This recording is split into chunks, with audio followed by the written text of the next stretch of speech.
that is advanced distance vector. If I'll talk about RIP protocol, we say that is distance vector protocol, right? So what do you mean by distance vector or advanced? Any idea? So it's based on that algorithm, right? Distance vector basically works on the metric is basically the number of hops or the path. Perfect. Okay. And then what is the meaning of advanced? Advanced calculates like other factors as well, like bandwidth and all that other stuff. Right. It means finally, if I talk about RIP protocol, so that will choose the best path on the behalf of hops, and if the HGRP, that will choose the best path on the behalf of hops and some parameters, right? Yeah. Perfect. So basically here, OSP, this is your open shortest path first. This is your link state protocol.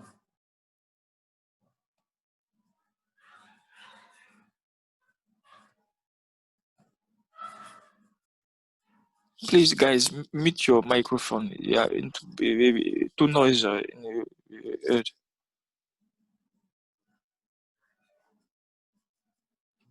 So this is link state protocol. Okay. Now, what is the meaning of link state protocol? It means if I talk about RIP and EIGRP, what we have some limitations, right? In RIP protocol, I can send a packet out to only 15 hops away, right? In EIGRP, we can send at max to 255 hops, but in OSPF, we don't have limit of routers to send the packet to any router. Okay, so in the OSPF, we don't have that such limit. Okay, this one is clear. Now, so in OSPF, we use algorithm SPF. This is your, sorry, algorithm name is Dijkstra.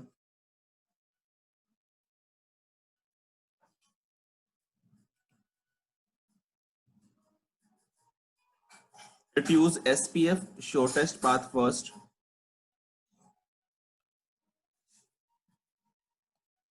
Algorithm. Okay, so this algorithm, Dijkstra's algorithm, it will run SPF to find the best path.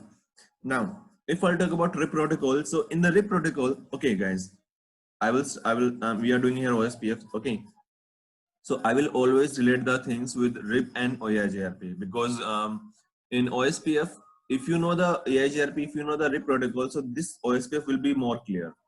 Okay, now, so in the OSPF, in the RIP protocol, if I talk about the routing update, so can you explain me about the routing update in RIP protocol? Anyone?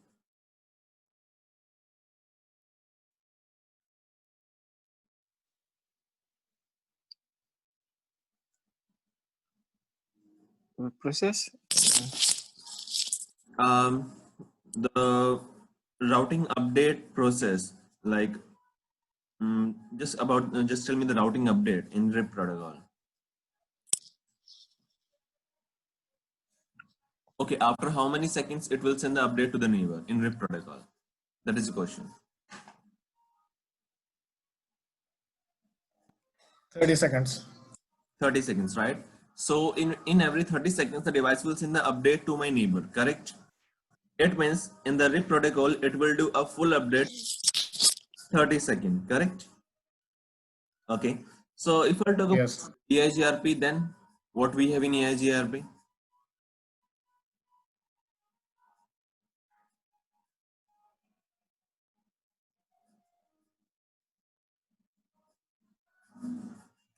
Okay, in EIGRP only the one which is basically the right. It means we can say the device in EIGRP, the routers will send a partial update, right? If they see any new change, they will just advertise that change to my neighbor. They will not advertise the previous routes, correct? That is clear. Yes. Now the next thing here in OSPF. So this OSPF process will always advertise all the routes to the neighbor. Okay. So here we have two mechanisms. Okay. We have full update and also partial updates. So sometimes the device will do the will do a process of full update and sometimes partial update. Okay. So in future we will discuss like how this device, how the OSPF will do a full update process and in what condition the device will do a partial update process. Okay. So any doubt till this point? No. No. Okay. So again, if I'll talk about RIB, on what layer the RIB protocol works? Any idea? 3, right? Layer 7. RIB protocol is a layer 7 protocol and it uses UDP port number 520. Remember, we have discussed in the IPv4 it will be having 520. In the IPv6 it will be having 521 port number of UDP. Remember, EIGRP is a layer 3 protocol that use protocol number 88. Okay, same here the OSPF. Okay, I'm saying layer 7 protocol, I'm saying layer 4 protocol. Okay, it means if I'll say layer 7, layer 4, it means it will always add UDP or TCP headers, right? If I talk about layer EIGRP is a layer 3 protocol. So in that condition, the EIGRP router will just add IP header, it will not add the TCP header, correct? Reason that is Yeah. protocol. So if that is a layer 3 protocol, you just need to add only layer 2 frame and layer 3 header, correct? Same here, OSPF is a layer 3 protocol.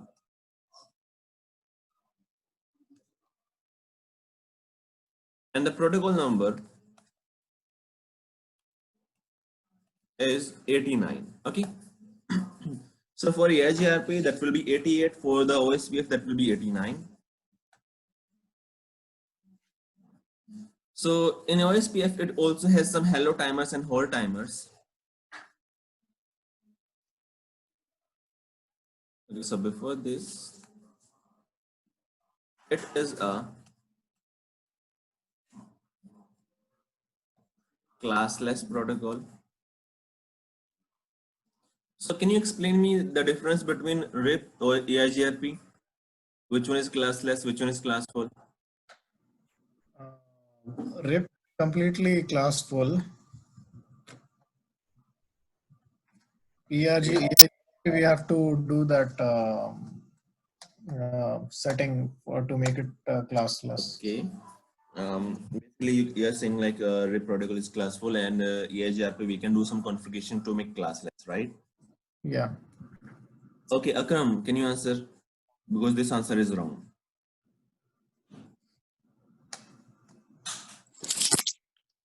RIP version 1 is classful, version Okay. 2 is classful and classless. Perfect. Basically, in the RIP protocol, as you told me, that is classful. No, version 1 is classful, right? So if I'll use version 1, I will run any command. Let's say I will say node or summary. I will say auto, that doesn't matter. Okay, it will always be a classful. But in the version 2, I can just disable the auto summary that will act as classless. Okay, Atif. Yeah. So version 1 is classful. Version 2 is classless. HRP, yes, that is a classless classful protocol. It's up to me. I can use class as a classless. I can use as a classful. Okay. Same here in the OSPF. This is pure classless protocol. If we need to send a classful route, we need to send a summary here. Okay, because by default in OSPF they will never send a classful route, right? If I talk about RIP, or PS, they can send a classful route, right? I can enable a feature that is summary, auto summary, but this OSPF does not support that feature. Okay, we have to do a summary. Clear? So even if you want, we cannot do it. Yeah, we can. Yeah. It also have some hello and hold timers. So okay, just tell me the timers of RIP and EIGRP, then I will explain OSPF. So what are the timers we have in the RIP protocol and IGRP? So RIP has update, hold, flush, and I think invalid. Okay, so the update timer is The timer is 30 seconds. Every 30 update is seconds, 30 seconds and hold. hold down, hold it holds for 360 seconds. Okay, no, it holds for 180 second. Then invalid is also 180 second, and then flush is 240 second, right? Flush is 240. Flush is 240, right? Okay, so in the AIGRP,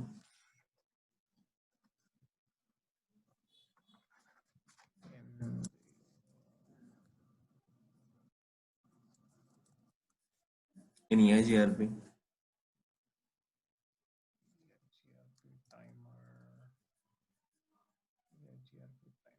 Hello is I think 5 seconds, right? perfect, and hold is 15, cool, 15.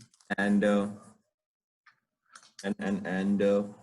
okay, so here in OSPF we use 10 and 40, and one more timer here we have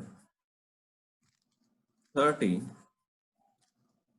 and 120. Okay, so in future we will discuss in what condition the device will be using 10 and 40, in what condition it will be using 30 and 120. Okay, so guys, again, before starting OSPF you should know how the RIP works, how the EIGRP works, because I will always relate the things, relate the protocols, all the features with those protocols. Okay, if you know the RIP protocol, if you know the EIGRP, if you know the basics, so the OSPF will be like very easy for you. Okay, because like this will be a bit difficult, maybe I can say.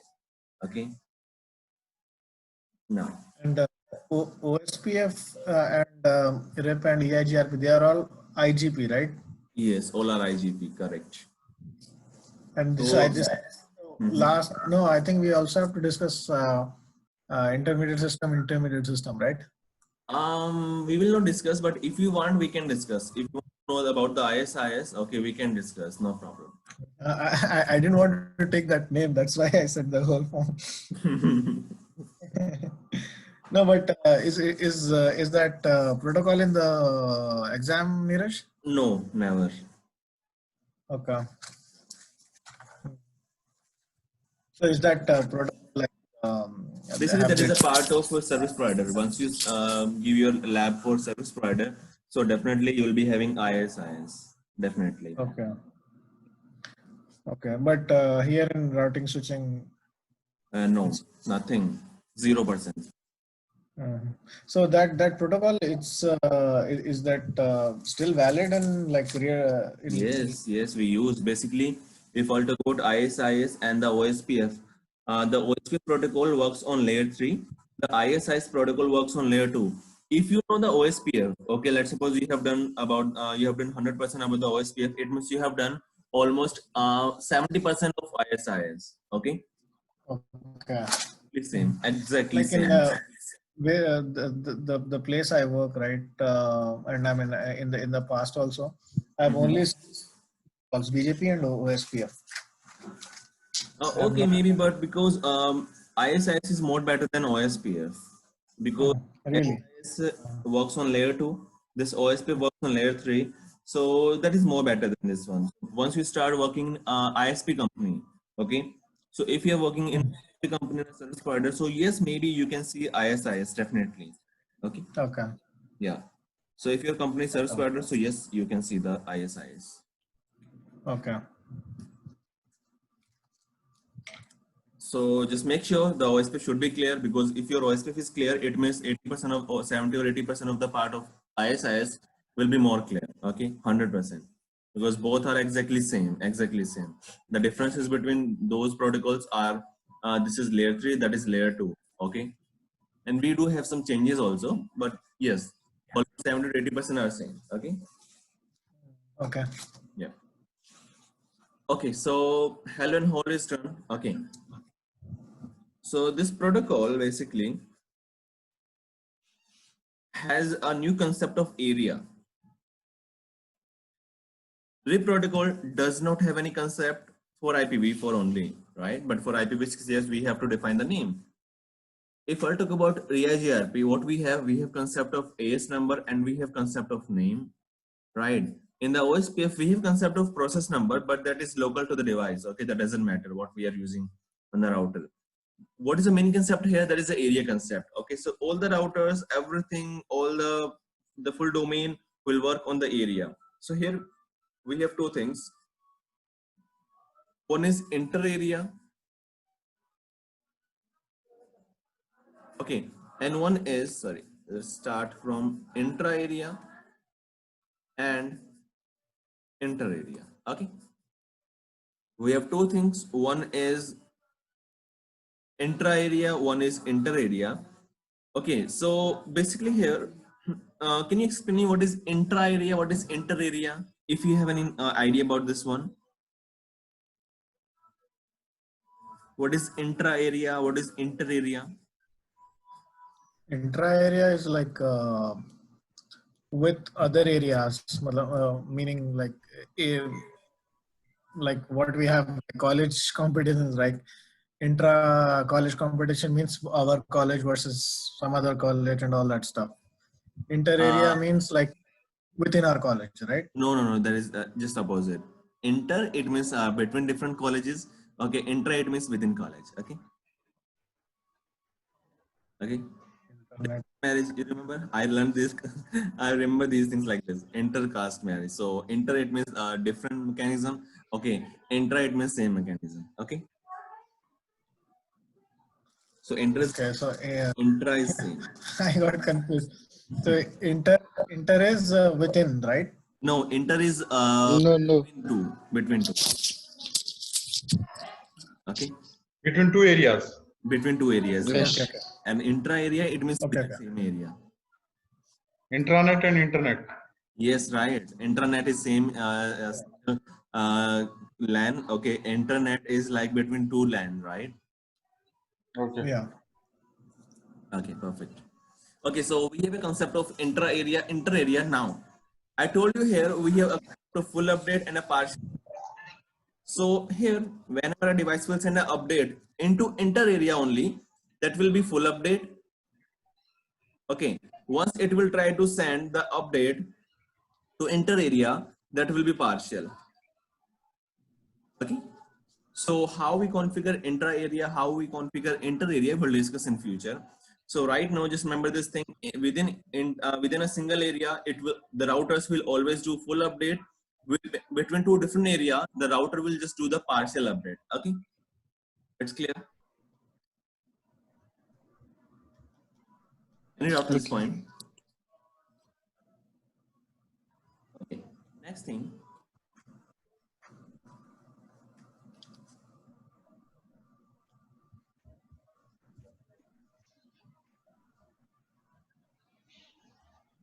It has some messages. It also has some states. So if I talk about RIP protocol, can you explain me the messages and states? Any idea?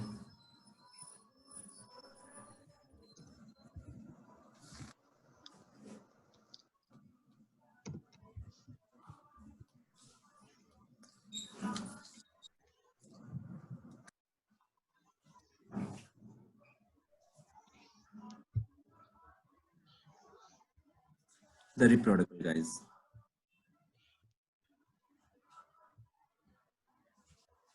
We have request message, acknowledged, reply message. Basically, RIP protocol use UDP that does not have acknowledge, right? Okay.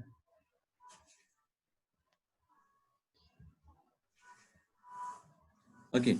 So in the RIP protocol, basically we don't have these things. Okay, if I talk about messages, so what we have only those messages, update message, right? Correct. So only update message we have Yes. is of RIP protocol. Okay, if I talk about AIGRP, so just tell me about the AIGRP.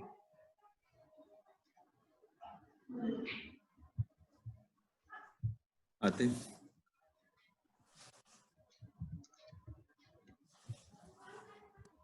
Yeah. So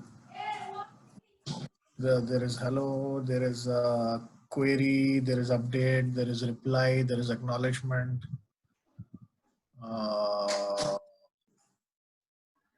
Yeah, I think that's all right. Yeah. Hello, Yes, update, so query, reply, acknowledgement. hello, update, query, reply, acknowledgement, perfect. And the states?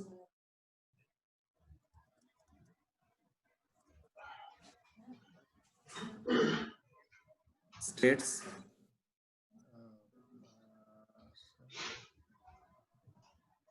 That is pending in full, remember? So Yeah, the two states, maybe the neighbor can be in pending state or maybe in the full state, right? Yes. Okay. the active passive. Here in the messages, we have the first message here we have that is hello. The second message here we have that is DBD. The third message here we have that is ls request.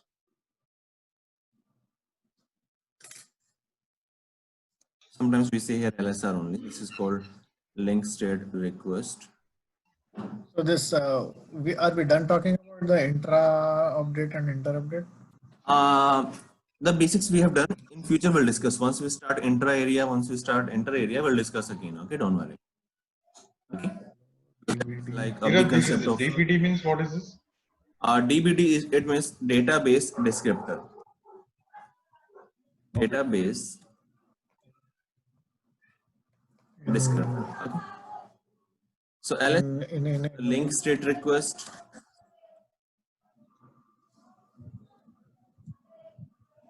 Then it has LSU link state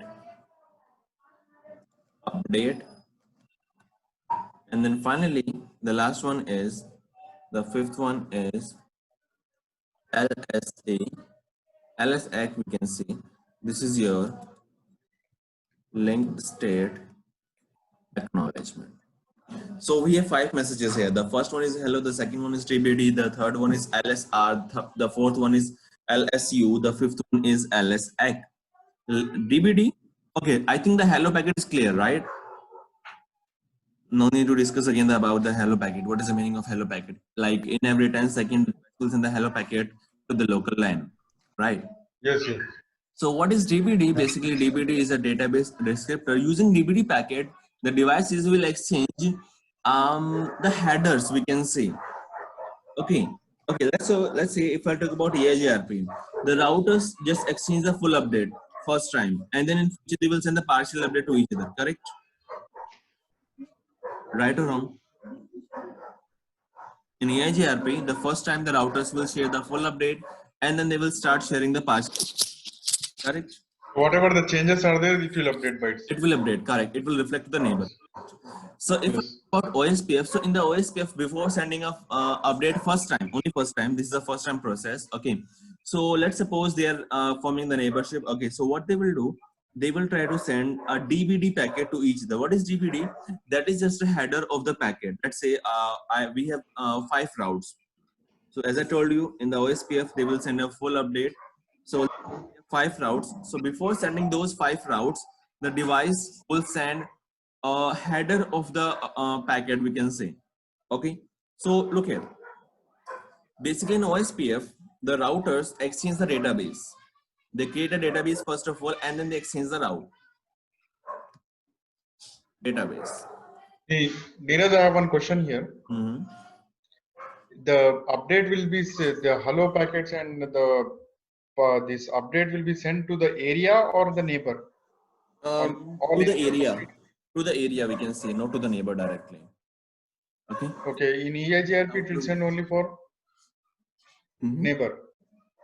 Yes, in EIGRP, Yeah. neighbor, in OSPF to the area. Area. Yes. Okay. Yeah.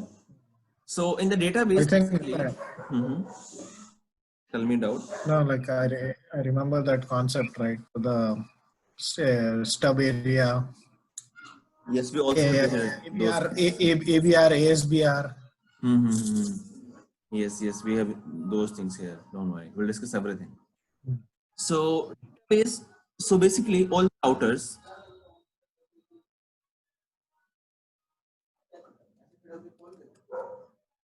will be having same database.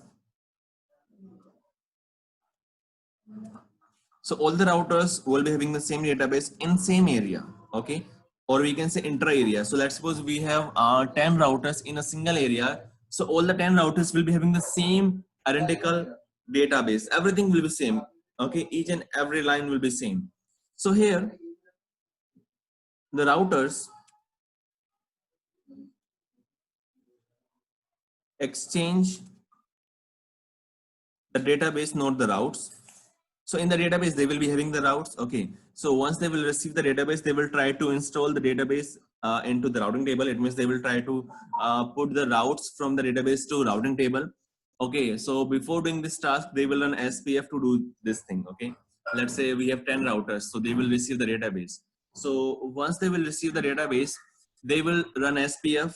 And once the SPF will run, the device will be able to install the routes into the routing table. So guys, just tell me if you have any doubt in this line, like about the SPF, about the database.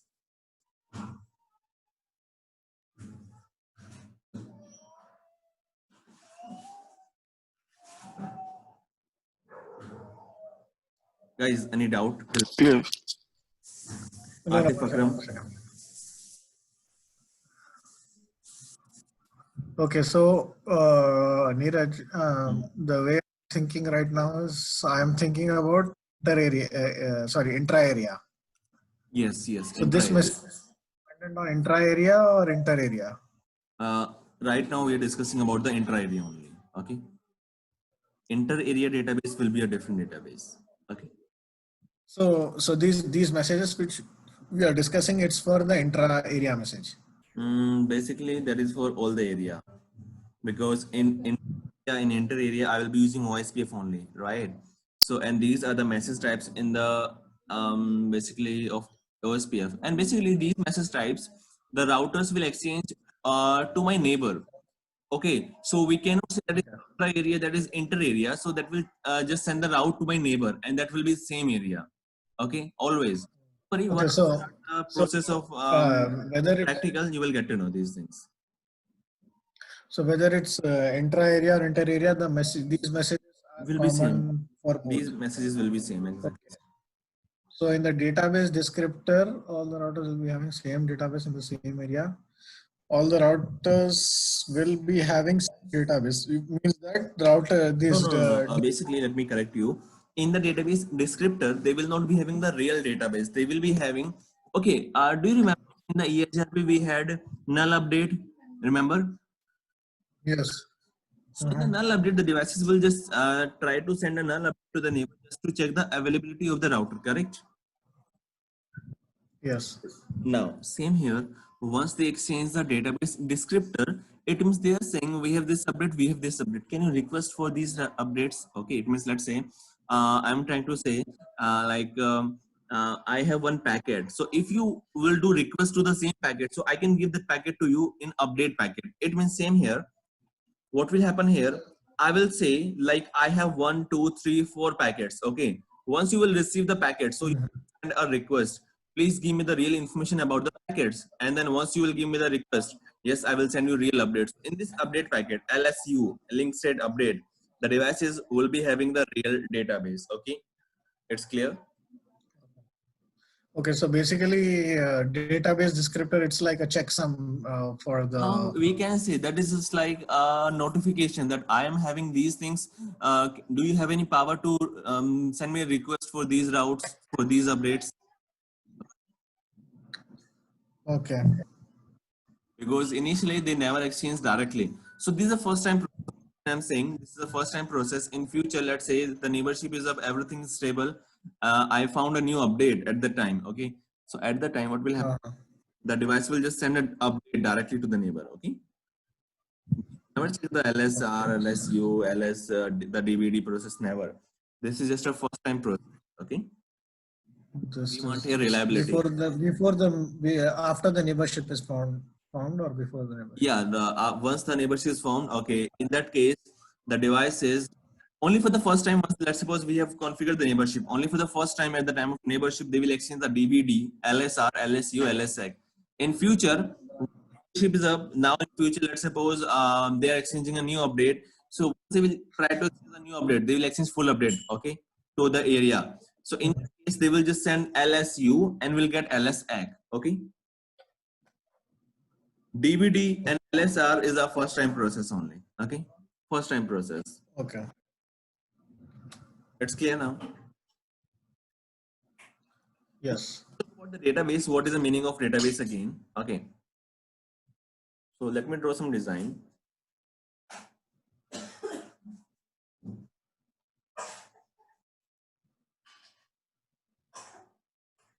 You said before neighborship is formed, right? At the time of neighborship. Okay. Okay. Because once they exchange the hello parameters, okay, side by side we'll be running some states. Okay, so once we start states, so you will get to the exact meaning of these packets. Okay, because these packets, these message type are depend on the states. So on the state, they will exchange these packets. Okay, so no, we will discuss on the states. Let's say here we have router number 1, here we have router number 2, here we have router number 3. So let's say we are running here RIP protocol. Okay, R1 is having one route that is 1.1.1.1 route. Okay, do you know what is distribute list? What is a distribute list? Any idea?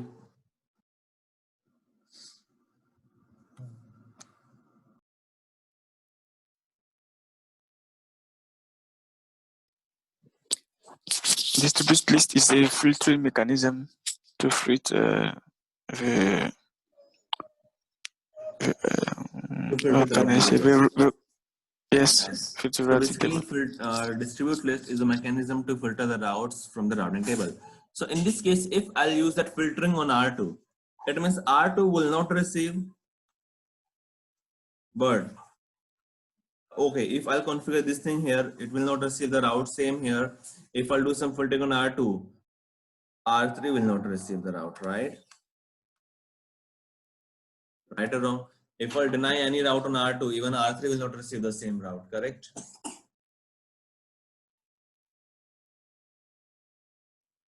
Yes. Yes. If I'll deny any route on R2, even R3 will not be able to receive the route, correct?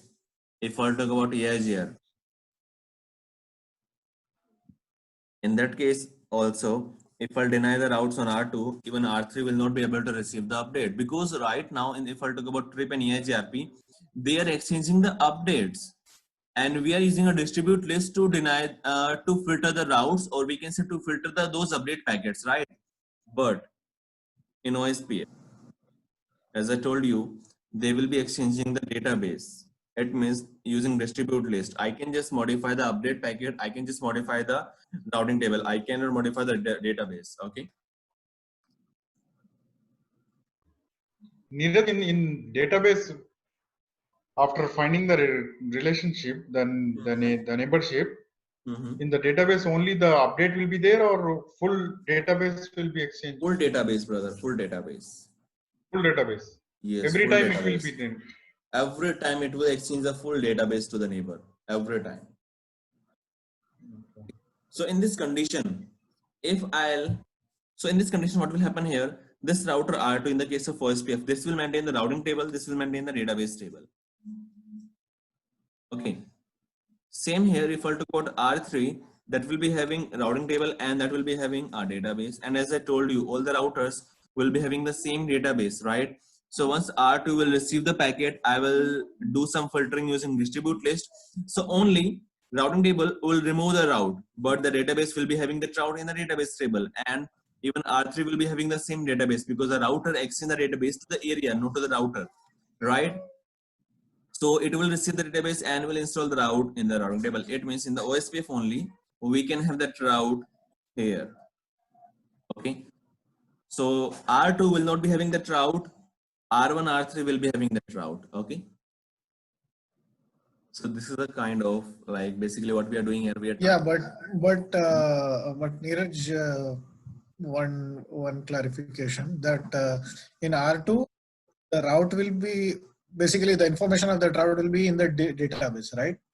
Yes, correct. Always right. Perfect. Okay, but in R3, of course, it will be in the routing table and the database both. Yes, basically, if I talk about OSPF, all the routers will be having same database and same routing table, right? But using distribute list, we are trying to filter the routing table. We don't have any power to filter the database using distribute list. Okay, Okay. it is clear. So why are We don't discussing have about any power distribute to. list? Sorry.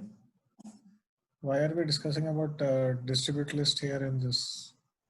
Because I want to discuss the database. That's why this is the difference between other products. So if I'll use here database, so the database will be same even after the filtering. If I'll use a distribute list here, so even R2 will not be able to filter the route from the database. It will just filter the route from the table. Okay, it means all the routers will be having the same database. We cannot touch the database. Yes, we can touch, we can modify, but in future we'll discuss how we can modify. Okay. So using distribute list, they cannot filter the database. They can just filter the routing table. Okay.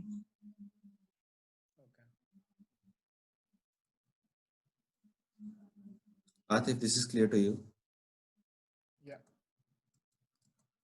Your question is clear why we are discussing database, this distribute list? Because of the database descriptor. Yeah, because look here, if you don't know the database, okay, so the things will be like a bit hard, because here I will always discuss the database. I will show you the database. Okay, we never see the real update here. We will see the link state update, and that update will be having the database, full of database. It means every time it will exchange the full database, okay, to the neighbor every time. And we cannot based on using a distribute list. We can just filter the routing table using distribute list. Okay. So I think you have to remove that will not receive from under the 3, right? Oh yeah, yeah. It will not receive here. In the case of OSPF, it will not. It will receive 1.1.1 100%.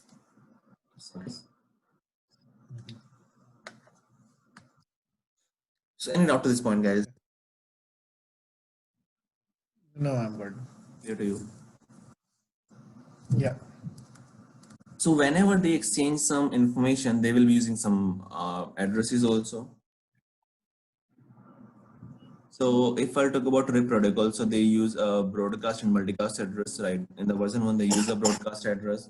In the version 2, they use address 224.0.0.9, right? In the RIP protocol, they use 224.0.0.10. In the OSPF, we have 2 addresses. So whenever the routers will exchange their update packet to the neighbor, that will be 224.0.0.5 and 224.0.0.6. So in what condition the device will be using .5, in what condition the device will be using .6, we'll discuss in the future. Okay. So whenever the routers will... we're done with the database descriptor, right? Sorry? We are done with the database descriptor, right? Yes. And look, right now we're discussing the basics only, right? We have not done about the OSPF even, right? Okay, no, I'm actually making notes. So okay, basically right now I'm just trying to tell you about the basics of everything. It means from next day we will start everything, right? So right now we're discussing the basics. It means in future once we start the database, so you will be having a sound knowledge of database. What is database, right? So in that case, what I can do, I can everything, right? Okay. Now, so yeah, about the database, you can note down these things. In future, once we start the real database, I will show you everything, because we will be having some LSAs. So that will be having a big concept of database. Okay, a big concept. So this database depends on the LSAs. Okay, this database will be having like 1, 2, 3, 4 to 5 kinds of data. Even 11 types of database we can have here. Okay. So that is two part of database. Right now, what we have done the basics of database. Okay. Okay. This is clear. Okay. So when a router will run SPF, shortest path first on the database, it will install the routes in the routing table, and once it will install the route in the routing table, it will be having a AD value like EIGRP in OS RIP protocol, right? So here it will be using 110. Now, can you tell me the AD value of RIP protocol? 90. AD value of RIP protocol. 120. 120. 120. AD value of EIGRP. 90 and 170. Right. Yeah, 90 90. is internal, Mm-hmm. 170 is 170 external. is external. Correct. So if I talk about RIP protocol, we just have one 20. single AD, that is 120 for internal external. If I talk about EIGRP, we have for the internal we have 90, for the external 90. 70. Right. Same here. We have three kinds of AD. One is for intra-area routes. One is for inter-area routes, and one is for external routes. Okay, so by default the AD will be same for all the areas. Let's say here we have 110, same here, it will be 110. So by default these AD will be same. Okay, so by default the AD will be same for inter-area, and for external routes. Okay, so just make sure we have three types of AD. Once I will talk about intra-area, it means I'm talking about this AD. If I talk about inter-area, yes, we have a different AD. Right now that will be same 110, 110, 110, but in future we will try to modify these things. We can modify the AD value also. Okay, I think we have not done this part in RIP and EIGRP, right? We have not modified, but yes, in RIP in OSPF, I will show you how we can modify the AD value also. It means, let's say in RIP or EIGRP, I can configure a command to accept a route with AD value 1, 2, 3, 4, 5 like this. Okay. So this is clear, guys. Yes. Any doubt till this point? Yes. Neeraj, I have one silly doubt. So what is it in, so I know what is AD value. So what is Sorry, what is? protocol number? Protocol number. Okay, basically protocol number is used. Okay, if I talk about, okay, again I will relate the things. Let's say I'm using ICMP. I want to try, I want to do a ping. Okay, so the ICMP is a lazy protocol, correct? So ICMP Yes. has a number that is 1. So whenever the device will add ICMP header to IP header, it will attach IP header with ICMP header, right? So in the IP header, it will carry the protocol number 1, just to indicate I'm having upper layer is ICMP, correct? Right. See, in just 1 minute. So we have EIGRP, we have IP header, we have layer 2 header, okay, and then we will be having the bits, correct? So in the layer 2 header, it will add a type field. The type field will indicate what is the upper head, that is IPv4. Okay, same here it will add it will add a protocol field, what is the upper layer. So right now what we have EIGRP, so it will add 88 like this, correct? So Right. this is the protocol number. Okay, Okay. so again if I'll use here OSPF, so whenever it will add IP header here, it will send the packet out, so it will carry 89 here. So whenever a router will receive the packet, it will read protocol number, okay, 89. So it means it will get to know, before checking the real packet, it will get to know this packet will carry the OSPF information. Okay, Right. it's clear now. Yeah.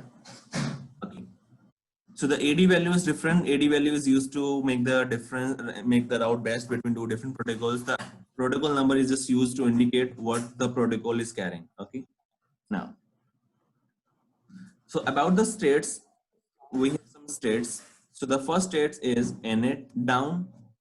We always start from down. The second is init. The third one is two-way. The fourth one is xstart. The fifth one is exchange. The sixth one is loading. The seventh one is full. So here we have 7 states. Okay. So the first one is down. It means the interface is in down state. Okay. The init state.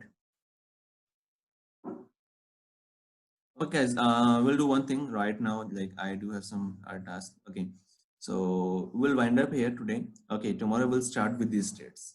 Okay. Guys, are you fine with this? Okay. Atif? Yeah. Hello. Yes, Akram. Yes, Neeraj. So we will start tomorrow. Okay. Okay, sir. So just make sure, like before tomorrow's session, okay, you should just read these things. Okay, the basics of OSPF, what we have done today. Okay. Okay. Okay. So from tomorrow we'll start the states. So maybe it will take one full day to discuss the states, and then we will Okay. like it will take around this OSP will take around 7 to 8 days to complete. Okay. Okay. Okay. Bye bye. Okay, guys. Thank Bye. you. Bye. Take care.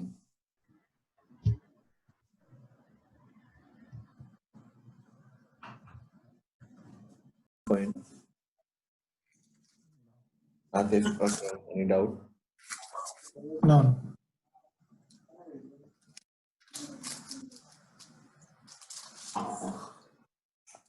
So today we'll start with the states. Okay. The first one we have that is down state. The second one we have that is init. The third one we have two-way. The fourth we have X start. Then we have exchange. Then we have loading.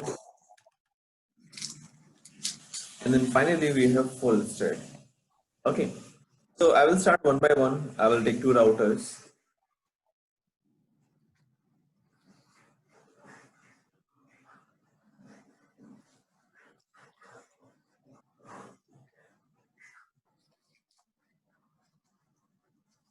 R1, R2.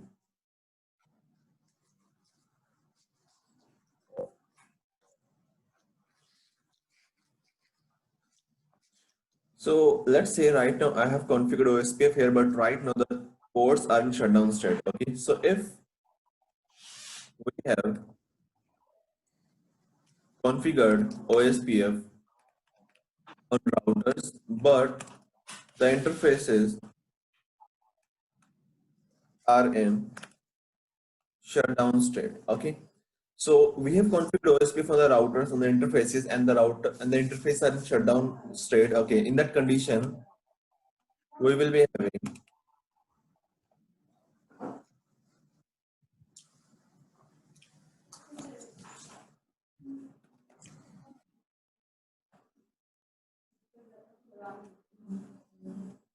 down state. Okay. So what I will do, I will configure 2 routers in the GNS3 and we will do one by one all the states. Okay.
Okay.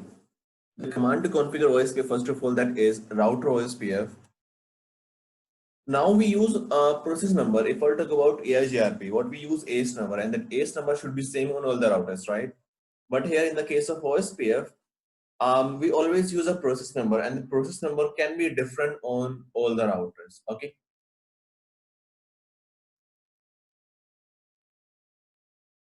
So here in the OSPF, the process number can be different on R1, can be different on R2. So about the process number, we'll discuss again. Okay, like what is the meaning of this process number? Okay. Now, so it's a 16-bit ID, process ID. So let me use here 10. I can use any number. Now we have to define the network. Okay, first of all, let's say right now what we have here, the interface F0 by 0 is in shutdown state, right? And we are trying to configure OSPF. So whenever we're trying to configure OSPF or BGP even, okay, and the router does not have any active interface, so I will get this error.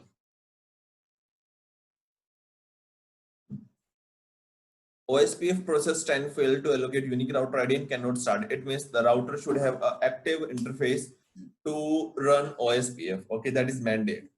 Okay, so let me do one thing.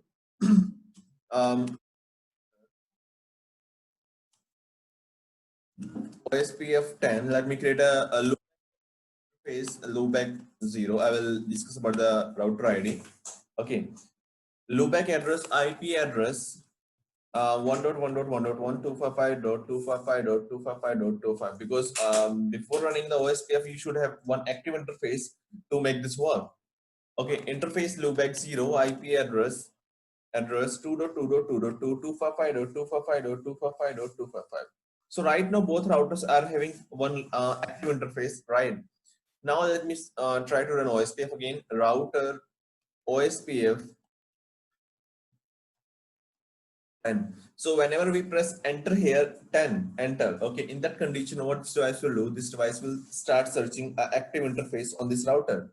If find any active interface, we will choose that ID as a router ID. Okay, now what is a router ID? So basically, if I talk about router ID here,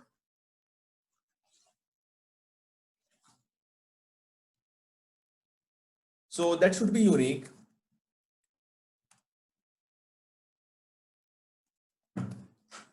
On all the routers. Reason, if I talk about AIGRP, in the AIGRP, the router ID can be same on the router. That doesn't matter, because whenever they will exchange the routes, they will just exchange the update. They will never exchange the database. But in OSPF, as I told you, they will exchange the database, and once they exchange the database, they will just put the router ID in the database. Let's say we have three routers, R1, R2, R3 in the sequence. Okay, R1 is having router ID 1.1.1.1.1, and R3 is also having the same router ID. So whenever R2 will receive the database, it will check, I'm getting the same database from R1 from R2. So what will happen over there? It will start flapping the database in the table. Okay. It's clear why we need a unique router ID in the case of OSPF. Can you repeat that last sentence?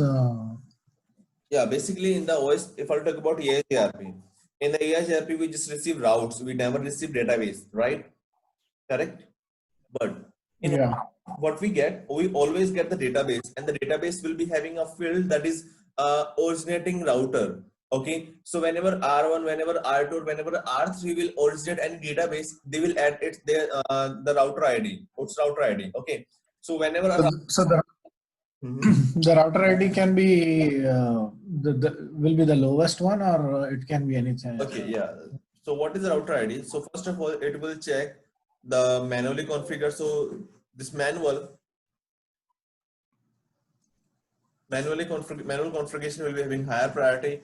If we have not manually, it will check highest loopback address. If the router does not have any loopback address, it will check highest physical address. Okay, it is clear. So first of all, it will check the manual configuration. I have configured manually or not. The second thing, it will check the highest loopback address. Okay, if fine, then it will put. Okay, otherwise it will check again highest physical interface address on the physical. So if we don't have physical, what it will do, it will disable the process. We can say the device will not be able to run the process. Okay. This is Yeah. Akram, any doubt in this point? We need a router ID in the case of OSPF because whenever they will access the database, they will put the router ID. And if the router ID is same, okay, on two routers, the other routers will start flapping the database, right? Because it will receive from both routers, correct? So that's to form the neighborship A1, what is the parameter? The router ID should be unique between two routers. If we talk about EIGRP, the router ID is not a parameter, right? But in the case of OSPF, yes, the router ID is a parameter. We need to have a unique router ID on all the routers. Okay. Neeraj, Yes. how can we the router ID will be similar in all the router in any of the router because the We IP can address will be configure, unique. right? Let's suppose I will configure same loopback address on all the routers. So by default, it will choose loopback address, correct? So at the Okay. having the same loopback address and will not form the neighborship, correct? Okay. Because that is a criteria. To form a neighborship, what we need a unique router ID. Yes. Clear? Okay. Okay. Now the next thing here. So okay, now let me run the OSPF here on these routers. So the command, if I'll talk about EIGRP, let's say we have two interfaces here, 1.1.1.1.1 and 12.0.0.0.1. So now what will be the command to inject these two interface into EIGRP? Just tell me the command. Network. Network, okay.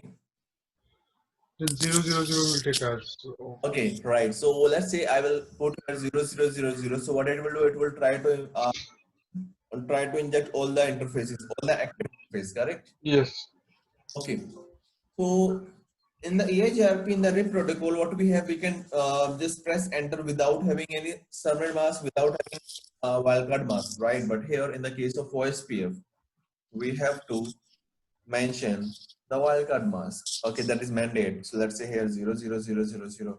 Now finally, so I told you here the OSPF process ID can be different on all the routers. That doesn't matter. That is local to the router.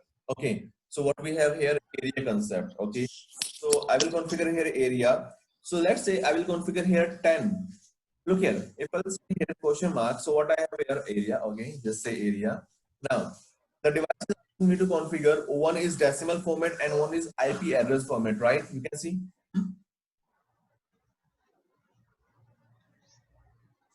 Yes.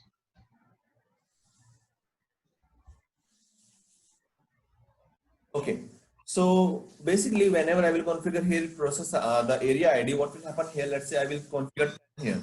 So I can configure the decimal format. I can configure the IP address format, but whenever I will configure the decimal format, it will automatically translate the address to the IP address because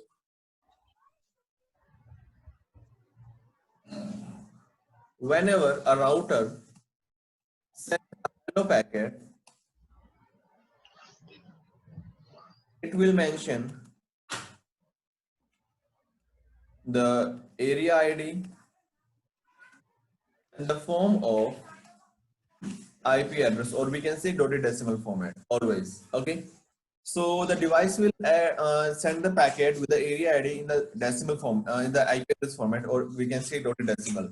So if I'll configure the area in decimal or in dotted decimal, or we can say IP address format, so what it will do, it will just send the packet out like IP address format. Okay, it is clear. So if I'll configure 10, can you explain like what will be the dotted decimal format of this 10? Any idea?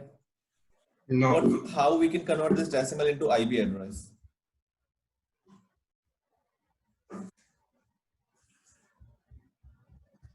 Okay.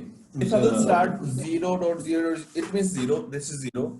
If I will say 0.0.0.1, this is 1. If I'll say 0.0.0.10, this is 10. Okay. So if I'll configure here 10, what it will do, it will try to do like this. Okay. Let's say if I'll configure 712, any idea what value we can have here in the IP address format? 712. So yeah, we have here 712. So what will be the format in the IP address? 0.7.1.2? No, never. No, don't. No? No.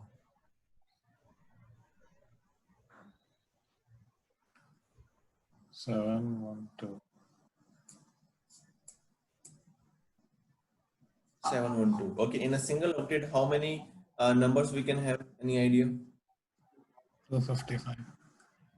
In a single octet, how many numbers we can have? Decimal number 255. Yeah, 255. in the decimal, sorry, in the dotted decimal, one single octet, how many numbers we can put? 255. 255, right? So the values will start from 0000 and will go till 000.255. So if that is 256, so what I will do, I will just write like this 0.0.1.0, right? Correct? This is called as Yes. 256. Okay. Now, if I'll say 256 plus 256, that will be 512. So 0.0.2.0, it means this is your 512, right? And then we have 200 remaining, so we can say 0.0.2.200. Okay, so this is your 712. Okay, if I'll configure 712 as the area ID, the device will just convert those decimal format into IP address like this. Okay, and will advertise 0.0.2.200. Okay, this is clear now. Atif, Akram. Yes. Okay, Atif, this is clear to you. Yeah. Okay, so if this one is clear, just give me answer for 1001. So what address we can have, what value we can have in the case of IP address? That would be 1001. 0.0.3 dot.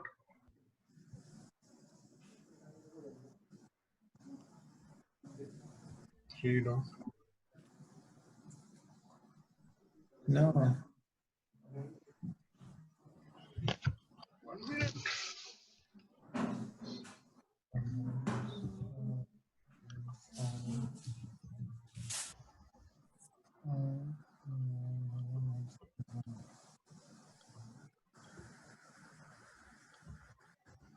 It will start with 1. Yeah, it will start from 1, correct? 1.0. 233. Okay, the answer is 3.233. Right. Okay, what is a better formula to, best formula to find this thing? Just do one thing. Just keep counting 256. Okay. So if I'll multiply 256 by 2, so that will be 512. If I'll multiply by 4, that will be 1024, right? So 1024 is higher than this one. So that is a 4 times, right? A multiple of 256 into 4, correct? But here what we have this number. So just do one thing, just subtract this number. Okay.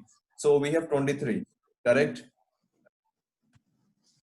Okay. 256, 256, 256, we have to do like this. Okay. And then remaining, I will be having 2, correct? Because it cannot be 256, right? So we have to remove 1 from 24. It will be 23. So it will be 0.0.3.2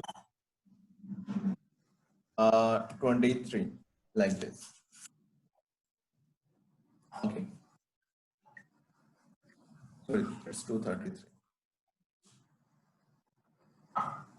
Yeah, it's 233. Okay. We just need to do a multiplication and the remaining part we have to put here. That's it. It's clear? Atif, this one is clear? Yeah. Okay. Now the next thing here. So let me just capture the interface to show you the packet with the same information.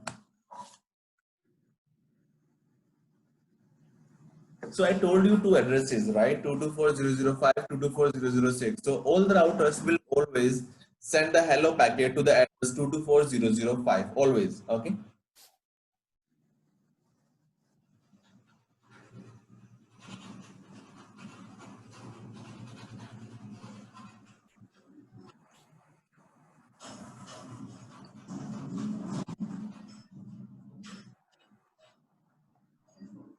So just say, let me use here 10001, enter, and interface F0 by 0. Just say here no shutdown, so I can check the.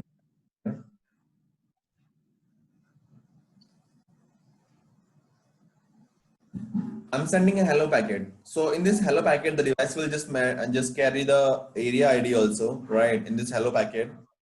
So just wait.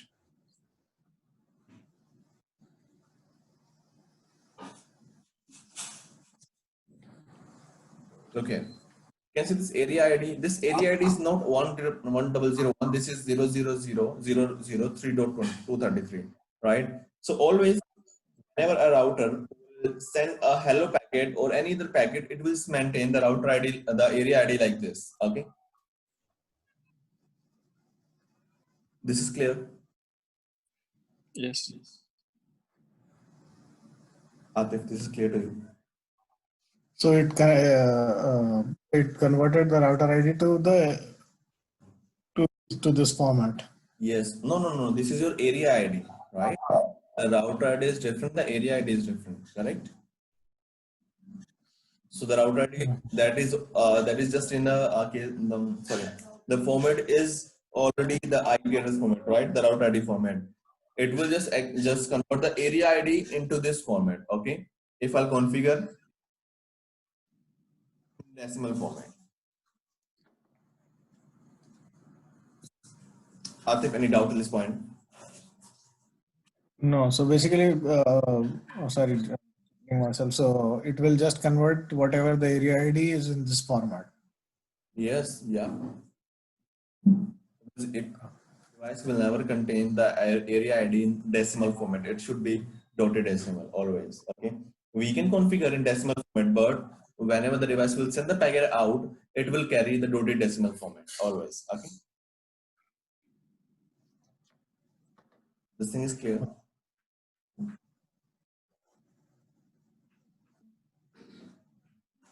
Yes. Okay.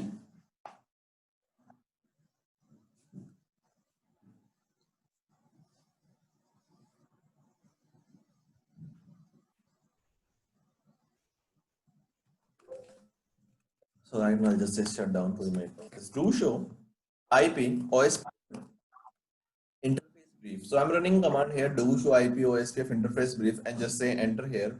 Look here, we can see F0 by 0 state is down. You can see we have one interface that is a part of OSPF, but that is in shutdown state, correct?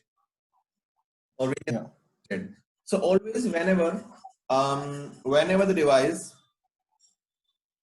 will enable OSPF on the interface, but the OSPF the interface is not enabled. So in that case, the interface will give me the state that is down state. Okay, this one is clear.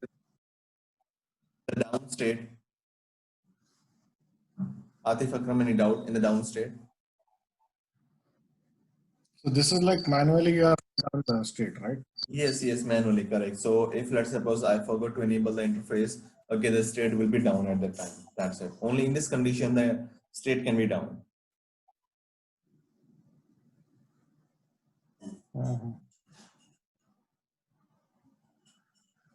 Any doubt at this point, guys? No. Okay. No. Now the next state, that is init. So guys, any idea about init state? Is it initialization? Okay. And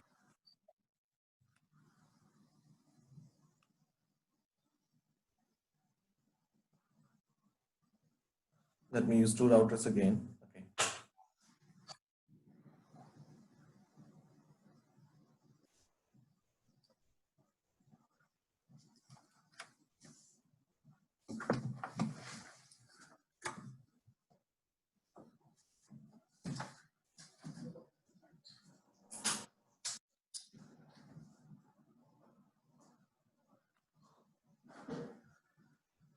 Whenever router send a first packet,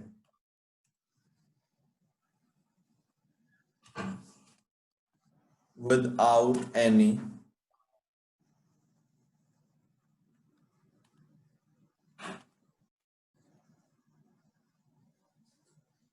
neighbor information. So look here, whenever R1 or whenever R2 will send the first time hello, right? The first hello packet. Okay. In that condition, they will never get to know about the neighbor, right? So whenever they will send the first hello packet, in that condition, the devices will be in the initial state. Okay. They are trying to initialize the process. It means whenever they will send the first packet, that packet will not carry the active neighbor field. Okay. How many neighbors we have? So whenever packet without any active neighbor field, okay, without any neighbor information, it means the packet is from the init state. Okay. Clear? So R1 will send a packet out, even R2 will send a packet out, the first packet only. Okay, and the packet will same here. R1, R2 will send hello packet without any active neighbor information. Okay, so that state will be init always. Okay, so let me enable here OSPF. So just no shutdown to your interface.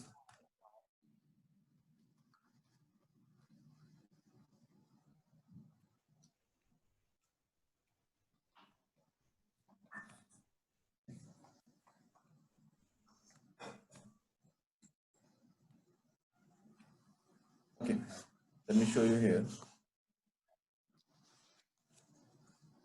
This packet will never be having any active neighbor field, never. Okay, we cannot see any active neighbor here. Reason, this is your initial packet. If I'll open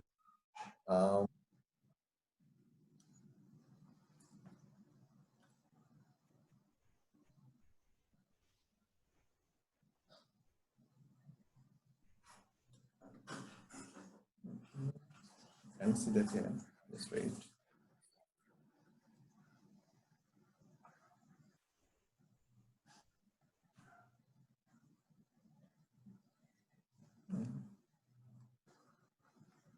Do show IP OSPF neighbor.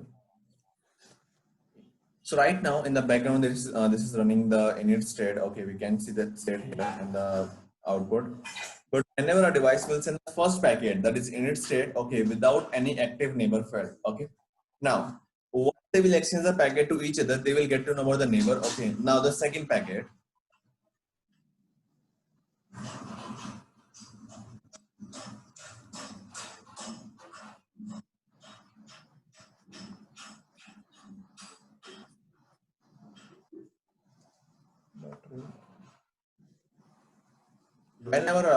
Whenever both routers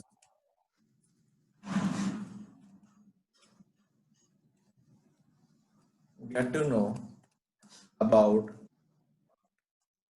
each other, they will send a hello packet with active neighbor field. So they will send a hello packet with active neighbor field. Okay, and that state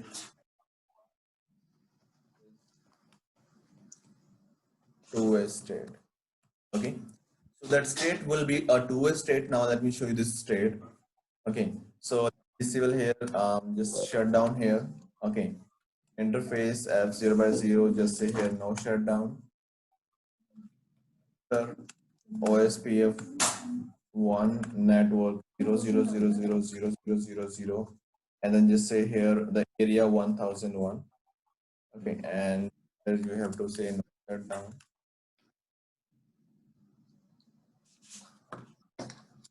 In the background, I will show you the packet. Do show IP OSPF neighbor.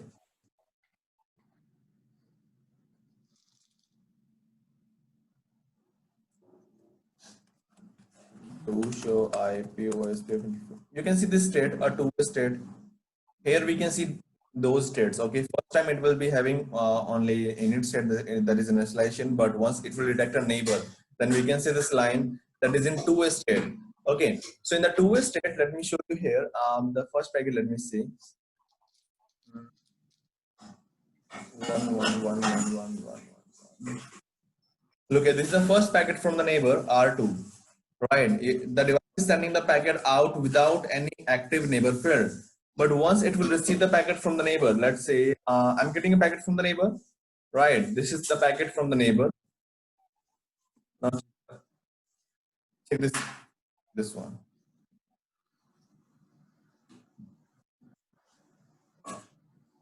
You can see who is my active neighbor. 1.1.1 is my active neighbor, right?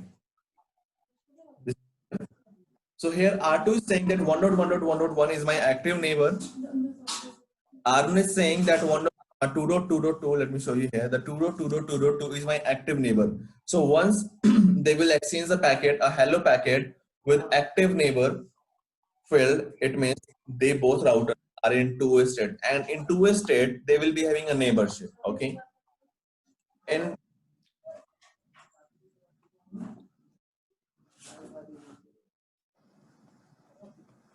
So in this state, the neighborship is formed. yes, only neighborship. Two routers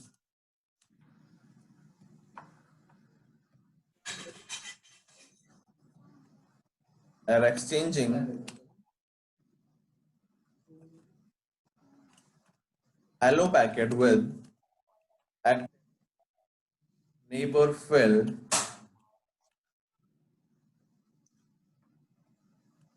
It means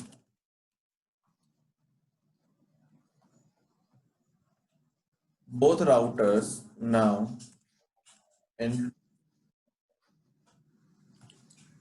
so in two-way state, routers will just form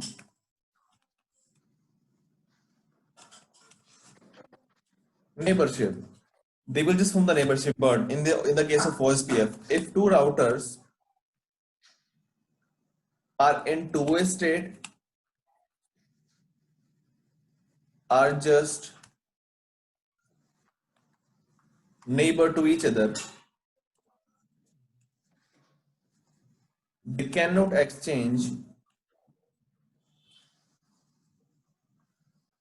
database to each other. Just check this line and tell me if you have any doubt.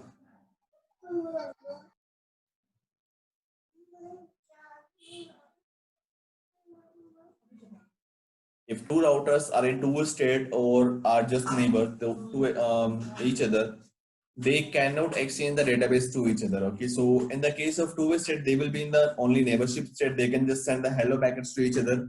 They cannot exchange the database, the full database to each other. Never. Okay, this one is clear. Yes. Any doubt on this point?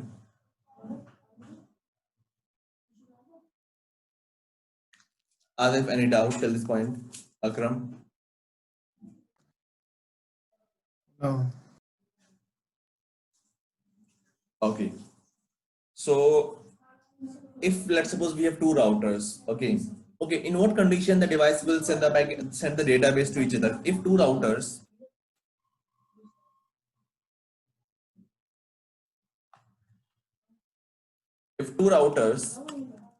are in full state, in that condition, they can exchange full database to each other. Okay. So what are the parameters to come in the full state? We'll discuss. So basically, in a single segment, on a single segment,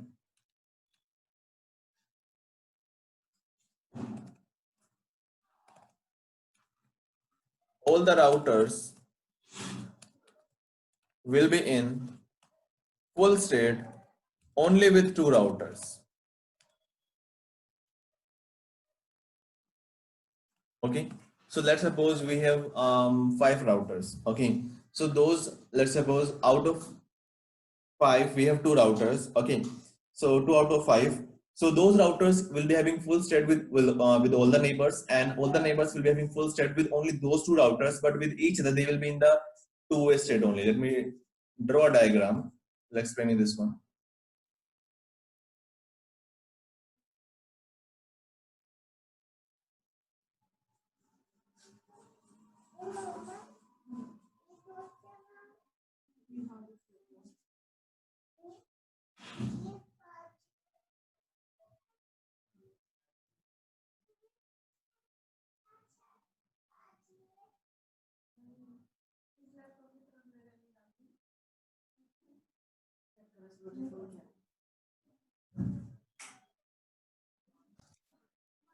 So this point should be covered in the full state, right?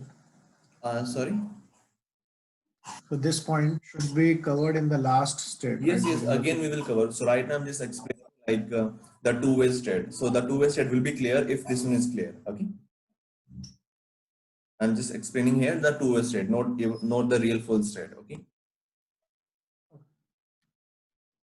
So this is your R1. This is your R2. This is your R3. This is your R4. This is your R5. So let's suppose in this on this segment.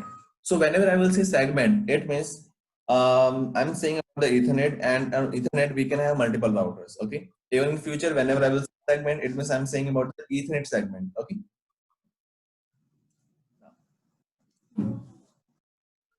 So in this condition, let's say these are the two boss routers, because whenever we will be having a segment, the routers will find two boss routers. So these routers will be having a full state with all the routers. The reason I will explain you. Okay. If I'll talk about 5, 3, and 4, so whenever they will check the neighborship, their neighbor state, the show IP OSPF neighbor, they will be in the full state only with these two neighbors.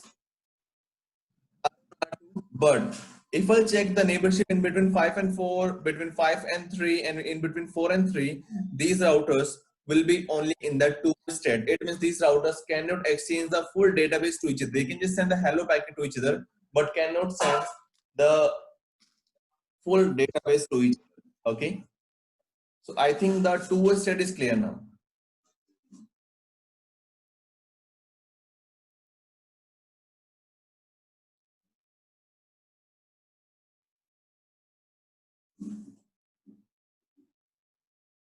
Atif?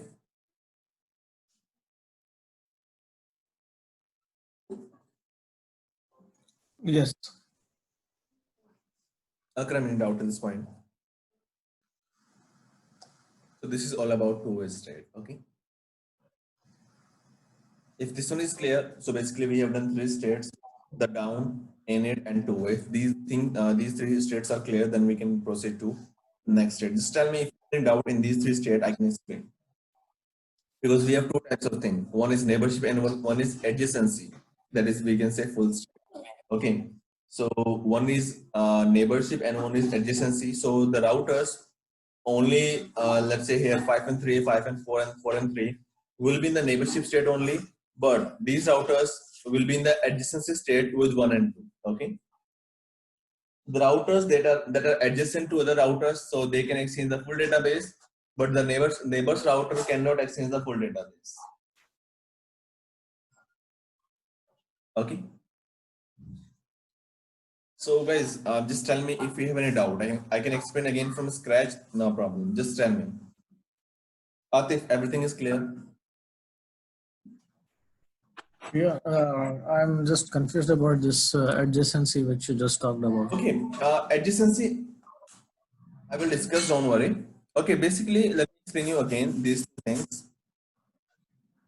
So if I will talk about RIP protocol, we don't have any neighborship, right? The device will just start sending the update to the neighbor, correct? If the device is able to listen the update, it can listen the update, right or wrong? Right. Now, the second case, AHGRP. So in the AHGRP, what we have just a neighborship state, right? If we have two neighbors, okay, so they can exchange all the routes, correct? But in the case of OSPF, what we have, a database we have, right? So we have two things here. One, we have a neighborship state, okay, and one we have full state, we can say, or we can say fully adjacency. So the routers that are only in the neighborship state, okay, so they will be just neighbor,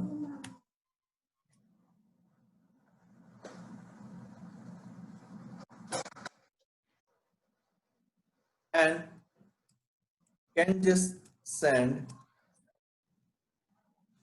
hello to each other. Okay. So in this condition, they cannot exchange the full real database, never. But if I talk about the fully adjacency, if two routers are in full adjacency state, first of all, the state will be full, okay, and they can exchange the full database. About the full adjacency, about the full state, I will discuss, don't worry, okay. Right now you just need to know what is the difference between in these two things, okay. This one is clear.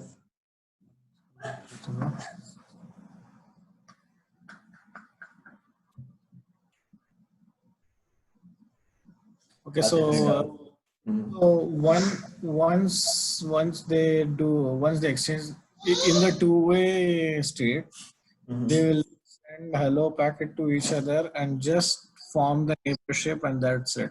That's it, correct, right. In the fully adjacency state, adjacency, they can basically exchange the database as well. Yes, correct, right. So in this above diagram, can you scroll up?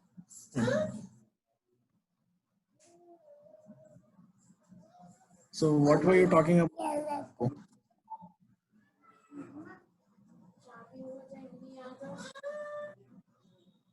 Yeah.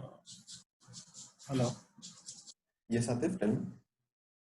So in this diagram, you was talking about 1 and 2. So you have created an example saying that 1 and 2 have in the x state, right? They 1 and 2 first of all. Okay, so on a segment, I told you on a segment we have to find two both routers. Okay, so 1 and 2, these two are both routers. Okay, to maintain this this segment. Okay, it's clear. So once we find these two both routers, and in what condition, in what state we find in the after two-way state, we find these two both routers. Okay, so all the routers with these routers will be in the full state, but the remaining routers like 5 and 4, 3 and 4 will be in the two-way state. Okay.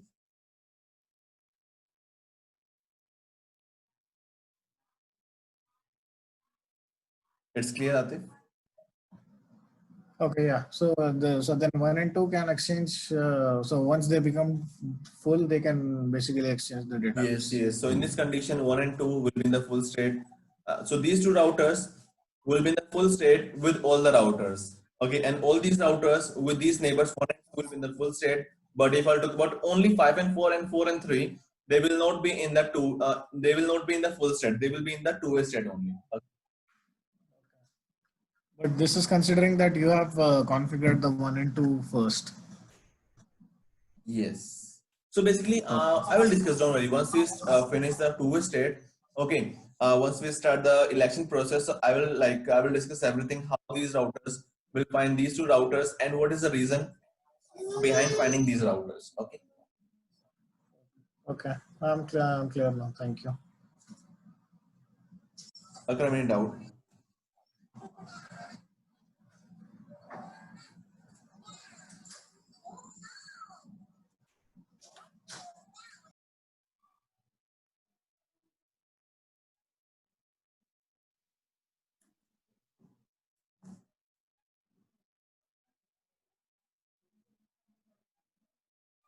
Okay, any doubt?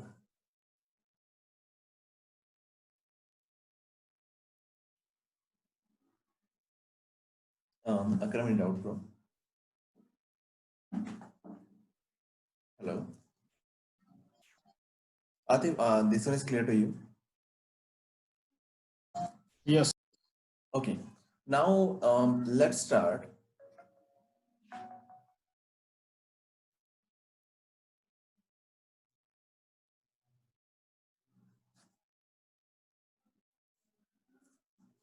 So till this point, what we have done two-way state. Okay. Now the third state is X start. So in the beginning of X start,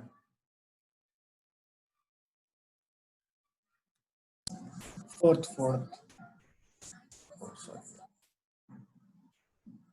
So in the beginning of extra, they will do 2 elections. The first one is for DR, BDR, and the second one is for master and slave.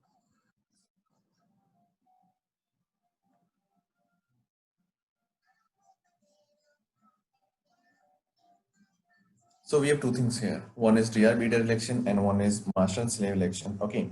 So about AIGRP, we discussed about the process of reliability. Remember? Yeah. So can you explain like what is the way to get a reliability in the case of EIGRP? Other routers will think, okay, this connection is reliable. Now we can send the update.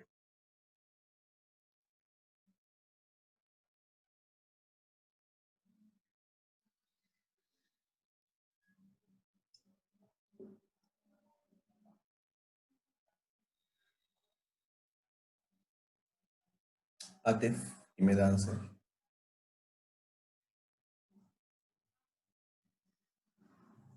How the routers in the EIGRP, how the routers will get to know like that neighbor is reliable, we can send the updates to the neighbor.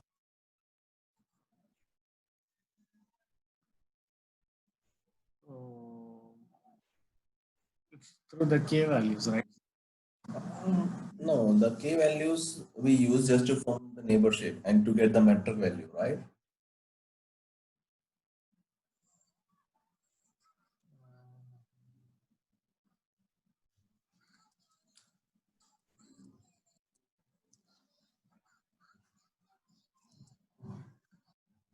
So um, the higher, I think it's like the what do you call the AD?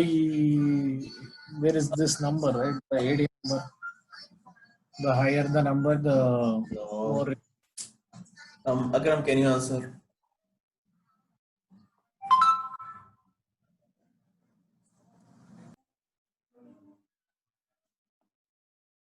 Hello, Atif, can you hear me?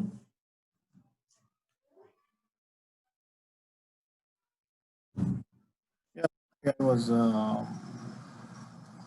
on the mute. Yeah, sorry. What is the question? This thing is clear, like the reliability of the reliability of the GRP. That is clear. Yeah. Okay. Same here. We have master and slave election to get the reliability in the OSP. To get Okay. reliability of updates. Again, if I talk about null update, that is a one-time process. Same here. This master and slave is a one-time process while they form the neighborship. If I talk about DRBDR, okay, one more question. Do you remember the process of preventing the database flooding?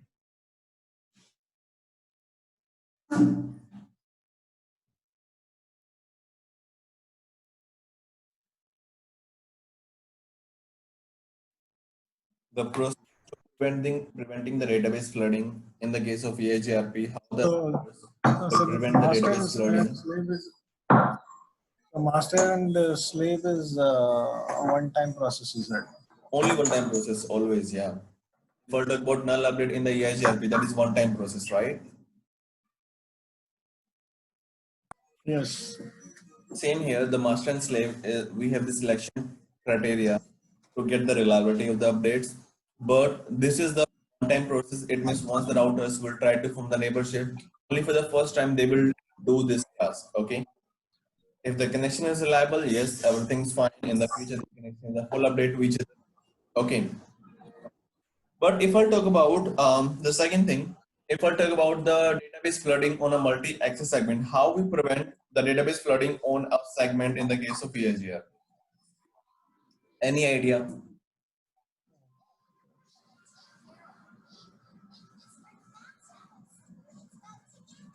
I don't remember that. Guys, please, you have to revise the EIGRP, because I will again, like I'm saying, I will relate everything from the EIGRP and because if you know the EIGRP, if you know the protocol, so this OSPF will be like very easy to all of you, really. Because if you know the previous concepts, you can relate the things, okay? So if you will relate the, okay, so the things will be easy to understand, right? As I said, Okay. if you remember, let's suppose if you know the null update process, so I'm saying here master and slave just to get the reliability. Now that is more clear, right? It means the routers in the EIGRP, what we have, the null update to get the reliability, in the OSPF what we have, master and slave election to get the reliability. That's it, right?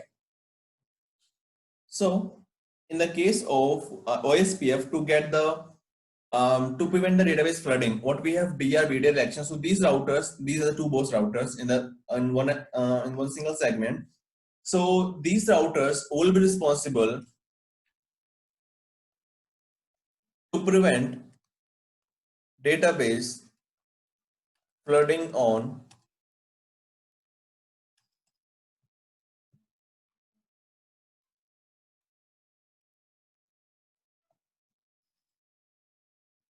multi-access segment. Okay. So what is multi-access segment? That is your Ethernet segment. Okay, so here we have DRBDR to prevent the database flooding on multi-access segment. And if I talk about EIGRP, if you remember, we have a split horizon feature. It means whenever a router will receive an update on an interface, it will never advertise the same update to the interface, right? Remember this thing? If you're getting an update packet on an interface F0 by 0, so the router will never advertise the same update to the same interface. Correct? Yes, you said in HRP. That was a split horizon. Split horizon. Atif, remember? Yeah, split horizon. That was the split horizon feature. Okay, so using that feature, the devices will prevent the database flooding on the segment. But that was for the distance vector protocol. It was for the RIP for the EIGRP only. Okay, but if I talk about OSPF, OSPF is a link state protocol. See, we don't have that feature here. So what we have here, just to achieve the same task, we have here DR and BDR. Basically here we have, these are just like a monitor in the class. Okay, it means whenever any router want to exchange the routes, or we can say database, they will go to the monitor to DR. DR is the first monitor, BDR is the second monitor. If the DR fails, then BDR will take over the role. It means here first monitor, second monitor, right? Like in the class. So all the routers will try to exchange the database via DR, via the first monitor. If the first monitor is down, is not present there, okay, the second monitor will take place, will be the first monitor at the time in the case of DR fail, okay, and all the routers will again try to exchange the routes with the DR, because in that condition BDR will be DR, okay. So DR is your designated router and BDR is your backup designated router, okay. So I think the concept of DR, BDR is more clear right now, right? We'll discuss again, don't worry. But these are the basics of DR, BDR and master and slave. Any doubt in these two things? So in OSPF topology, there can be only one DR and one BDR. Oh yes. Basically, this election we do DR, BDR and master slave election. So these two elections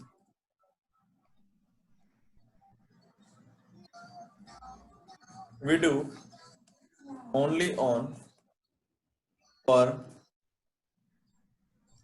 segment basis, not the area basis. Let's suppose in one single area we have 10 segments. So we will be having 10 DR and BDR. So let me draw designs so that will be more clear.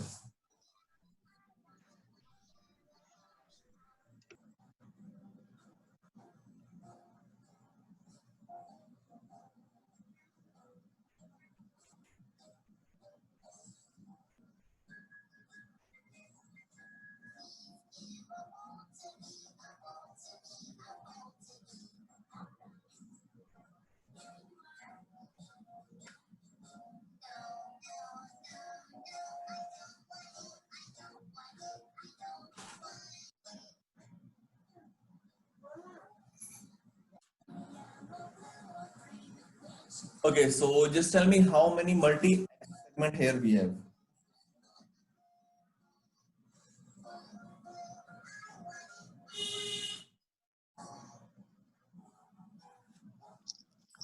How many? Sorry, how many multi-axis segment here we have? Multi-axis segment, I want to know. In this topology, how many multi-axis segment we have?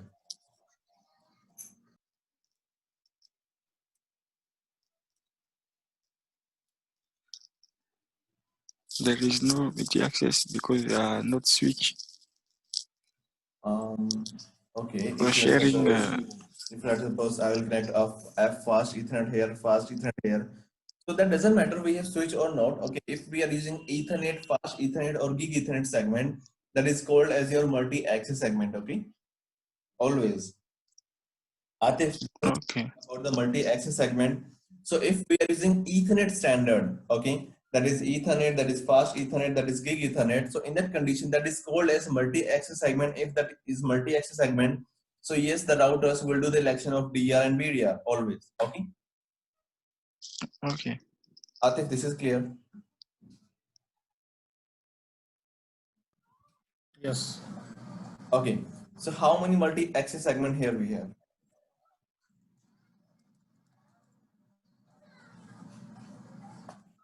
One, two,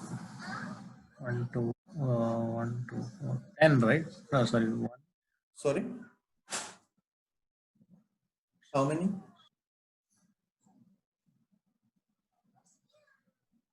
10. 10, right? No. Total number of links, I think we have 1, 2, 3, 4, 5, 6. Total number of links we have 6. So how we can have 10? Okay, so this line indicate your Ethernet segment and this line indicates your serial segment, right? Remember in CCNA we discussed this one. This is your serial segment, Yeah. your Ethernet segment. So how many Ethernet here we have? 1, 2, 3, and 4. So here we have 4 segment. It means how many multi-axis segment here we have 4. It means in this diagram we can have 4 DR, 4 BDR. Okay, this one is clear now. So on this Ethernet segment, I will be having DR/BDR. On this segment, I will be having DR/BDR. In this segment, I will be having DR. And on this segment also, I will be having DR/BDR. Okay. Okay, it's clear now. Atif, this is clear to you? Yeah. Okay, so let me just draw another diagram.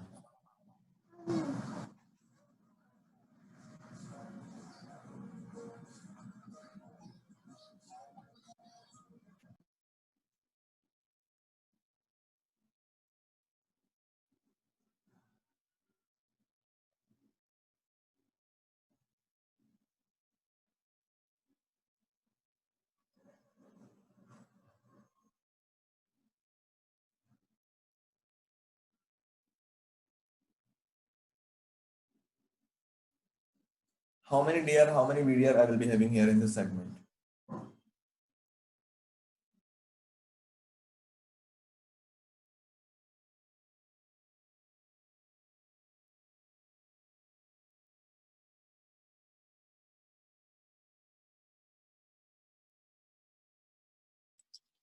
Two DR, two BDR. Because there are two multi-access segments. Okay, Atif, your answer.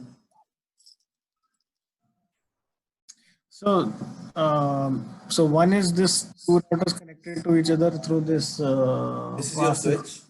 Yeah, this is your switch. Yeah. So look here. This is the one segment, right? And this is another segment. So we have two segment here. So I will be having two DR/BDR, right? Yes.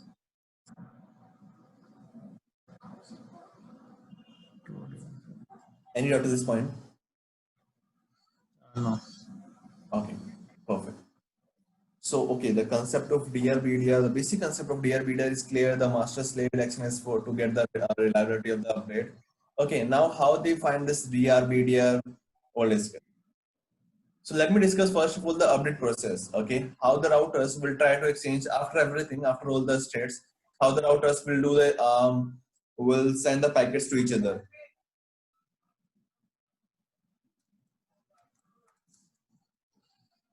and this process is very very main part in the states. Okay.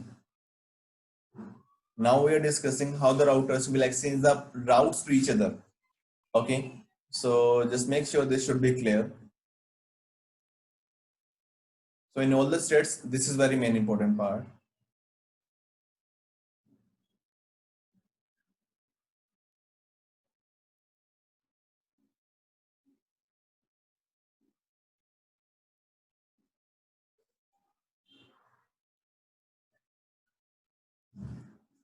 So let's say this is having 1.1.1 address. Okay, this one is having 2.2.2 address. This one is having 3.3.3.3 address, and this one is having 4.4.4.4 address, and same here. This one is having 5.5.5.5 address. So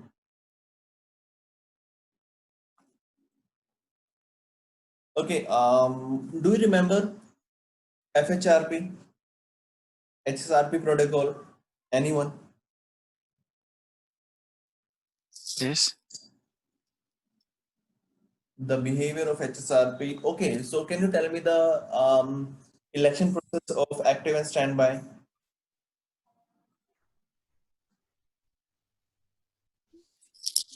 We elect the slave first because we must always take effect on the node we share information with priority. Okay, so basically, look here, let me explain you. If I'll talk about HSRP, okay, in the case of HSRP, we have two roles. One is active, one is standby. So always the routers will do the election for the standby. Active is promoted, right? Same here. Always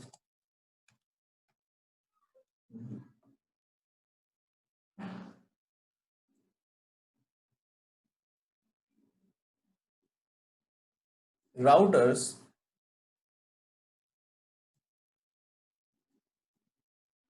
will do the election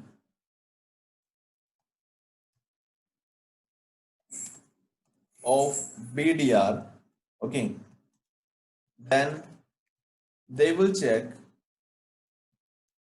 DR is present or not.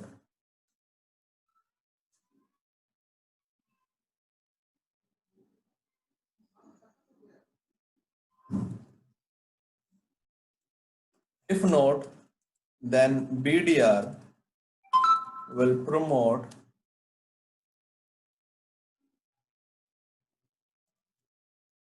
itself as a DR. If DR present, then it will be DR, sorry, BDR. Okay, so they will check. First of all, the election will be happen only for the BDR, always like standby and active election. Okay, so the routers will do the election for the BDR, and then they will check, do we have any DR here or not. If not, the routers will, if not, the router will just promote itself as a DR. Okay, now. So in this condition, how the routers will do the election for BDR? So let me note down the criteria. Okay, BDR election criteria. The first criteria, they will check highest priority. So by default is 1.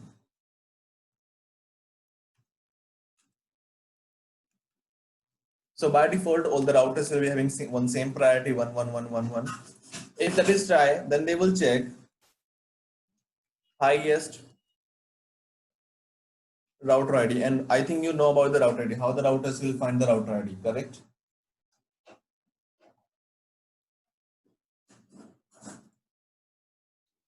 Any doubt at this point, guys? No. Atif, this is clear to you? Yes. At this point? Yeah.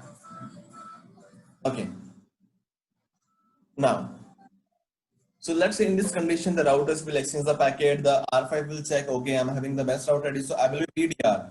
Then it will check, okay, do we have any DR? No. So R5 will promote itself as DR, and then R4 will check, do I have any DR, BDR? No. So R4 will be BDR. So after everything, the state here, that will be DR, this router will be DR, this router will be BDR, and the remaining routers will be DR other. Okay. So these are DR other. A router that is not be able to be DR or BDR, that will be the DR other. Same here, this router will be in the DR.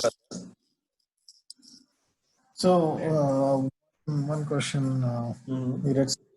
DR-BDR election is happening after the X start state, right? No, after 2 state and in the starting of X start. Okay. Clear? Okay. Now, one more thing here. In between DR and BDR, they will be in the fully adjacency state.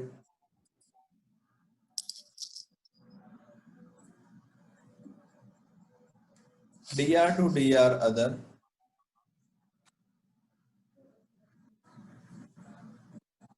Again, they will be in the fully adjacent state. Fully adjacent. If I talk about BDR and DR other,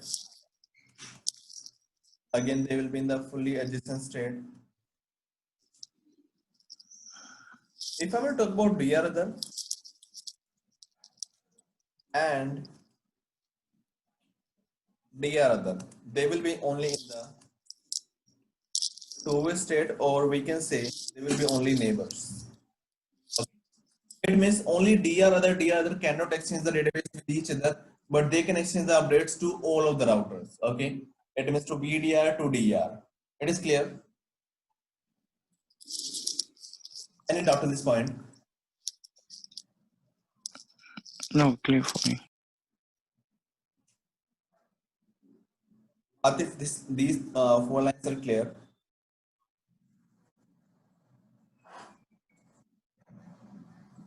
Hello, Atif.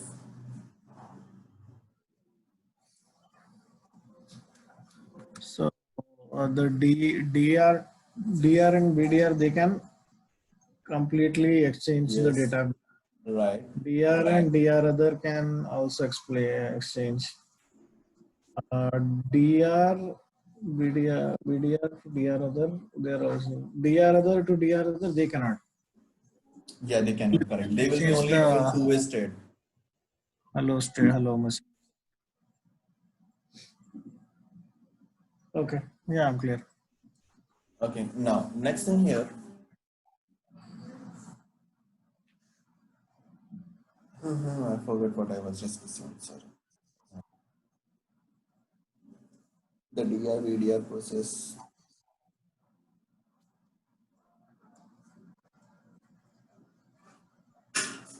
Yeah.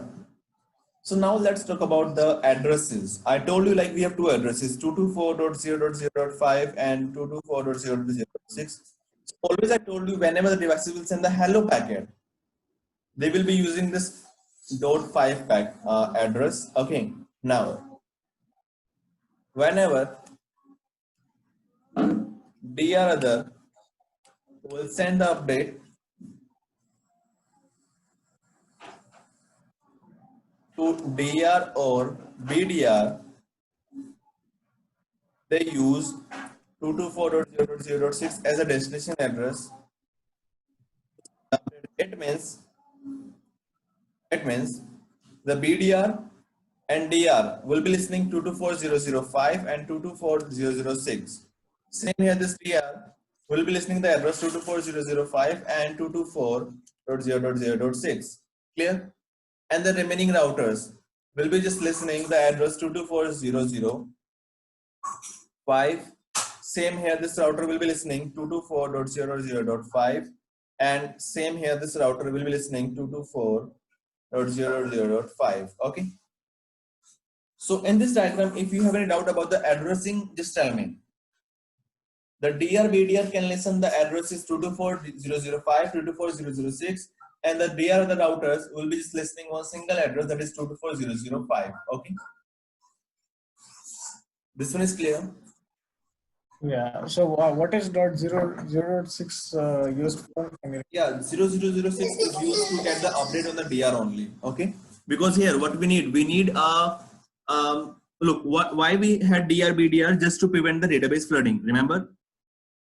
So that's why on the DR BDR we have a special address, that is 224.0.0.6, and we have indicated all the routers. Whenever you will send the update, just use one single address, that is 224.0.0.6, to send the update. Okay, it's clear. Whenever all the routers will try to send the update to DR or BDR, so they should have the special address, right? Just to get the update. So this address 224.0.0.6 is the address just to get the update from the other routers. Okay. If these routers will start sending the update using 224.0.0.5 address, all the routers will receive the update, right? Correct.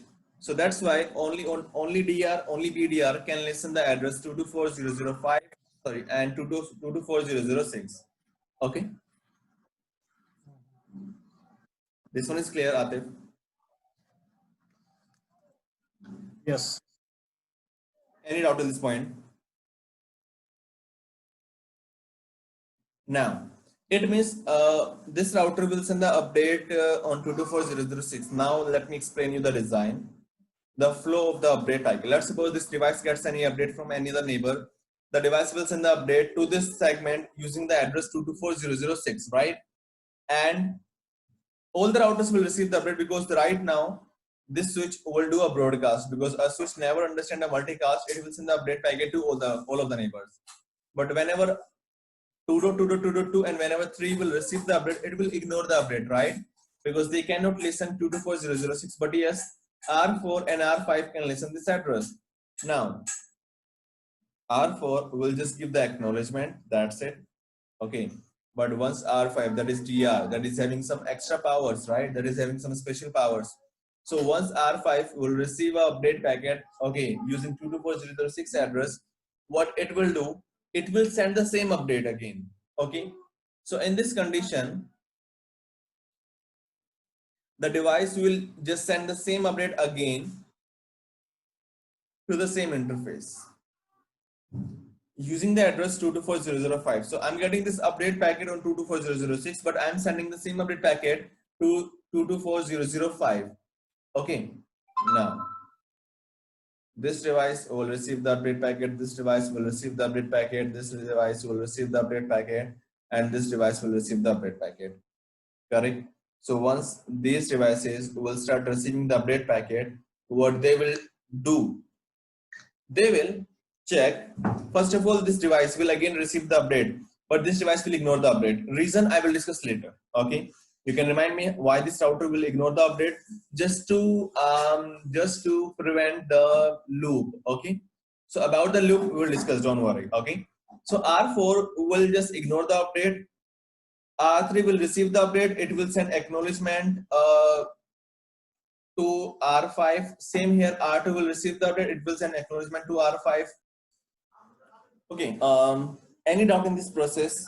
So last, whenever R1 will receive the update packet on the address 224.0.0.5, that update packet will act as the acknowledgement to this router. Okay. This is clear. So this is the update process in the case of OSPF. Okay. Like this, the routers will prevent the database flooding. Okay. Okay. Atif, any doubt till this point? Please tell me if you have. No. Everything is clear. Yes. Okay. Perfect. Now, let's start with the other things like the master and slave election. So we'll discuss how the routers will do the master and slave election. Okay. Now, So as I told you, like basically the master and slave election is just to get the reliability of the update packet, right? Like in the case of EHRP, we had null update packets. Same here, we have master and slave. So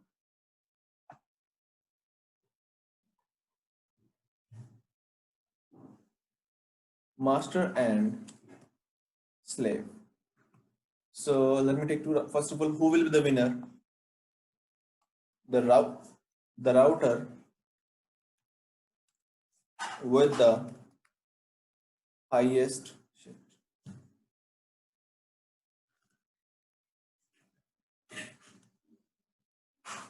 router ID will be the winner.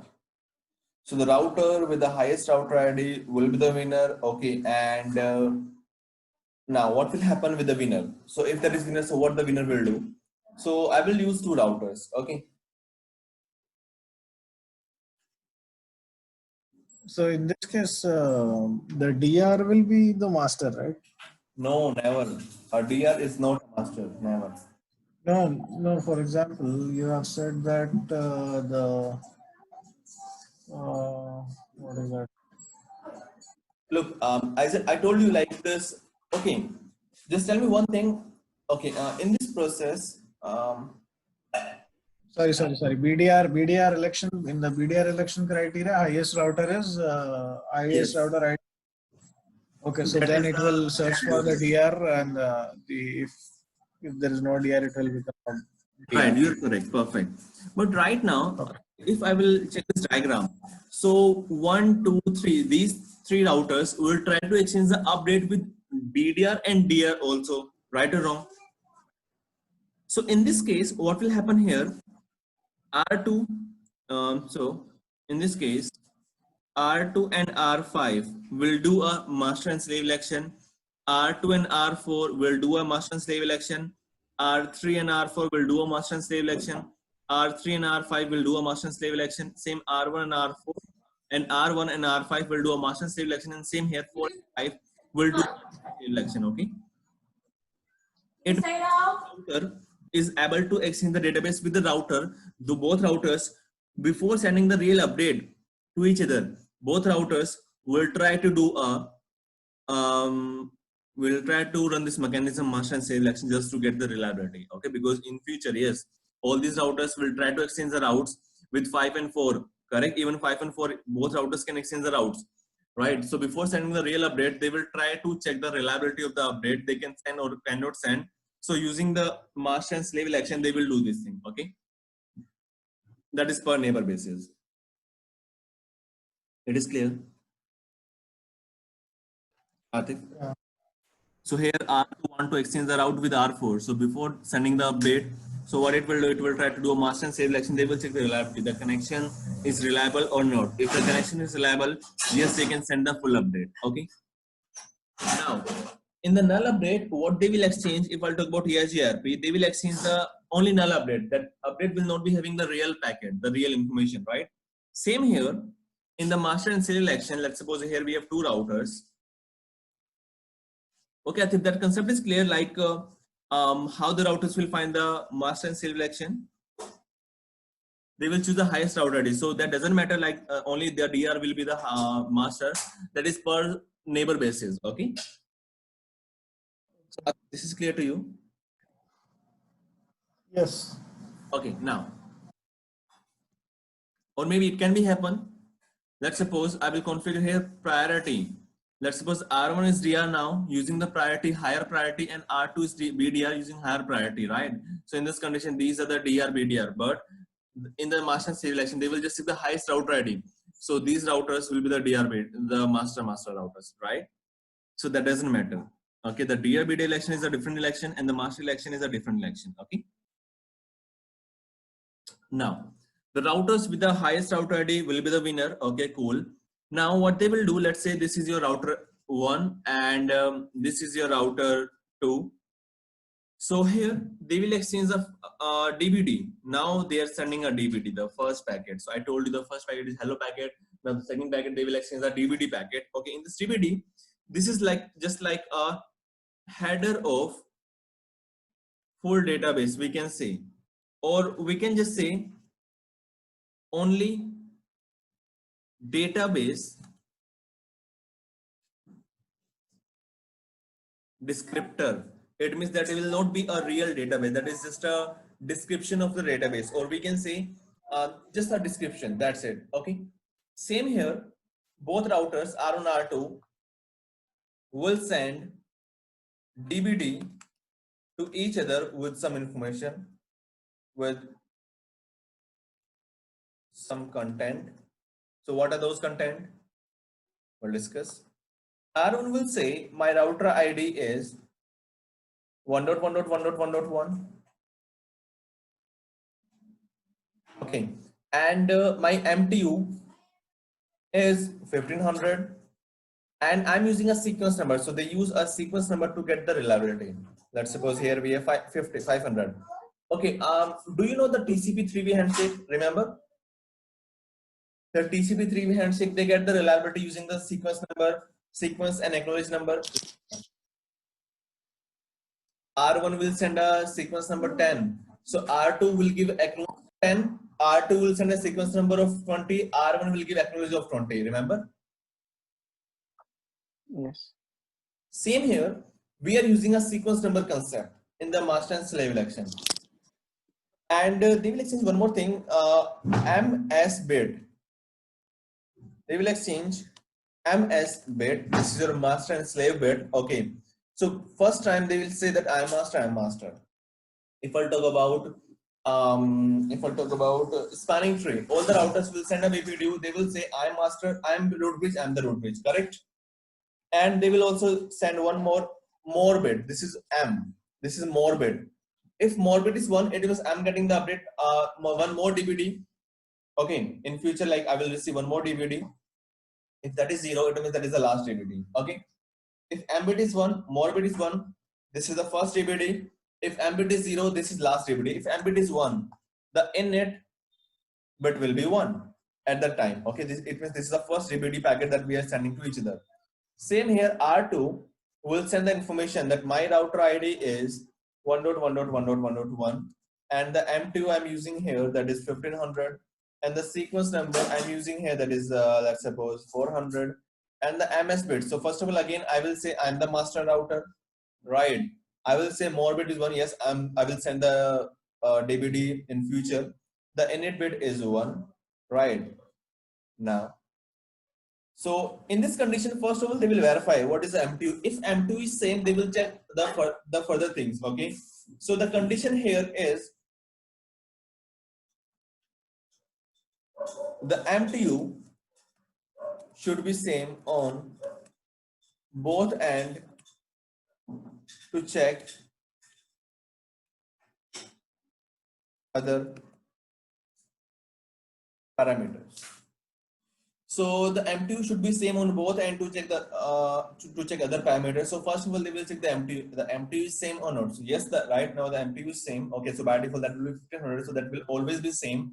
So these routers will check the other things. Oh, sorry. Here it should be 2.2. So the R1 will receive a packet. Oh, I'm getting a packet. The higher router is 2.2.2.2. Then now I'm the slave and R2 is the master. Okay. Now what will happen here? Now the next process.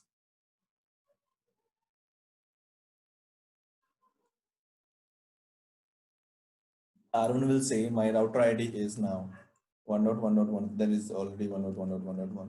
Okay. And the MTU I'm using here, that is 1500. And the sequence number, now I will start using a sequence number of master because the router R2 is having higher router, that is a master router. So now I will use a sequence number of router R2.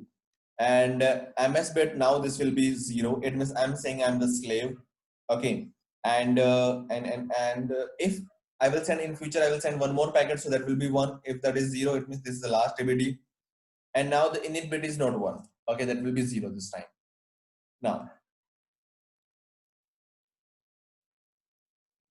you can see the R2 was using a sequence number 400. So now the R1 will always, the slave will always be using the sequence number of master to check the reliability.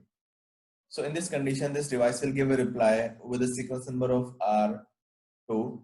Same here, this router, in future this router will send, let's suppose this router will try to send a new DVD. Okay, the ID is 2.2.2.2, the MTU, it will say that is 1500. Now it will use a sequence number +1, it will say 401. Now if R1 will give reply, so that will give reply on 401. In future again, if R2 want to send a DVD, it will send 402. So always the slave will be using the sequence number of master, always, okay?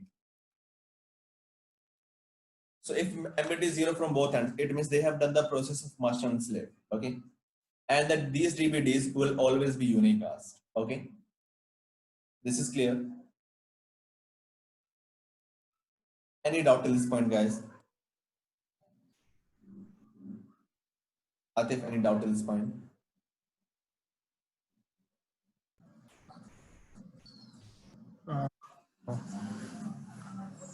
These things are clear. Yeah. And one more thing, let's suppose we have two routers, R1, R2. Okay, R1 is open standard devices, R2 is Cisco devices.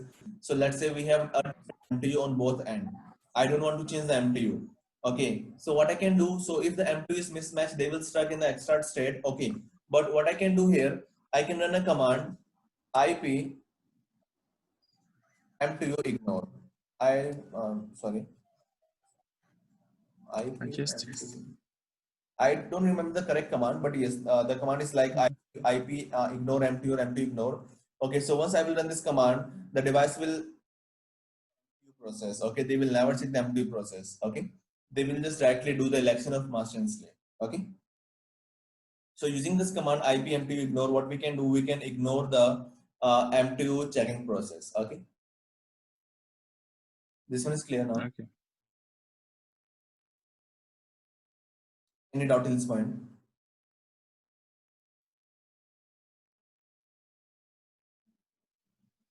This case is the extract state, yes? Yes, in the extract state, yeah. Okay. Atif, any doubt, bro? So why are we doing this IPMTU ignore? Because let's suppose we have two devices. One is open standard device, one is Cisco device. So let's suppose the open standard device is a lower MTU, around 1400. Okay. In that case, the devices will start in the extract state. Okay. To ignore these things, let's suppose I don't know the MTU of my neighbor. Okay, what I can do, I can run this command. Even my neighbor will run this command. IP MTU ignore. So once we run this command, we both will start ignoring the concept, ignoring the process of MTU. Okay. Clear? Okay. Yeah. So if M2 is different, so I can run this command to ignore the M2. That's it. Okay. And the sequence number, both routers will be using a sequence number of master. It means the slave will be using a sequence number of master. That's it. To just check the reliability. Okay. If master is getting a DVD from the slave with its own sequence number, it means the connection is reliable in between two routers. Okay. Okay. Now this is clear. Any doubt at this point?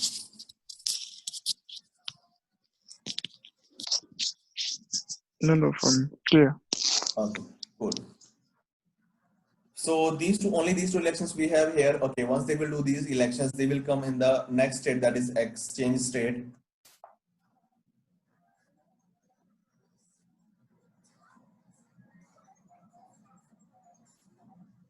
So in the exchange state, what they will do, now everything is done in the fourth state. In this state, they will exchange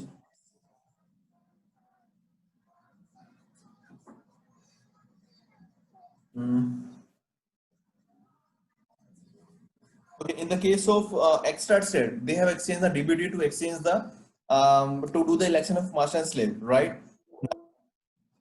They will exchange here DVD. They will exchange DVD with of the database. Okay, so I will show the database in the next class. So all the database will be having a header. Okay, let's say I'm using ICMP, so that will be having a header. I'm using HTTP, that will be having a header. Same here, the database will be having a header. Okay, so all the routers will exchange the headers with each other in this state, in the case of exchange state. Okay, now in the next state, let's say in the DB, in the headers, they are exchanging 1.1.1.1 and R2 will say 2.2.2.2. I have an update, a full update with this ID. R1 will say I have an update with this ID. Okay, in the sixth state, in the loading, both revise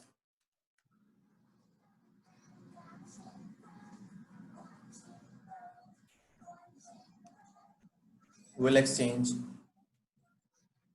LSR, link state request, using those headers. So they both will say, I want to get the update. I'm sending a request for this one also. Now they both, once they will receive the request,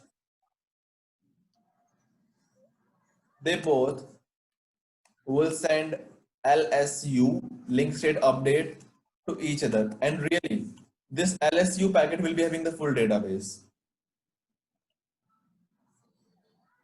Okay.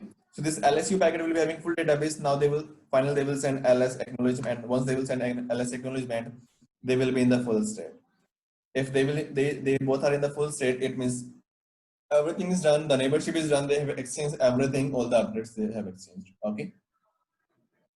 So this is the process of like these are the states that we have. Okay. The very main state is extract state. Everything we have in the extract state. So just tell me if you have any doubt, I can answer. Just tell me.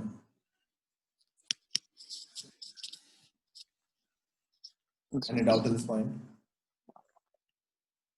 No, from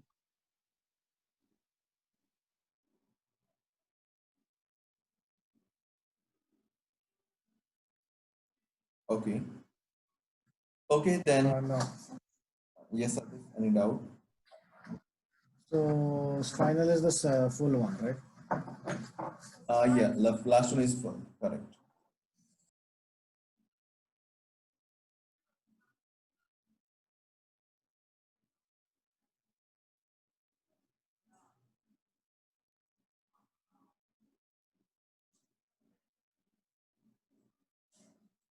Any doubt at this point?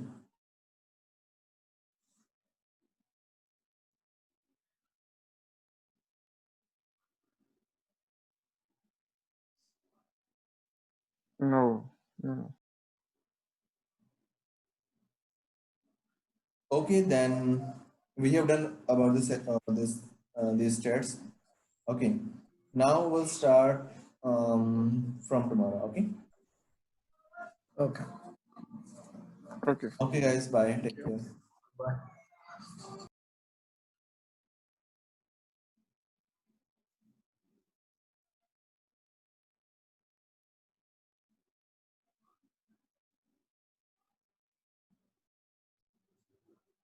Okay, so yesterday we did states, right?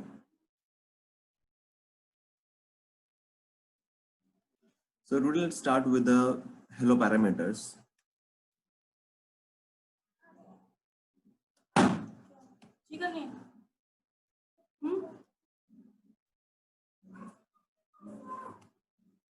So guys, any idea like what parameter should be same here?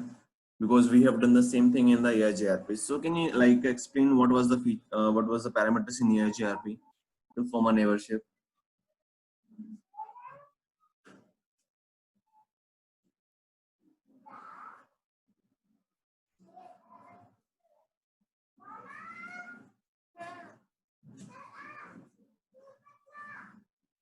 If any idea? Hello packet will send. Sorry, I was on. Is the hello Yeah, parameters? of course. Hello is 5, hold is 15. Okay, I just want to know the hello parameters. Like what parameter should be same, what can be different, like this.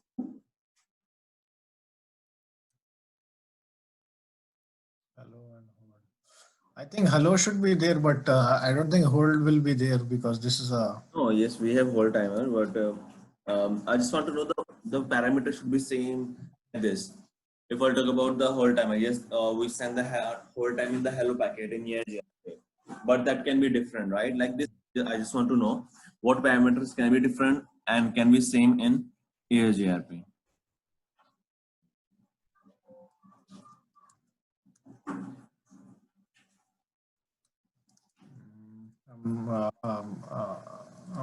I'm not following your question. No, I look here. Let's suppose we have two routers, R1, R2, right? So I want to form the neighborship in between two routers in EIGRP. So what are the parameters that should be same to form a neighborship? That's it.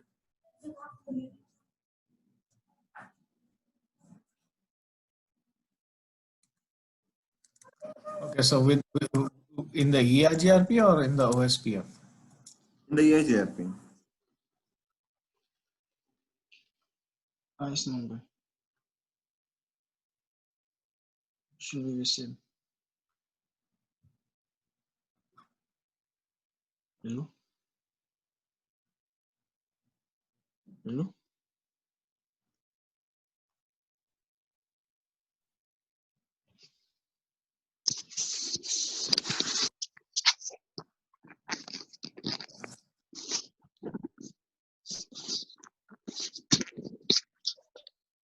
IS number should be the same. Hello? You hear me? Correct. And And same net, a network.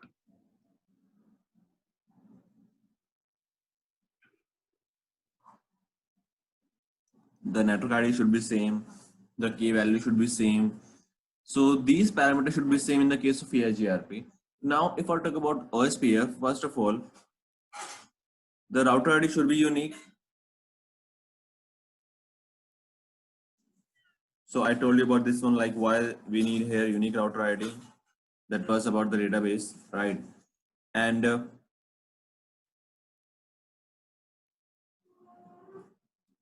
network ID should be same.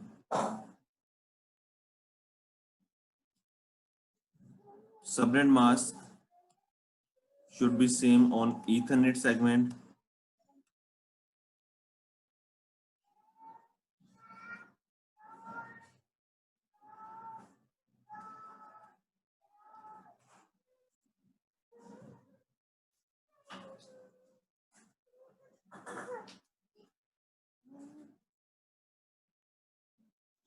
Subnet mask can be different on serial segment.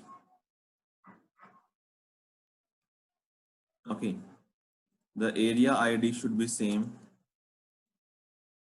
to form a neighborship. And stub flag information should be same. So sorry, yeah. So these things should be same. So about the stub flag information, yes, we will discuss later. Okay, or now, because that is another part. Okay, the router ID should be unique. The network ID should be same, and the mask could be same on the Ethernet segment, but the subnet mask can be different on serial segment. The area ID should be same, and the stub flag information should be same. Okay. So these are the parameters that we have to check in the case of OSPF. Okay. And the process ID can be different. Okay.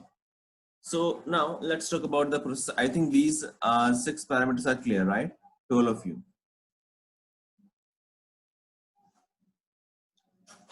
Atif, Akram, any doubt in these 6 parameters?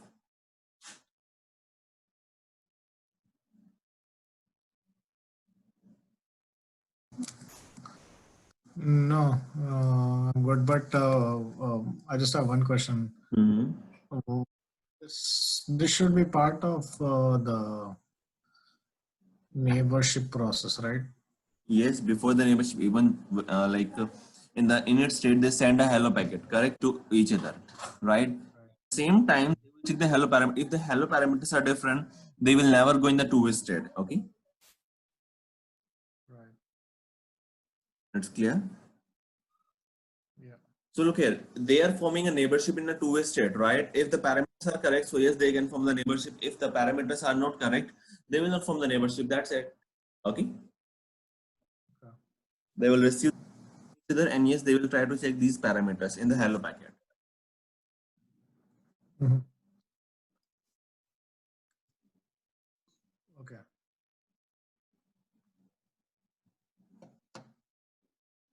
It's clear now. Okay. Yeah. Akram, any doubt, bro? No, no. Okay. Now.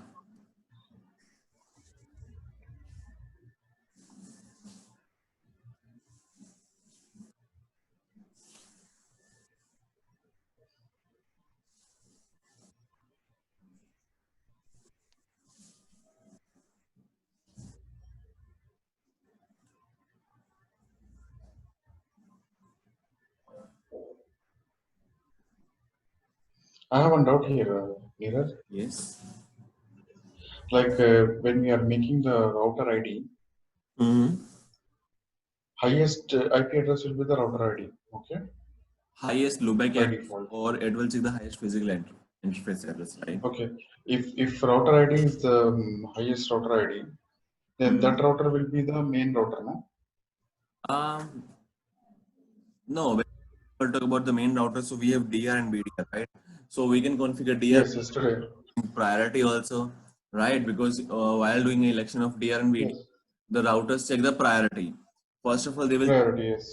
increase the priority on other router, okay, that does not have a higher router ID, so that will be the DR, right?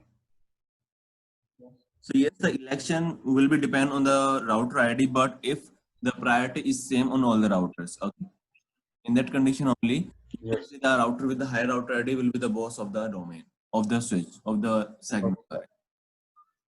Okay. Okay. Sir. Clear? But this process ID can be different on all the router. That's not a Yes, problem. process ID can be different on all the routers. Let's say, On, tell me. So now let's see what is the use of this process ID.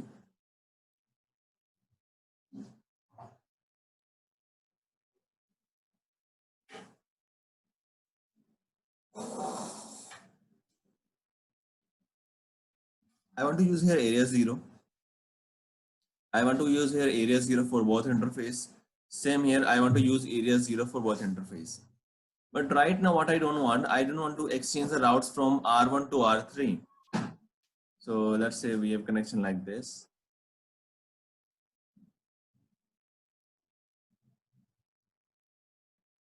This is your R1, R2, R3. So right now, let's say we are running here EIGRP. So in the EIGRP, what we have a concept of AS number. So if I'm using a AS number, same AS number on all the routers. So yes, all the routers will exchange the route. Correct.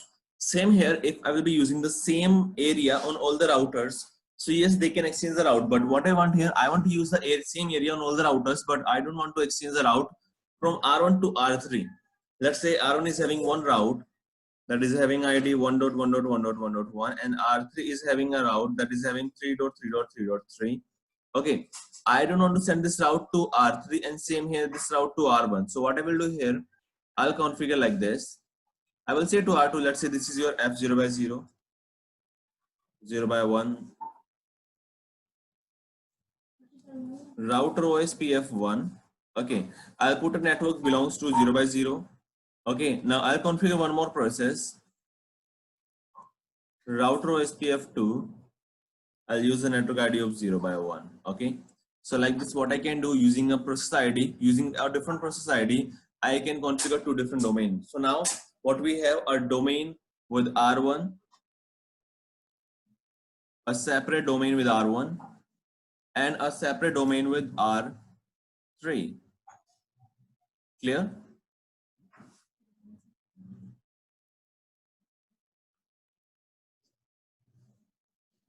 So using this process ID, what we hello, can Neeraj. make the communication Neeraj. is, yeah. Yep, tell me. Yeah. Neeraj, here the area will be same or area will be different? I want to use same area on both interfaces. Okay. Area should be same. First of all, let me compare this with the EIGRP. Let's say we have three routers, R1, R2, R3. Okay, I want to use the same ACE number. So in the ACE number, that will be same on all the routers, right? Let's say I'll configure on Yes. R1, the ACE number is 10. I'll configure same ACE number on R2 and the same ACE number on R3. So what will happen here? The router will try to exchange the route, and yes, they will be having all the routes, correct? So to stop the routes, what we have to do, we have to perform the filtering. But right now, without any filtering, what I can do, I can break the communication. Okay, so what I will do here, I'll use a different process ID for R1. I will use a different process ID for R2. That's it. Okay, but the area will be same. So whenever R2 will receive a route in process number 1, it will never send the route to process number 2 by default. Okay. So, Yep. good. Mm-hmm. I have one question here. Mm-hmm. The process ID you changed, process number is different, but the area will be same? Area will be same, yes, that doesn't matter. Because the area we use to form a neighborship and the process ID Okay. to just break one single router into two parts, right? Let's say we are using VLAN feature. So using VLAN, what we do? We do we break the broadcast domain, right? Same here. What we are doing here, we are separating a OSPF process, right? We are using a process 1 for the R1. We are using a process 2 for R3. So what will happen here? Whenever R2 will receive a route in process number 1, it will not forward the route to process number 2. And whenever it will receive the route in process number 2, it will not forward the route to process number 1. Okay. But Neeraj, what is the benefit of putting the all routers in one area? No, it's up to you. You can use any area. Okay. But look here, let's say I'm using here area 1. Okay. So in that condition, R1 will not form the neighborship. So the area we have to check on the in between routers. Let's say I'm using here area 0. So that should be same here. Okay. If I'm using area 1 here, so that should be same on the neighbor router like this. Okay. It's clear? Okay. Yeah. Then I can solve this issue with the areas. No, why I have to change this process No, number? if let's say if I use here area 0, area 1, area 1, the routers will start exchanging the route. R1 and R3 will receive the routes from each other. Okay. Let's say Okay. area 0, area 1, area 1. So in this condition, the device will check, okay, area 0, area 1 is a part of my single process. So yes, I have to forward the route to another area. Okay. Okay. That is a part of dual area, or we can say that is a part of inter area. So yes, we'll discuss about the inter area. Don't worry. Okay. So first of all, we have to learn like what is the concept of intra area, and then we'll discuss the inter area concept. Okay. So if we have two different area in a single process, yes, all the routers will receive the route. Okay. Definitely. Okay. It's clear. Yes. Atif, any doubt?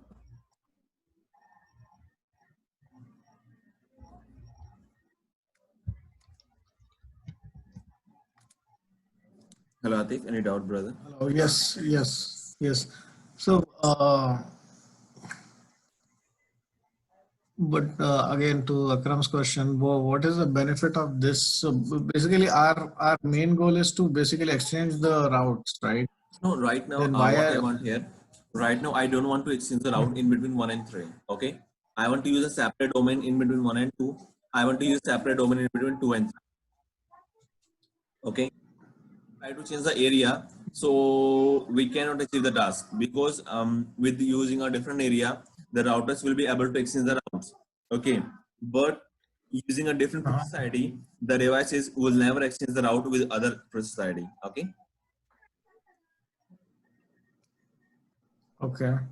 But sorry, I'm repeating myself. Why are we not using a different area then? No, again, if I'll be using a different area, so the device, let's say R2, I'm using a process ID 1, the router OSPF 1. Okay, so I'm using area 0 for 0 by 0 interface. I'm using area 1 for 0 by 1. What will happen here whenever this process will see, I'm getting some routes from area 0, and area 1 is a part of the same process number. So yes, I can send the route from 0 to 1 and 1 to 0. Okay. Will be using a different area. So yes, the router will try to exchange the route, and yes, they can exchange the routes. Okay. Okay. That's why to separate a domain, what we need to use a different process number. So once I will start using a different process number, yes, the routers will not be able to extend the routes by default. Okay. But they can talk within their area. Within area they can talk, with different area they cannot talk. It means now after configuration of this one, the different process ID, R1 can communicate to R2 and R2 can communicate to R3, but R1 will not be able to communicate with R3. Okay. Okay. And the configuration on R2? This configuration I will do on R2, and R2 will be having all the routes.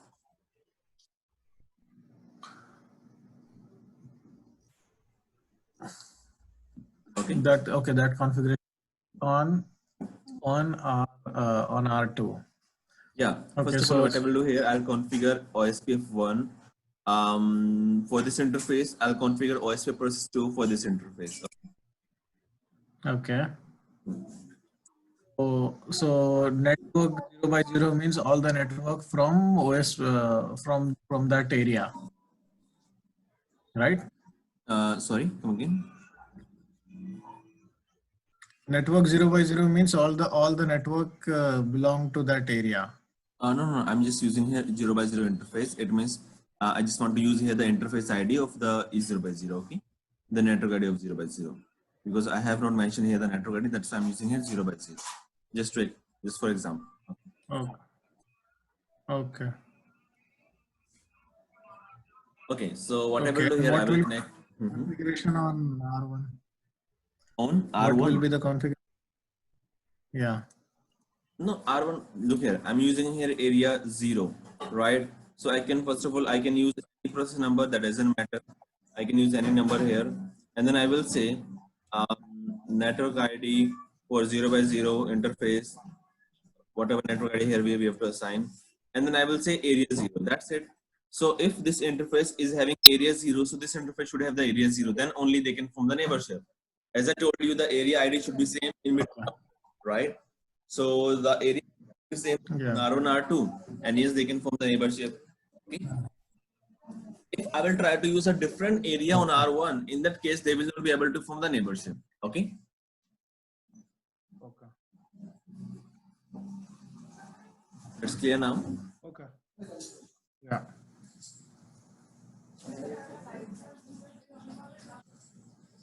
Atif, any doubt, brother? No, I'm good.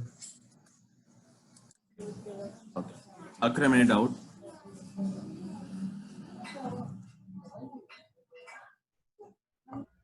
No, sir, it's okay. Okay.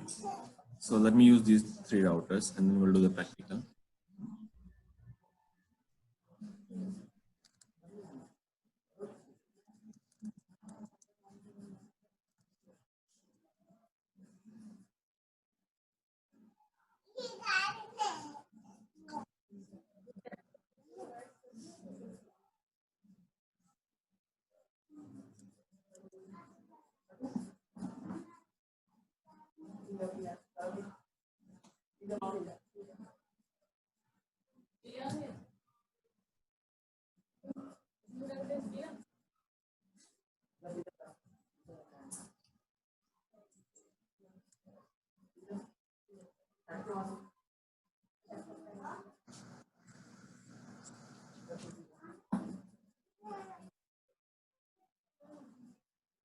So here, I'll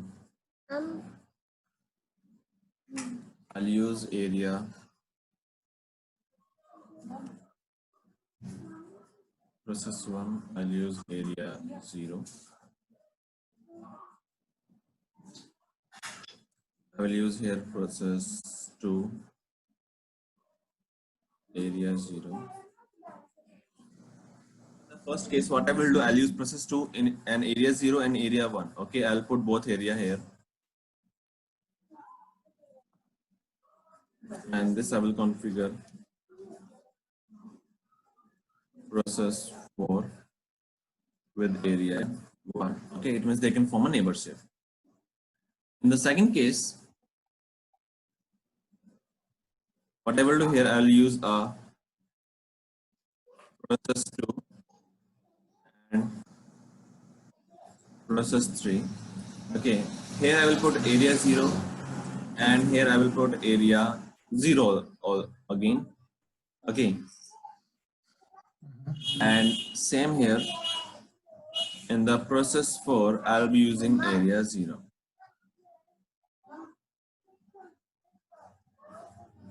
So we have these two concepts. Okay. So first of all, we will work on this one, the first one, and then we'll start this.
Okay, so let's start here with the process 1. Router. Okay, the network ID. So I'm using here a 12 network. 12.0.0.255.255.255 into area 0. Okay. The network I want to use here 1.0.0.0.255.255.255 into area 0. Cool. Go to R2. Router OSPF 1. Sorry. We can use any number, that doesn't matter. Network 12.0.0.2. Sorry. 12.0.0.2.0.0.0.0 area 0. Network 23.0.0.0.0. Yeah. No, let's use area 1 here.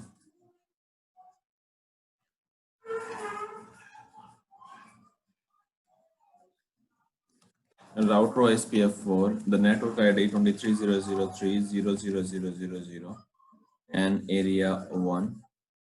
Network ID 3.3.0.0.0.0.255 enter area 1. So first of all, they will take some time to form a neighborship. That will take 40 seconds to form a neighborship. Okay, just wait for another 40 seconds.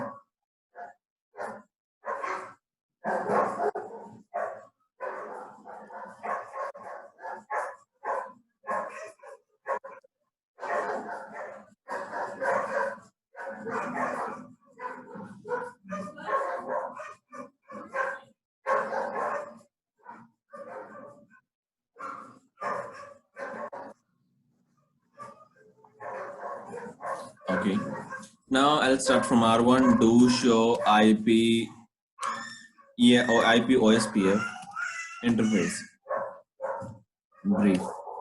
So do show IP OSPF interface brief. So first of all, here I can see like we have two interfaces. One is 0 by 0 and one is loop back 0.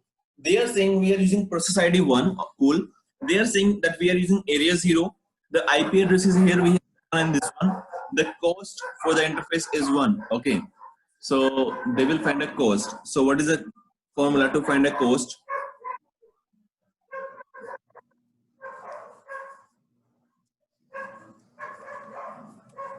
10 to the power 5 upon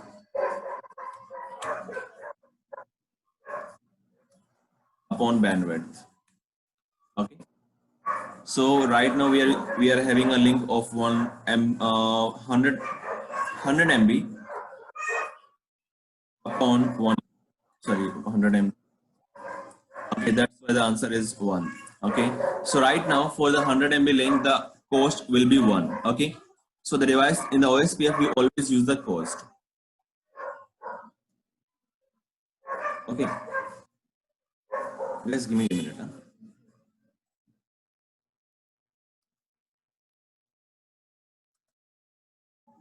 Okay, now, so yeah, by default, the cost will be 1 here for the 100 MB per second speed. Okay, now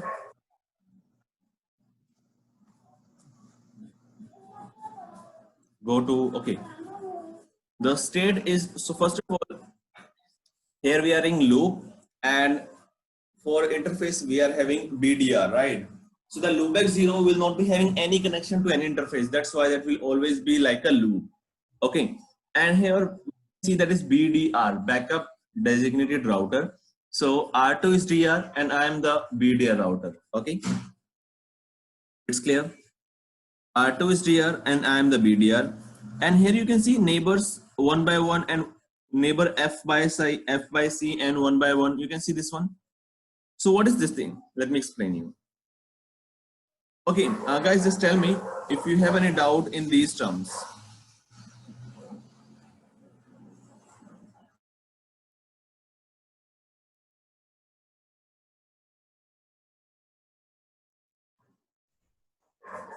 Any doubt, guys, till this point?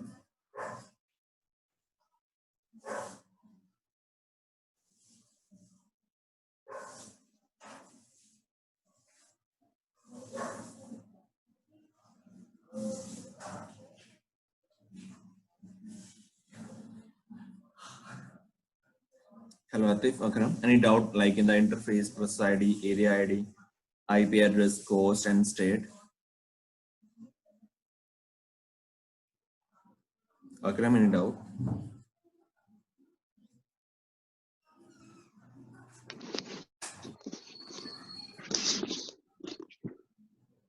No for me.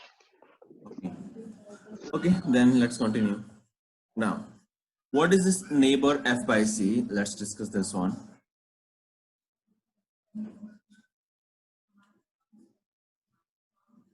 So F is numbers of neighbor in forwarding state.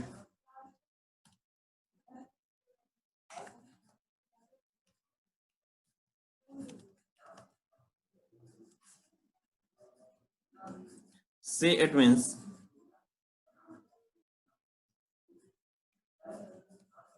total number of neighbors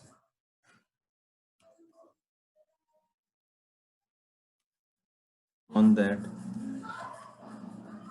Ethernet segment. Okay. So F, it means number of neighbors in forwarding state, and the C, it means total number of neighbors on the Ethernet segment. Like this is the total number of counts, neighbor count. Okay, we can say. F, it means forwarding, C, it means count. So how many neighbors we are in the forwarding state? That is 1 right now. Okay, and how many total members we have in this segment? That is 1. Clear? So maybe this can be 2, 3, 4, 5, 6, 7, 8, 9, 10. Let's see. Let me draw a diagram.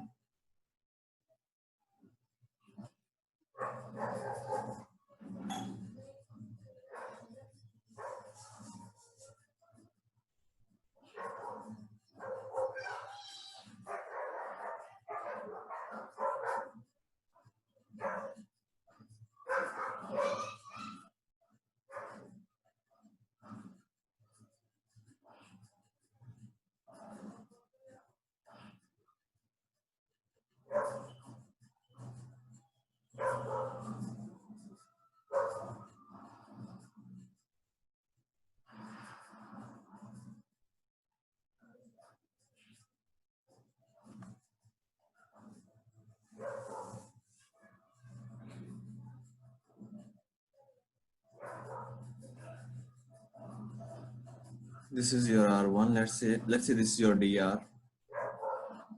This is your BDR. And here we have DR other.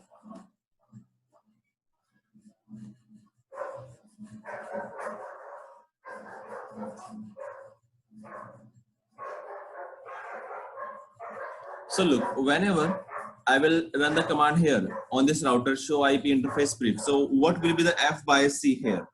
So first of all, how many neighbors I have? 1, 2, 3, 4, 5, and 6. 6 neighbors I have. Total number of count is 6. How many neighbors are in forwarding state? Only 2, right? 1 and 2, only DR and BDR. Same here, whenever I will run the same command on this router, I will be having the same answer, right? I'll be having the same answer. Same here, whenever I will run here, I will be having the same answer. On this DR also, I'll be having the same answer. Same here. But whenever I will run the command on DR, what will happen here? The F by C will be 6 by 6. It means total we how many neighbors we have? 6, and all the neighbors are in forwarding state with me. Same here, BDR will say F by C, how many numbers of how many total number of neighbors we have, that is 6, and how many total number of neighbors are in forwarding state, that is 6, right? So only on DR and BDR that will be same as the total number of count, like the forwarding numbers will be equal to number of count. But in the case of DR other, only 2 neighbors will be in the forwarding state, the rest of the neighbors will be in the two-way state, right guys? So this is the concept of F by C, forwarding and the count. Okay, this is clear.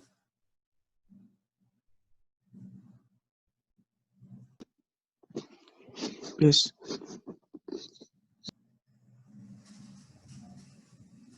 Atif, any doubt, brother? Akram, any doubt? No. This concept is clear, Atif. Yeah. I see concept. Yes. Oh.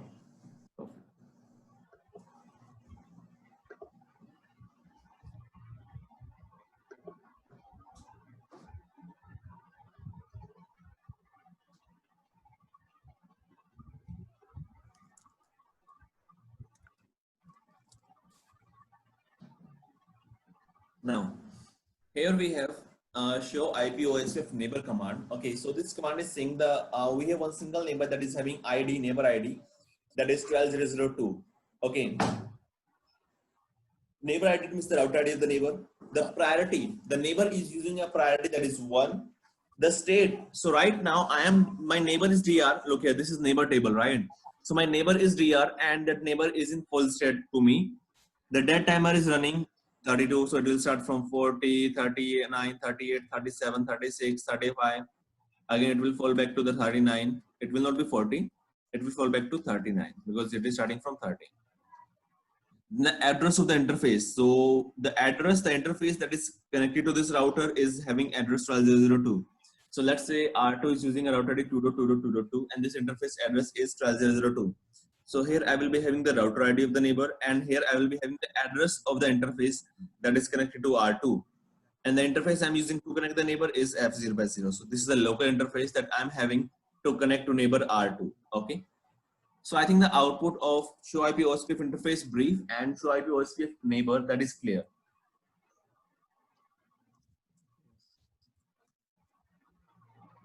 Any doubt till this point?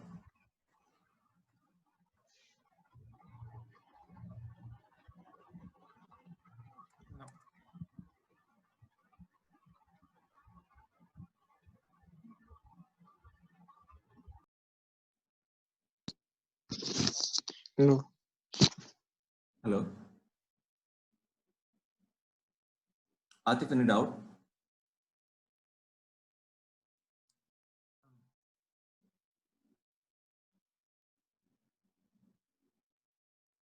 Akram, any doubt?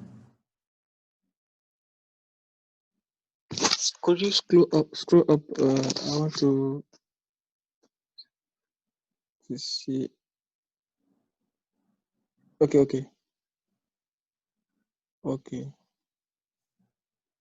Thank you.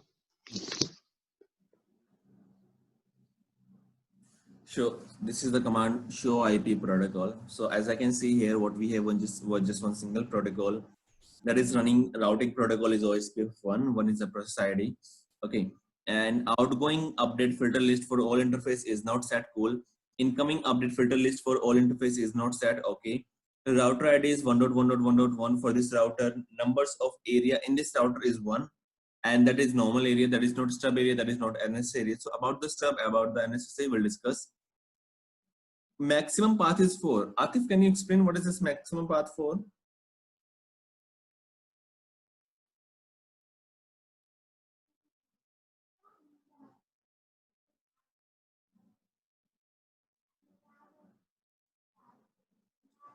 Atif, can you explain this maximum path for?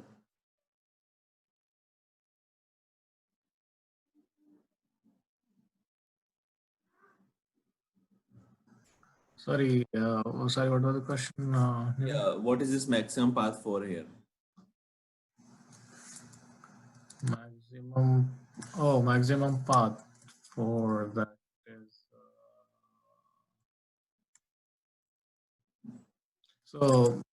that is related to the load sharing, load balancing, right? Load balancing, right? Correct. So it can balance to And 4. maximum path 4.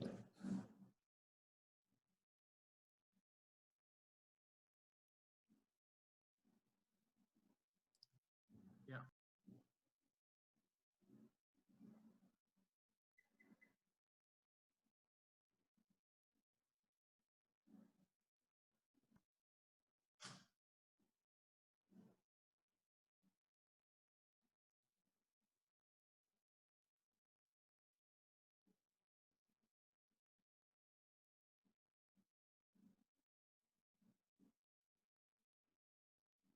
Akram, can you explain this one? What is maximum path for?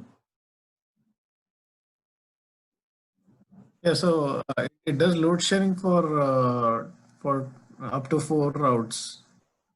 Okay, basically what is the real meaning of this one? Let's suppose I'm getting best path from 10 routers, okay? So the never install all the 10 routes in the routing table, right? So it will just pick only first 4 available paths and will put those routes in the routing table, okay? Let's say we are running here EIGRP, or let's say we OSPF, and we have 10 best paths available to reach a destination. So at that time, the device will just put only 4 paths as a best path in the routing table. We can configure this at max to 32. Okay. So at max, we can have 32 maximum path. Now that is saying routing network 1.0.0.0.0 and 0.255.255.255 with area 0. We are using here 2 network ID that is belongs to 1 and 12. Okay, and the second one is routing information source is gateway is 12.0.2. The distance, as I told you, the distance is 110. This is your AD value. Okay, and then finally last update I received around 10:37. The distance again the default is 110. So guys, Atif, any doubt in this one?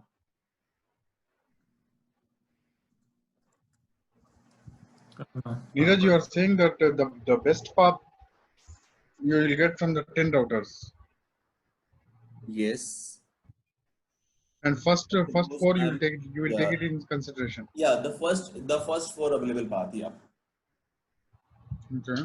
Let's say I'm getting a first packet from R1, then I'm getting another update from R2, then R3, then R4, then 5, 6, like this. Okay. So it will check. I received the first update from R1, so I will put that one, then second, then third, then fourth, like this. It will put. Okay.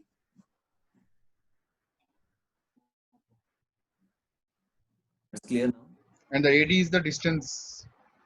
AD is a yes, correct. Or we can say distance is AD, AD is distance, right? Correct. Okay.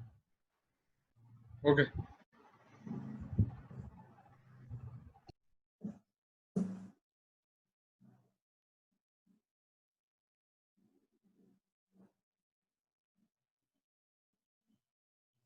Now,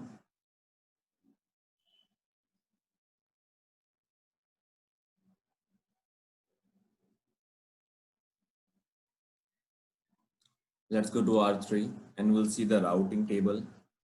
Do show IP route OSPF.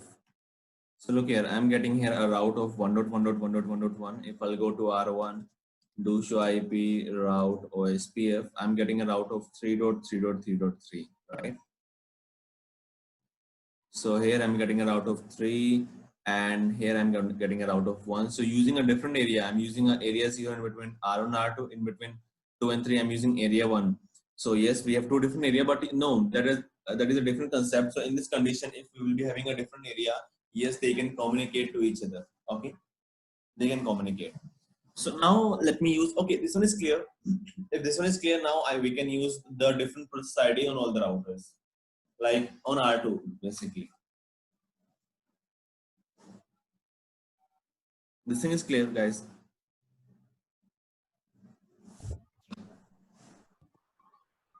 Atif, Akram. Neeraj, I have one doubt here. In R2, you are using different area 0 and area 1. On R2, yes, correct. Then how they are exchanging the routes between each other? Yeah, that is a part of inter-area concept. Okay. Okay, inter-area. Two different area can communicate, but two different process ID cannot communicate. Okay. Okay, if you change the process ID now, it will not exchange the Yes, routes. right. If correct. If let's suppose all the routers are having the same area, but R2 is having this interface in a different process and this interface in a different process. So in that condition, what will happen here? The device R2 will not be able to send the route from 2 to 3 and 3 to 2. Okay.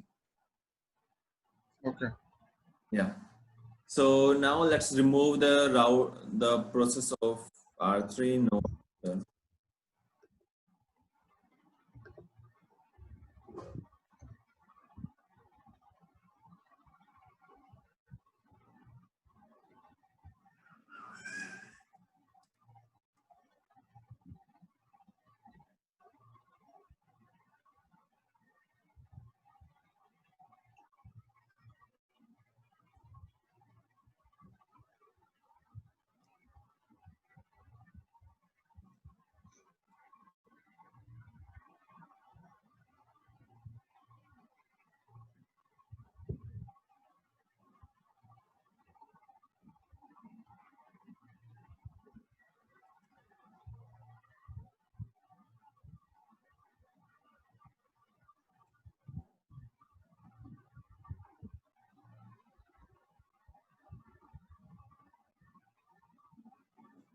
So I'm using area 0 on all the routers, right? Just wait for the neighborship here in between 2 and 3.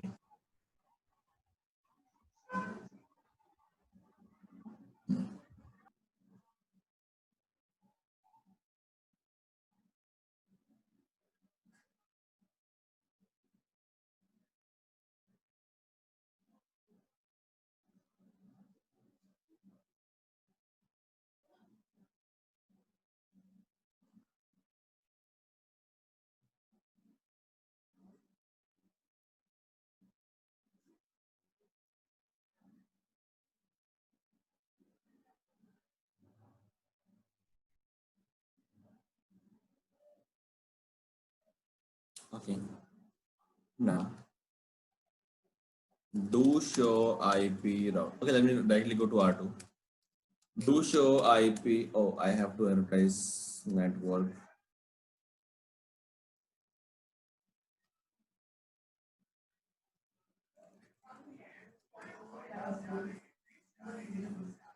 Do show IP route. So as I can see here, I'm getting a route of 1. I should receive of 3 also. Just wait. Yeah. So right now I'm getting a route of 1. I'm getting a route of 3. Correct. So this router R2, that is a part of different process ID, that is getting the route. Correct. If I'll go to R1, do show IP route OSPF, I am not able to receive any route. Same here in R3, do show IP route OSPF. This router is not able to receive the route, correct? This thing is clear, guys. Yes, Neeraj. Okay, so but why router 2 is receiving both the routes? Yes, reason. Okay, because reason R2 is getting a route R1. R2 is having a neighborship with R1. R2 is having a neighborship with R3. Correct. So R2 is getting a route in the process 2, and R2 is getting another route from on process number 3, and both processes are the part of R2. So yes, it can see all the routes. Okay. Okay. Yeah. And but R3 is also the neighbor for R2. No? Look here. Here, what we have only neighborship. If I talk about the neighborship, if I talk about AIGRP and OSPF, the routers can form a neighborship only with the directly connected neighbors. Okay. Only directly. Yes. But in OSPF? Yeah, in EIGRP and OSPF, in both cases, the routers can form a neighborship only with the directly connected neighbors. Yes, we have a concept Yes. of virtual area. Okay, virtual link, sorry. So in that condition, R1 and R3 can form a neighborship, but that is advanced part. Okay, don't worry. Yes. But normally, the routers will So form the what is neighborship my only question? with the directly connected neighbors. No, Neeraj, what is my question here is R3 has formed the neighborship with R2. Okay. But he's not receiving the any route Yeah, update. because R2 is checking, I'm getting a route in the process 2, so I cannot forward the route to process number 3. Same here, R2 is getting a route in process 3, I cannot forward the process 2, right? Okay. Okay, so basically whenever a router will receive a route in a single process, it will not forward the route to another process. Okay. Okay. This is the concept. Yes, right.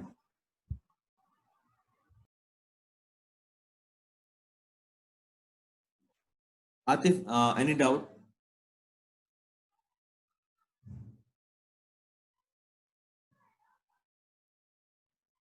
No. This one is clear.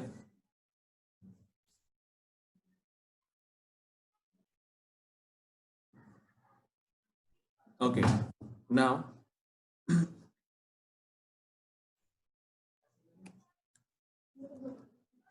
let me remove all the no router OSPF 4, no router OSPF 2 and 3, no router OSPF 1. Now let's talk about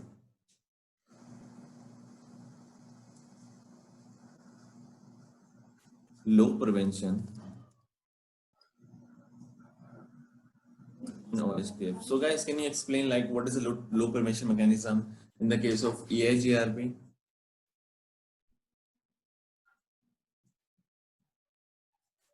What is a low prevention mechanism in the case of EIGRP?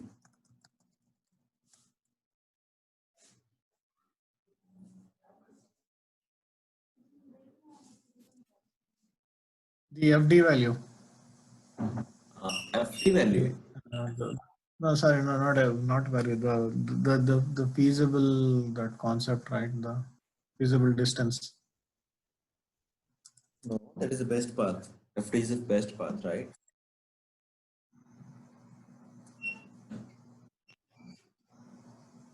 Okay. Akram, any idea?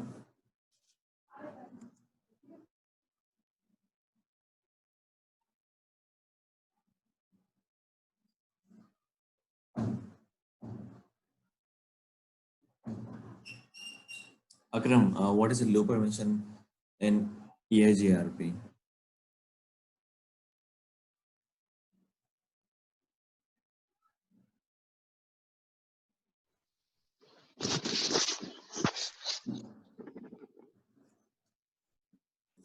So in EIGRP, we had a backup path condition, right? So using the backup path condition, the devices will prevent the loop, correct? They will check the the FD should be higher than RD value, then only the device will put that path as a backup path. If the condition is true, yes, the routers prevent the loop, right? In the case of OSPF, we don't have that feature. What we have here, we use a serial number concept. Okay, so they use a sequence number, sorry, not a serial number.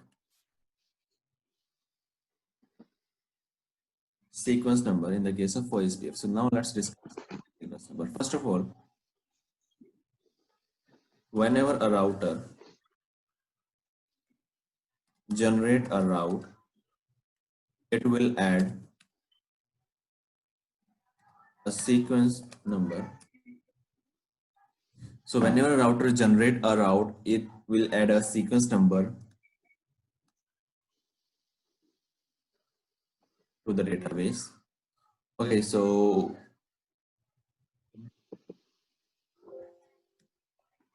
and only originating router can change the sequence number.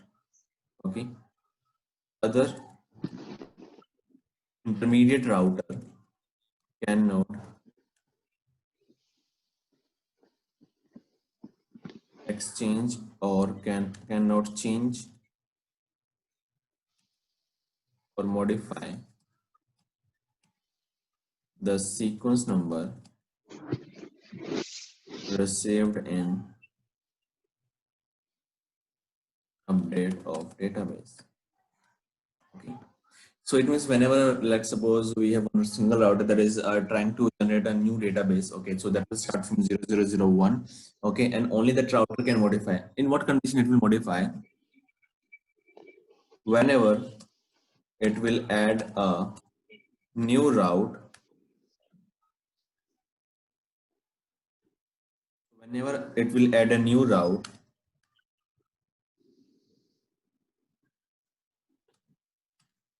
in the database,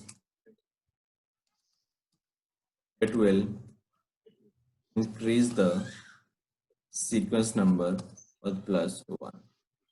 Okay. So whenever the router will try to send a packet to the neighbor, it will add a sequence number 1. Okay, this is clear. So let me draw a diagram.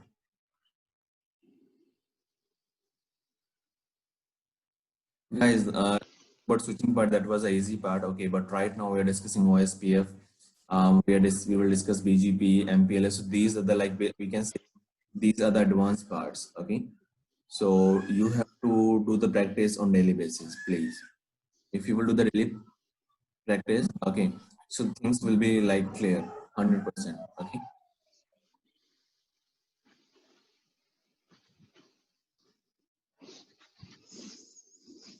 Atif, do you practice daily?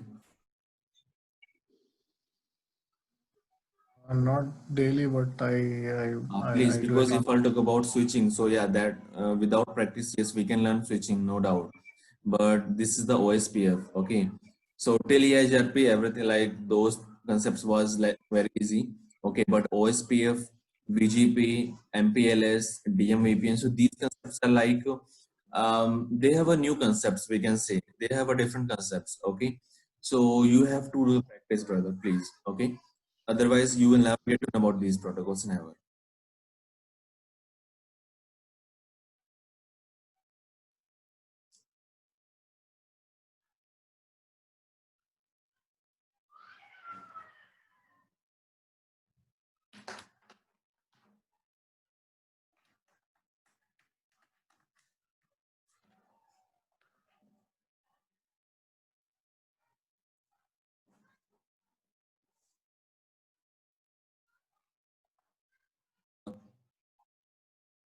Sequence number, right? Or we can say the loop prevention in case of OSPF, right?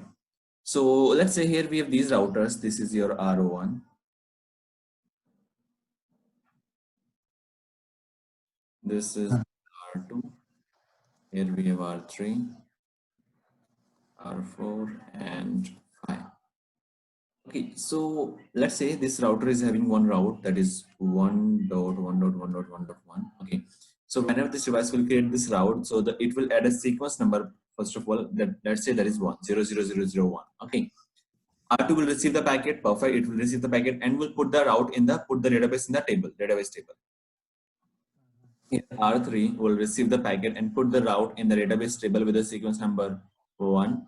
It will send the route here. It will send the route here. When R5 will send the route to R3, it will check. I already have the same database with the same sequence number. It means whenever I will receive any update with the same sequence number, I will ignore the update. Okay. So once R3 will receive a database from R5 with the same sequence number, it will ignore the update from R5. Okay. So using this sequence number, what we do, we prevent the loop in the case of OSPF. Okay. This concept is clear. Yeah. Okay. So let me show you like what is the sequence number. First of all, I will get a neighborship.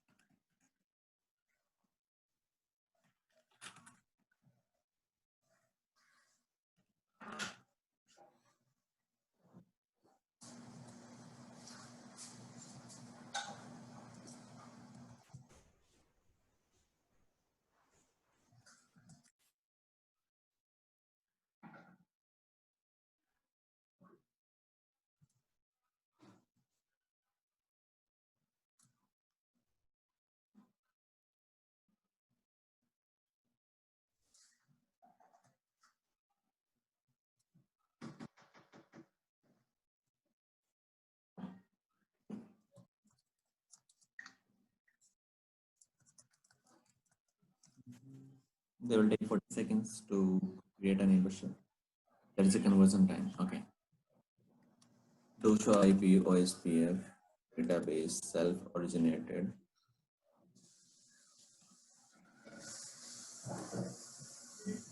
You can see here the sequence number 0x8 5 times 6 times 0 and then 2. Okay, so this sequence number will always generated by R1. Always. This is the database of R1. Okay. So let me run the command.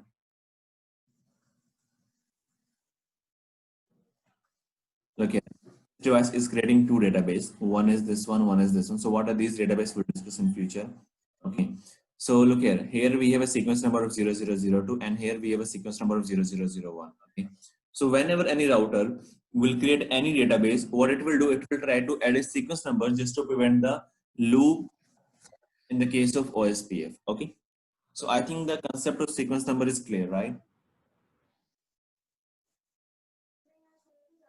Yeah. Atif, this one is clear, the sequence number concept, the loop prevention mechanism.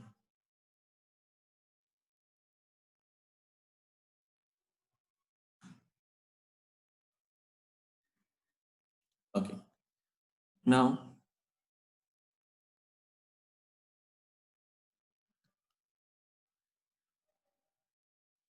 so, okay, back to the diagram here. As I can see here, on R2, that R2 is creating two databases, right? But R1 is creating one single database. Reason behind, look here. This database will always created by DR and all the routers will create a common database. Let's say R1 will create a database for its own routes, right? Let's suppose we are having loopback 1, 2, 3, 4, 5. So what it will do, it will create a database. Same here, R2 will create a database. Same here, R3 will create a database. But R2 will also create a extra database that is for the link database. Okay. So here we have Ethernet segment. So let's say here we have 1, 2, 3, 4, 5 routers, and how many segments we have? 1, 2, 3, 4, 5 segments we have, right? So first of all, I will be having 1, 2, 3, 4, 5 database plus a LSA database for this link, a LSA for this link, a LSA for this link, a LSA for this link, a LSA for this link. It means total we will be having 10 LSA. Okay, it is clear. Any doubt till this point? 1, 2, 3, 4, Yeah, 5. equal to number of links, equal to number of Ethernet segment. Let's suppose here we have 6. Oh, okay. Ethernet 6. Okay. Yeah, right. Yeah. Okay. So on the serial link, the devices will never create any serial link. Okay, that is point-to-point link. For the Ethernet reason, because on Ethernet we can have multiple neighbors. So in the database, the device will just give the information how many neighbors we have on the segment. Okay, and only DR will be having power to create this database. So this is overview. Okay, in future, once we start the database process, or we can say the LSA 1, 2, 3, those are the database name. So once we start the LSAs, okay, you will get to know the real meaning of those database. Okay, and we can also check the database in, like, we can open the database, how to check the database, how to read the database, and how the routers run the mechanism of SPF. Okay. And if I talk about AIGRP, the AIGRP routers will not be having information about any indirectly connected neighbor, right? But in the case of OSPF, R1, using R1 database, what I can do, I can just create this topology. Let's say I don't know what is the real topology. Okay, but what I'm having just access of R1. So using the database of R1 only, what I can do, I can configure this diagram. Okay, as I told you basically. Atif, any doubt? No. So as I told you here, like all the routers will be having the same database. It means if they will be having the same database, so all the routers, let's suppose I will pick R3, I will pick R2, I will pick R4, any router I can pick here. So once I will check the database of that router, so I can create the full topology view. Okay, it means in the case of OSPF, all the routers will be having the information of all the neighbors. Okay, it means they can create a full topology using the database. Okay, but that is true only for the intra area. If let's suppose I will talk about inter area, okay, in the case of inter area, the routers act as a EIGRP routers. Like in EIGRP, a router will not be having any information about like more than one hops away router, right? That is not directly connected. Same here. In the case of OSPF inter area, the routers will not be having information about the indirectly connected neighbor in another area. Okay. It means the routers will be having information, all the information about a single area, not of another area. Okay. But yes, they can have the route, but not the real information of the routers. Okay. So this concept is clear, guys.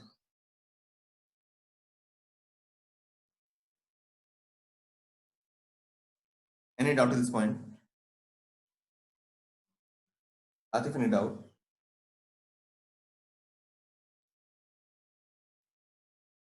Hello, Atif. Any doubt, brother? No. Okay. Now, the second thing here, if I talk about AIGRP, what we had passive interface. So yes, here we have passive interface. Okay, it means like once I will configure passive interface, the device will stop sending the hello packets to the interface, but will keep advertising the route to the domain. But if I talk about split horizon, right? That is the feature of only EIGRP and RED. What we have here, so that is replaced with the DRBDR. Remember, we have discussed this thing in the case of extract state. So extract we use to, the DRBDR election we use to prevent the database flooding on a multi-access segment. If I talk about serial segment, we will never be having any DRBDR election. Okay, it's clear. On the serial segment, we will never be having any DRBDR election. Okay. Okay, so guys, any doubt to this point?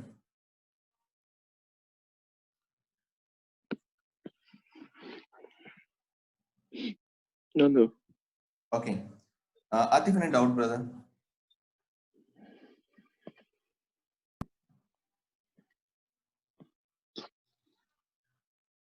Okay, so let's wind up here. Okay, tomorrow we will start the database process, like all the LSAs we'll discuss tomorrow.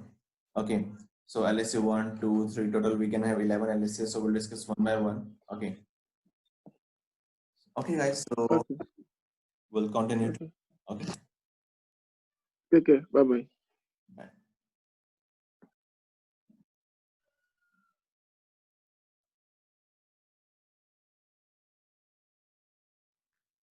So we have LSA 1.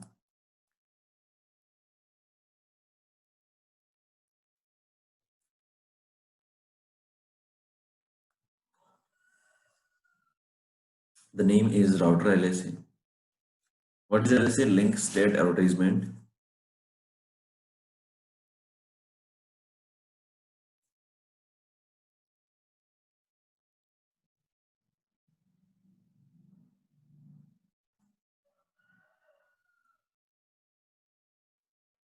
LSA 2. Link LSA. LSA 3. Summary LSA. LSA 4.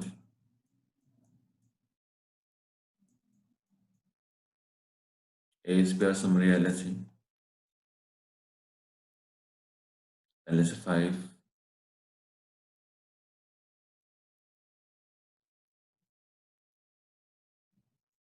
External LSA.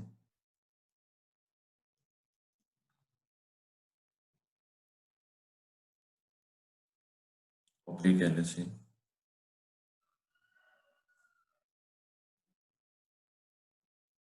Used in multicasting. So ये हमारे course में नहीं है, like ये part आपका service provider का.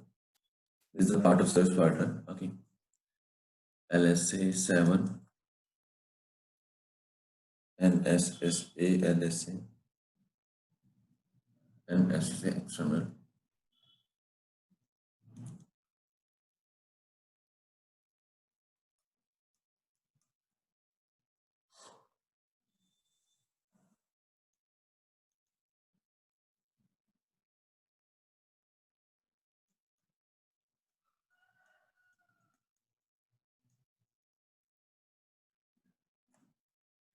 This is your network LSA, not link LSA.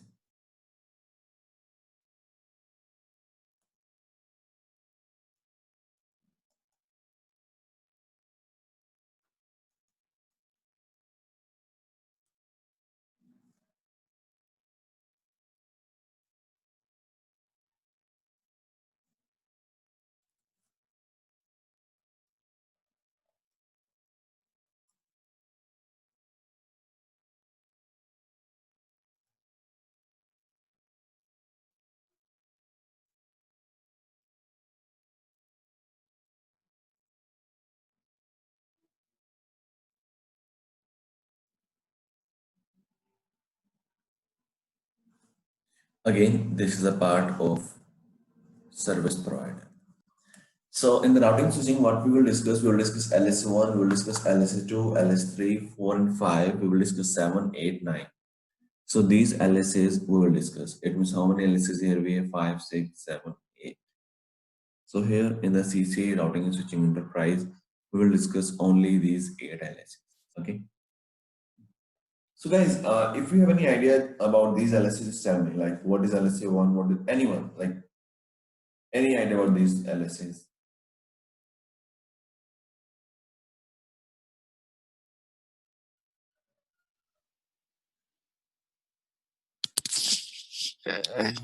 I read that LSA1 is LSA advertised by the router itself.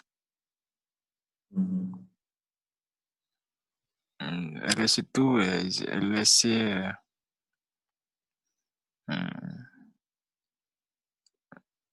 No, I know LSA1 only. Atif, any idea? Akram, any idea?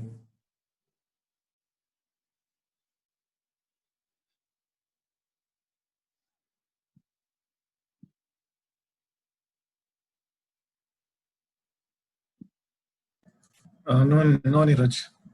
Okay. Let me start with our LSA1. I thought there are only like 7 LSAs. No, probably we have 11 LSAs.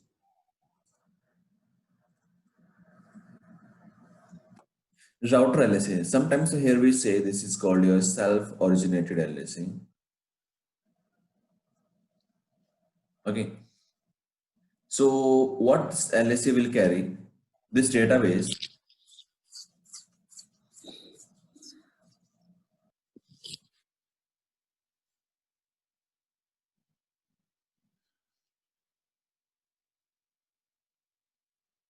all the link information.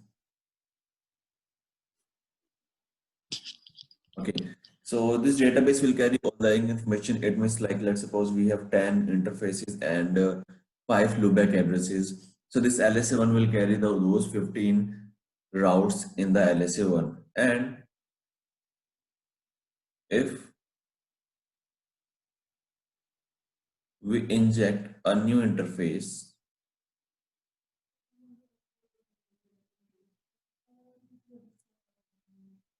in OSPF, that will send all the routes again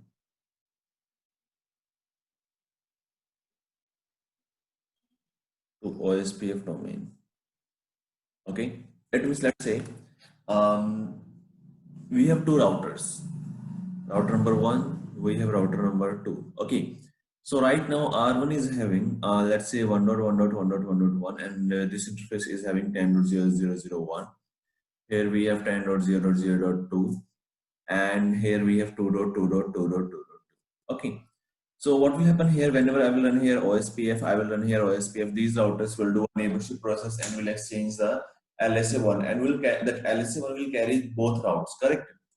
In future, let's suppose in future I will add one more address here. Let's suppose 11.11.11.11. So once I will add this loopback address into OSPF, what this device will do? This device will create a new packet again. So in this condition, this device R1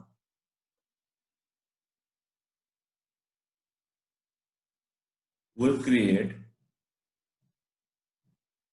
a new LSA1 and will combine all the routes present on router only for OSPF and will send to R2. It means if detect any change,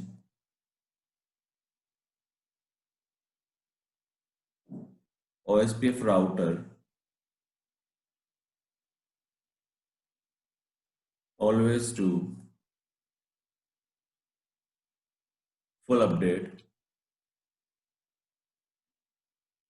in intra-area network. Okay, so right now we are just discussing intra-area. Okay, we have just single area. So whenever I will do any changes, the routers will send the full update to my neighbor. Okay, let's say we have 100 routes. Okay, but in future I will add one more route. So what will happen here? The device will just add one single route, but it will send all the routes to the neighbor. Okay, to the first domain, we can see. Clear? Neeraj, Yes. when I'm adding the extra route, Mm-hmm. it will send to all the routers again. Yes, again, and all the routes, sorry. Right All now, the routes it will send again, yes, correct. It will send the full database again to all the routers. and they will flush the old database. Yeah, let's say R2 will receive the packet. What it will do, it will flush the previous database and will install the new one. Okay. Okay. Basically, what it will do, it will refresh the database. We can see. Okay.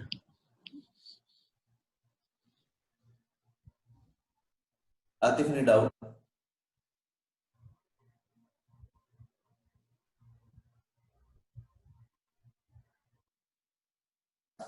So is this LSA? Is it like kind of a hello message or that kind of message, or No, it's a all the database? messages are different. These are the update packet. Let's say in Okay. whenever I will add a new route, the device will send an update packet, correct? Same here, this device, when I add a new route on R1, the device R1 will send update packet to R2. And that update packet will carry LSU1 and LSU1 will carry all the routes, okay?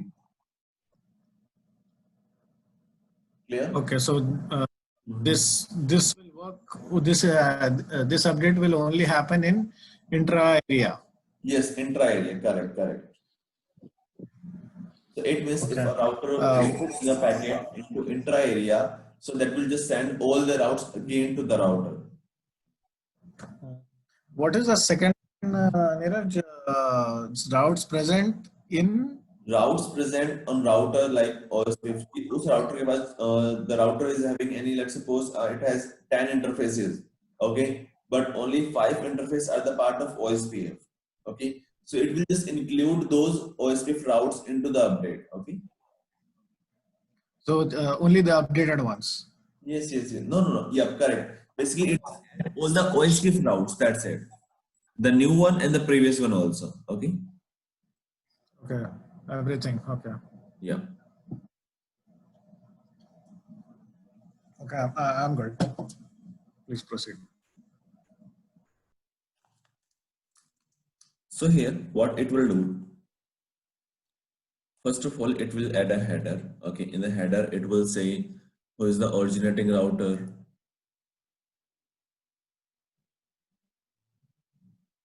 Okay, it will add sequence number. It will also add one more thing, that is LS age. That will always start from 0. So whenever any device will receive the information, it will start a age from 0, 1, 2, 3, like this. It will keep incrementing after 1 second. Okay. So let's talk about the LS age.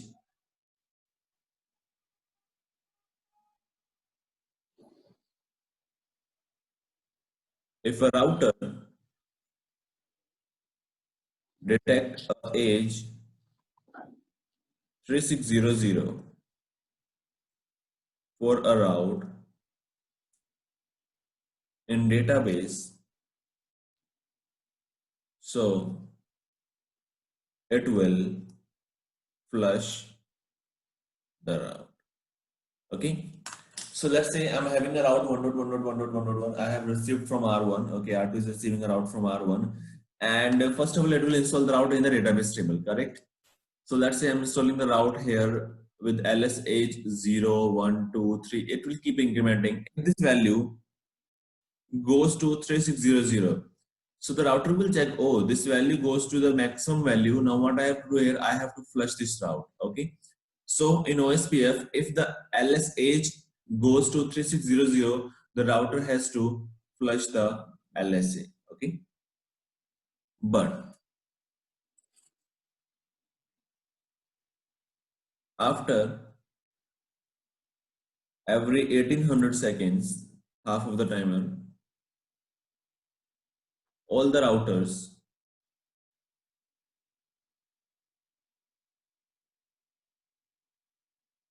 create new database with higher sequence number and will flood to the domain. Okay. So just to refresh the route, what all the routers will do, all the routers will create a new database again with all the routes in OSPF that are in the OSPF with the new sequence number with +1 sequence number, and will send to all of the neighbors with LS is 0. Flood to the domain with LS is 0 with LSH 0. So what will happen here? Well, let's say I'm running a timer here 0, 1, 2, 3, 4, 5. It goes to 1800. So what will happen here? R1 will send the same updates to R2 again with LSH 0. Okay. So again, once the device will receive the packet with a higher sequence number, it will refresh the timer. Again, it will start from 0, 1, 2. Again, it will goes to 1800. It will receive a new packet. Again, it will fall back to 0, 1, 2, 3 like this. Okay. So after every 1800 seconds, the device will generate, all the devices will generate database in the OSPF.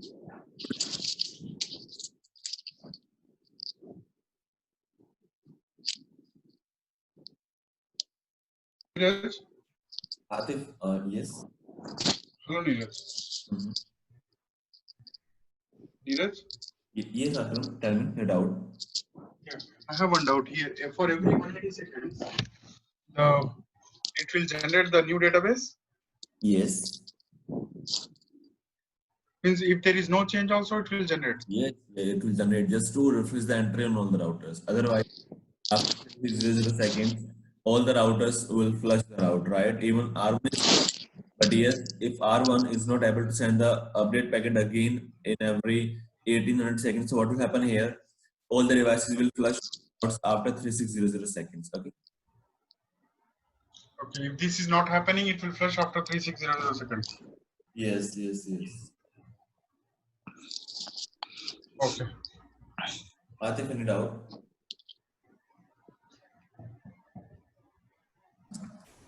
No, bro. Okay.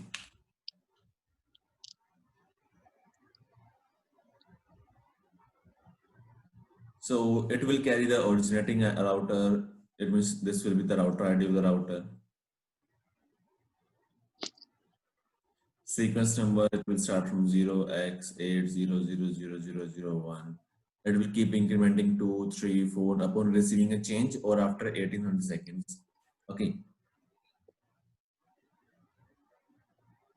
And it will add number of links.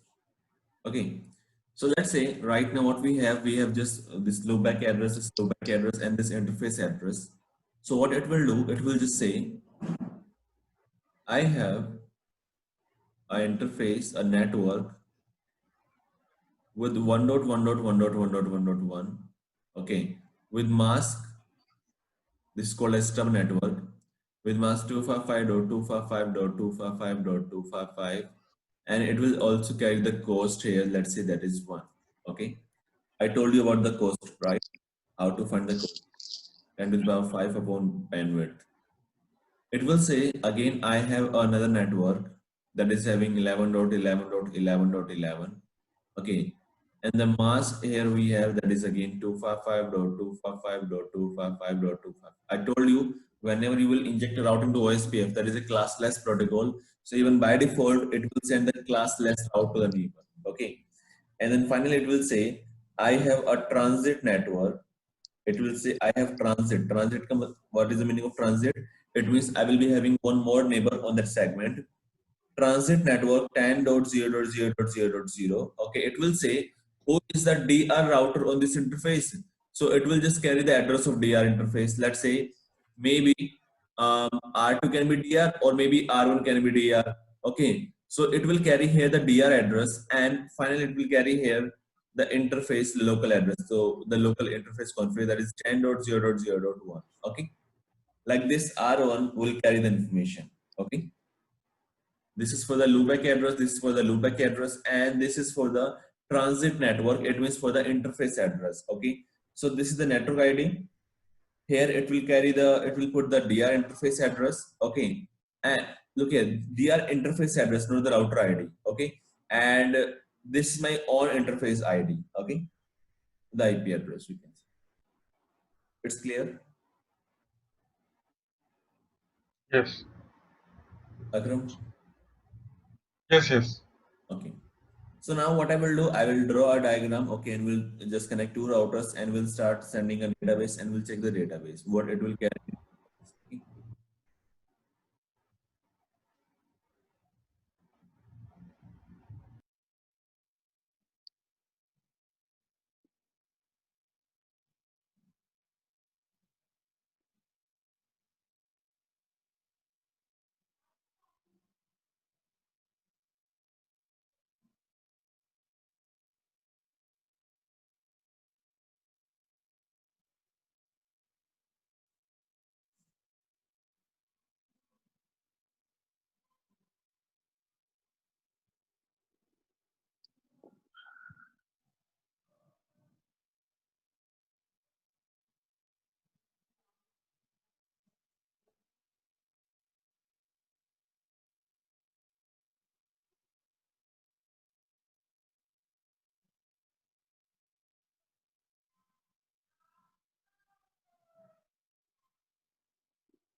Let's configure this on /16.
So we can use any process number here, that is, you can use same, I can use a different process number, no problem.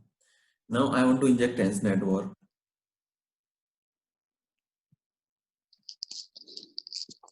and two areas here. You can use any area because we are just having a single area. So if in your network you are having a single area, so you can use any area.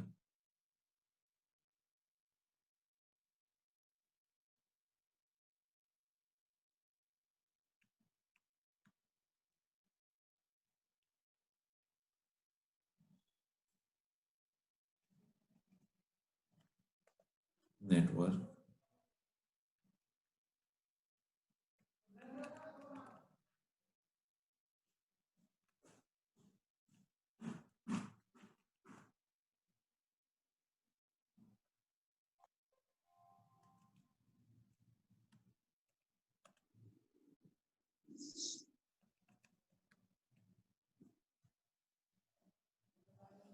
So let's wait for 5 seconds.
Okay. Right now the neighborship is not up. Can you figure out? Can you tell me like how we can do a troubleshoot here? How to check the neighborship? Like how we can verify? Just tell me the process. Router The one network configuration. big. Yes, Akram, tell me. Neeraj, Yes. can you show me router one configuration? Router 1 configuration, okay. OSPF configuration. Yeah, this is you are using OSPF 1 here and you are using OSPF 2 there. Yes, I told you like the process number can be different, can be same on all the routers, right? That doesn't matter. Correct? Then how the neighborship will... No, the process ID is local to the router. Whenever device A or device B Yes. send the packet out, they will never carry the process ID. So last time in the class you told that if process ID is not the same, it will not exchange the routes. No, if the area ID is not same. Okay. Maybe I Process ID. misunderstand. Yeah. So basically the process ID can be different, can be same, that doesn't matter, never. Okay. That is local to the router, but whenever we form the neighborship, the device will always check the area. The area should Okay. form a neighborship. If the neighborship is up, yes, they can exchange the route. So right now, what is the routers R1, R2, they are not able to form a neighborship.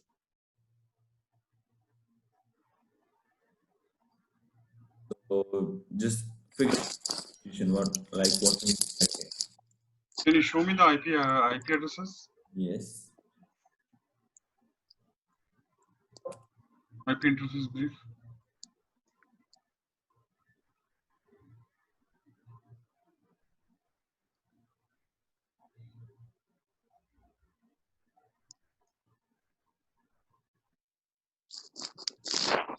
And in other routers? I think is the network max of one of. Here. Yes, it's network mask. The Yes. mask is slash. It's not the same mask. There in router 1. Uh-huh. That is the problem. Okay, show me the problem. What is the issue here? And where?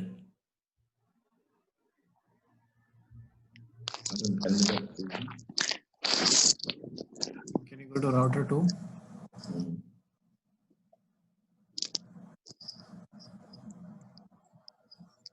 Subnet mask is not the same. This no. This what is this? In the network, In the network 10.0.0.0.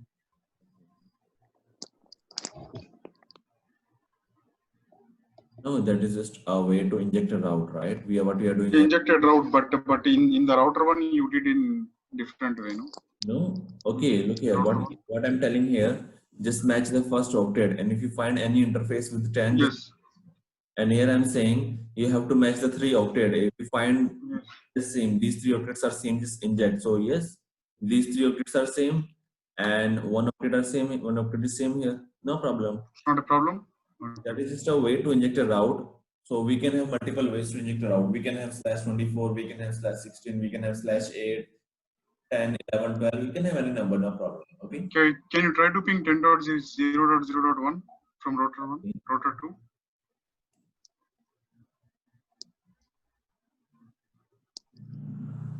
No ping. You have to.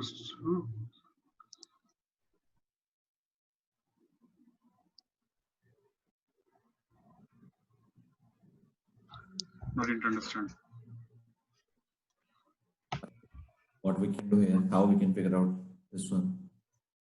The neighborship is not how.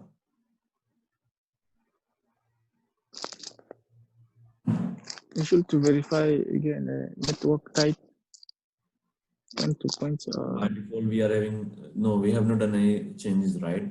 So by default, that will Okay. for Ethernet, and that should work.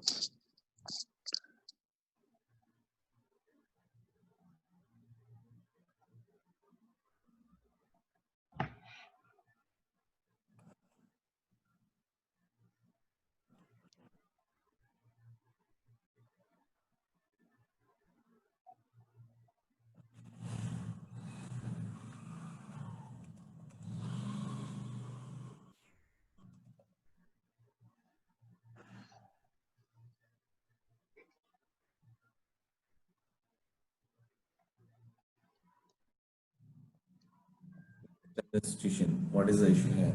You have to figure out, because this thing we have done. Okay, I told you how to figure out this situation, or today we did this thing. Okay, you can figure out. If you know the things, you can figure out the situation. What is the step by step, how you can verify everything.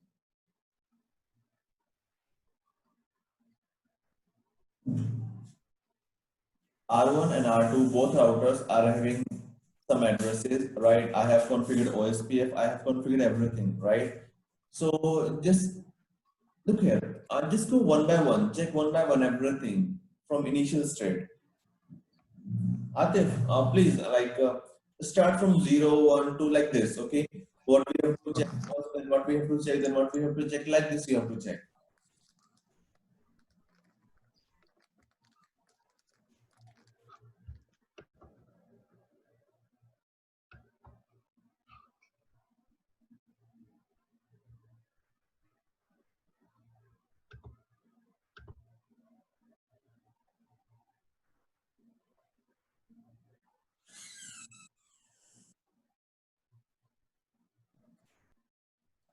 Akram, Yes, I'm trying.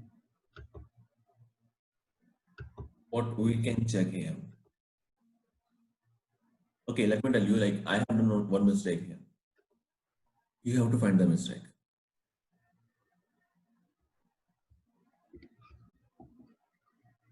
What I thought is the process ID, but as per that is not an issue. process ID is not the difference.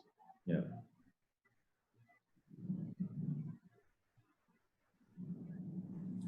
But in the configuration, I did a mistake. You have to find the mistake.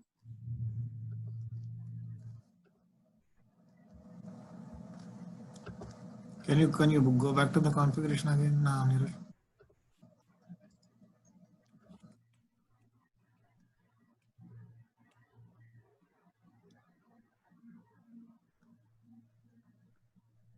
This is the configuration of R2.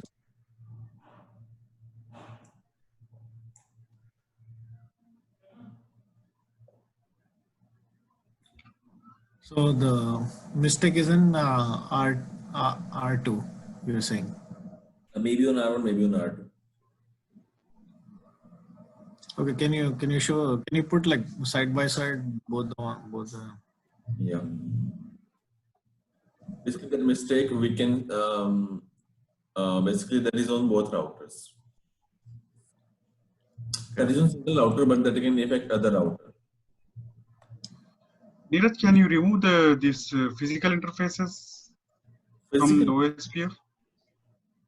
But Advertising the physical interfaces right? from OSPF? They will not be able to form neighborship then, correct? But practically, this is practical solution which I am getting without advertising the physical interfaces. I can still get the neighborship practically, which I did. No. How they will in the routers? If I'll exclude the physical interface, they will never form a neighborship, never. I want to show you.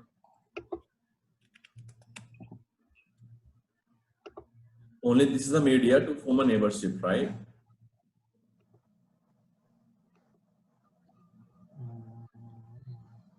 I have one configuration. I will check.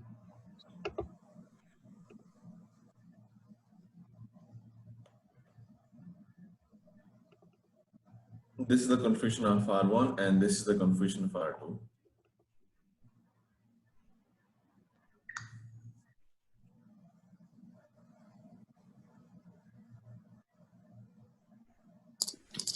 Both network is not the interface interconnection networking, not with same. Yeah. So yeah, no, sorry, my bad. Go ahead, Elrich.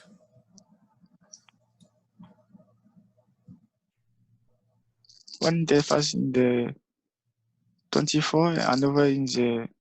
Yeah. No, again, Yes. that's a way, yeah, this is a way to inject a route into the OSPF. So we can have here a different number, no problem. I can use here 0.255, I can use here 0.25525. That is just a way. What we are doing here, we are just matching one single octet. We are trying to match here 3 octets. So that doesn't matter, okay? Okay. In both cases, we are trying to inject a tens network, right? In both cases. Neeraj, if you can share, I want to share my screen. I want to show you. Okay, sure. Just 1 minute.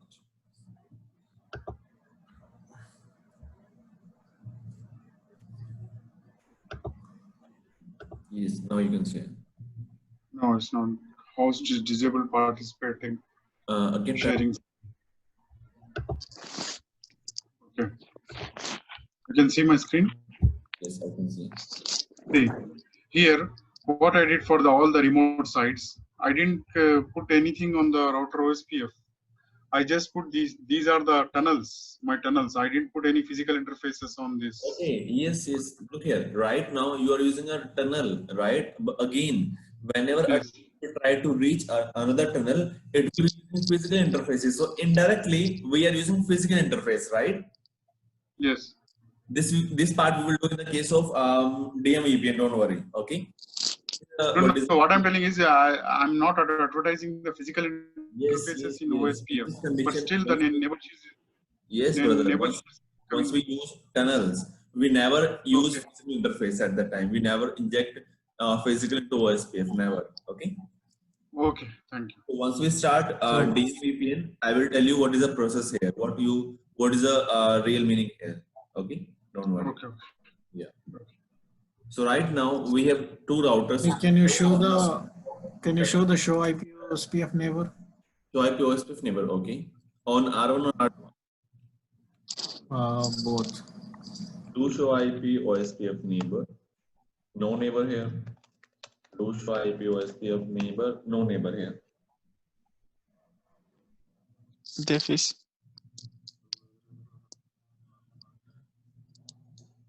Show IP OSPF interface. Brief. Do show IP OSPF interface brief. On R2?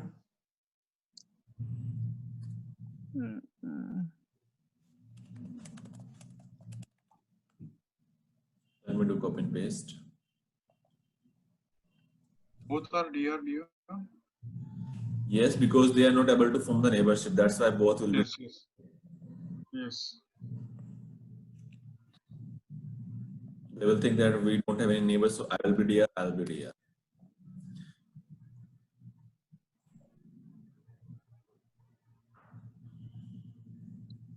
Maybe there are some ACL to block communication. No, I have done everything. So we have not done those things.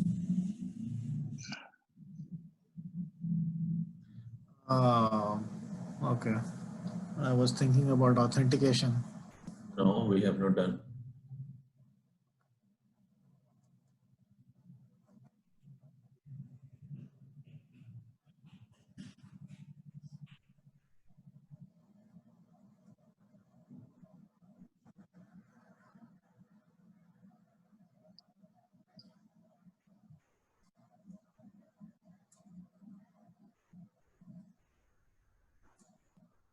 I don't know, Neeraj. Okay, we have that issues in these output. Check the issue. That mistake is here. If you see one by one, you can find the mistake. Yeah, Neeraj, in R2, if you go to the fast Ethernet 0x0, what is the IP address subnet mask? 10.0.0.2 and /8. But why it is showing here 16? Look here.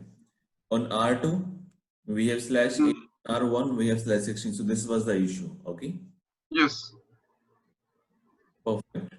So look here. Whenever we form neighborship, we check the parameters. But I tell you, since the beginning, Here, look here. That is a different thing. If I talk about these things, okay, that is a different part. That is a way to inject a route, okay. And this is the mask, right? So using mask, the network ID will be different. So this router will be having a network ID 10.00000, right? It means the network ID here that will be 10.0.0.8. But and here we have one single octet, right? These values doesn't matter. If I talk about here, this R1, the ID is 10.0.0.0, or we can say x.x here, x.x, right? And here what we have x.x.x, right? Okay. Maybe since I told you subnet mask. Okay, no problem. Okay. So here we have different network ID, and here we have different network ID due to the mask. Okay. Yes. Because you have classless behaviors. Yeah. So we can increase here or we can decrease here. That's why I told you, like the issues here we have on the both routers. So now we can increase here or we can decrease here. Okay, let's go to router R2. Let's increase. Atif, this is clear to you now? Yes. So whenever you face any issues in the case of OSPF, okay, in the case of neighborship, so just check these. Okay. The interface should be, so first of all, what I will check, do show IP interface brief, that interface is up or not. Then I will check do show run interface F0/0, what is the mask. Okay, same here, I will do like this, do show IP interface that is up, do show run interface F0/0 that is up with /20/16, same here, that is now that is /16, right? And I will also check one more thing, do show IP OSPF interface brief, that is a part of OSPF or not. Do show IP OSPF interface brief, that is a part of OSPF or not, like this. Okay? So just go one by one. If you will go one by one, so yes, you can have, yeah, like you can figure out everything. Okay. So right now, as I can see, we have one single neighbor. So this is show IP OSPF interface brief. So I am the DR on this link. Okay. And my neighbor count is 1 and the forwarding state is 1. Same here, I'm having a neighbor. First of all, I am the BDR router on this segment. One neighbor is in forwarding state. Total number of counts we have 1. Okay, the cost is 1 to reach that neighbor, and the process ID we are using, that is 2, and here the process ID we are using, that is 1. Right? So Neeraj, here I have one question here. How this router is decided as DR and that one is BDR? Okay, first of all, they will check the, okay, let's say I told you one thing. First of all, they will check the priority and then they will check the router ID, correct? Okay. Okay. So do show IP OSPF So what is the router ID here? That is 11.11.11, correct? Okay. Do show IP OSPF. It will be less than It has 2.2.2.2, right? The then router this. with the higher router ID is the DR router. Okay. Okay, sir. Okay, yesterday let me show you one more thing. Basically we did the theory part of the states, right? Now let me show you those states here, like those packets, the null, the master and slave election, right? So let's break the neighborship.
So this packet will be having active neighbor field.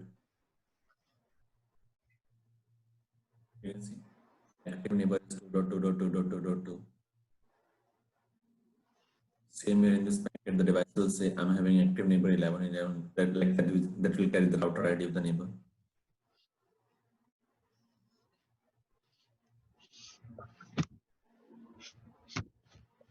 And now they will try to send the DVD. Look at the first DVD, and that is unicast DVD, right? Same R2 will send a DVD. Look here.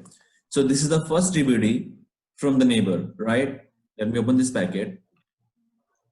And this DVD will carry those things as I told you. So first of all, as we can see here, we have a sequence number that is 6586. Init bit is 1, more bit is 1, and master bit is 1. It means I'm saying this is the first packet. Yes, you will receive another packets. And yes, I'm the master with the router ID. Router ID here we can see that is 11.11.11. Okay, let's close this one. Open this one.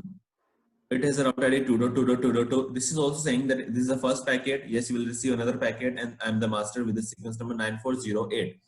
But the router R1 is having a higher router ID, and that is having a sequence number 6586. Now the third packet. Okay, let's see. This device is saying that I am the master, and I'm using 6586, same sequence number. Now R2 is saying, so this device, now the device will say that, okay, I'm the slave now. This device is saying that more, it means yes, you will receive another packets, no problem, but I am not master. Now I'm using the sequence number of the master, right? So this sequence number was created by the master, remember? 6586. Now the slave is not able to use its own sequence number, it will just use the sequence number of the master, okay? It's clear? Any doubt to this point?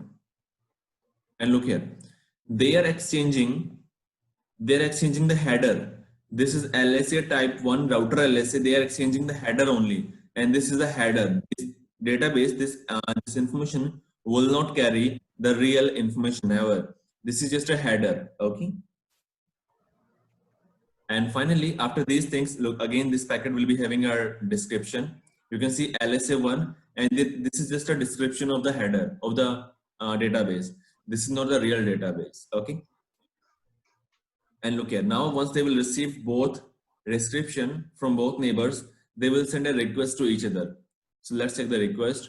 they're saying, this is a link state request. They're saying, I want to get the information about the link state ID 11.11.11 generated by 11.11.11. Okay. And this is a request from R1. I want to get the information about 2. And here R1 is saying, look here, R2 is sending a request to R1. R1 is sending an update packet. So this update packet will carry everything. You can see ls update. This is your LSA1. This is your update packet, and this update packet, look here, you can see this will carry your real information. You can see 1.1.1.1, 11.11.11, 10.0.0.0, and the mask here we have, and the metric here we have, total number of links we have 3, right? It will carry the length, it will carry the checksum also, it will carry the sequence number, it will carry the link state ID and originating ID. I will tell you what is link state ID, and it will add the ls age. Okay, it will add the LSA1 type. Now, again, I'm sending a request, and R2 will give update packet. Yes, this is the real update that is having only 2 addresses. Now they will try to send the same update to these addresses. So R2 is sending an update to DR. As I told you, whenever any device will send an update to DR, that will be using us address of 224.0.0.6, and once DR will send the same update, that will just use a .5 number, and now the DR or BDR will send the acknowledgement to each other. Okay, about those updates. Clear? Means if there is no update is there, then the this 224.0.0. will change. If there is no update, Any update, that will be having update always. If I told, let's say any IGRP, the routers never inject the interface that is running on the link, right? But here in the case of OSPF, they inject everything, even the network running on the same link. Okay. Okay. Whenever I will run OSPF, I will be having an update interface, 100%. Okay. Because they inject all the interfaces. Let's say we have 2 routers here, R1 R2. Okay, I'm having only one single interface. Same here, I'm having one single interface. I don't have any loopback address. So whenever I will run here OSPF, what it will do, it will inject this interface into the database. Same here, whenever I will run here OSPF, it will inject this interface into the database and will exchange update packet to each other. Okay, so yes, definitely they will be having update 100%. If they are forming a neighborship, so yes, they will inject the interface, the network running the same link, okay, into the database.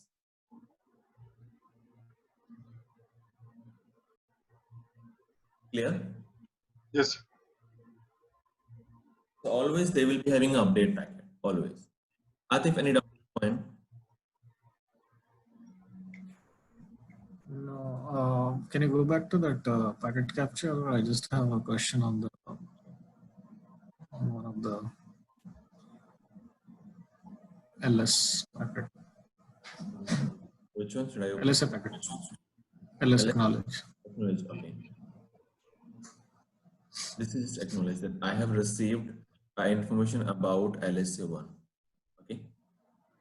Yeah, so you said that the LSA, it starts from 0. Yes. I'm sorry, I forgot that. LSH. LSH. Okay, basically, So, right. Okay. For every packet, it will change. For every packet, basically, look here. What is happening here? I told you one thing. The process of forming a neighborship. So they will take 40 seconds, right? So that is a time. Look here. If I will explain you why we have here 41. Let's say here we have R1 and here we have R2. So once I will configure here OSPF, at the same time, the device will inject the route into the database and will start a timer 0, 1, 2, 3, 4, right? Same here, whenever I will run here OSPF, they will inject the same route into database 0, 1, 2. But right now, they both are not able to exchange with each other. Reason the neighborship is not up. That's why they are running the timer, right? And as I told you, 40 seconds is the that is a timer we can say, that is a neighborship timer we can say, right? So within 40 seconds, what they will do, they will form a neighborship. So after 40 seconds, once the neighborship is up, they will try to exchange the information about with each other, right? So that's why the time is running, and then 40 seconds, same here, 40 seconds. Now the neighborship is up. Now after 40 seconds, they can exchange the route to each other. Okay. So only for the first time, once they will try to form a neighborship, only for the first time, whenever they will exchange the information with each other, the LS age will be 40 seconds or 41 seconds. Okay, it's depend on the update packet. Okay. And in future, once the R1 will get a new update or will inject a new update here, what it will do, it will get the database again and will instantly send to the neighbor reason the neighborship is up right now, correct? That's why here we can see the LS age is 41 here, and once in future I will add a new interface. Let's say, okay, we can see here 41, right? Now let me inject a new interface here and we'll see what will be the LS age. So I'll go to R1 interface loopback 11 IP address 111.1.1.1.1 router OSPF 1 network 111 0 area 0. So right now this device can instantly send the packet, and you can see LS age is 1. Okay. Again, why this age is 1? It should be 0 as I told you. But this again, like we have some other mechanisms, some advanced parts. So at the time, I will let you know why we have here 1, not 0. Okay. This one is clear. Yeah. So the LS, so in the first update packet only, we can see the LS age 41. In the second update packet, and the third, fourth, fifth, we can see the 1 only. Okay. Atif, it's clear now.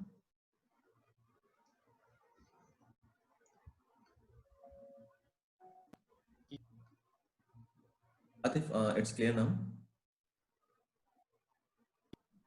No, sorry, yes. Okay. Akram, any doubt to this point? No. Okay. Okay, and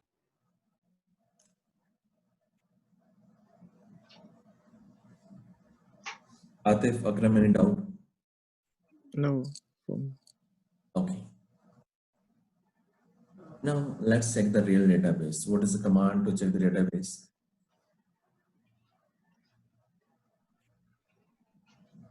Show IP OSPF database. First of all, I told you like we have two name. One is router LSA and another one is self-originating. So I can say here self-originate. So the device is saying I have generated 2 LSAs, router LSA, or what I can say, just show me the router LSA. So this is the LSA. Do show IP OSPF database. So I can see all the LSAs from all the neighbors. Okay, but right now what I want to see only the database created by me for the router LSA. So the command will be show IP OSPF database. Now I want to check the router LSA.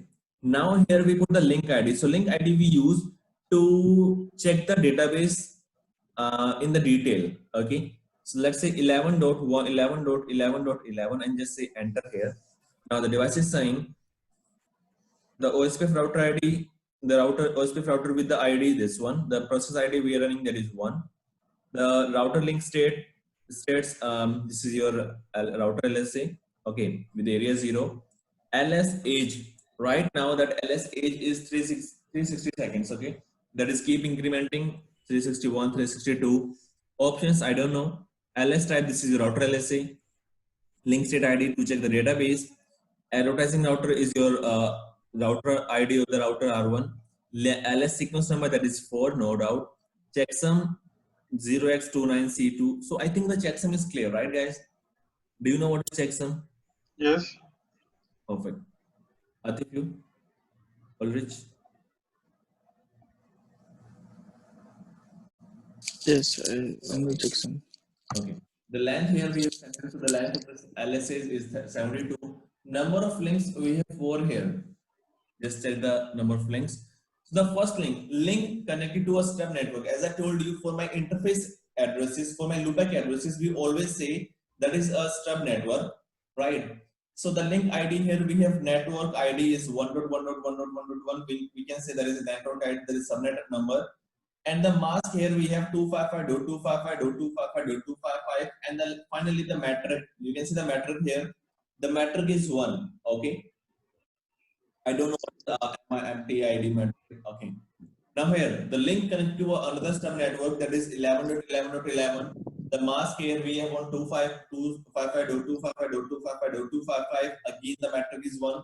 Again we have one more loopback address that is 1.1.1.1 with the same /32, and the metric is 1. Now you can see here link connected to a transit network DR router. So designated router on the segment is 10.0.0.1. Okay, no problem. Router interface address. My interface address is 10.0.0.1. Cool, right? And the metric is 1. And I told you one thing. We can create the full topology view just checking the database, right? Now what I will do, I will just check the database of R1 and we'll try to build a topology. Let's say I don't know, I don't have this topology. No. Just one question here, Neeraj. Yes. Can you open the configuration? Mm-hmm. Okay, here, why it is showing as a stub network? Stub because basically on this interface I will never connect any other interface, right? There is a last interface. Okay. We will not be having any other neighbor here, right? Okay. Thank you. Now, so this device is saying that my advertising router ID is 11.11.11.11, right? So we have router R. The ID is 11.11.11.11. Cool. Okay, so we have 3 loopback addresses. So this router is having 3 loopback address: 1.1.1.1, 11.1.11.11, 1.1.1.1.1.1. Okay, it also has a transit network with a DR router interface address. So first of all, I'll use my interface address, that is 0.0.1. So my interface address is 10.0.0.1. And who is the DR? I am the DR. Okay, I'm the DR, no doubt. Okay, now I will check another database. So we have 2 LSA. One is this one. So this we have done. Now let's check for this router. Okay.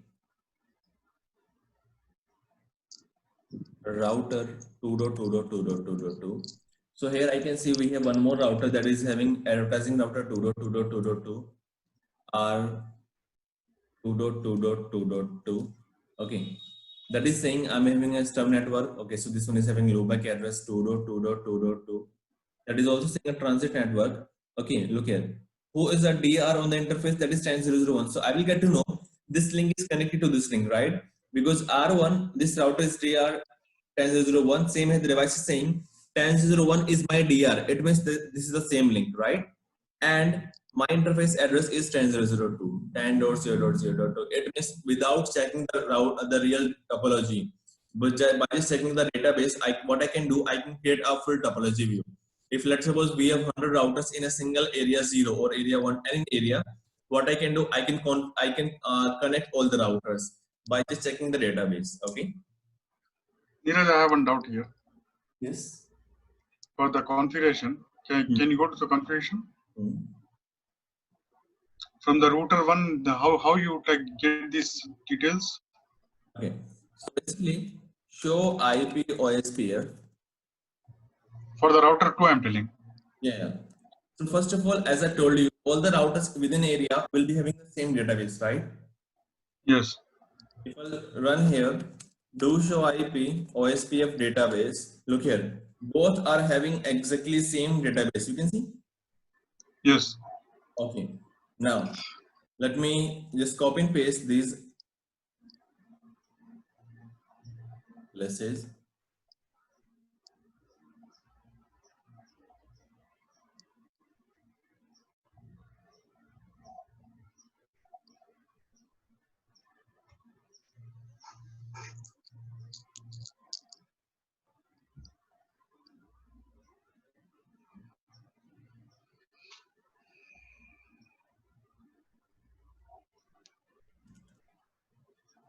Okay, so we have 2 LSAs. So first of all, I will verify for any router. Okay, let's say I'm checking for this one. So using this database, what I will be having, show IP OSPF database router LS7 to check for 2.2.2 and just say enter. Now I have this information, right?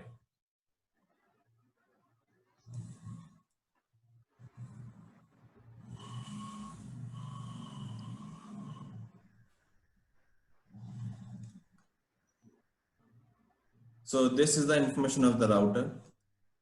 Yes. Okay. And same here, I will run for 11, 11, 11, 11. And now I have this database.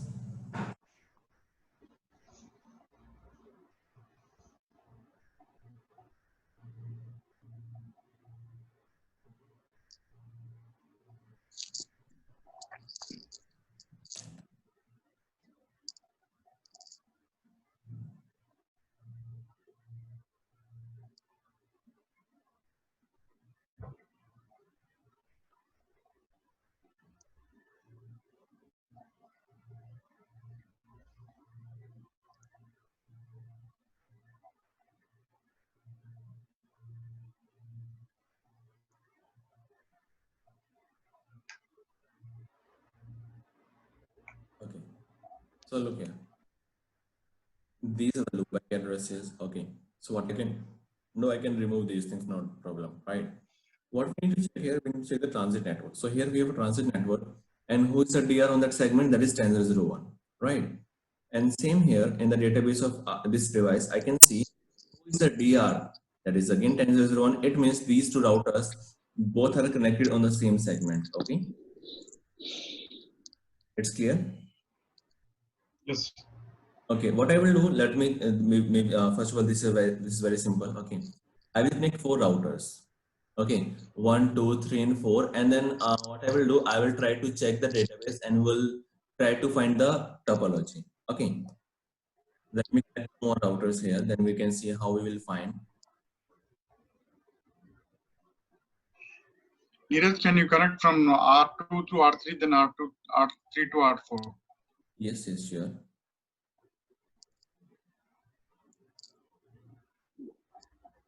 Then I want to see how the routes will be shared up to R4. So should I connect a link between R1 and R4? No. R1, R4, I don't need. Let me do the IP addressing here.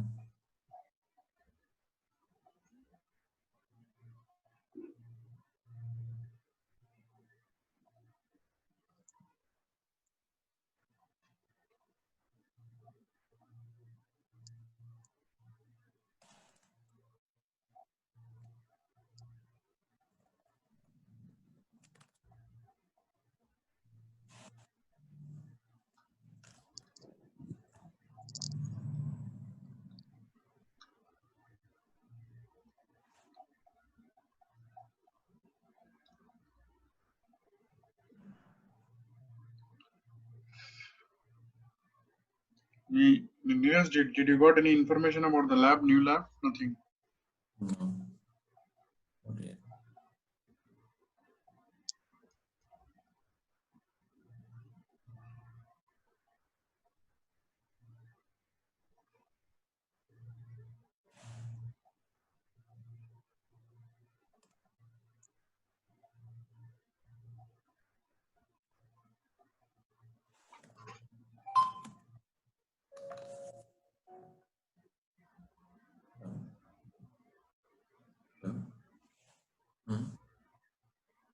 Okay, fine. Okay, check him out. Okay, take it.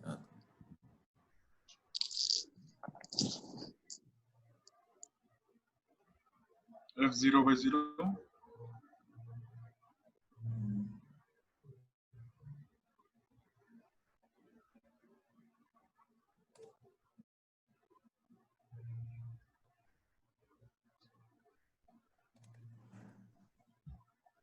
Yes, I'll be back in 2 minutes. Huh? Just give me 2 minutes.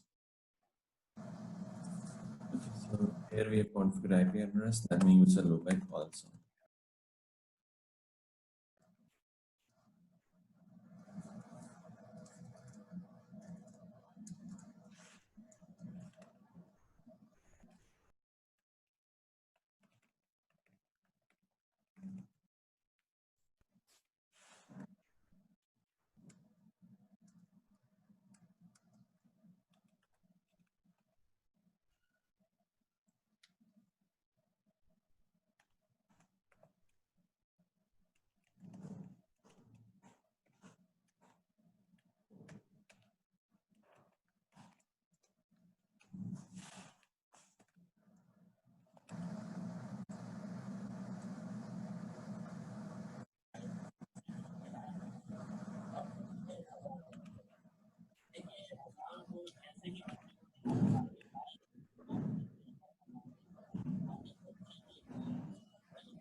Let's wait for the neighborship.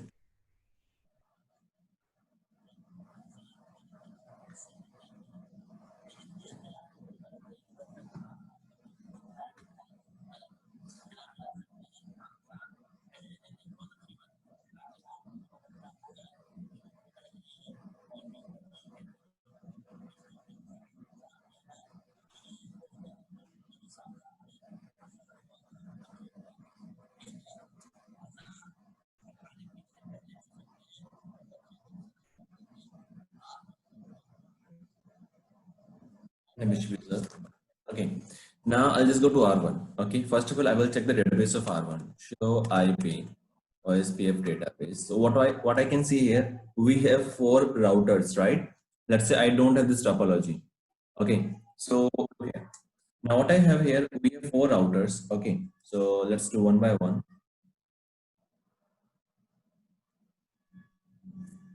So a router with ID 2, 3, 4, and 11. Correct. So first of all, let's start with this 11. Okay. IP OSPF database. Router LSA, I want to check for 11.11.11.11. So this database is saying that, first of all, I will check the transit network. Okay. We have a router that is having router ID 11.11.11.11. Okay. With the transit network 10.0.0.1, this is the interface address, and this is the DR in here. Okay, with some loopback addresses 1.1.1.1.1, 11.11.11.11, and 111.1.1.1.1. Correct. Now let's check for the other device.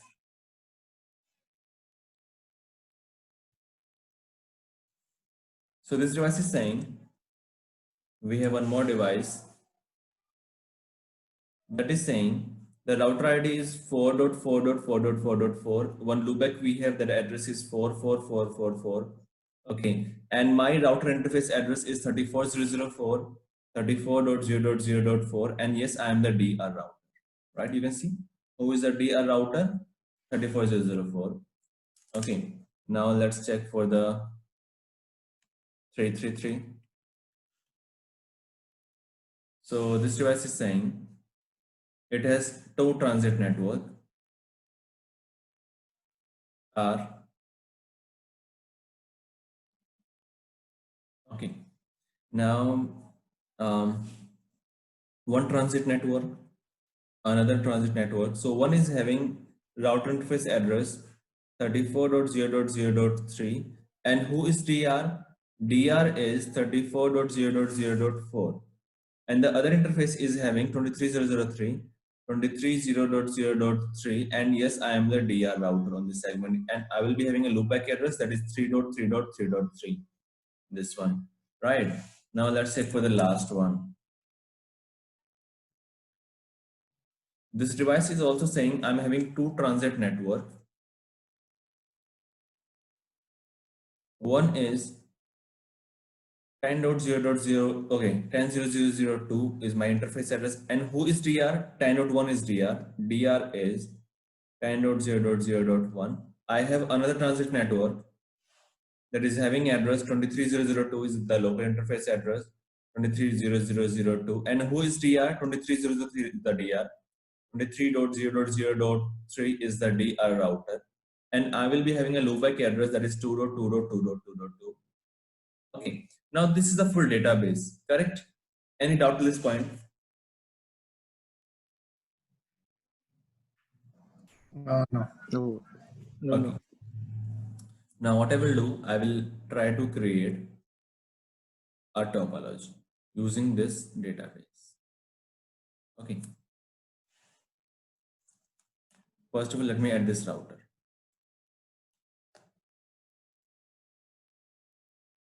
R 11.11.11.11, one transit network 10.0.0.1, and I am the DR. Now we have to find, okay, loopback addresses we have 1.1.1.1.1, 11.11.11.11, and 111.1.1.1. Okay, now we have to find a router.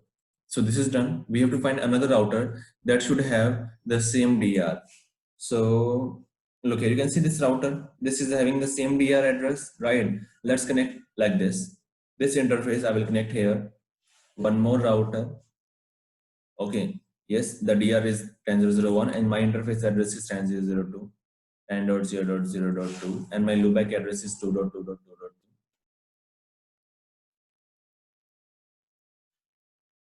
Done. So this diagram. So this diagram is clear, right? This diagram is also clear till this point. So this router has one more interface with ID 23.0.2, 23.0.0.2. And who is DR on this segment? DR is 23.0.0.3 is the DR. Okay, no problem. So again, this diagram we have done. Now we have to find a router that should have the same DR. Okay, so right now who is having the same DR 23.0.0.3? You can see this interface address. Let's connect this router. The interface address is 2003 and yes, I am the DR. This router is having another interface with the address 34.0.0.3. Okay, with DR address is 34.0.0.4. Okay, and I'm having an address that is 3.3.3.3 as a loopback address. Okay, so this we have done.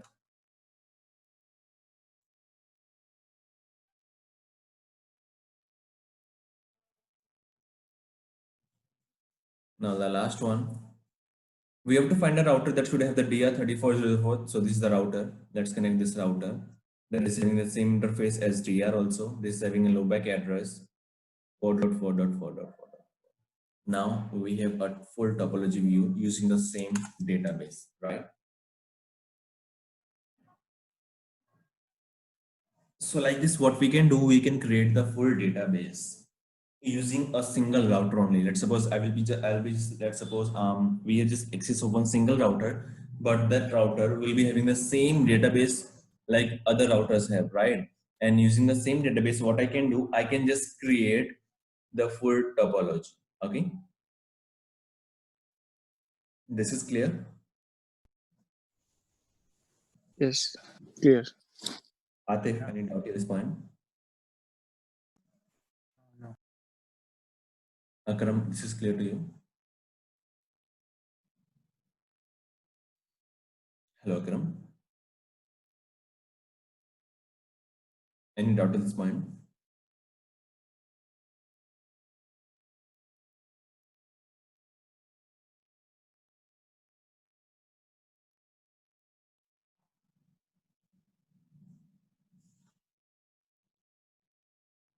Okay, so we can say yes, this is all about the LSA 1. Okay, so whenever, and one more thing here, one special thing.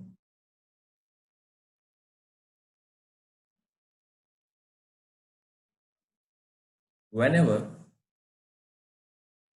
routers detect any change in LSA 1 only, they run SPF. What is SPF? Shortest path first. So here, like they are running SPF, shortest path first, right? So what is happening here? Whenever a router will detect any change or it will receive any route. So I'm saying here, whenever any router will detect any change in LSA1, or we can say, okay, there is a common thing. Let's say we have R1 here, we have R2 here, and we have, let's say we have n numbers of router, 100 routers we have. Whenever this router will detect any change in the LSA1, so what it will do, it will create a new database again and will send the information to R2 till 100 routers. It means all the 100 routers,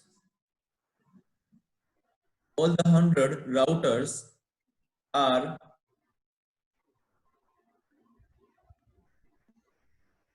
getting a change in LSA1. So whenever any device detect any change or get any change in the LSA1, they will run SPF to find the best path. To find the best path. Reason maybe the new information can have new best path. It means whenever any router will detect and change all the routers, let's suppose I will just do any change on R1, but in this condition, all the routers, all the 100 routers, we will run SPF, we will try to find the best path again and again while receiving any change. Okay, so let's go to R1, show IP OSPF statics. So you can see for area 0, SPF algorithm executed 6 times and 1, 2, 3, 4, 5. Look here. This was around 10 minutes before, 10 minutes, 27 seconds, 11 minutes, 38 minutes, 47 minutes, 48 minutes, right? Now, and the reason was router LSA, network LSA, router LSA, network LSA, router LSA, network LSA. So yes, I can see the reason. Due to which reason I run the SPF. Okay.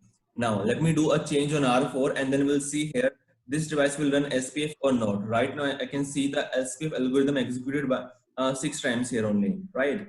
When we go to R4 and do some change in the LSA1 interface loopback 3 IP address 33.33.33.33.255.255.255.255. So what is happening here? We are using here network 0000. So once I will press enter here, this device will detect a new interface and add that interface into the LSA1, right? Enter. The device will inject the route, will flood to the domain. So once R1 will receive the LSA1, it will run again SPF. Look here. How many times SPF algorithm executed? Only 7 times. Okay. So whenever any router detect any change, the device generate, or we can say the device will run a SPF algorithm just to find a new best path. Maybe the new information can have the new best available path. Okay. This is clear.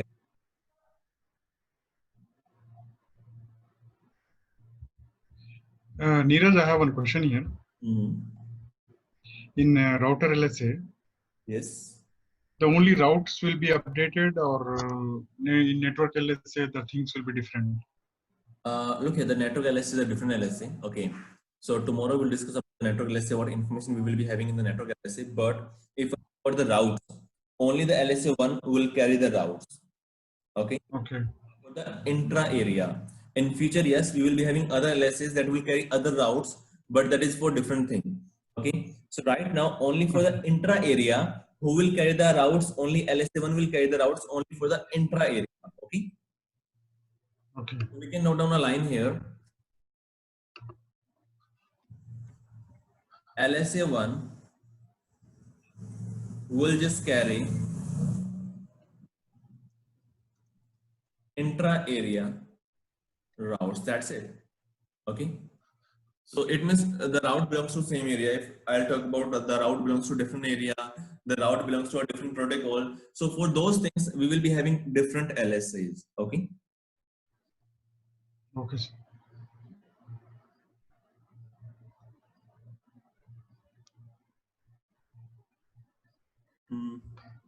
Atif, any doubt at this point?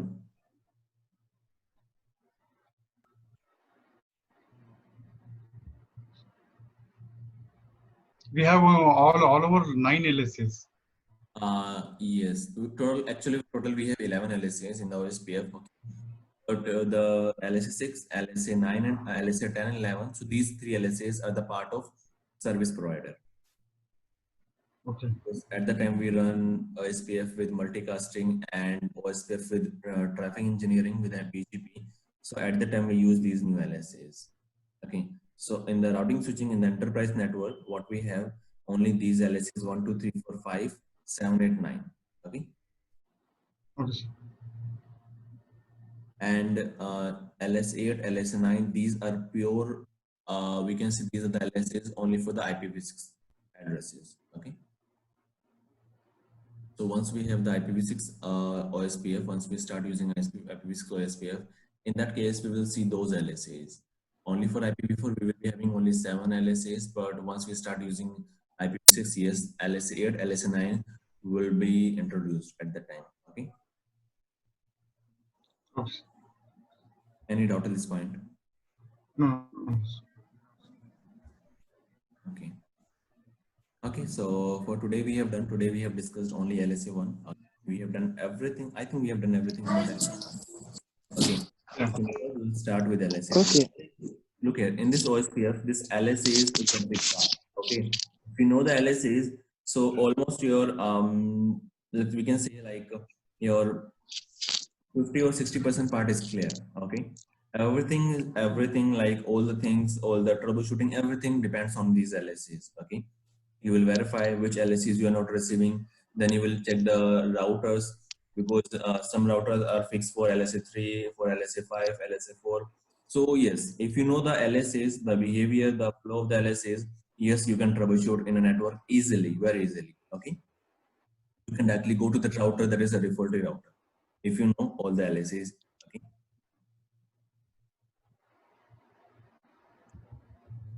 Okay, so guys, any doubt? Akram, Atif, or Rich, any No, doubt? sir. It's okay. No, okay. Okay, so let's wind up here. Okay, tomorrow we'll start with the LSA2. Okay. Bye. Okay. Bye. Okay, guys, bye. Don't forget to upload video, please. Definitely. Right now, I'll upload, don't worry. Okay.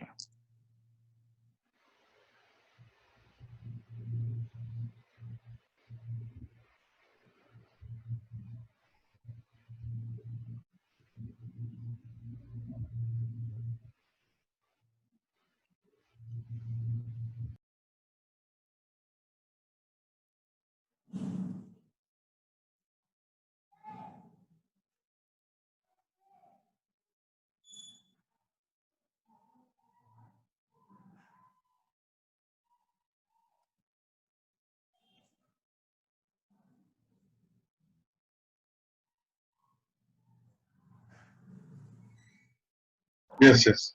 Last day we did LSA1, correct? Yes. Yes. LSA. So, any idea, Akram, like what is this LSA2? No, sir, I don't have an idea, big idea, because I'm not. Well, the name is, and only on Ethernet segment router create LSA2. This LSA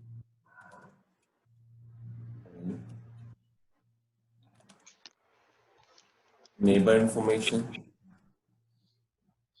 because on Ethernet segment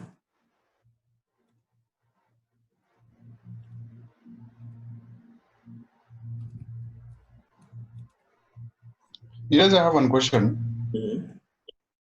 While making their relationship with the neighbor, these all LSA7, all it will be created by inside. Yes, we can see. Basically, LSA1, LS2, like these are created by the internal routers. Okay. We are create the LSA3, LSA4. Only ABR can create. LSA5, ASBR can create. Okay, so like this router we have here. Okay. So because on Ethernet segment we have multiple neighbors. Okay, so about the neighbors, so the neighbor information the device will carry on the LSA2. Okay.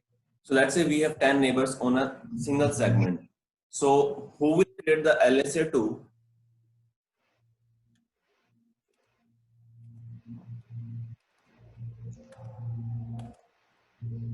Only DR will be having Yes. power to create LSA2. Okay. So in LSA1, I told you like whenever I will create a LSA1, so I will just put the DR neighbor. Right? So let's suppose if we have multiple neighbors, so who will give me the information about the neighbors? How many neighbors here we have in the on the link?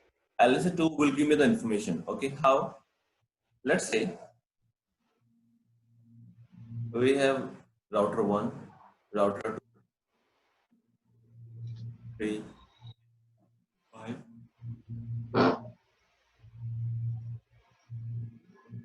Here we have switch.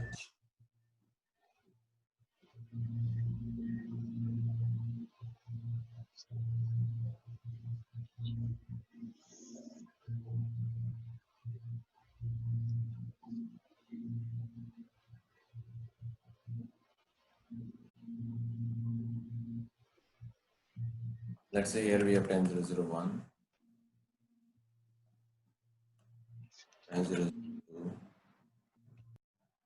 10.0.0.3, 10.0.0.4, 10.0.0.5. Okay, so let's say 10.0.0.5, this device wins the election, and this is your DR router. Okay, and this is your BDR router, and the remaining will be DR other, correct? So in this condition, first of all the routers will create LSA1. Yes, definitely they will create the LSA1. Now 10.5 will create a LSA2. Okay, so this LSA2 will be having the information about all the neighbors. Okay, so the device will say I'm having a neighbor of 10.0.0.1, 10.0.0.2, 10.0.0.3, and 0.0.4. So using these information, in this segment we have these neighbors. Okay, and who is responsible to get this information? Only DR. Now whenever we check the database, so okay, let me start with the diagram. Okay, I will show the database first of all.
So I'll use the same IP addresses on all the devices.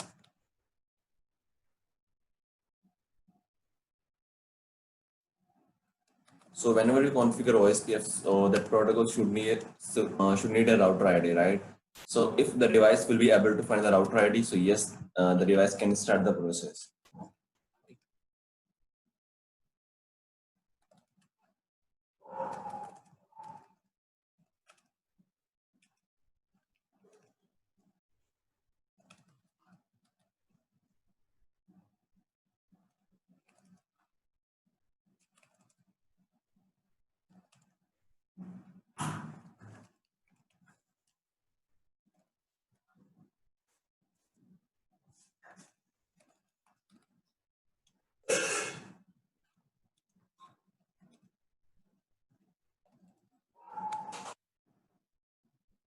So now router OSPF1. So once I will press enter here, this device will start searching the router ID. Correct? Let's suppose we don't have any active interface and I will try to configure router OSPF1 and then press enter. So in that condition, the device will try to find the router ID, but it will never find any active interface. So this device will just say, this device is unable to start the process of OSPF due to router ID, due to unable to find the router ID. But right now, yes, we have one active interface, no problem. Okay, now let's see. Last day we did like how to configure OSPF on interface. Now we'll see how to configure OSPF on interface using interface-based command. Okay. Last time we did using the network command. Now let's start with the interface-based command. Go to your interface F 0x0, IP OSPF, then your process number is 1, and the area ID is 0, and just say enter. Okay. The same command I will configure everywhere. So this is the command to run interface-based OSPF. First of all, IP OSPF, then your process number, and then your area ID. So now they will take 40 seconds to convert the topology.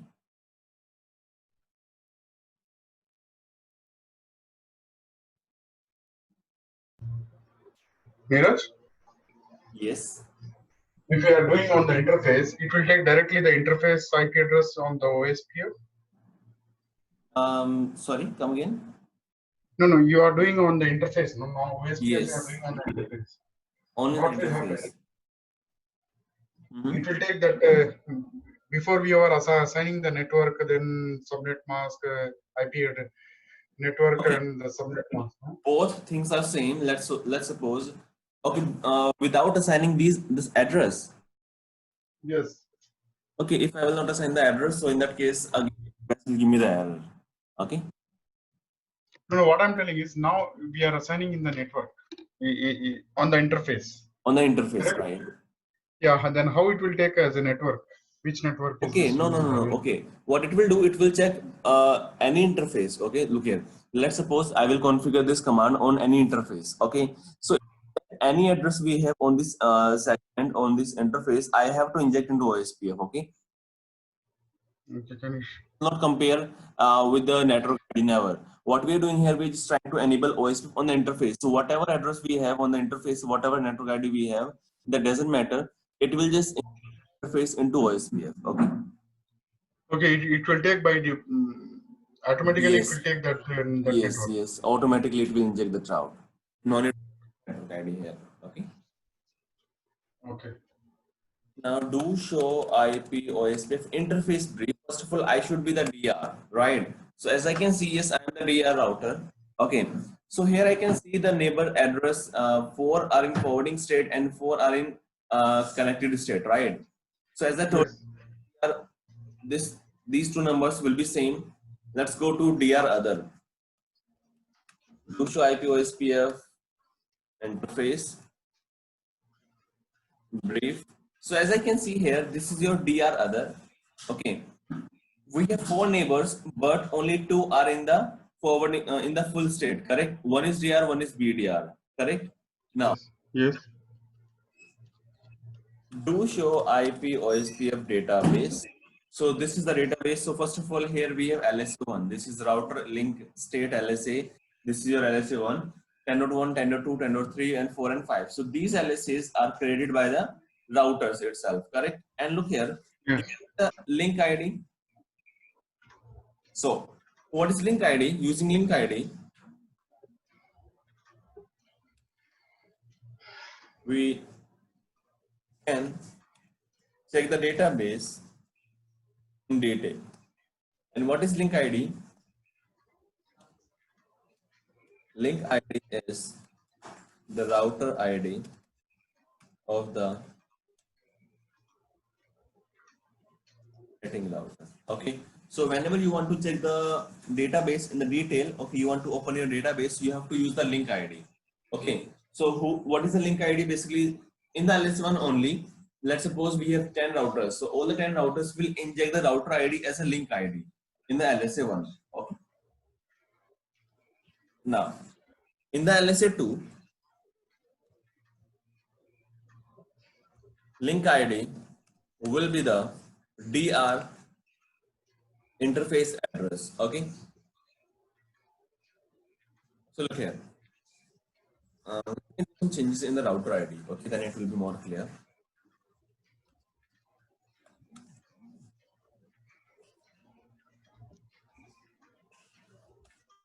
So whenever we create a router ID, okay, we configure the router ID, we need to play the process.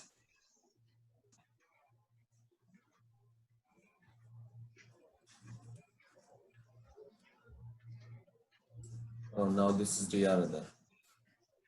I have to do everywhere like this.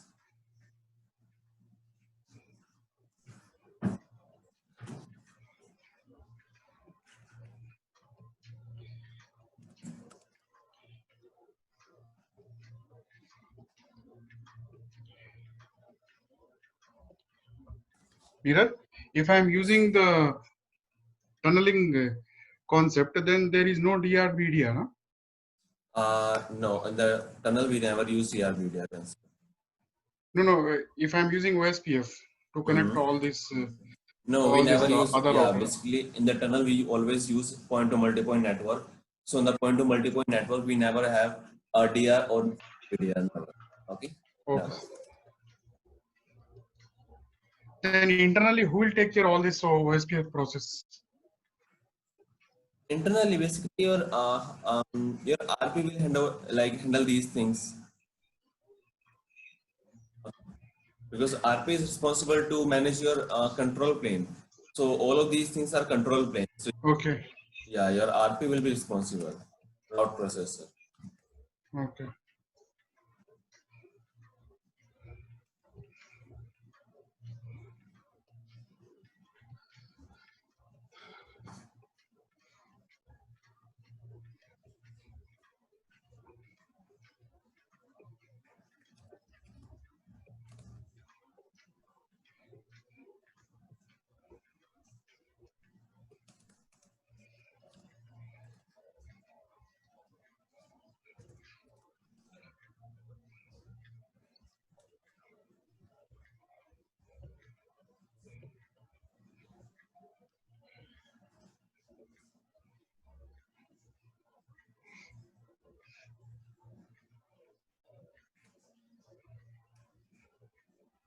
Okay, R4 is the DR. Okay, do show IPOS database. Now you can see these are the new database. Okay, so these two database will get flushed. Okay, now 10.1, 10.2, 10.3, and 4. Okay, so this router is not changed.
Now, do show IP OSPF interface brief. I am the DR, correct? Do show IP OSPF database. So as we can see here, all the 5 routers are creating the database, right? So these are the router ID of the routers, but here R5 is also creating a, look here, that router is DR, right? I am the DR of this segment. So I'm creating the LSA2 with my interface address. So in the LSA2, the link ID will be the interface address, but in the LSA1, the link ID will be the router ID. Okay, this is clear, guys. No, sir. Can you explain me again? Yeah, look here. What we do here always in the link ID, that will always be a router ID in the case of LSA1. Okay, so when Yes. the LSA1 in the detail, I have to check the link ID. And what is the link ID here? That is a router ID of the router. Okay. Yes. But in the LSA2, only will be having power to create LSA2. Okay. So the link ID will be the DR interface address, not router ID in this condition. Okay. DR interface address. DR interface address, because right now R is having a router ID 55555, but the interface address is 10005. So whenever R will originate LSA2 or any other device will originate LSA2, that will use interface address as a link ID. Okay. Okay, 1 minute. I have one question here. This 555 we are using as a loopback address. Yes, we can say. Because this is the highest loopback address. No, I have created router ID manually without loop. Okay. Okay. Then why this link ID is, it is showing link ID is 10.0.0.5. Yeah, basically the 10.0.0.5 is the interface address. Okay. Yeah. Okay. Okay. In LSA2 it will be like this. Yes. Always.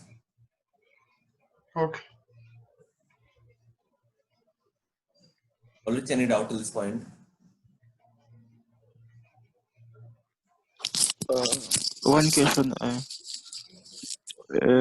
Always network link state is produced by DR. Yes. Network LSA is created by DR. Yes. Okay. Okay. It's fine. Now let me open do show IP OSPF database. I want to see the network LSA, and then I have to use the link ID 9005 enter. Look here, you can see this LSA is giving you the information about the neighbors. So the device is saying I'm having 5 neighbors on this segment, 5, 1, 2, 3, 4, right? But if you go to other router also, you will get this information, no? Yes, exactly same as I told you in the OSPF. All the routers will be having the same database, right? Correct. So Yes. in this segment, let's say, let me run the same command on R2. This is DR other. Do show IP OSPF database. So look here. Again, it has the same information, right? Yeah, here it is showing the router ID, router with ID, this one, and process is one. Okay, link ID, okay. Down link ID will be, okay. Here. What is the benefit, sir, if link ID is? No, basically using link ID, what we are doing here, we are trying to open, and that should be unique, right? That's why we cannot use a router ID, correct? If I will try to use a router ID here, so what will happen here is this will be having the same thing and this will be having the same thing, right? No, boss. I'm not getting this concept. Okay. Look here. The link ID we need. The link ID we need to just open a database. Okay. Open a database. Okay. Just to open a database, we need what? Link ID. Okay. There is no relation between routers. the DR, BDR, and all those things. Yeah. Basically, no. Look here. First of all, who is creating this LSA2? Only DR. Correct. DR. Yes. Right. So whenever this DR, this R5 will send the database to all of the routers. So that will be having the same database, right? Yes. So here I can see the interface ID of the DR always. Okay. Okay. Understand now. Continue. Okay. Now R5 is the DR. Okay. It's controlling this link ID. Yes, correct. Now,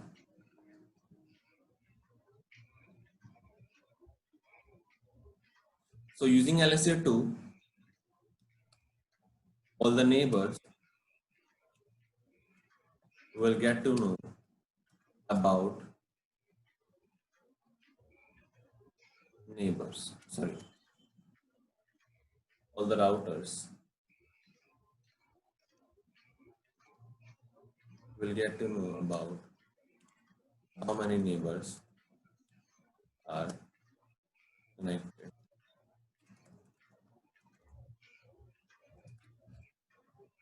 On this side.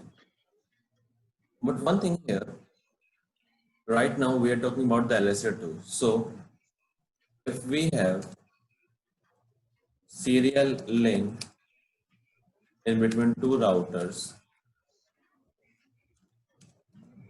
they will never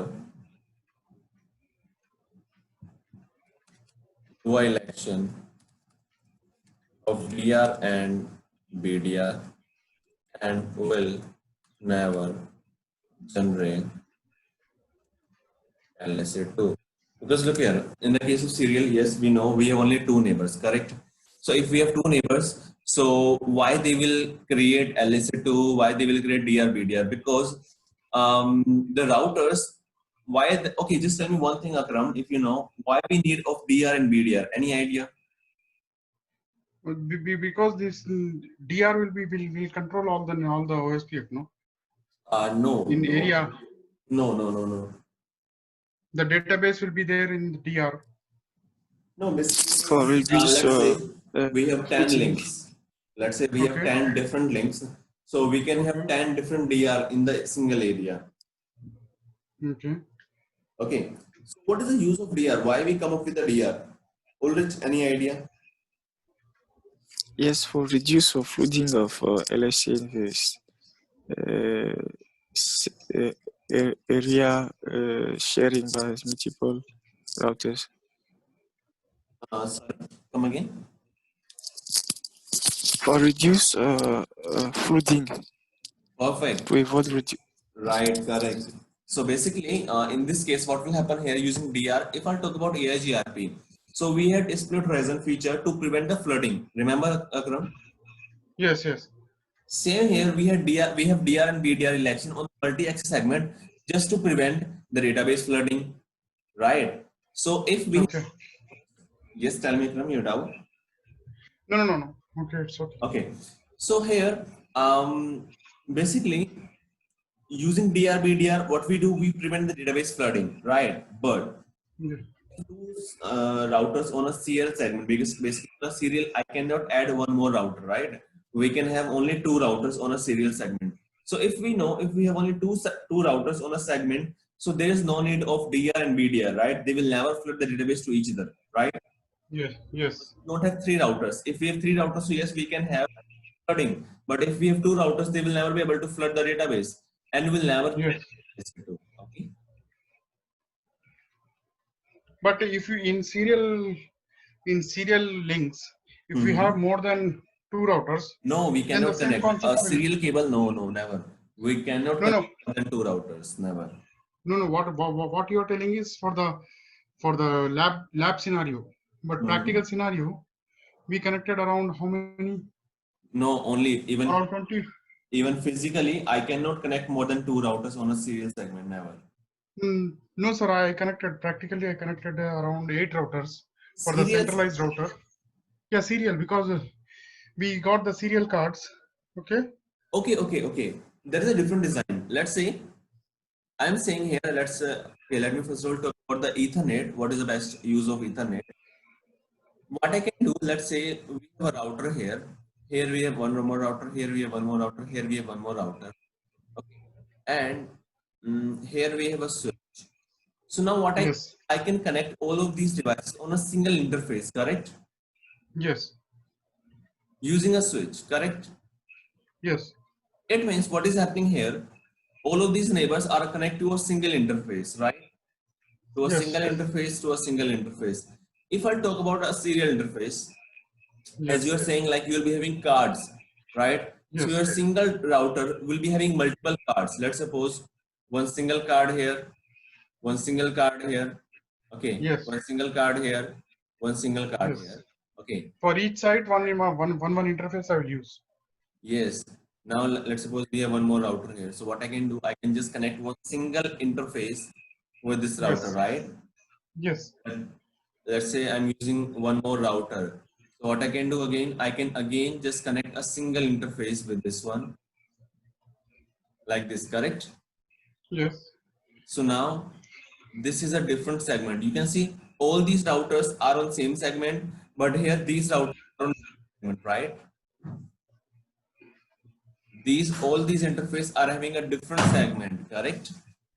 Okay. That's why we cannot have a flooding here, and if we flooding, so there's no need to create a DR and BDR. Okay, Okay. it's clear now. No, sorry. Here I have one doubt in Ethernet. You are Mhm. telling me one segment. Okay. Yes. One segment means this. One segment, it means one single network ID. Okay, one segment. One segment. Here, all are different network IDs. Yes, correct. In this diagram, I will be having a different network ID on each interface, but here I will be having the same network ID, right? Okay. Okay.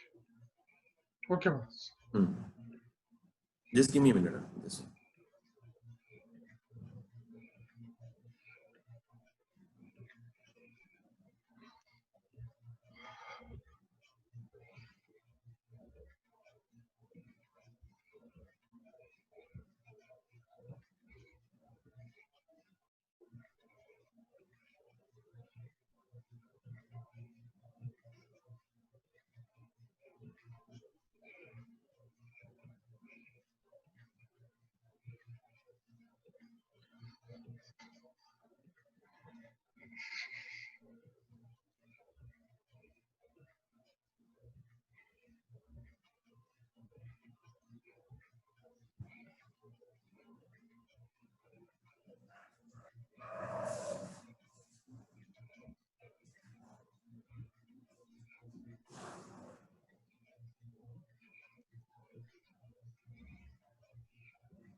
Okay. Now, okay, this is clear now. So on Yes. the access segment, yes, we need a DR, BDR, and they will be having LSA too. But on the serial segment, they will never be having a DR, BDR because we don't have more than 2 routers on a single segment, and they will never create a LSA too. Correct? So, if I talk about this one, let's say here we have 10.0.0.1/8.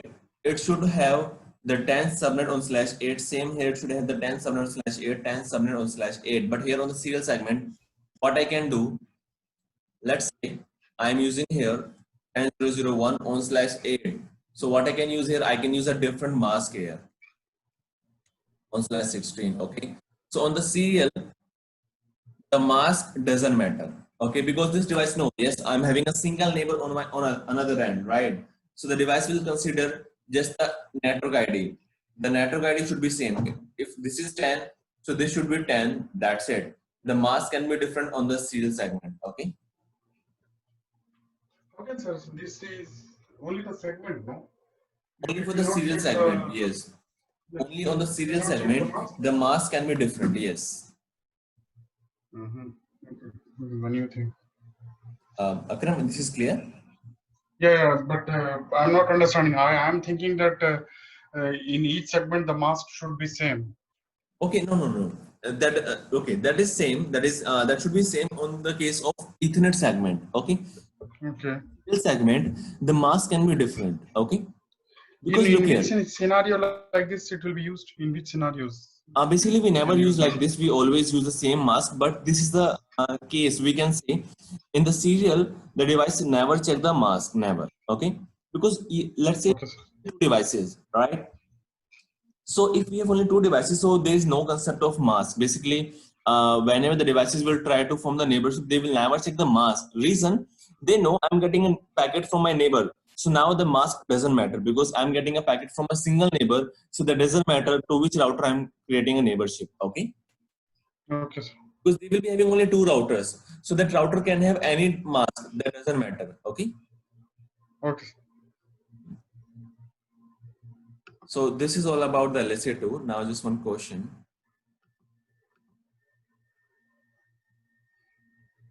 LSA2 is mainly we are getting from the link ID, the Yes, database. no. Basically, LSA2, who will create LSA2? The DR, and once the DR create LSA2, it will use interface address as link ID. Okay. Okay. Akram, just like revise everything. Okay, day by day. Yes, sir. Yes. Because if you will revise the previous one, so yeah, the things will be more clear. Okay. Yeah. And if you need any help, just ping me anytime. No problem. You can ping me on WhatsApp. No problem. So let's say this is your R1. This is your R2. This is your R3. This is your R4. This is having a router ID 1.1.1.1.1. This is having a router ID 2.2.2.2. This is having a router ID 4.4.4.4. This is having a router ID 3.3.3. Now just tell me one thing. How many LSAs R4 will be having? How many type 1 LSA? How many type 2 LSA it will be having?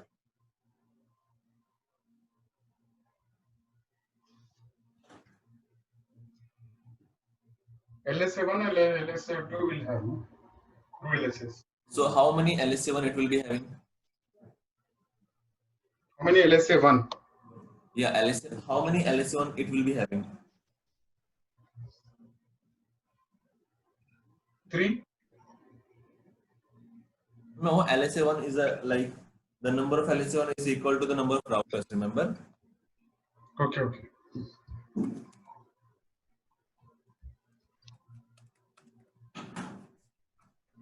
Then it is a 4 LSA1s will be Yes, there. always. R1 will create LSA1, R2 will create, R3 will create, and R4 will create LSA1. Okay.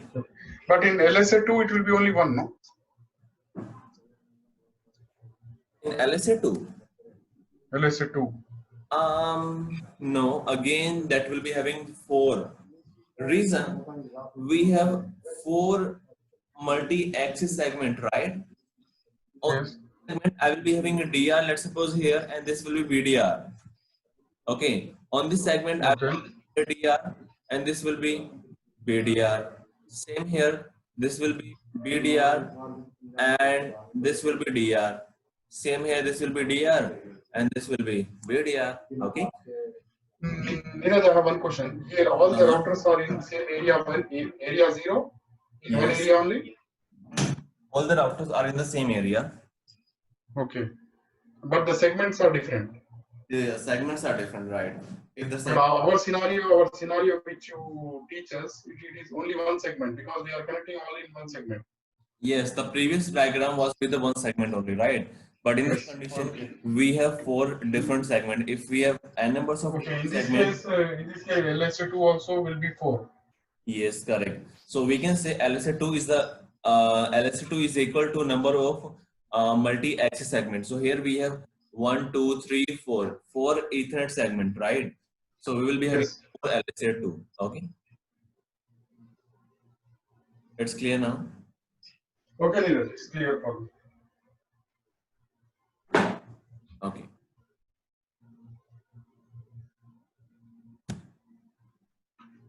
We will continue or we will wait for Atif to come with us. Atif, I think he will not. It's up to you. No. What I'm telling is, if we do the more session, we have to wait for him or we will continue this. It's your decision. I'm free. I don't have anything. You can tell me. Because he will be confused, no, again. Sorry. No, he will be confused again if you go forward more.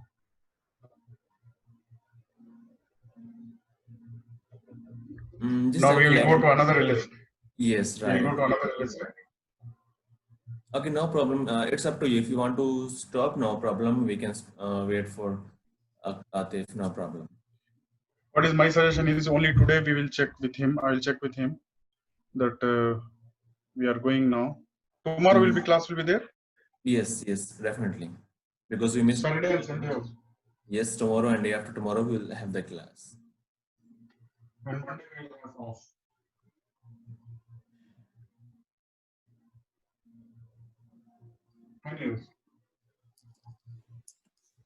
Okay, no problem. We can continue tomorrow. Just talk to him. Okay, then tomorrow we can continue. Okay. Okay, I'll tell him that just we. So we just did intra-area communication, and if we have intra-area, it means a single area. So first of all, we can use any number. Okay, we can use any area for a single area. Let's say I'm having 10 routers in a single area. So that single area can be any number. Okay, that doesn't matter. That should be area 0. That should be area 1, 2, 3. That doesn't matter. Okay. So in the intra area, what we can have, we can just have LSA1. We can have LSA2. LSA1 is equal to number of routers. And LSA2 is equal to number of Ethernet link, where we can have DR and VDR elections. Okay. Now we'll start today with the LSA3. Okay.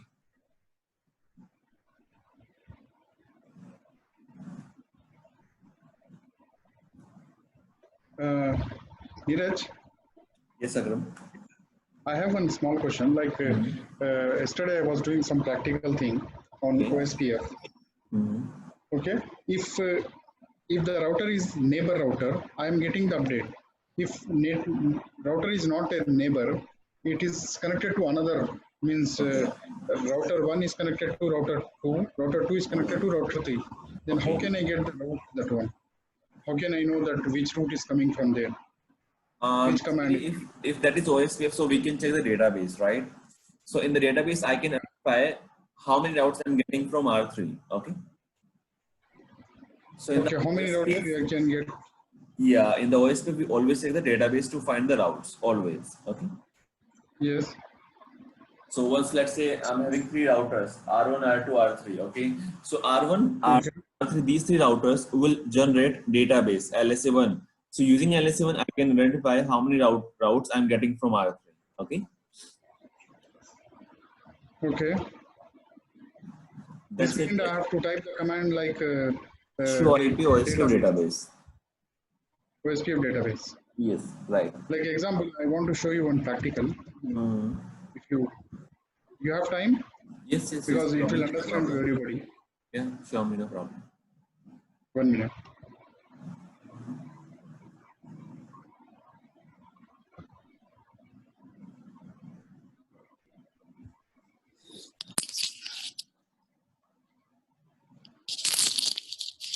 In our last session, I already done LSA3, I think.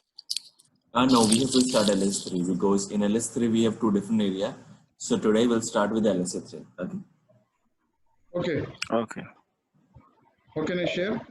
Yes, you can share. Just click on the share screen. Where it is? Okay, share screen. Okay, see now. You can type the command. You are reading the screen? Yes, just a minute.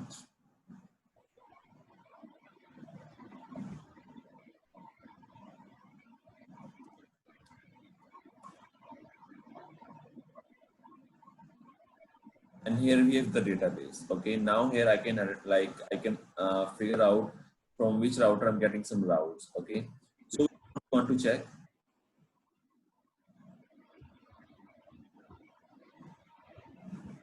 Okay. Let's say show IP route. Okay. So we have this routing table, correct? I'm getting all the routes from OSPF. Now these routes, basically I'm installing from the database, correct? Yes. right? So let's say I want to check for any route. Or what I can do, I can just open my database. Run the command show IP OS database. Enter. And here I can identify. That's it. Okay, here you can check from where it's Yes. coming. I can see I'm getting from 3.1, I'm getting from 3.2. So these are the router ID of the routers. Okay.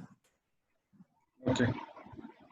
And I think this device just has only single area. This device does not have dual area. No, only single area I have. I have single Yeah, area. that's why I'm getting a single I'm LSA1 and LSA2 only. Okay. Okay. See, LSA1 and And 2 here areas is just a single area. Okay. Here DR BDR I can't get, I think. Show. You can see this one. No, you can see netlink LSA area 0, right? So how many LSA2 you have? Only LS3 LS2 you have. Okay. Okay. It means you will be having only 3 Ethernet link. Okay. Okay, sir. You can run a command show IP OSPF interface brief. Show IP OSPF interface brief. So these are your interfaces, and look here. 2 are loopback addresses, 1 is gig Ethernet. So on the gig Ethernet, what you are having state, that is BDR. And the remaining will be tunnel 0, tunnel 8, tunnel 9, tunnel 7, tunnel 6. So these are the point-to-point link. Okay. Okay, point to point links. Yeah. Clear? Okay. Okay, so I will stop. Yeah. Okay. Okay, sir. You can start.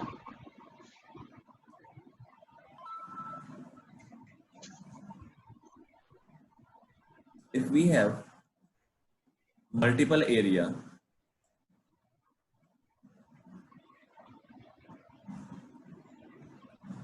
then we can have LSA3. Just let me verify.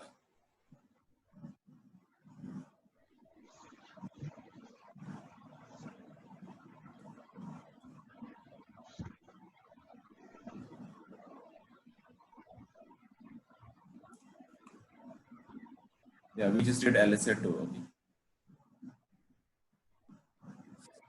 So if we have multiple area, then only we can have LSA3. Okay. So LS3 in what condition we can have? Only if, let's suppose we have 2 area, but that is one thing is mandate. What? One single area should be area 0. So you can see here I'm using a line, one single area should be area 0. So what is the meaning of this line? Any idea, guys? One single area should be.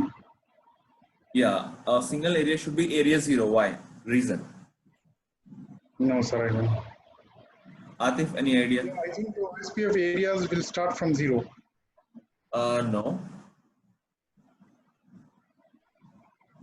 I never tried, sir. Practically, I didn't try. So one should be, so in multiple areas, at least one should be like the backbone, right?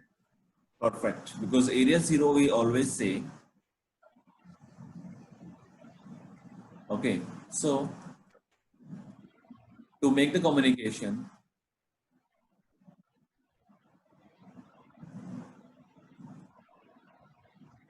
possible between different area,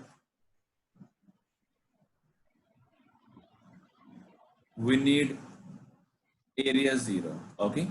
So let's say we have R1, we have R2, we have R3, we have R4. In between 1 and 2, I'm running area 12.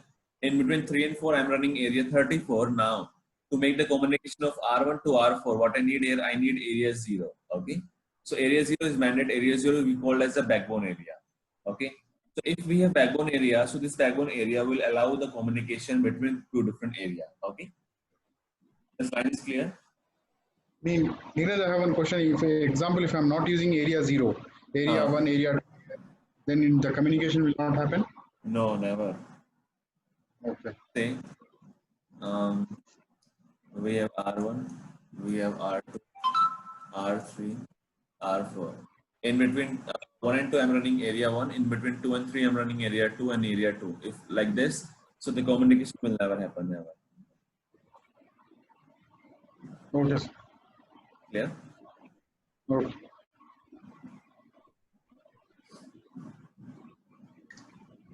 Okay. So in this condition, what I can do here, look here. R2, this router is a part of two different area, right? Is a part of area, Yes. part of area 2. So this router will be having all the routes. Now what I need here, I can configure one single interface into area 0. So once I will area 0 in interface, okay, so what will happen here, this router will be having capability to exchange the route from this area to this area and to this area to this area. Okay. Okay. Now,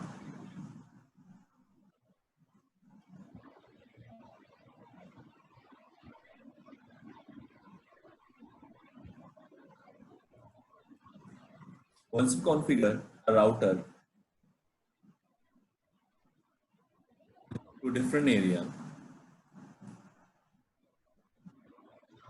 and one area is area 0, or we can say backbone area,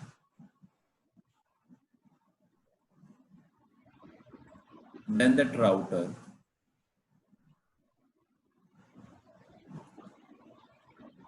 will act as ABR. Okay, what is ABR? Area border. Area border router. Yes, that is called as area border router. So what will happen here, whenever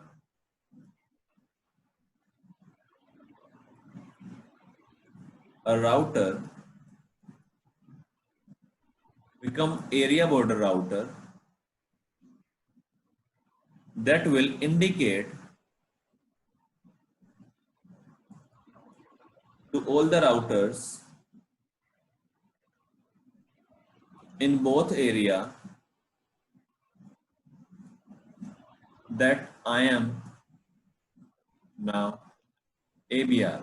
So let's say I'm having R1 here, I'm having R2 here, I'm having R3 here. I have configured here area 0, I have configured here area 0, I have configured here area 1. Now, once I will configure area 1 here, now this device will check, oh, now I'm the part of two different area and one is backbone area. So I am the ABR now. Okay, so what will happen here, once this router will check, okay, I'm in ABR, R2 will indicate this router in this area, in area 0, that I am ABR. Same here, R2 will indicate in this area that I am ABR. Okay, so Neeraj, I have one question here. yes, In ABR, it is must that I should have the area 0.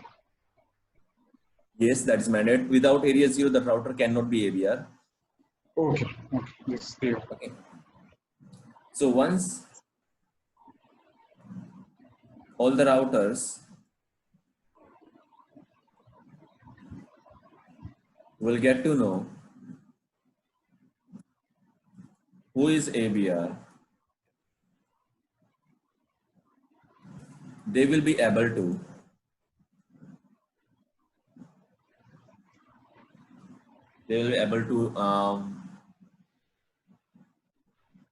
what we can say basically,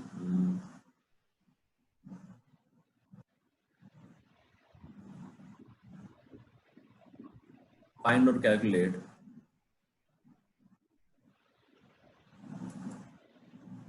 metric for inter-area routes. Okay. So if I talk about intra-area route, yes, Atif. No. Once all the routers will get To know who is ABR, they will be able to find and calculate the metric from. Yeah, once all the routers will get to know who is ABR, they will be able to find or calculate metric for inter-area routes. Okay. Okay. Inter, not intra. Yeah, inter-area routes. Inter different area routes. So look here. If I talk about intra-area, first of all, we don't need any ABR, right? We are just running a Yeah, because it is only in one area. don't need any ABR. All the routers will receive LSA1 and they can easily find the metric. Correct. But once we have area 0, once we have area 1, or we can say once we have ABR, the routers will start receiving LSA3, or we can say they will start receiving inter-area route. So to find the metric, to find the metric, what they will do, they will be using ABR to do the calculation. Okay, it is clear. How they will do the calculation, we will discuss it now. Any doubt to this point?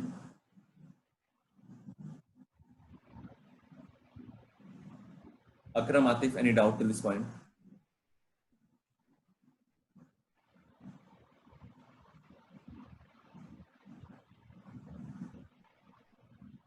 Hello? Akram, this is clear? Ulrich? No. Clear from. Now,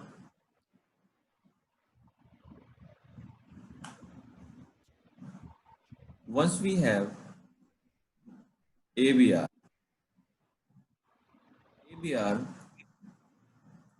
will send partial update in different area. Okay, this one is missing. Okay, so once we have ABR, the ABR will send partial update in different area. Okay, if I talk about intra-area routes, intra-area communication. Okay, so what will happen here? All the routers will exchange the full database. Okay, full database. But if I talk about inter-area route, the routers will just send the route that has changed. Okay, so let's say we have R1 here, we have R2 here, and we have R3 here. Area 1 we are running here, area 0 we are running here. R2 is ABR this time, correct? Now, what will happen here? Let's say R1 is having two routes. Okay, 1.1.1.1.1.1.1.2. So already R2 is having those routes, R3 is having those routes. In future, let's say I'm injecting a route 1.1.1.3. So what will happen here? R1 will send all these three routes to R3, to R2. Now R2 will check, okay, I'm the ABR router, so now I have to just send the change to R3. It means R2 will check, okay, I'm already having 1.1.1.1. Sorry, not I'm area 1 is already having 1.1.1.1 and 1.1.1.2, and this is the new update. So what I can do here, I have to just send the new update, that is 1.1.1.3. It means within area they will send full database to all the neighbors, and they has to receive in the different area what they will send, only that change they will send. Okay, it is clear? Yes. Okay. Okay. Now here I'm saying like all the routers will get to know who is ABR. So basically the router, once a router become ABR, that will send some packets. Okay. So once a router become ABR, that will send a packet to indicate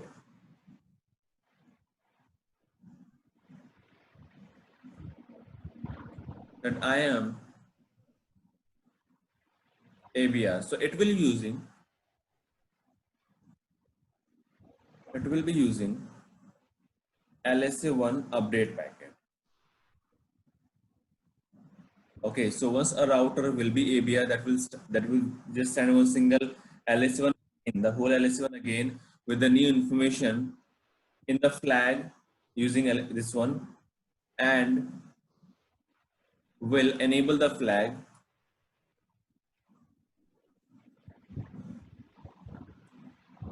which flag? B bit will be 1. Okay, if B bit is 1, let's say I'm getting a packet. So let's say we have two routers, R1, R2, one more router, R3, area 1, area 0.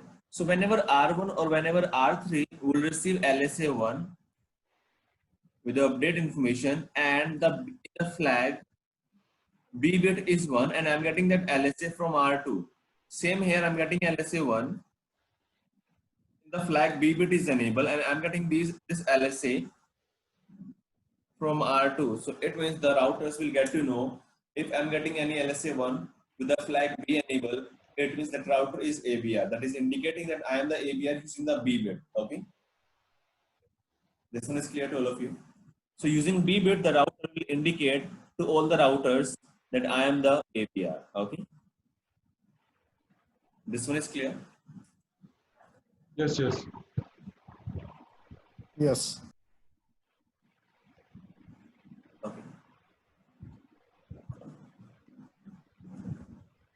So let's say here we have R1, R2, R3, R4, area 0, area 0, area 1. So which router is ABR now?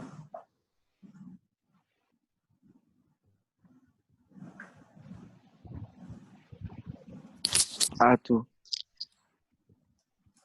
R2 is ABR, definitely. So let's say the link cost, here we have 1. We have 1 and here we have 2.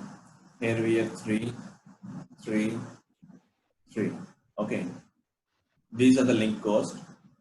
And the loopback I'm having here 1.1.1.1, that is having cost 1.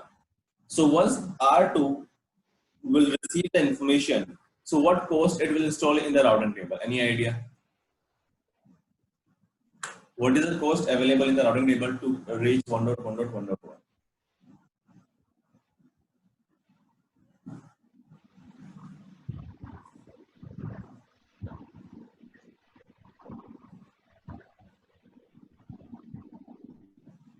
Hello. Yes.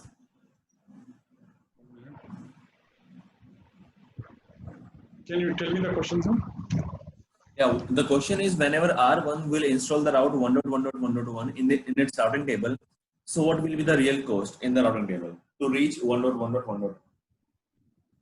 Reach 1.1.1. Yeah. To reach 1.1.1.1. So what cost it will be using?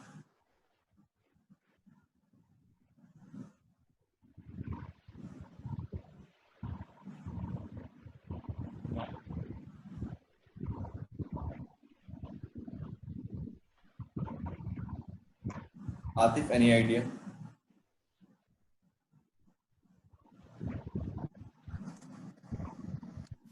No.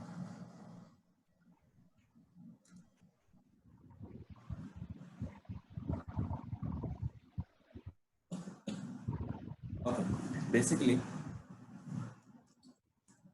okay, as I told you in the even in the spanning tree, STP, whenever it will receive the information, then it will add the cost. Okay. Same here. The cost one is here. R1 will send the information to this link, right? So once this link will receive the packet, it will add the cost. So whenever R2 will install the route in the routing table, the cost will be 2. Okay. This one is clear, guys. So always we check the receiving interface. R1 is sending the update to my interface. So I will check the receiving interface and will add the cost in the routing table. Clear? Okay. Now, what R2 will do, R2 will send the information to this area, definitely as a type 3 LSA. So whenever R3 will receive type 3 LSA, same here, whenever R4 will receive type 3 LSA, so all these routers in a different area will be having the same cost. What cost? R2 will say, what R2 will do basically it will convert LSA1 into LSA3. So it will check, okay, in the LSA1, I am finding total metric from me to destination is 2. So whenever I will convert LSA1 into LSA3, the LS3 will be having the same metric 2. Okay, the same metric 2. So whenever R3 and R4 will receive the information, they will be having only 2 metric in the LSA3. Okay, so let's say in the database I'm getting in the R1, R3, I'm getting 1.1.1.1.1 with metric 2.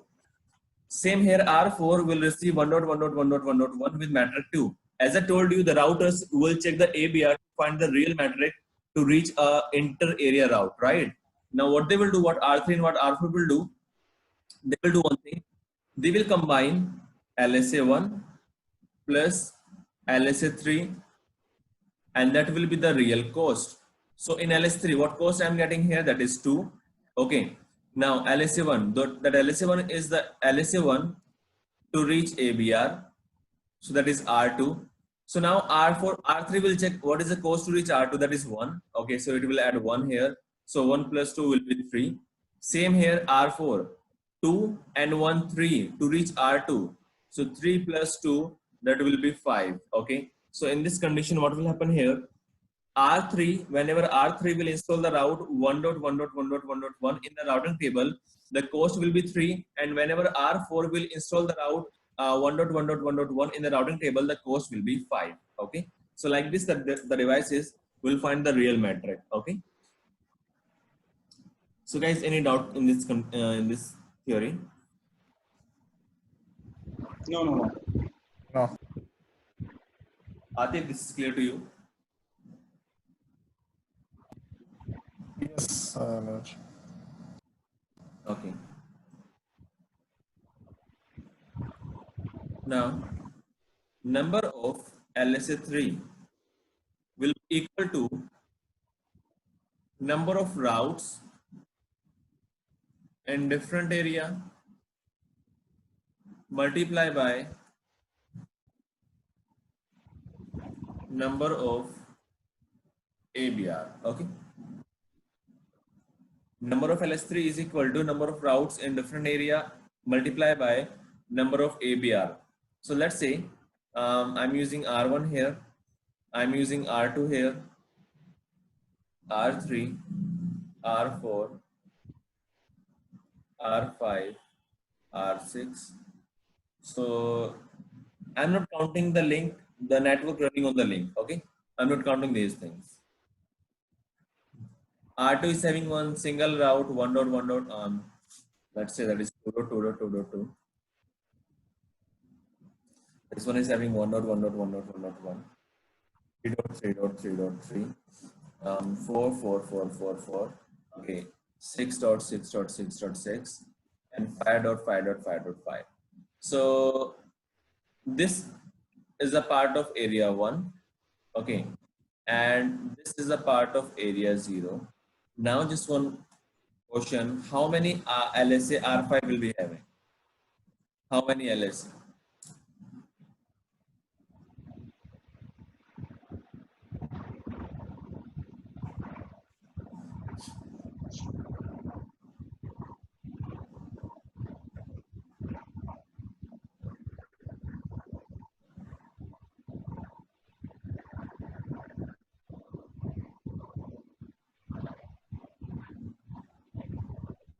R5 will be having how many LSA? Yeah, the question is R5 will be having how many LSAs? LSAs will have only one LSA, no? LSA 3. LSAs. Atif, your answer? Is in one area. Okay, but that is connected to ABR, right? Sorry, it's connected to ABR.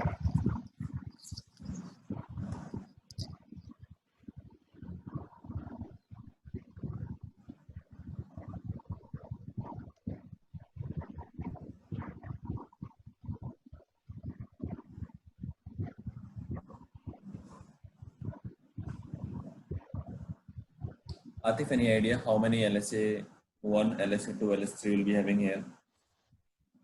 I want to know how many LSA 1, how many LSA 2, and how many LSA 3 it will be having. And these are the Ethernet link, okay?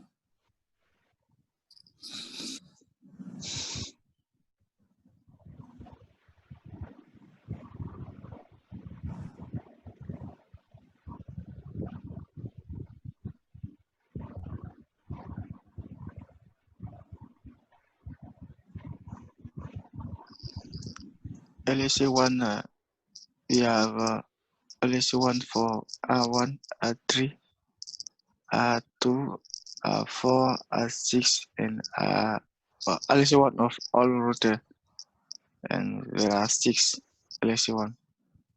So how I think just give me the number, LSA how 1 many and LSA 1 it will be having? A number, just give me a number. LSA 1 and 3. Yeah, first of all, LSA1. How many LSA1 it will be having? R5. How many LSA1s? Only 6. one. Only one, no?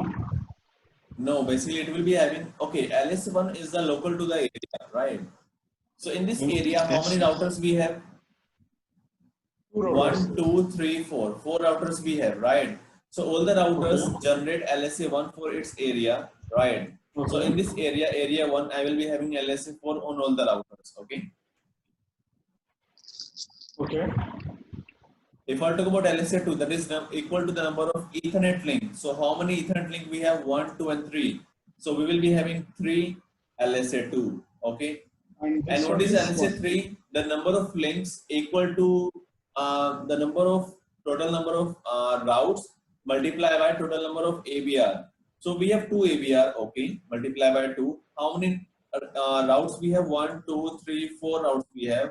It means 8 LS3 I will be having here, okay. It depends on the route LSA3. Sorry.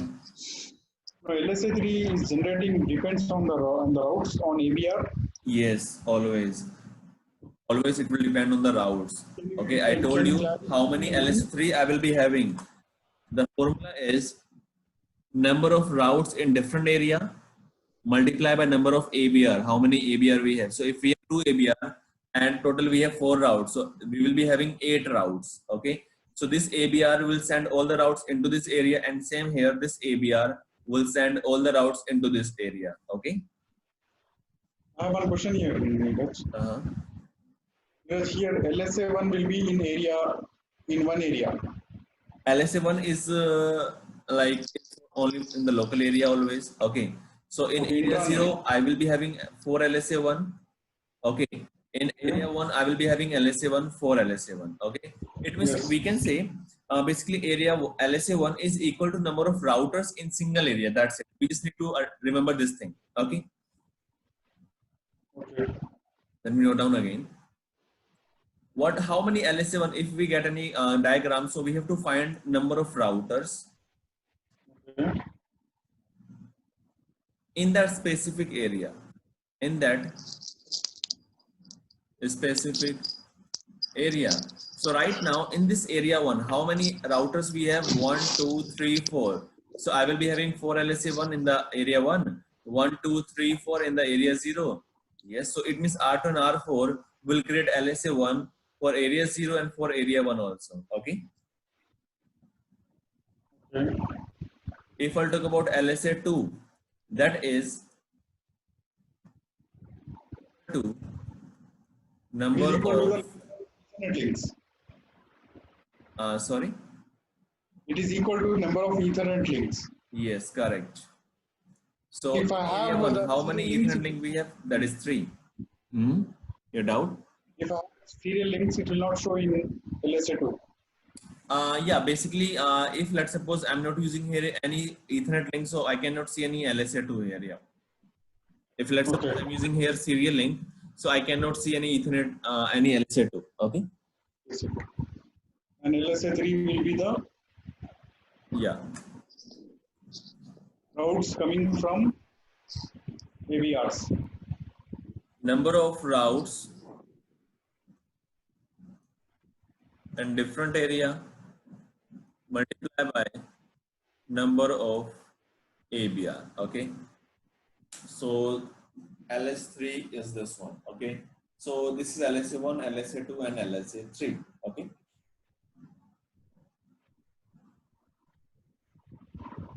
Any doubt to this point, guys? Atif, any doubt?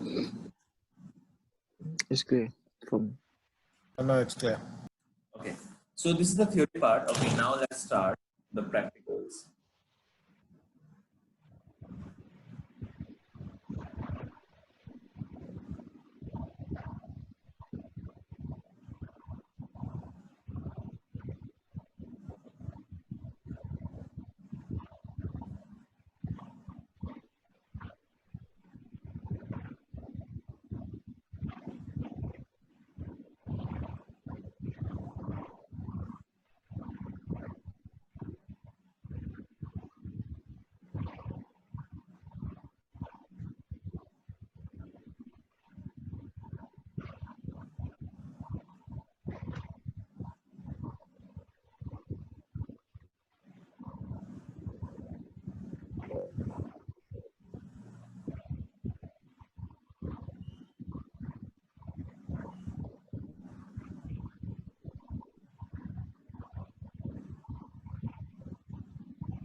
can hear me? Yes. Hello. Hello? Yes, Akram. Any doubt? Hello, Neeraj.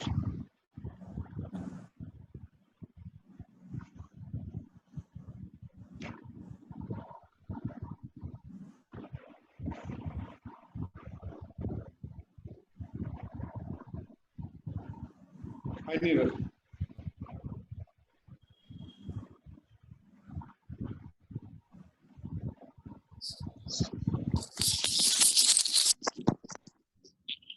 Hi, Neeraj.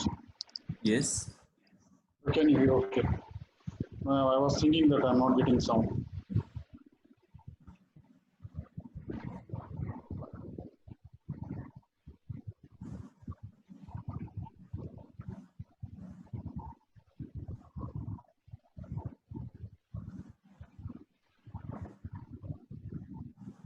So what I will be using here, I'll be using, let's say we have 1 and 2. So I'll be using 12.1, 12.2.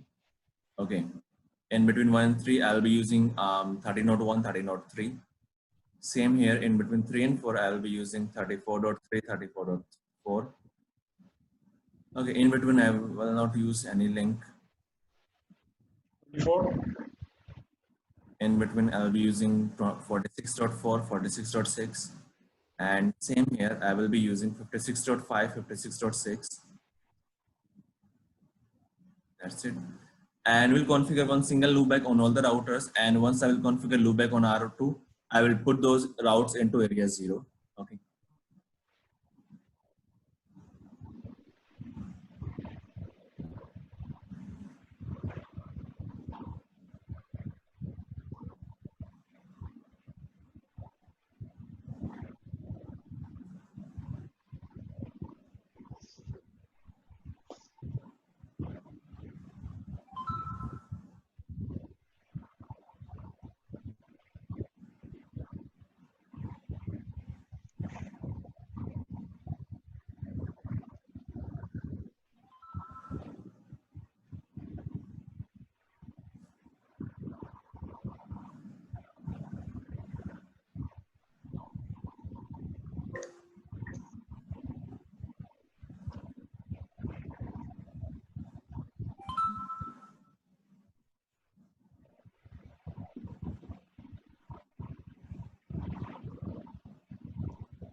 Okay, so now what I will do, I will configure area 0 here. I will configure area 0, and here I will configure area 1. Okay, and the loopback address that we have on R2 to will be the part of area 0. Same here, the loopback on R4 will be the part of area 0. Okay, and same here on R1 we have loopback address 1.1.1.1.1, and here we have loopback address to 333. One loopback we have on R5, and one loopback address we have on R6. Okay, now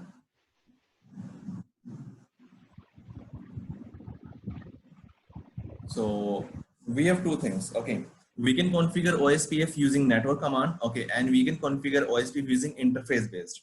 So I will configure in this area, I will configure using network command. In this area, I will configure using interface based. Okay.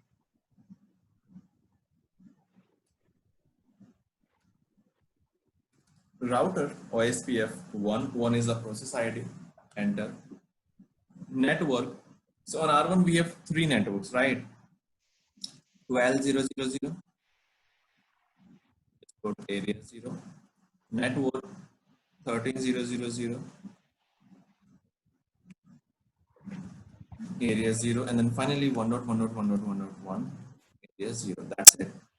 And what command I can run to check the output? Show IP OSPF interface brief. And we can see here loopback 0, 2x0, 0x0 is a part of OSPF code. I'll go to R2. Router OSPF 1, network 12.0.0.0, 0.255.255.255 area 0, network 2.0.0.0, 0.255.255.255 area 0. Let me configure area 1 using interface based, interface F1/0, IP OSPF, the process ID, and the area ID. That's it. Like this, I will configure. Okay. So this is the way to configure using network command, and this is the way using interface based. Okay. Let's go to R3. Router OSPF 1 network. So I want to inject all the interface using a single command. So I can use this 0.0.0.0 area 0. Go to R4. F1 network 34.0.0.0, 0.255.255.255 and area 0. Okay, one more thing. This one for 0.0.0.0, 0.255.255. Neeraj, Yes. are you able to hear me? Yes, I can hear you. Now I can hear you. Neeraj, I have one question here. Mm-hmm. If you are using the router OSPF in the general configuration, and if you are using on the interface, what will be the difference? Come again? Like, what is the question? No, my question is, if you are using on OSPF on general configuration, and if you are using the OSPF configuration on interface, what will be the difference? It doesn't matter. Like both are same. The output, everything will be same. The LSA will not be having any change in the LSAs, never. Okay. Okay. Everything will be same. Everything. Okay. Just let me do one thing. Let me remove this interface from this area. Interface F1/0. No IP OSPF 1. Area 1. I will capture the links and will show you the LSA 1 with the flag B bit enable. Okay. Okay. So I will configure first of all R5 and R6. Interface range F1/0, F2/0, and loopback 0 IP OSPF 1 area 1.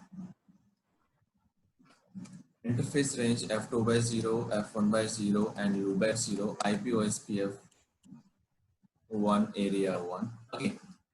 First of all, let me capture the link. I will capture this link, and we will capture this also.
So this is the link between 2 and 5, and this is the link between 2 and 1. So this is the area 0, and here we have area 1. Okay. Let's go to area R2. Interface F1 by 0. IP OSPF 1 area 1. Okay. So once I will press enter here, they will form the neighborhood and they will send LSA1 to indicate that now I am the ABR. Enter. Let me open this information. Look here. This is your LSA1. Okay. So I'm just enabling OSPF for a different area, but the router is sending LSA1 into different area, right? So that is due to ABR. The router is become ABR. Okay. Now the router will indicate using the flag. You can see this flag with area border router. That is yes. It means this is the area border router. So once a router will be ABR, that router will indicate into other area using LSA1 in the update field. It will be having B bit 1, B flag 1. Okay. So in the flag field, what we have here, B flag is enabled, right? This bit is enabled. So once the devices will receive the packet and will see, okay, we are getting LSA1 from R2 and the B bit is enabled, it means area border router is enabled, it means the router is ABR. Okay, and the routers, yes, can identify the, they can figure out what is the real cost to reach a inter area route. Okay, now let's check for the same for this area. We will be having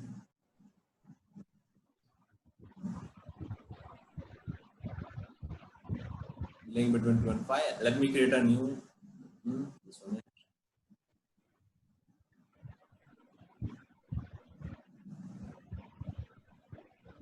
These are the hello packets. Okay. The neighborship is not up, just wait.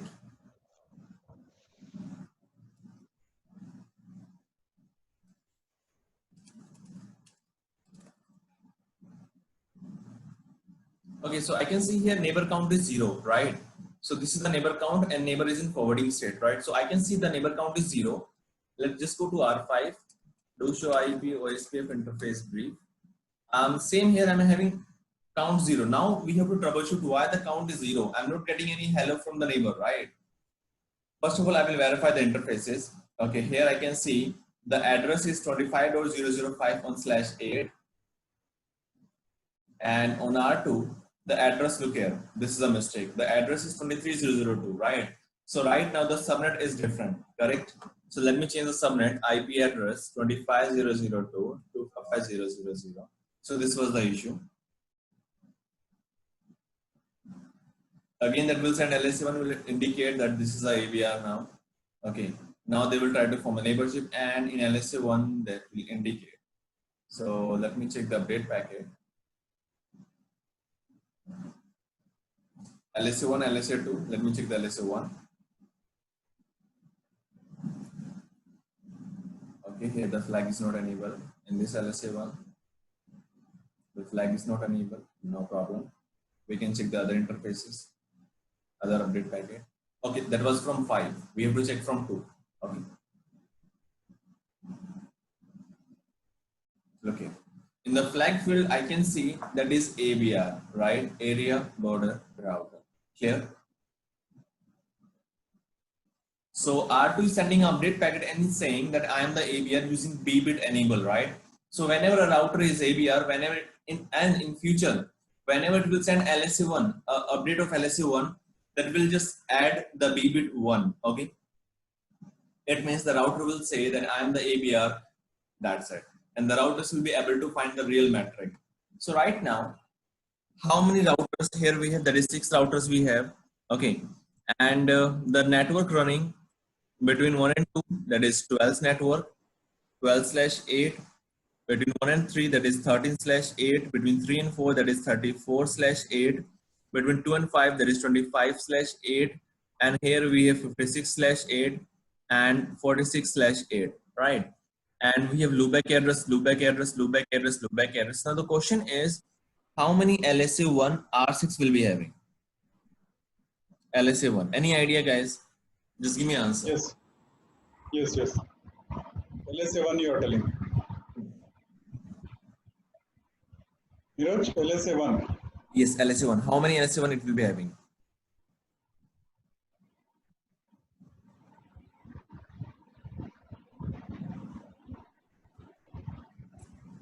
Atif, any idea? LSA1 will be 4. In area 1, LSA1 will be 4. Perfect. Basically, we have R2, we have R5, we have R4, we have R6 into area 1, right? Yes. LSA1 is advertised from R2, advertised from R5, advertised from R4, and advertised from R6. Cool. How many LSA2 it will be having? 3. Perfect. The link of 25, the link of 56, the link of 46. Okay. Perfect. How many LSA3 it will be having? Question here, Neeraj, I have one question.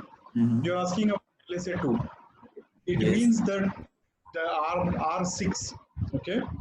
R6 is connecting to ABR or just any Ethernet connections which is connecting to R6? Again, if I talk about LSA1, so we always check the area routers, right? Yes. If we talk about LSA2, we always check the area links. Okay, In this yes. area 1, how many links we have? 1, 2, 3 links we have, correct? Okay, okay. So we have to always say the area. Okay. So for LSA1, for LSA2, always that will remain in the single area. So we have to check the only single area to find LSA1 and LSA2. So in this area, how many different link we have? That is 3. That's why we have 3 LSA2. Okay. Okay. Now Now the LSA3. question is how many LSA3 it will be having? Akram, your LSA3 will be 1, 2, 3, 4, 16. okay. Is it correct? 16.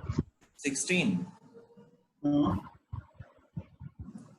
4 into 4. In area 0, we have 4 routers.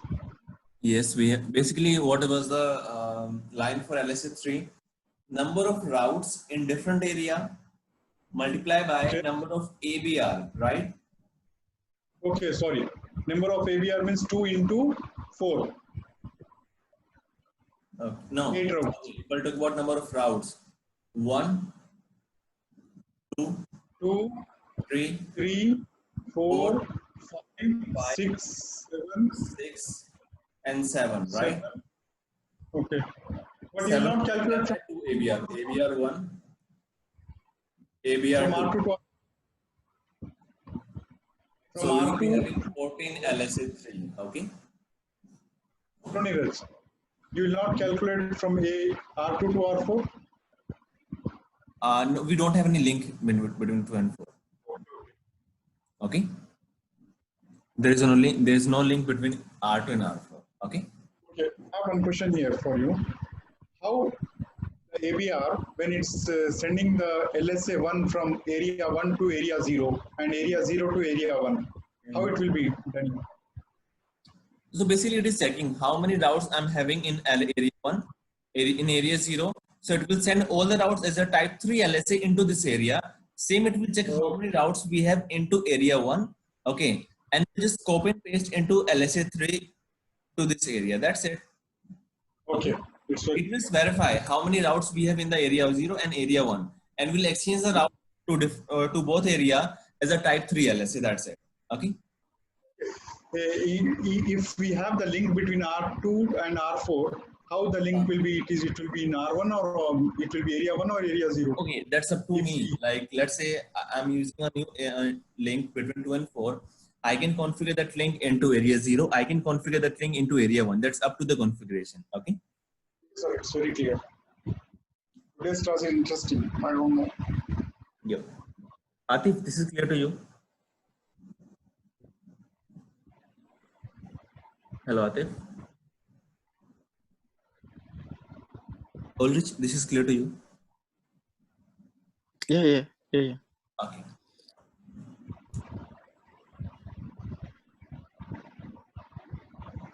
So let's verify. Just go to R6. The command is to check the database, do show IP OSPF database, enter. So how many LSA1, look here. First of all, it is saying, the device is saying, the database is saying, I'm showing the database for the process ID one. Okay. For the area one, okay, we have it has only 3 LSA1. How? Maybe we have some issues here. Well, I'm getting from 2, 5, and 6, right? It means R4. We have some issues in between 4 and 5, 4 and 6. Okay. Let me verify. Do show IP OSPF neighbor. Okay, we don't have a neighborship with R4. Okay, so Akram, can you figure out like how we can fix this problem? What With is R4? Okay, we have to check the link first. The link is up or not. like not audible? Hello. Can you check the link between R4 and R6? Hello? Hello, Neeraj. Yes, now I can hear you. Yeah, tell me. Can you check the link between R4 and R6? What I will should I check the interface brief or Interface brief first. okay? Do show IP interface brief. So between 4 and 6, I'm using a link that is 1/0 with address 46.6. Can you ping that one? On R4 also. Yeah, you have to check in R4 also. Do Here show it's IP showing, no? interface brief. We are using here 46.4. 46.4 and 46.4. There also. Yeah, 46.4, 46.6. So that is cool. The addresses are correct, right? The address is correct. Can you ping from here to there? To R6. Yeah, I think we have to check the OSPF. Do show IP OSPF interface brief or neighborship? Neighborship first. Neighborship, right? Yes, neighborship. We don't have a neighborship with R4. Yes. Then you have to check the OSPF. We put this network or not on OSPF. Should I check the interface brief? Yes, yes. So on F1/0 that is running.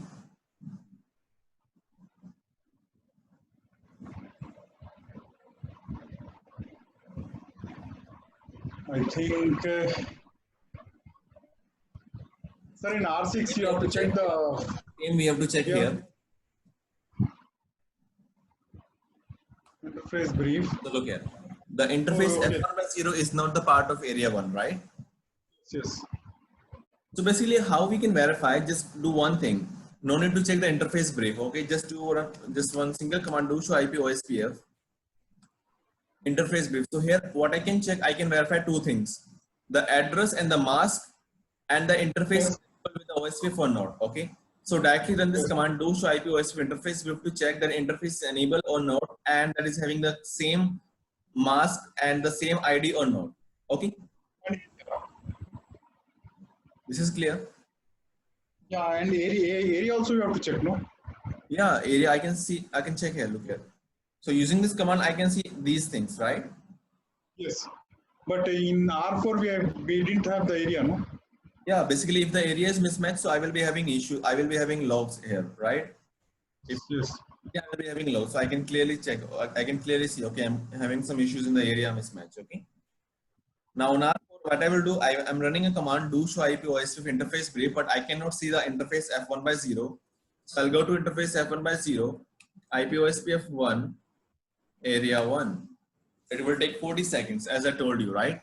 The conversion time is 40 seconds, so they will take 40 seconds to form a neighborship, but that is up due to R6 is already having a interface in DR, that's why. Okay. Do show IP OSPF database again. Now I can see 4 LSA1 here, right? Yes. I can see 3 LSA2, cool. And now I can see, look here, I'm getting 1.1.1.1 from R2 and R4. I'm getting 2.2.2.2 from 2 and 4. I'm getting 3.3.3.3 from 2 and 4. I'm getting 4.4.4.4 from 2 and 4. Same, the network running between 1 and 2. The network running between 1 and 3. The network running between 3 and 4. It means how many routes here we have? 1, 2, 3, 4, 5, 6, 7, 9, It means total we have 14 routes, correct? 7 I'm Yes, getting from R2 and 7 I'm getting from R4. Okay. Yes, sir. This is clear now. Sir, here, how can I know this LSA 3? Sorry. How can I know this is LSA 3 and LSA 1, LSA 2? Okay. Basically, the LSA 1 is having the name router link LSA. This is your LSA 1. Netlink LSA, it means that is your LSA 2. The summary netlink LSA, it means that is your LSA 3. Okay. The name of the LSA is summary LSA. Okay. Okay. So whenever we say summary LSA, it means we have to check the LSA 3 always. Okay. Okay, sir. So any doubt till this point, guys? No, it's very clear, sir. Today class is very good. Okay, perfect. No. One more thing here. Look here.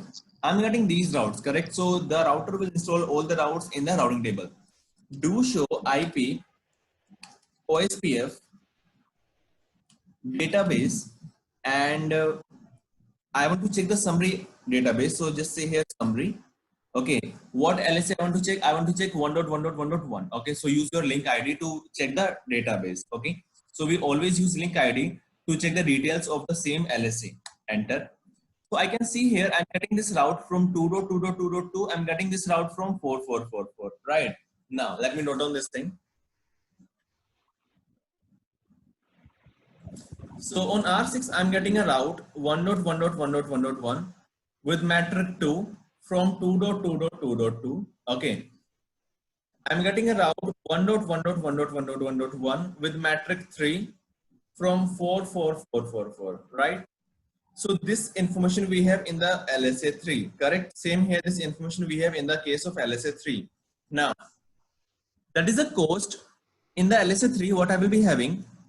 The cost from ABR to destination, it means we can say 1.1.1.1.1. Okay, so this is the cost from R4 to 1.1.1.1.1. This is the cost from R2 to R1. Now this router has to find the cost from R6 to that route, correct? Same here from R6 to that route via this way and via this way, correct? Now, as I told you, it will be checking the cost in the LSA 3 plus the cost in the LSA 1 to reach ABR. Right or wrong? Yes. Correct. Now we have to check what is the real cost to reach R2. Okay. So basically, to reach 1.1.1.1.1, the cost is 2 from R2. To reach 1.1.1.1, the cost is 3 from R4. Okay. And this is the LSA 3 cost. Now we have to check from R6 to R2. So 1 and 1, right? So we have 2 costs plus 2. And from here, what I have? A single interface, that is plus 1, correct? From to R4, what I have? One single link, it means that its cost is 1. 2 links, the cost will be 2. The total is 4 from here, the total is 4 from here. It means the cost is tie. It means R6 will install both paths as a best path in the routing table with the cost 4 and 4. Okay. Guys, any doubt at this point? I didn't understand, sir. Hello. I didn't understand. Atif, any doubt till this point? Neeraj, I didn't understand. Sorry? Okay. I didn't understand. Can you make it clear for Okay, me? let me repeat this again. Okay. So, first of all, what metric we can have in the LSA3? Just tell me. Sir, what? What is the metric? Look here. In this LSA, as I can see, I'm getting a metric 2, I'm getting a metric 3, correct? Yes. Let me start this again. So I'm getting these LSAs from R2 and from R4. So they both are saying from me to reach 1.1.1.1.1, the cost is 2. Okay. R4 is saying from me to reach 1.1.1.1, the cost is 3. Correct? Yes. That part is clear. Yes. So R2 is saying the cost from me from R2 to 1.1.1.1.1 is 2, right? And R4 is saying The cost from R4 to reach 1.1.1.1.1 is 3, correct? Yes. So R6 is receiving the database. Now R6 has to find the real cost from 6.6.6.6 to 1.1.1.1.1, or we can say from R6 to 1.1.1.1. So how to find the real cost? That is a combination of LSA3 cost, that is 3 and 2, plus LSA1 cost. And what is LSA? That is a to reach ABR. Okay. It is clear? Yes. Okay, now we have to find the cost from R6 to ABR, and same here from R6 to R4. Okay. Yes. Now, how many links we have in between 2 and 6? 1 link and 1 link, correct? Yes. So from R2 to reach R6, what will be the cost? That will be 2. 1 we have here, 1 we have here, correct? 2. Plus 2. From R4 to R6, what is the cost? That is 1. So plus 1. The real cost from R6 to R1, that will be 4. The R6 to R1, that will be 4 from here, right? Now this one is Yes. clear. Yeah, it's clear. Atif, this is clear to you? For me, it's clear. Okay. So let's verify. Let's check the routing table now.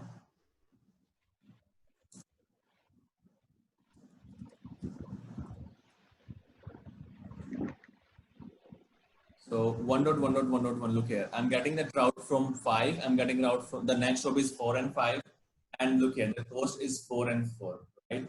It means both path is the best path, right? Yes. And one more thing here.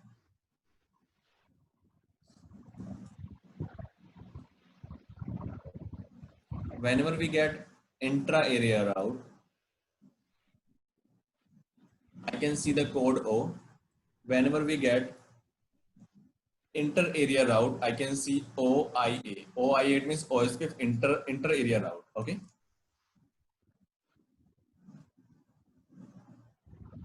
Look here. I'm getting this OIA. It means that is your OSPF inter-area route. So I can show you here the code we can see. OSPF inter-area route, and O, it means that is your only OSPF route. Okay, it means OSPF intra-area route. Clear? Yes. So look here, the 5 route belongs to my same area. That's why I'm just getting O. I'm getting 4 from different area. That's why I'm getting here OIA. Okay. Any doubt till this point? No, sir. Okay. No, no. Now the next thing here.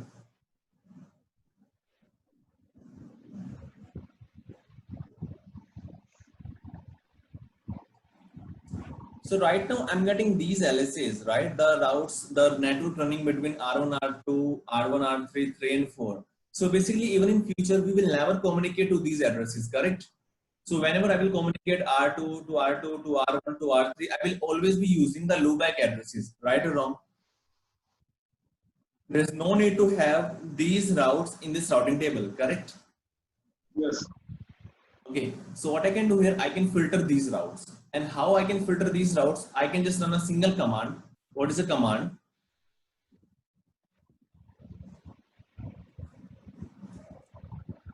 So right now what is happening here? R1, R2, R3, R4, R5, R6. So I'm getting these links in my routing table. So R6 is installing the network running between 1 and 2, 1 and 4, and 4 and 5 in the routing table, right? But those routes are not required. So what I can do, I can say to these routers, please do not advertise the network running on the link, okay? So just one single command. The command is prefix suppression. Suppression. So I can run this command in the OSPF also, in OSPF, and I can run this command on the interface also. Okay. So if I run for the OSPF, it means that will be applicable for all the interfaces that are in the same area or in the same process ID. And if I'll be using interface, so I can choose a particular interface. Okay. So let's go to R1. router OSPF 1, prefix suppression, I'll go to R2, router OSPF 1, suppression, I'll go to R3, router OSPF 1, suppression, R4, router OSPF 1 and suppression.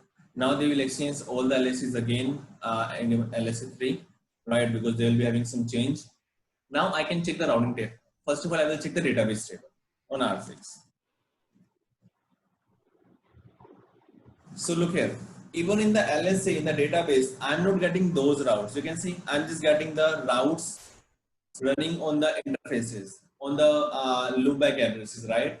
It means I'm just getting the host route. Now in future even, these routers will never advertise the network running on the link in between routers, okay? It means now do show IP route. If I check the routing table, now look here, I'm not getting any route from other area that is running on the link, correct? So using the command prefix suppression, what we can do, we can suppress the network running on the link, okay? This is clear, guys? Any doubt till this point? No, sir. Very clear. Oleg, any doubt till this point?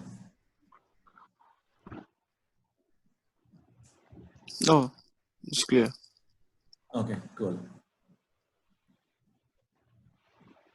So we can use a prefix suppression, how to use for the interface, that is interface F0x0 IP OSPF prefix suppression. So this is the interface based command and this is the global command, okay? That will be applicable for all the interfaces into the same process ID, and this will be applicable for a particular interface only, okay? So using this command, I can suppress the links, the network running on the link, okay?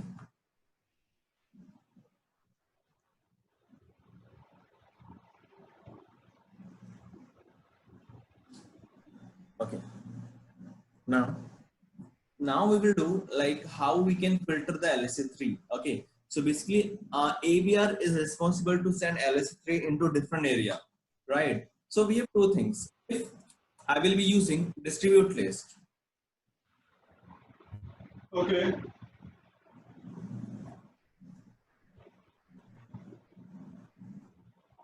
It means I will just filter my routing table.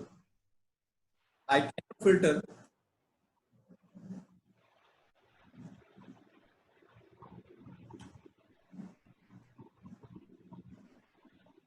OSPF database using distribute list. Okay. So right now what I want to filter the OSPF database. So I want to filter LSA3. Okay. So I can use a feature that is filter list.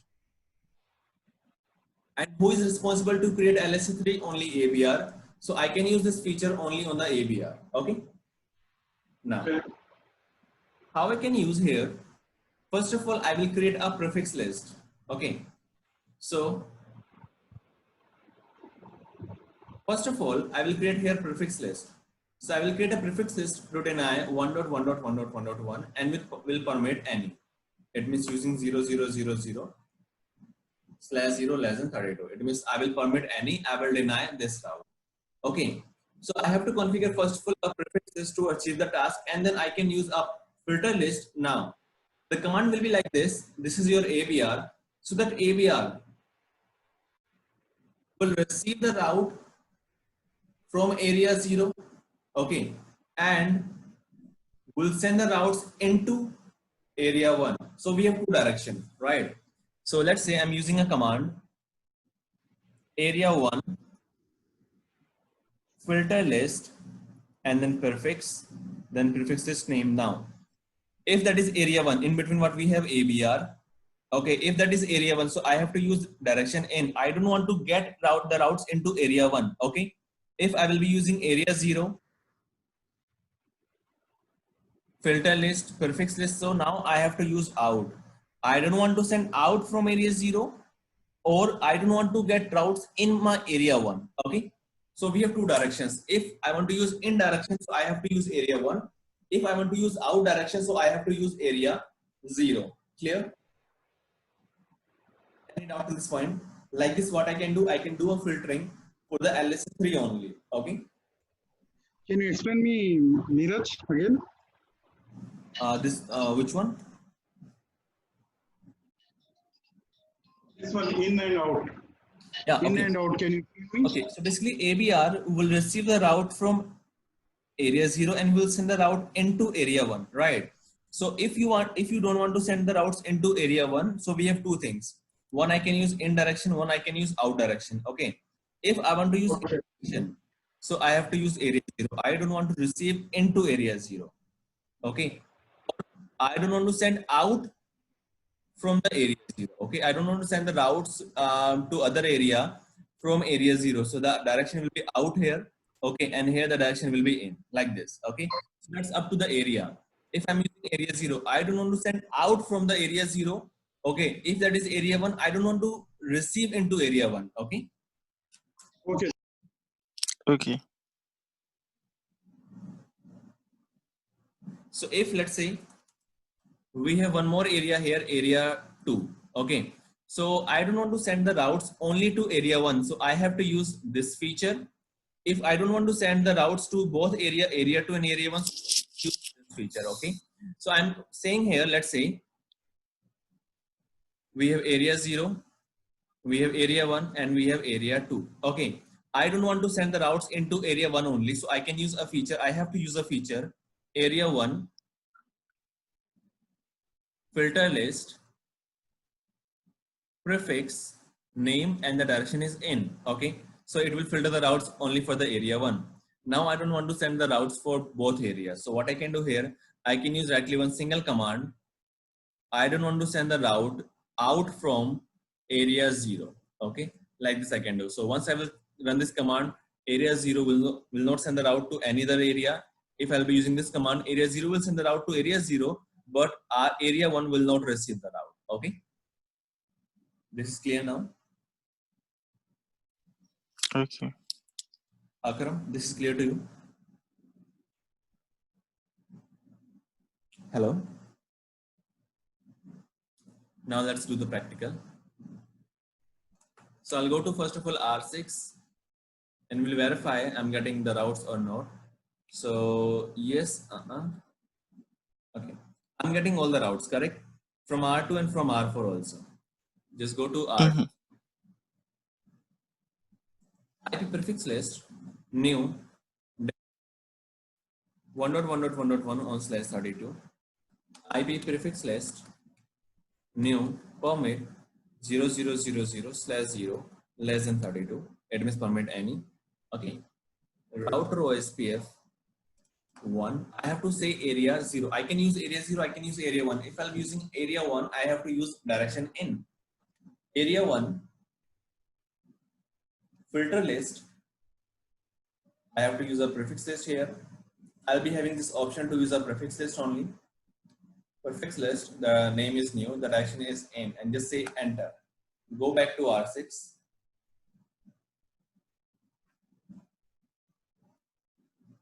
Look here. The timer goes to 3600, right? If the timer goes to 3600, it means the route will get flushed, right? Look here. Now I'm not getting any route, the 1.1.1 route from R2, correct? So like this, what I can do a filtering in the LSA3. Okay. Okay. Ulrich, this one is clear to you? Yeah. Okay.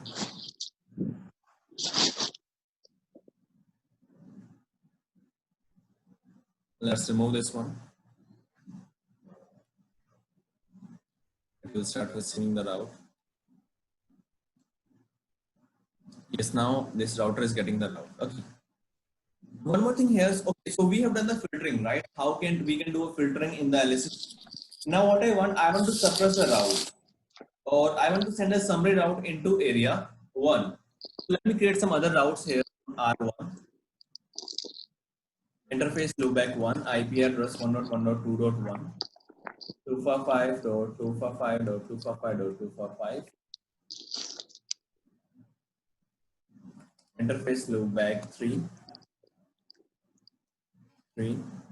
interface loopback 4, interface loopback 5. So now R6 will start receiving all the routes.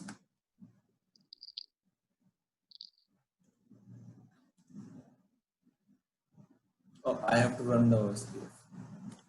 Interface change loopback 1, loopback 3, 5. IP OSPF 1 areas.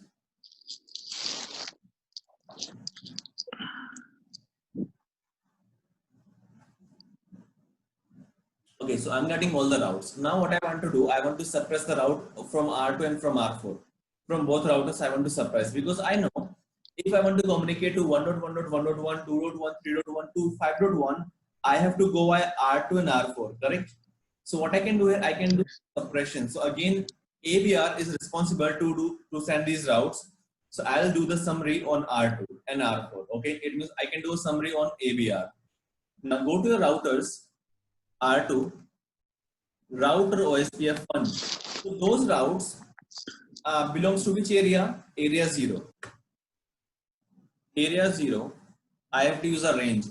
So first of all, you have to identify those routes are belong to which area. So those routes 1.1.1 routes belong to area 0. So we have to put area 0.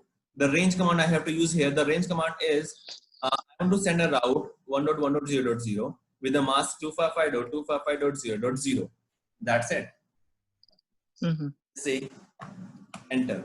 So once I will run this command, R2 will suppress all the individual routes and will start sending a single summary into area 1. Let's go to R6 and look here. From R2, I'm just getting a single summary. Let's do the same task on R4.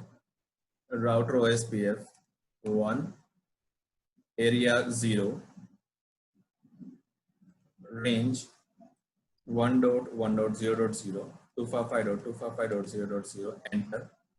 I'll go to R6 again. So what will happen here? R4 will stop sending all the individual routes and will send a single summary into area 1. And look here. Now I'm just getting a single summary 1.1.0.0 into area 1, 1.1.0.0 area 1 using R4 and R2. Clear? So guys, any doubt till this point? Okay. So we have done LSA3. Okay, we have done everything in the LSA3, and we have done the filtering. We have done the summarization. Okay, like this we can do a summary in the LSA3. Okay. For LSA, ABR will be responsible. Okay, it means if you want to do a summary, if you want to filter the routes, filter the LSA3, you have to come to ABR, and yes, you can achieve the task. Okay. Ulrich, any doubt? No, clear. I understand well. Okay, cool. We take some summary in the APR. Akram, any doubt?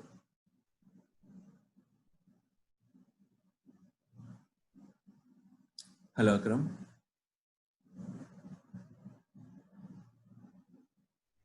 Clear for me. Today's class is very clear. Okay. And I have to practice and I'll get back to you tomorrow. Okay. Okay, then the feature prefix suppression, that is clear to you? Yeah, for me it's very clear. Okay. You can hear me? Yes, yes, I can hear you. Tomorrow will be LSA 4? Yes, tomorrow first of all we'll start the LSA 5, and then after LSA 5 we'll discuss LSA 4. Okay?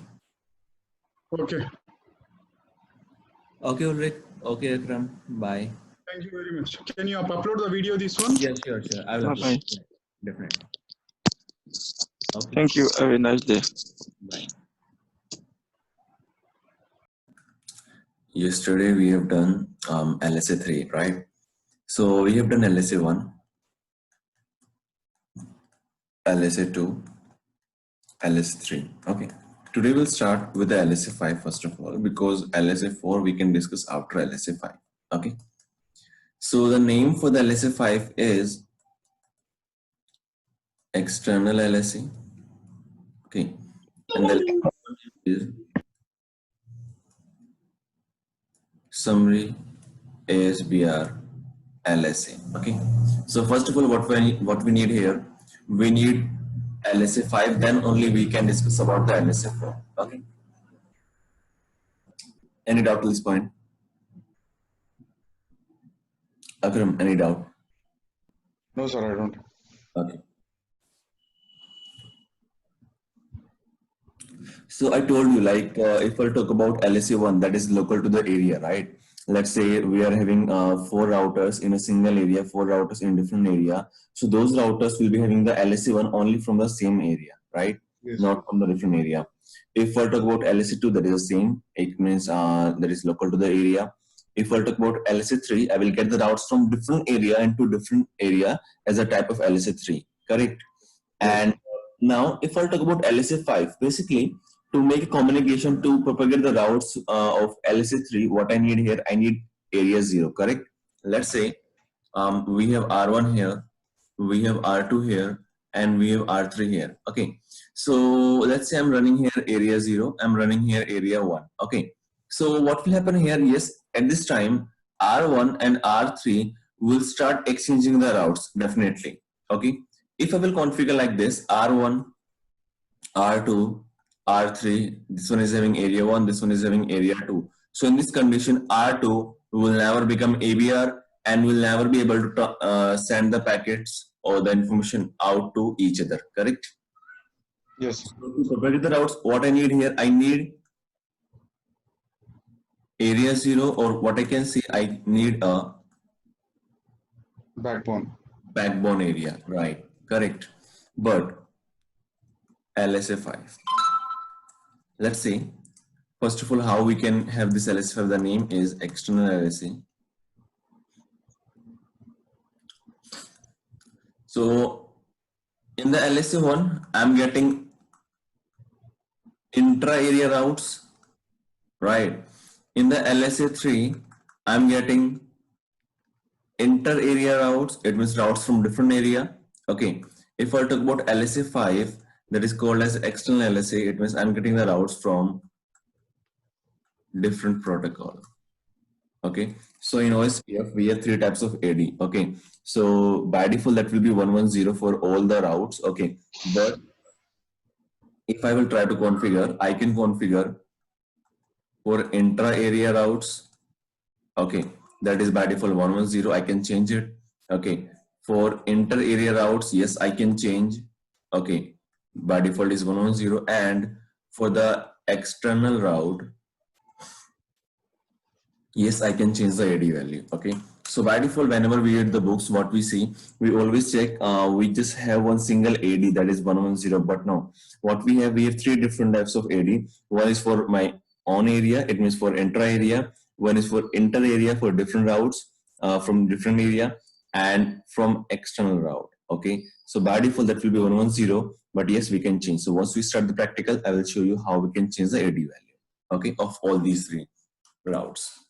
Now, so I'm saying here, I'm getting routes from different protocol. It means what I need here, I need a redistribution.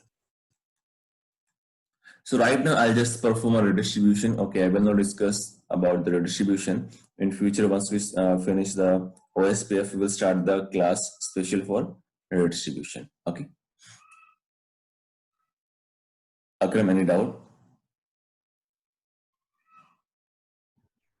No, you can continue.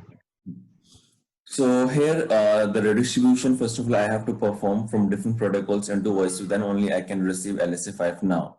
Let's say, now we will check the scope where the routers will send the LSA 5 till what router the device will send the packet out, right?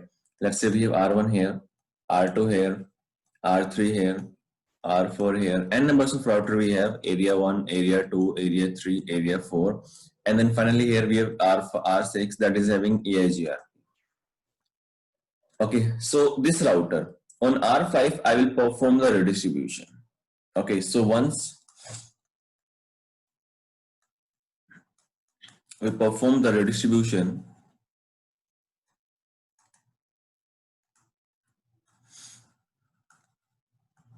that router will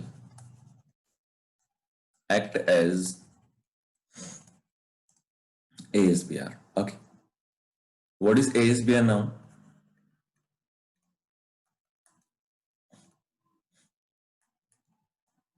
autonomous system boundary router. So whenever we perform redistribution on a router, that router will act as a ASBR. And what will happen here? Okay, as I told you in the LSA3, once I will configure two different area with area 0, the device will act as a ABR and will send the LSA1 with a B bit enable, right? Remember, the B flag will be enabled. Same here, once we configure a router as a redistribution, we configure a redistribution router. The router will act as a ABR, and what it will do, we will send LSA1 into same area with E flag enable. Okay, so what will happen here? Once I will perform here on R5 redistribution, what will happen here? R5 will redistribute definitely, but it will send two things. What? It will send LSA5 and it will send LSA1 also. Okay, both information it will send. So LSA1, the device is sending just to inform the routers that now I'm the ASBR. Okay, and LSA5 for all the routes. Now, only R4, till this router R4 will receive LSA1, but R3, R2 and R1 will receive LSA5. It means whenever we perform the redistribution,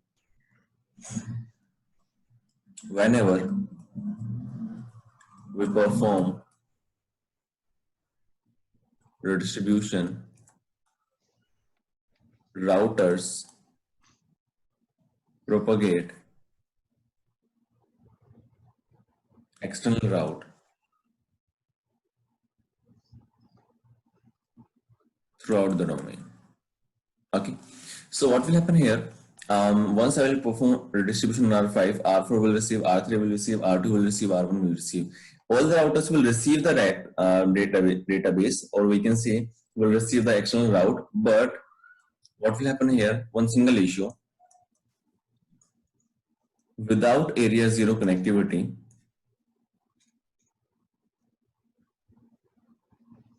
they will not be able to communicate.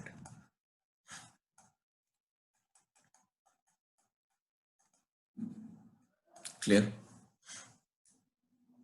So in this condition, by default, as I can see here in this diagram, we don't have any area 0.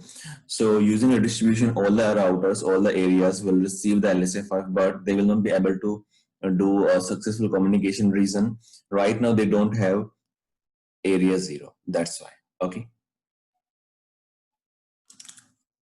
So in LSA1, I told you like that will be equal to number of routers. Okay. LSA2, I told you that is equal to number of links, right? Remember? LSA1, that is equal to number of routers. LSA2, that is equal to number of Ethernet link. Okay.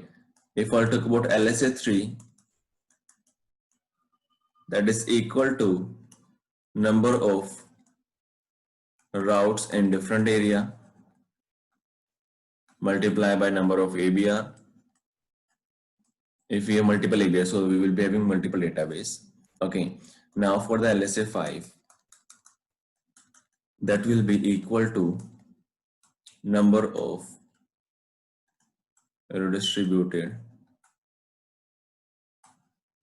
routes. Okay, so let's say I'm doing a redistribution and I'm getting 100 routes. Okay, so all the routers in that domain, in the OSPF domain, will be having 100 LSA5. Okay, any doubt at this point? And here the link ID. So any idea what we can have here in the link ID?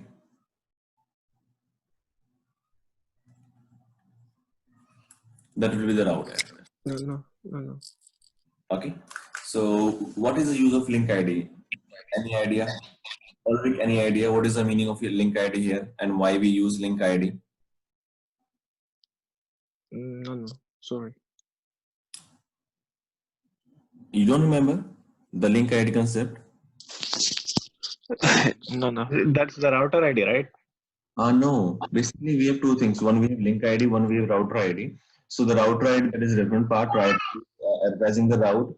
Okay. But the link ID is a different task, right? Different thing. So basically, using link ID, what we can do, we can check the real database, right? Let's say I want to check the LSA1. So what I can use here, I have to use a link ID of the LSA1. Then only I can see the full LSA. Same in the case of LSA2, LSA3, and LSA5. So what we do always, we always check the link ID to check the real database. Okay. Okay. Thank you. Atif, it's clear to you?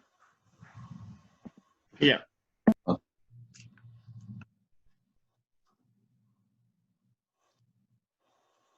So now what I will do, I will configure a diagram. So I'll be using R1, I'll be using R2, I'll be using R3, and R4. Okay. So first of all, what I will do, I will configure like this: area 1, area 2, area 3. Okay.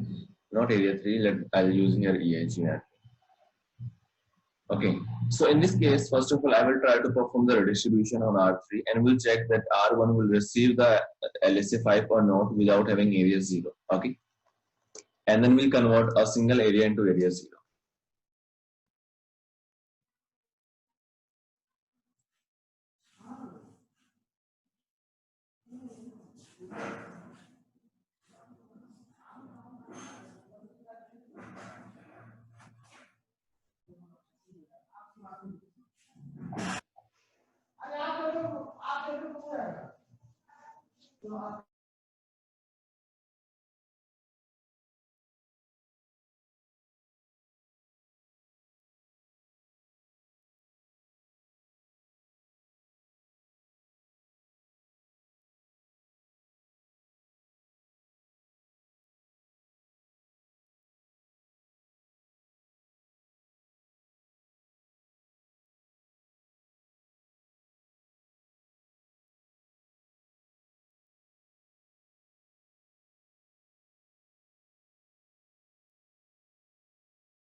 Okay, so here I have configured area 2, area 1 and AIGRP here. Okay, so here I'm using interface based OSPF.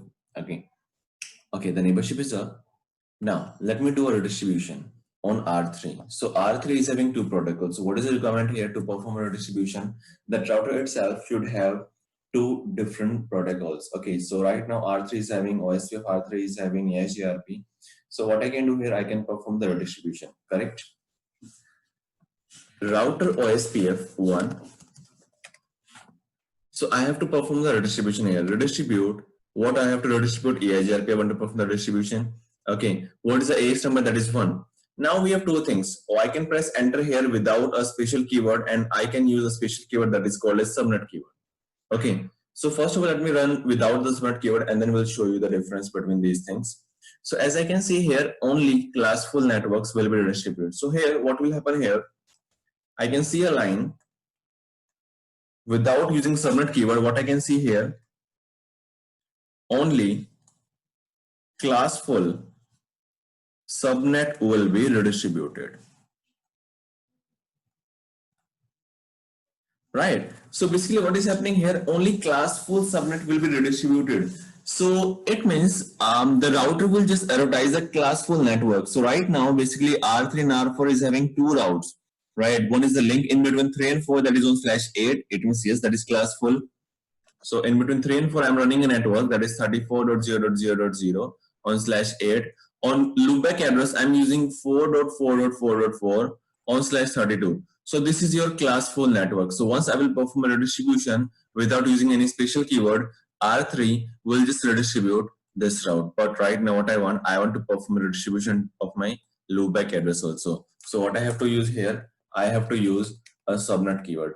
So let me show you this thing. Let me go to R2 and we'll check the database. Okay. Do show IP OSPF database.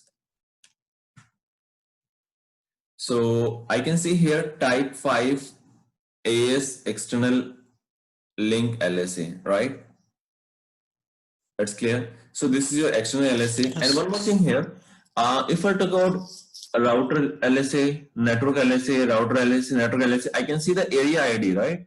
That is specific to the area, right? It means these LSAs will just go to area 1. These LSAs will just go to area 1. These LSAs will just go to area 2. But as I can see here with type 5 LSA, I don't have any specific area, correct? It means the same database will go throughout the domain, okay? Throughout the domain. So basically, routers. Yes, Atif. Where is area 0 here? Okay, right. I'm not using area 0. I'm not using area 0 right now. Okay. And how is distributing it? It can work like this? As I told you, like basically F5 never check any area. Look here. Okay. As you can see here, we don't have any area here. So just to propagate the information, I don't need area 0 in the case of LSA5. But yes, if in future we will try to do a communication in that condition only, we need area 0. Okay. Okay. So without area 0, yes, the routers can propagate LSA5 to all of the routers in the domain. Okay. Okay. Any doubt to this point, Akram? No. Okay. So first of all, I'm just getting a single route that is 34.0.0.0 on /8 from the R3. Correct. Now, what I will do here, I will just use another keyword that is subnet keyword, and then we'll see what will happen here. First of all, let me show you R1. It will also receive do show IP OSPF database. Look here. I can see here I'm getting LSA5 with the same information, right?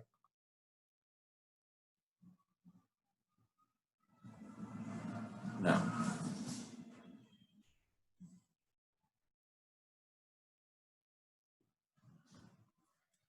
let's go to R3.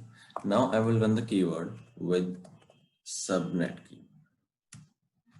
Okay, so once I will enter, what will happen here, this router will start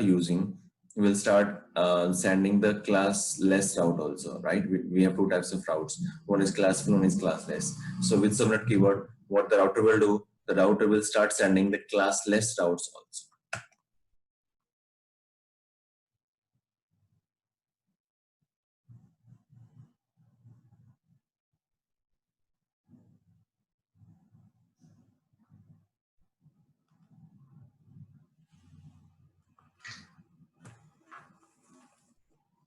Directly I'll go to R1 and we'll see the database. And look here, as I can see here, I'm getting the route 44444. And look here, one more thing here. As I can see here, who is advertising router? The router that is originating the LSA. So R3 is the router that is the ASBR, right? That is originating the LSA into this area. I can see the router ID of the R3, correct? Okay, one more thing here. Let me show you, let me remove the distribution. Okay, no redistribute EIGRP1. Do show run pipe section or OSPF.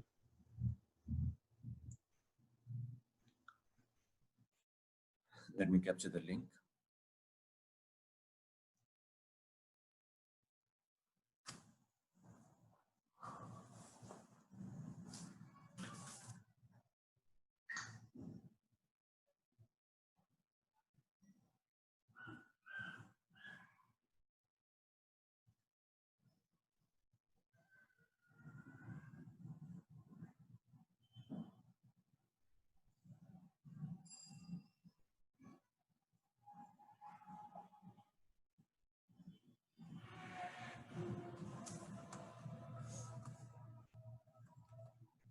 Now let's do the redistribution again. So here, as I can see, first of all, I can see LSA 5 and LSA 1. Okay, so let me check this update from R3. So what we have here, LSA 1, I can see, right? Let me open this LSA 1. Let me check the flag. Look here. The device is saying the flag is enabled. Which flag is enabled? This flag is enabled, 1. Okay. The device is saying that I am the ASBR. And you can see here, this is the hexadecimal format, 2. Okay. Because the second bit is enabled, that's I can see here 2. Okay. So which bit is enabled here? E bit is enabled, E flag is enabled, and this is your ASBR, Autonomous System Boundary Router. Okay. Guys, it's clear? Yeah. Yeah.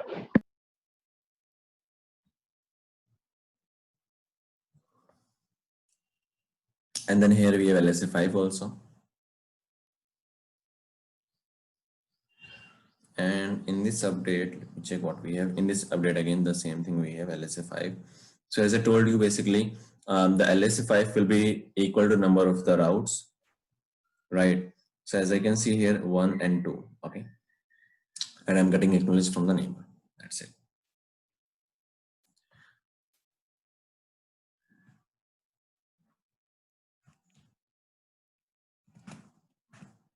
So now let me open this LSA. Okay, do show. Okay, let me use now area 0 because let's say do show IP route. I cannot see 444 in my routing table. Reason that next hop is not reachable. So as I told you, if the next hop is not reachable, the device will not be able to install the route in the routing table, correct? So let me use here area 0. Okay, so I'll be using area 0 on here in between 1 and 2. Okay, so I'll remove area 2 and we'll configure area 0 here now. Interface range F0 by 0, loopback 0, IP OSPF 1 area 2, just remove it. IP OSPF 1 area 0, go to R2, 0 by 0, loopback 0, IP OSPF 1 area 2, just say it now. IP OSPF 1 area 0. Okay, just wait.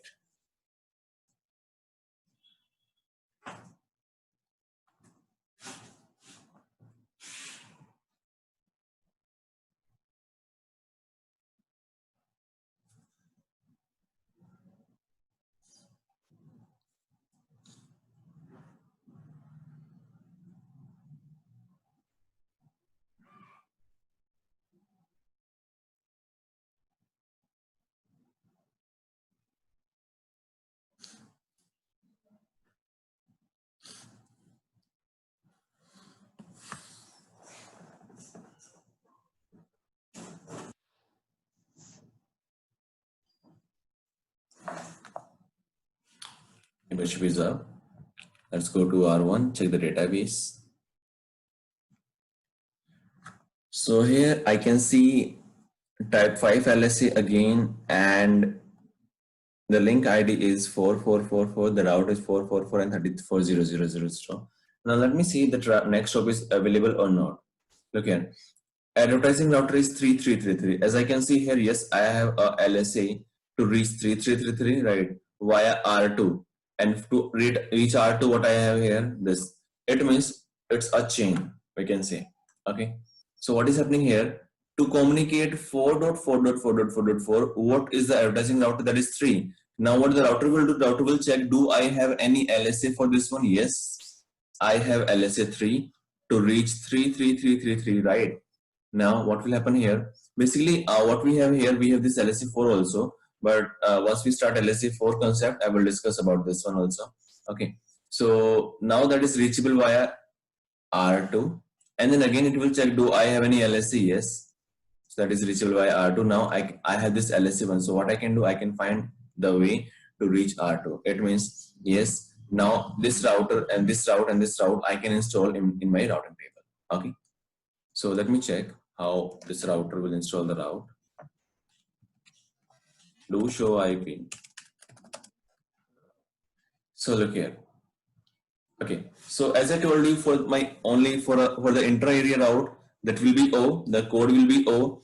For the inter area route, the code will be OIA. For the external area, external route, the code will be OE2. Okay.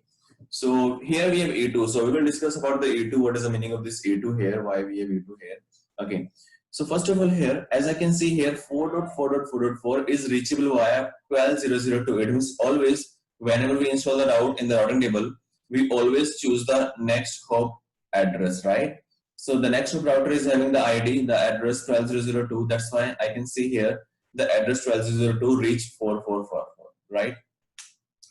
Now, let me open the database. Do show IP OSPF database.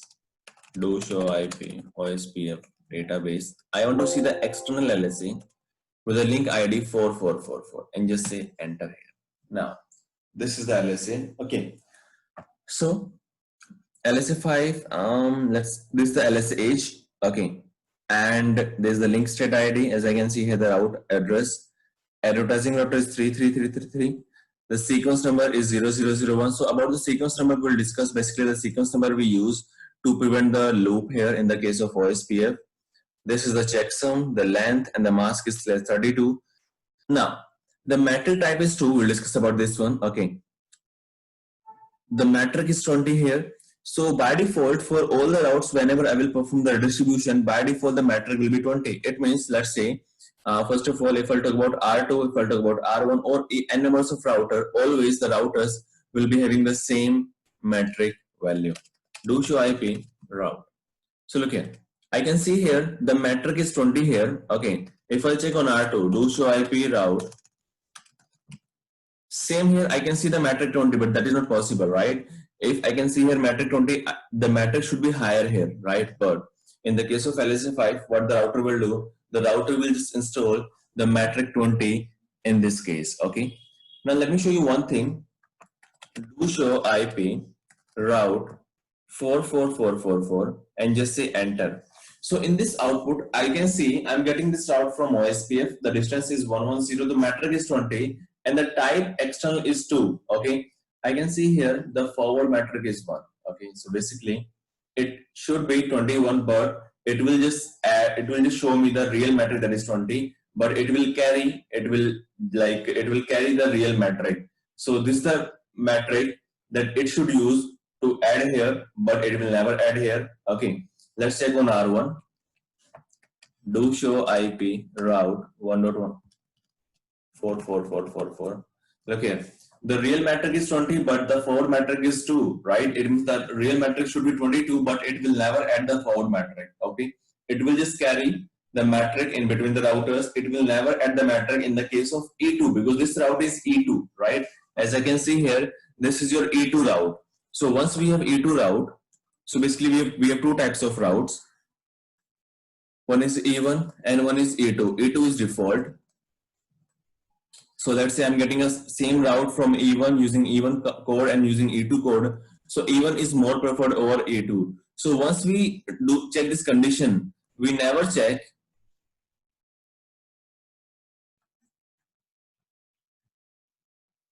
lowest cost to reach or to find the best path. Okay, so let's say I'm getting a route A2. So always that route will be having metric 20. Always. Let's suppose I'm sending this out to 100 hops away. But again, whenever the router will install the route, the metric type will be E2. And if the metric type is E2, the metric will be 20. Okay. Now, if I'm getting same route with E1 and the cost is 100, in that case, the device will never choose the route, the best route with the lowest metric. What it will check? It will check E1 is more preferred over E2. It means I will never check the cost. E1 is the best route always. Okay. So if you are getting two routes, one is E1, one is E2, E1 will be most preferred over E2 always. Okay. Akram, any doubt till this point? Hello, Akram, any doubt? A question: why E1 is preferred? Is Sorry. better. Sorry. Why E1 is better than E2? Okay, so basically by default that will be E2. Okay, whenever I will perform the redistribution, by default the type will be E2. I can change it to E1 if I need. Okay. Okay. Yeah. So by default that will be E2, and by default the AD will be 20. But if let's suppose I'll start using E1, what will happen here? It will add everything. It means in E2,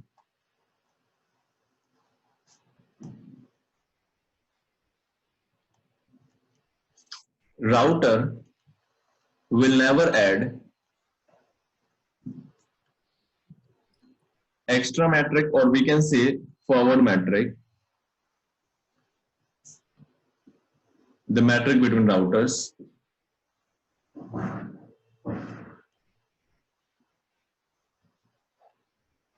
Okay, it will never add. What it will do? It will just install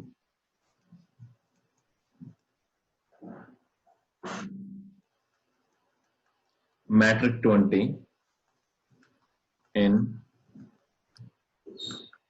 routing table always. So whenever the router will install the route, in the case of E2, that will just show me the metric 20 to reach the destination. If that is 100 hops away, even at that time, I can see the metric 20. It will never add the real metric. What it will do, it will just carry the metric. Okay. Okay. It will just carry the forward metric. Okay. It means I can check. Using this command, I can check what is the real forward metric. It means it should be 22, right? If let's suppose I will start using here E1 route. Okay, so what will happen here? This device will show me here 22. Okay, but in the case of A2, every time it will show me 20. Okay. Now one more thing here. I can see here forward address, right? So basically this forward address we will discuss once we start the LSA7. Okay, so in the LSA7 we have the concept of this forward address. So in that condition, once we start the LSA7, I will again discuss the LSA5 and we'll discuss about this forward address. What is the meaning of this forward address? So by default, whenever we perform the redistribution, okay. So by default, whenever we perform the redistribution,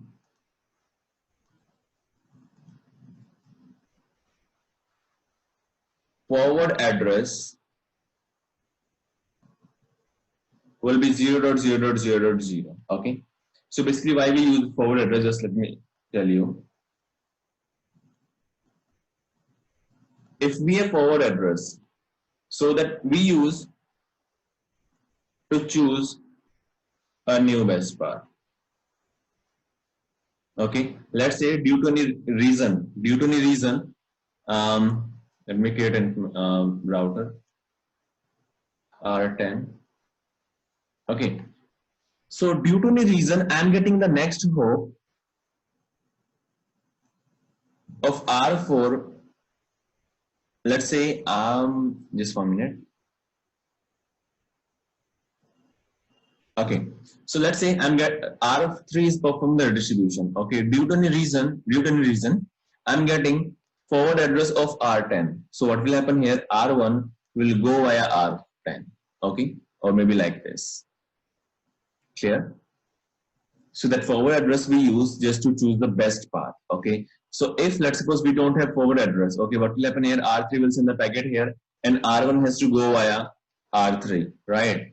But if we have forward address of R10, due to any reason, we'll discuss that reason in what condition we can have. So in that condition, what will happen here?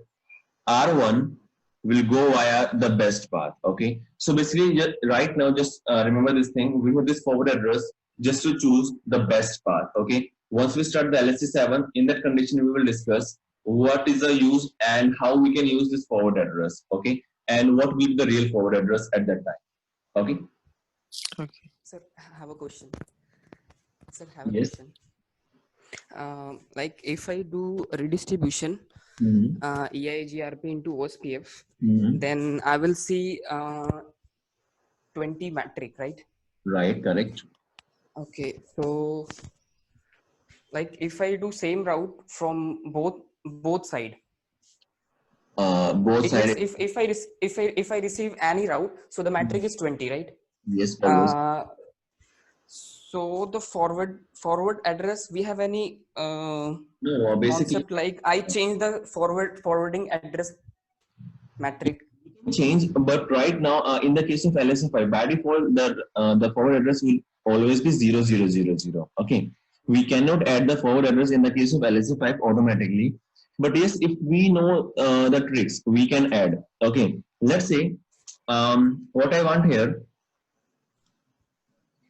if I will advertise this interface address, what is happening here? Whenever R3 will redistribute the route into this process into OSPF, what will happen here? R3 will send the route into this area, and R3 is having that information. Let's say the 44444 is reachable via 34 network, right? 34.0.0.4, correct? If Okay. I will configure OSPF on this interface, it means the R3 will get to know, okay, that next hop related to my external route. This is your external route now, right? The next hop for your external route, that is also the part of OSPF, okay? If the next hop of my external route is a part of OSPF, so what I will do, I will choose that address as my forward address. It means if other routers, if anyone is having the best path to reach directly to this next hop, yes, that can go via directly to that next hop. Okay. Okay. It is clear? Yeah, like sir, the forwarding address metric is 1 only. Why it's calculate the forwarding address 1? Okay, no. Basically, let me show you. You're talking about the forward metric, right? Yes, forwarding metric, yes. Okay, so look here.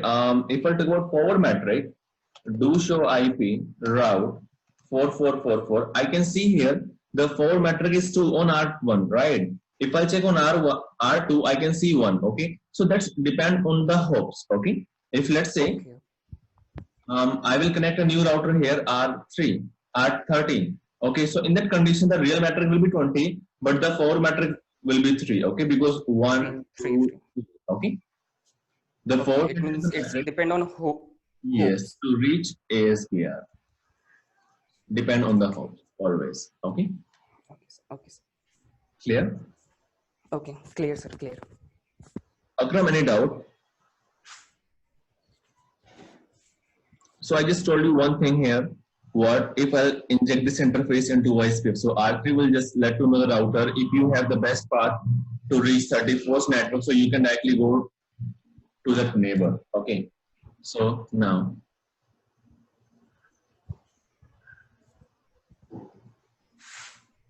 let me show you this thing also. So I can see here right now, I cannot see the forward address, right? That is 0000. Just go to R3.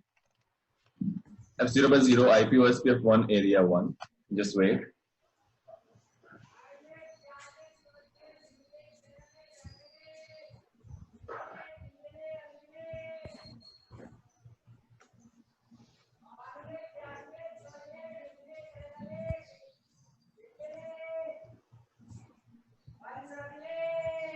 Look here. Now I can see 34004, right? It means now R3 is indicating if someone is having the best path to reach 34004, so you can directly go via your path, your best path. Okay? It's clear? If let's suppose I will configure some new routers here to connect R4 to connect on this segment. Okay, so yes, definitely R1 will go via that segment. Okay, that will not go via now R3 or R2, never, because the next or the forward address we use just to use the best path. Okay, because R3 is saying the next hop of the route is reachable via OSPF. That is a part of OSPF. So if yes, all the routers will be having information about that route. So I have to use that route as a forward address, right? So all the routers can choose the best path using the forward address. Clear? Clear, sir. Okay. Now the next one is here, external metric, external route tag.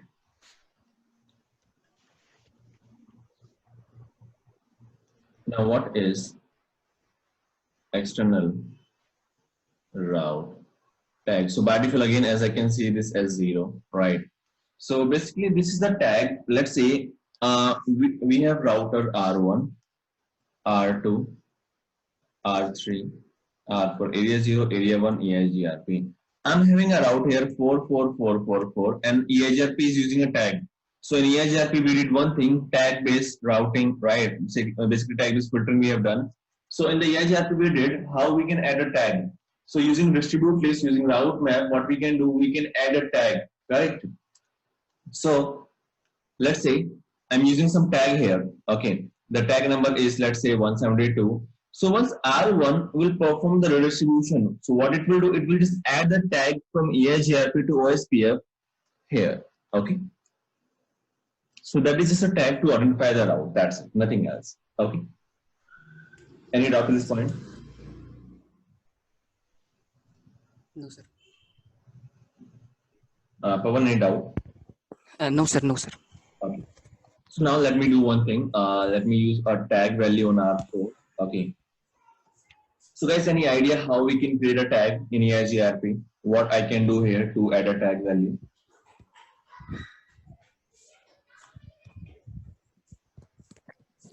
To avoid the loop, I think.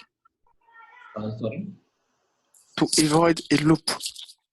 No. I just want to use here tag value. Okay. How we can add the tag value to the route? That is the question. Okay. Create a route map. So basically right now I want to use the tag value for all the routes. It means no need to configure ACL. Route map tag. Set tag 172, enter. Just say exit here. Route EIGRP1.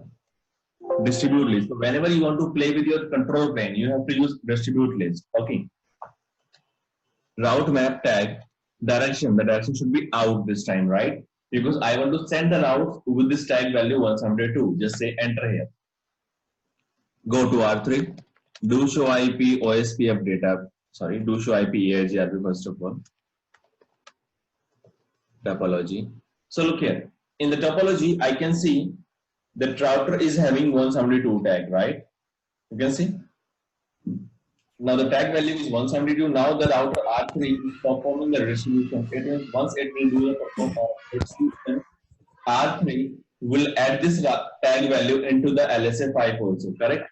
So let's go to R1 and we'll check the same database again. And look here, I can see the tag value is 172, correct? Okay. So it means external route is used if I redistribute any EIGRP route in OSPF. Yes. Then it's identification for identification. You can say this, yeah, correct. So this is the tag value we use just to identify the route. Okay. So once I will perform the distribution, if that route, if that protocol is having some tag, so that tag will automatically copy and paste into this route tag. Okay. Okay, sir. Akram, any doubt at this point?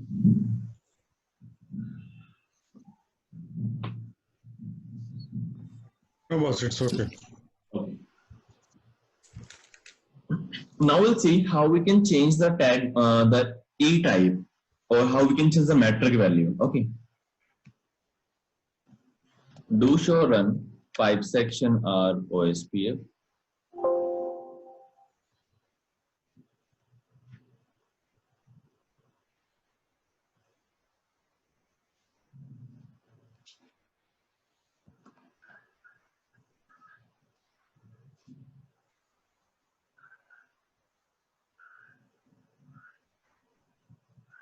Now, metric. First of all, I can change the metric also. So if I want to use a different metric, so by default that will be 20, right? So let's say I want to use metric 100. Enter. Okay. Go to R1, R2, any router. And now I can see the metric 100, right? So by default will be 20, but yes, you can change the metric value using this command, and we can change it to this number. Okay.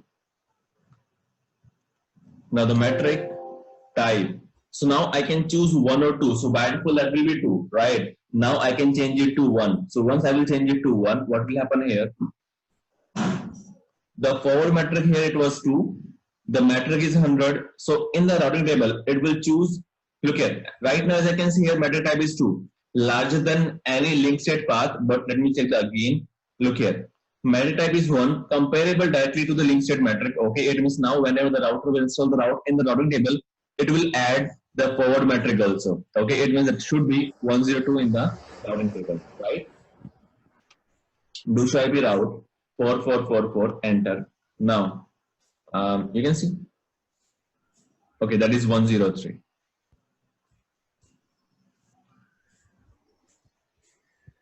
Okay, maybe the 3 is a forward metric. Okay. So right now I can see here the real metric do show IP route. So in the routing table also, I will install the route with a metric 103. Any doubt at this point, guys? No, sir. It's clear to all of you. Yeah, for me. Okay. Here's the metric type. One more thing here. As I can see here, this is E1, right? Okay, so R2 is ABR, right? Let me show you one more thing here. Do show IP OSPF. So this command we have just to check how that router is ABR, ASBR, what it has. So you can see here it is an area border router, right? So this router is your area border router, okay? And same command I can run for R3. Do show IP OSPF. I can see here it is an autonomous system boundary router. Okay, redistributing external route from EIGRP1 with metric map to 100. That is a changed metric, modified metric.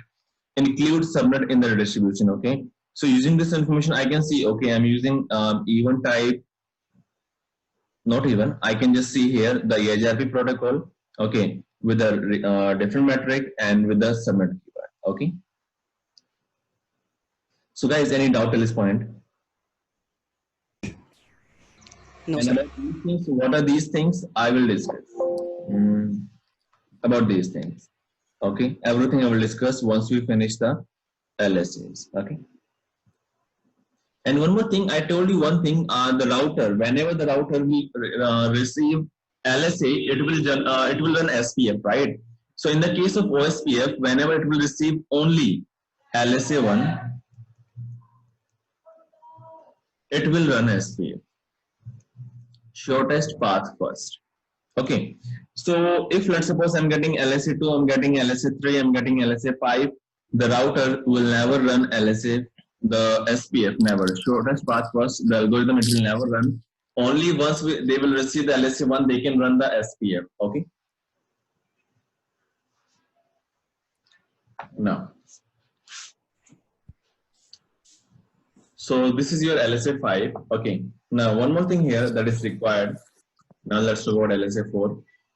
Okay, guys, let's take a 5-minute break. Okay, then we'll start. Okay.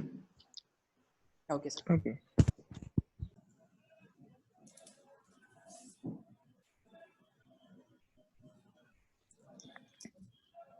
Okay, so now let's start the LSA4. What is the use of LSA4? So basically, I'll first of all show you in the diagram. R4 will send the route to R3 via EIGRP, that is pool. R3 will start doing a redistribution, right? So once R3 will perform a redistribution, all the routers will be having the same LSA. Let's say R3 will advertise a route 4.4.4.4.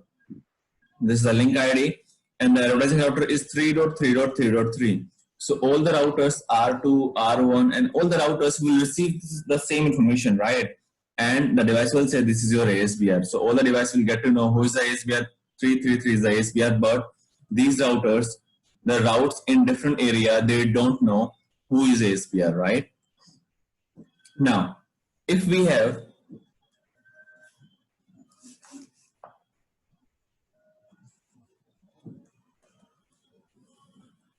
have single area, there's no need of LSA4, never. In what condition we have LSA4? If we have multiple area or we are not redistributing routes on ABR. Okay, so we have two conditions. First of all, if we have one single area, in that condition the router will never create LSA4. Okay, the second condition is if we are performing the redistribution on ABR, it means I will configure ABR as ASBR. In that condition also, the router will never create LSA4. Reason? Let's say R1 we have, R2 here we have, and here we have R3. In between we are running EIGRP. In between we are running OSPF, a single area. Okay. So I will perform here redistribution. So in this condition, R1 will get to know who is ASBR, R2 is ASBR because that belongs to the same area. So in that condition, to this area, there's no need of LSA4. Okay. So that was the first reason. The second condition, let's say we have two different area, R1, R2, R3. This is your area 0, area 1, and here we have another router that is R4 using EIGRP. Okay, so first of all, R2 is ABR. Reason? That is running area 0 and area 1. Okay, that's why this is ABR. I will perform a redistribution here. So R2 will be ASBR. So R2 is a part of area 0, is a part of area 1. So R2 will just let to know the routers R1 and R3 that I am the ASBR using E bit 1, E flag enable, right? R1 will get to know who is ASBR. R2 is ASBR, right? Same here, R3 will get to know who is ASBR, R2 is ASBR, correct? So in this condition also, there's no need of LSA4. In what condition we use? If we are performing a redistribution on a normal router and we have other area in OSPF domain like R1, R2, R3, R4. Okay, this is running area 1, this is running area 0, and here we are running EIGRP. Okay, now I will perform the redistribution. So R3 will just say using LSA1 that I am the ASBR. Till this point, it will have the same information about the LSA1 that who is ASBR, R3 is ASBR. But once R1 will receive the information, the LSA5, it will check who is ASBR. So in this condition, what will happen here? ABR will be responsible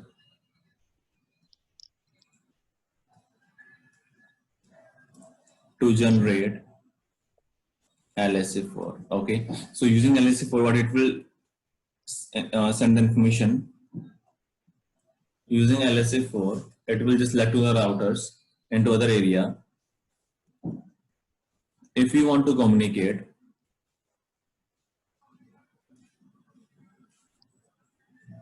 to ASBR, just come to me or ABR. Okay. So R2 will indicate to all of the neighbors. If you want to communicate to ASBR, the path is via me. It means all the routers will get to know, okay, if I want to communicate, if you want to communicate to ASBR, the best path is via R2. It means we need to do the calculation first of all to R2, and R2 will be responsible to do the calculation till R3. Okay. It means what will happen here? Let's say we have R1 here. Okay, let me use the real diagram. So we have R1 here, so this is not area 2. Okay, area 0, area 1, ERGRP. Okay, so in this condition, R2 is ABR, right? And R2 will originate LSA4. Let me go to R1. So on R1, I can see the LSA4. On R2, I can see the LSA4, but only for the area 0. But for area 1, I cannot see any LSA4. Let me show you on R2. I will be having a two database. One is for area 0, one is for area 1. Do show IP OSPF database, enter. So first of all, this is area 0. So yes, in area 0, I can see the LSA for the name is summary ASBR LSA. Okay. So I can see the LSA1, I can see the LSA2, I can see the LSA3. Now come here. I can see the summary ASBR LSA. This is your LSA4. The device is saying, if you want to communicate to ASBR, just come to me. Okay. It means the best path is via me to reach ASBR. Okay. Area 1, I just have LSA1, I just have LSA2, I just have LSA3. But we don't have LSA4, right? And the type 5 LSA is not belongs to the any single area. It will be same for the OSPF domain. I'll go to R1. So look here. Now I can see the LSA5, then LSA4. So I'm checking, okay, I'm getting a route. I'm getting 44444. That is reachable via R3. Advertising router is R3. So this router will check how to reach this ASBR. Now, advertising router 2.2.2.2 or ABR will just send the information. If you want to communicate to 33333, just do one thing, come to me. And to reach 2.2.2.2, what I need here, I have LSA1. Okay. So let me show you this LSA4. Show IP OSPF database. ASBR summary, this is the word that we use to check the LSA4. And then the link ID. Enter. Look here. So link state ID, who is this 333 is your ASBR, right? Autonomous System Boundary Router. So the device is saying, if you want to communicate to this ASBR, what you have to do, you have to just come to me, and the metric is 1 to reach me. Okay, it means what will happen here now?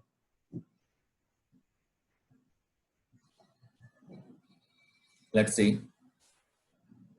R1 is getting a route with the metric 10, with the metric 20. Okay, it will add this metric plus 1 till here. Now R2 will check what is my metric to reach 3.3.3.3. Okay, so R2 will check what is the real metric to reach 3.3.3.3. So maybe that will be 2. Okay, so finally it will be 23. Like this, the device will find the real metric. It means what will happen here? First of all, I'm checking the metric in the LSA5. Then this metric we have in the LSA4. Okay, to reach 2.2.2.2, right? And then from R2 to R3, it means from ABR to ASBR. The metric is 2. So yes, why we have 2? Because I'm checking the loopback address 3.3.3.3. If I check only the physical interface address, that will be 1. But I'm checking here 3.3.3.3. That's why it will be 23. Okay. Okay. Or if I will check for this next hop, in that condition, that will be 2. Okay. But if I remove the forward address, if I remove the loopback address, I will just directly check to this information address. So that will be just 1. Okay. If I just want to check to reach R3, not to this interface, that will be 1. Okay. So right now I can see here 2, just because of I'm using here the forward address. Okay. So that would be 23 this time. So like this, for the LSA5, the device will do the calculation. Okay. So guys, any doubt till this point? No, sir. Akram, any doubt till this point?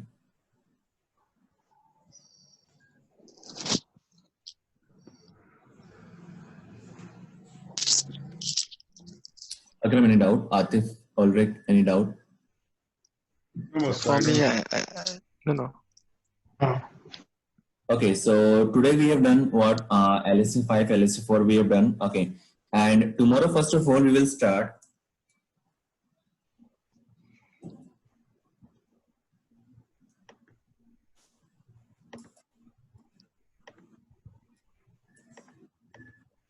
We will start the special area. Okay, so in the special area, we will discuss stub area. We will discuss the total stub area. Okay, we will discuss NSS area, not so stubby area, and we will discuss totally not so stubby area. Okay, now once we start the NSS area, I will discuss LSA 7. Okay. Okay. So in that condition, yes, we can discuss the LSA because first of all, we have to start with these areas, then only we can discuss the LS7. Okay. And then after LS7, we will discuss the LSA 8, LSA 9, and that is a part of OSPF version 3. Okay. Because in OSPF version 2, what we have just IPv4, right? Once we start OSPF version 3, the device will start maintaining LSA 8, LSA 9 also. That is a part of IPv6, we can say. LSA 6 when you will do? No, LS6 is not the part of routing and switching. Okay, basically there is a part of if I talk about LS6 that we use in the case of multicasting. Okay, that is opaque LSA. So that is not the part of routing and switching. Okay, so we'll not discuss here. We'll just discuss LSA 1, 2, 3, 4, 5, 7, 8, 9. That's it. Okay. And complete redistribution, you will take the session separately. Yes, yes. For the redistribution, yeah. Or separate. Okay, boss. Okay. And you will upload this video today? Sorry? You will upload this video, no? Yeah, sure. Okay. Okay, boss. Okay. Bye. All right. Stub area, total stub area, NSSA area, and we'll discuss totally NSSA. First of all, we'll discuss what is the requirement to use these things. Okay, so let's say we have a diagram R1, R2, R3, R4, R5, R6. Okay, so this is your area 1, this is your area 0. Okay, now here the router, let's say we have R7 and we are running EIGRP. Okay, so this router is sending, let's suppose 100 routes to R1. Okay, R1 will distribute the route into domain, OSPF domain. So all the routers till R6 will receive all the routes as a type 5 LSA. But right now what I want, I don't want to receive all the LSAs. I just want to get one single route. Okay, I don't want to receive any type 5 LSA. So in this condition, if I don't want to receive any type 5 LSA, what I can do, I can enable here stub area. Okay, and that should be same on all the routers. Let's suppose in area 1, we have 10 routers. Okay, so in area 1 on all the 10 routers, I have to say stub area. I have to configure stub area on all the 10 routers. Okay, now, so once configure stub area, what will happen here, these routers in the same area 1 will never receive any type 5 LSA, but ABR will start sending a default route into this area just to provide the reachability. Okay, so if I talk about stub area, first of all, we cannot configure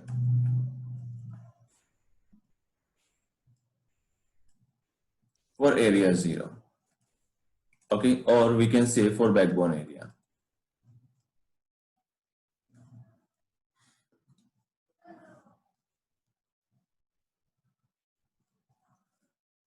So stub area, we cannot configure for area 0 or for backbone area. Okay. And once we configure. So, sorry, Neeraj, I missed that part. So what is it used for stub area? In stub area, I don't want to receive, let's suppose in a single area, I don't want to receive any type 5 LSA. So in that condition, what I can do, I can enable stub area. So what will happen there? first of all, the condition to enable a stub area, that area should not be area 0, because in area 0 in backbone area, we are not allowed to configure stub area, never. Once I will configure that, I will get the error. So, Your so question? just the type 5 LSA to avoid that, Yes. we, Avoid type 5 stub area LSA. is configured. Yes, we configure stub area, and we have to configure stub area on all the routers, because I think in the class 2, I told you in the OSPF hello parameters, the stub flag information should be same. So this is your stub flag information. If I'll configure stub area here, that should be same on here. If I'll configure here, that should be same here. That should be same. It means in a single area, if I'm doing a configuration, so that should be same on all the routers about the stub area. Okay. So once we configure,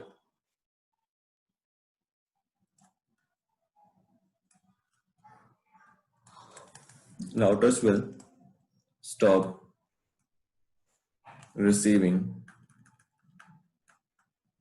external route, okay, and will never allow any kind of redistribution. So now let's say I have configured this area 1 as stub area. So in this condition, whenever any router in area 1 will try to do a redistribution, this area will never receive any LSA 5. Okay. And also one more thing, let's suppose I will try to configure a redistribution on R3, R6 or R5 or R2 into area 1. The device will give me the error, okay? Because this is a stub area, you are not allowed to do any configuration. The device will be ASPR, but your routes will not be redistributed, okay? So how the device will get a reachability? So one more thing here, ABR will start sending a default route.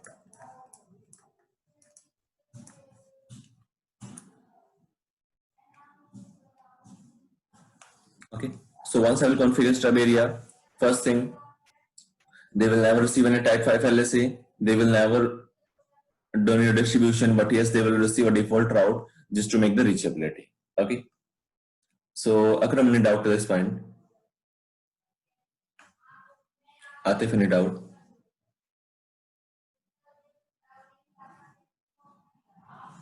No. No. Let's configure some routers and use stub area. Neeraj, I have a small question here. ये sir ये stub area जो है ना इसका meaning क्या है sir? Basically, what I want here, I just don't want to receive LSA 5. That's it. Okay. Okay. To receive LSA 5, I want to filter LSA 5. Basically, we can say we are trying to do a filtering of LSA. So I can use stub area. That's it. Okay. Only for LSA 5. Yes, only for the LSA 5. Because in the whenever we use distribute list, so using distribute list, the device will just try to prevent, or we can say just try to filter the routing table. Using distribute list, we cannot filter the database, but using these things, yes, we can filter the database also. Okay.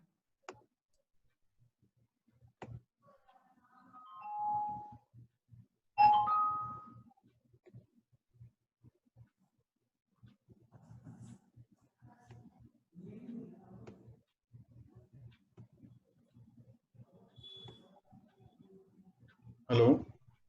Hello. Okay.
Hello, Neeraj.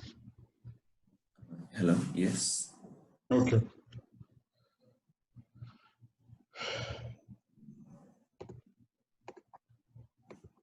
Sir lab कब release हो रहा sir? कभी कुछ information है आपके पास?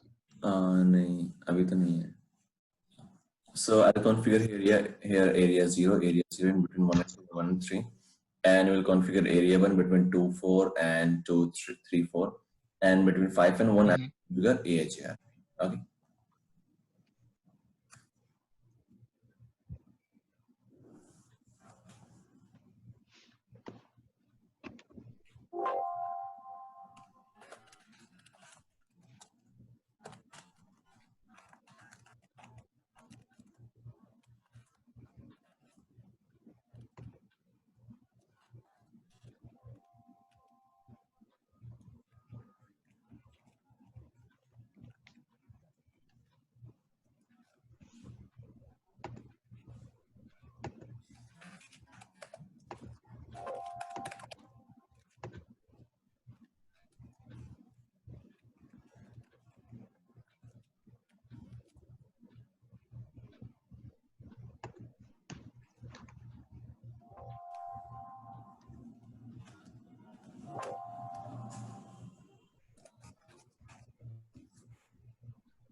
15,000. So I will just inject this interface just from the neighborship, and the remaining interface f1 by 0, 2 by 0, and loopback 0 I will inject into area 0.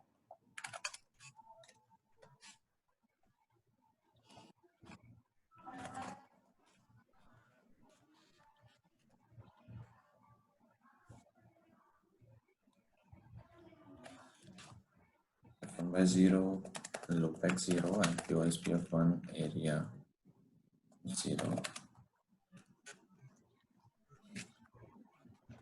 मेरा एक question है सर मेरे को।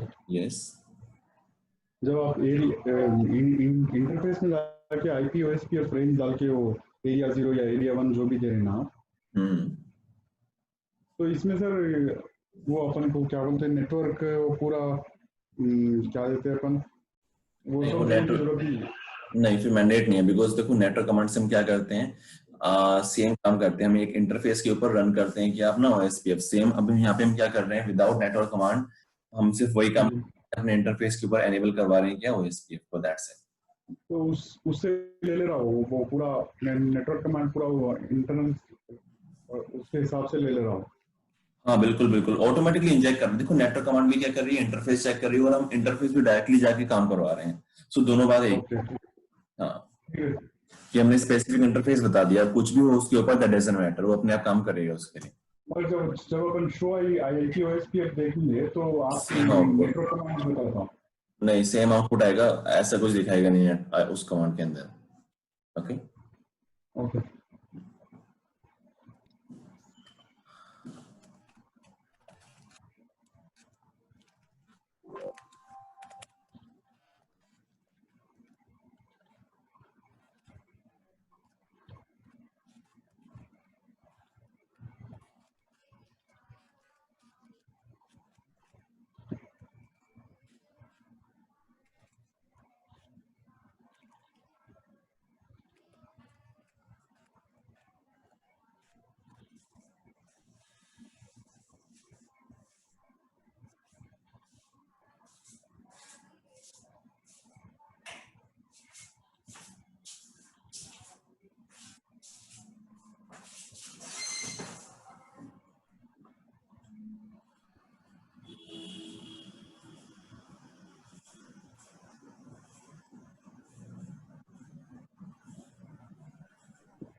Okay, so now let's say I'll configure redistribution R1. Let's do the redistribution into OSPF. Router OSPF 1, redistribute EIGRP, the AS number is 1, and we have to use subnet keyword. So last time I told you, using subnet keyword, what we can do, we can redistribute all the classful and classless routes, right? So by default, yes, the device will just redistribute classful routes without subnet keyword, but with subnet, it will start advertising the classless also. Okay. Now let's go to R4, do show IP route. So right now as I'm getting here, just wait. It will receive, okay. Now I'm getting a route 55555, that is a part of OSPF external route. Same here, I'm getting a link, that network that is running between 1 and 5, that is 50.0.0/8, right? Cool. Now, let's configure stub area. But before this one, I just want to do a ping 5.5.5.5, enter. So I'm trying to do a ping here, even I'm getting a route in my table, but I'm not able to do a ping. Reason? Anyone? What is the reason behind? Right now, R4, R2, R3, R1, all these routers are getting a route 5555 in the routing table, but they are not able to do the communication. Reason?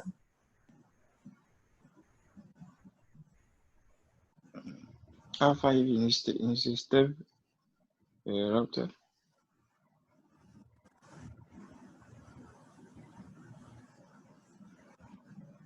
Really? Sorry, Ulrich, come again? R5 is a step router. Look. R5 is here, that is having this loopback address 5.5.5, and that is a part of EIGRP, and R1 we are performing a redistribution into OSPF. Okay, so all of these routers route in the table. So as I can see here, I'm getting this route in my routing table as route.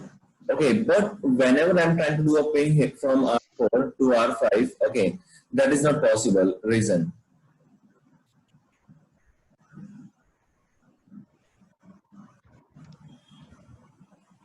Is a classful in the route table 444 is a classful address. No, no, we are not using any loopback address to make the communication. No. We are just using a direct. Okay. We are not using any interface. Okay. Atif, any idea what will happen in this case, or what is the issue here? Akram, any idea? No, sir, I don't have. Okay, so basically what is happening here, when an R4 is trying to do a communication to 555, it is checking, okay, the best path is via R2, let's say.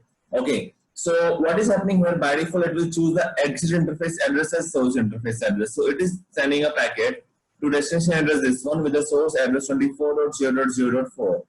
So yes, R2 is sending the packet to here, R1 is sending the packet to here, but whenever R5 will try to do a reply, it will check, I don't know about 24.0.0.4, right? So in this condition, R5 will drop the packets. So what I have to do here, I have to perform a mutual redistribution R1. So R5 will get to know about all the routes of OSPF, and once I will perform a redistribution from EIGR to the OSPF, these routers will get to know. Okay, so the issue is here redistribution. R5 don't know any information. So just go to R1 and do the redistribution. Redistribute from OSPF to EIGRP. Yes, right. So first of all, I'm getting issue here 2.2.2 router ID from, okay.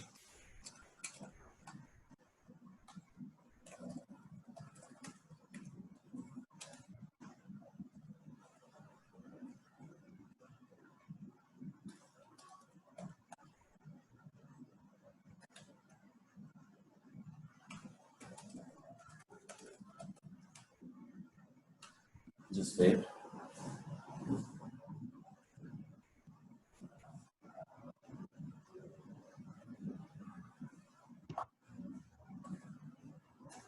Router EIGRP1. Here redistribute OSPF1. Now we have to use matrix. So whenever we perform a redistribution into distance vector protocol, we have to use a matrix value.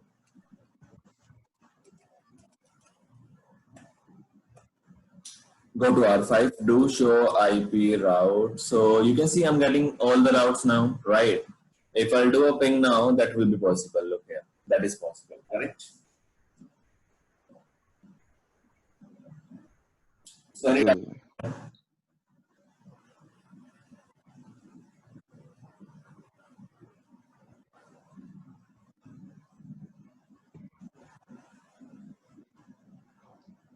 But here we are trying to, in stub area, we are trying to stop. Yeah. Now I will do the same task. Okay. Earlier we were just checking the reachability. Okay.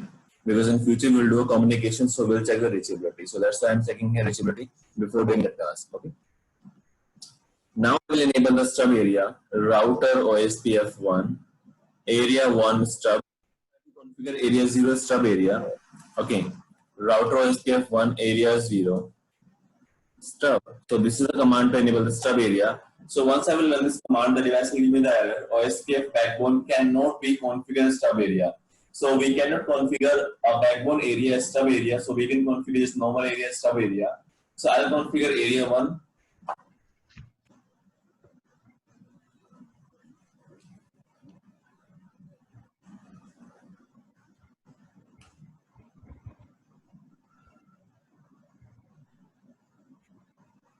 So once I will configure stub area here, R4 will break the neighborship with R2 and R3. Reason? Now R2 and R3 are sending a hello packet without any stub information, but I'm sending a packet with a stub information. That's why the information will mismatch and they will break the neighborship. So I have to go to these routers and I have to say area 1. Okay, same on R2. Router OSPF 1, area 1 stub, I have to say. Okay, so once I will configure stub area here, the device will form the neighborship. Do show IP OSPF neighbor. So yes, we have neighborship here with 2 and 3. Now let's check the database. Do show IP OSPF database. So first of all, I'm not getting any LSA5 and I'm getting a default route as a type 3 LSA. So I forgot to tell you this thing. It will receive a default route as a type 3 LSA. Okay, so look here.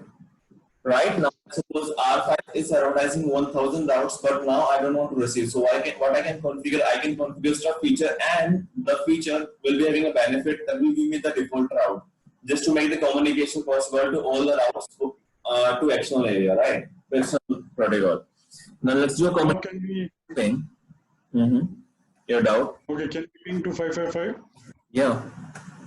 That is reachable, right? Look here, what is happening here? R2 and R3, they both are sending a default route. It means what will happen here?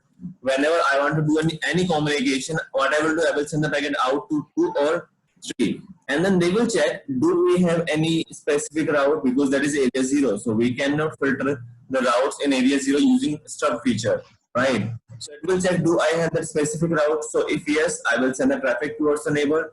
If not, I will drop the packet, okay?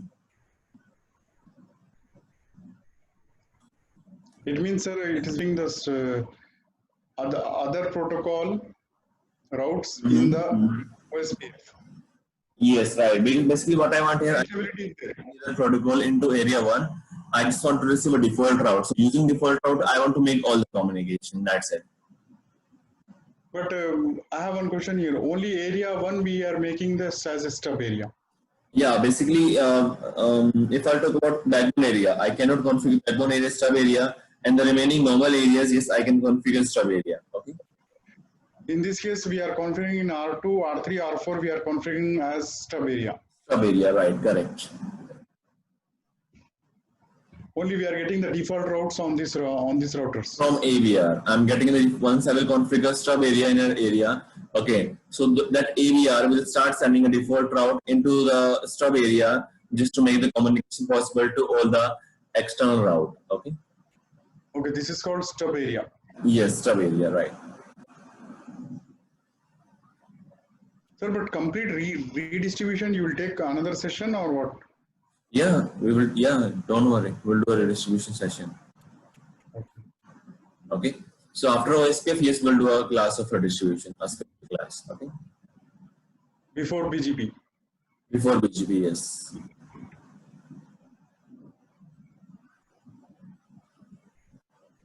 Okay, so any doubt to this point, guys? No, sir. Okay. Now the next one is totally stub.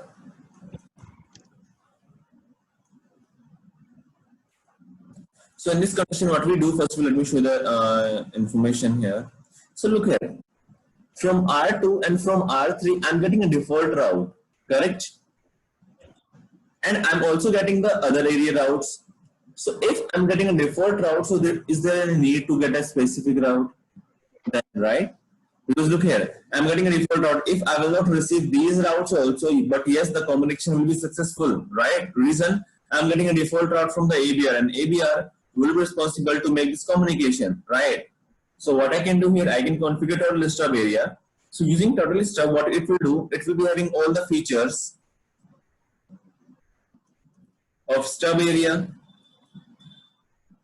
Okay, so this feature will be having all the features stub area. It means using this feature, what I can do, I can filter LSA5 first of all. Okay, but once I will configure this feature, it will do one more task. Will filter all the type 3 LSA. Advantage, will send a default route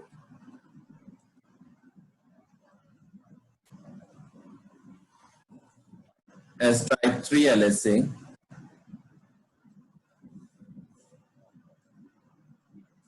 to make the communication. Okay. And once we start doing this task, once we configure total stub, so who is responsible to create LSA3? Only ABR. So only on the ABR we will configure total stub feature. Okay. On the normal routers, what we just configure stub feature. Okay. This one is clear. Because right now, who is responsible? Only ABR will be responsible to advertise LSA3. But now, using total stub, what we do, we filter LSA3 and LSA5 also, right? And the stub information should be same on all the routers. So what I can do here, I can configure total stub only on the ABR and the stub feature on other routers. Okay. So whenever we configure this feature, we just configure on the ABR. The remaining routers will be having the stub feature. Okay. This is clear, guys.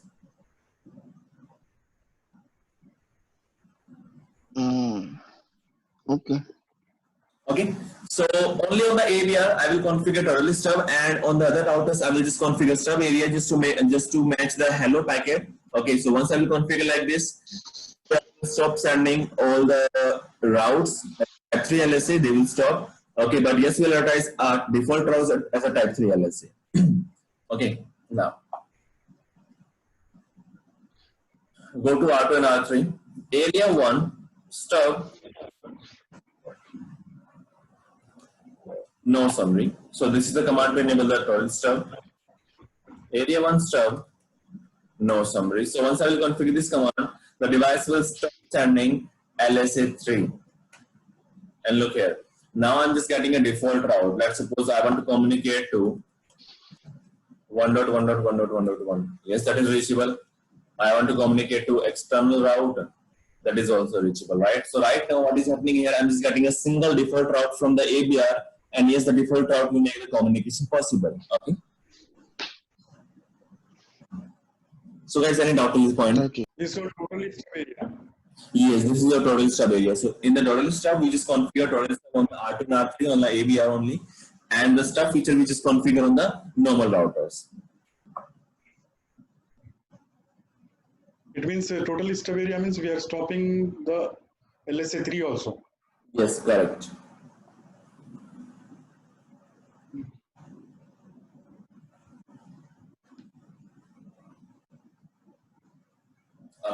Now,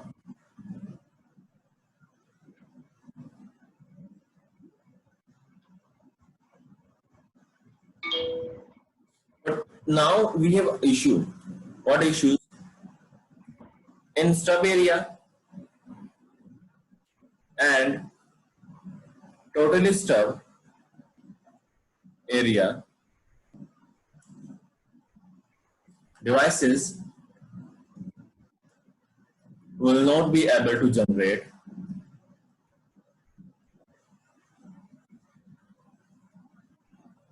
type 5 LSA or will not be able to perform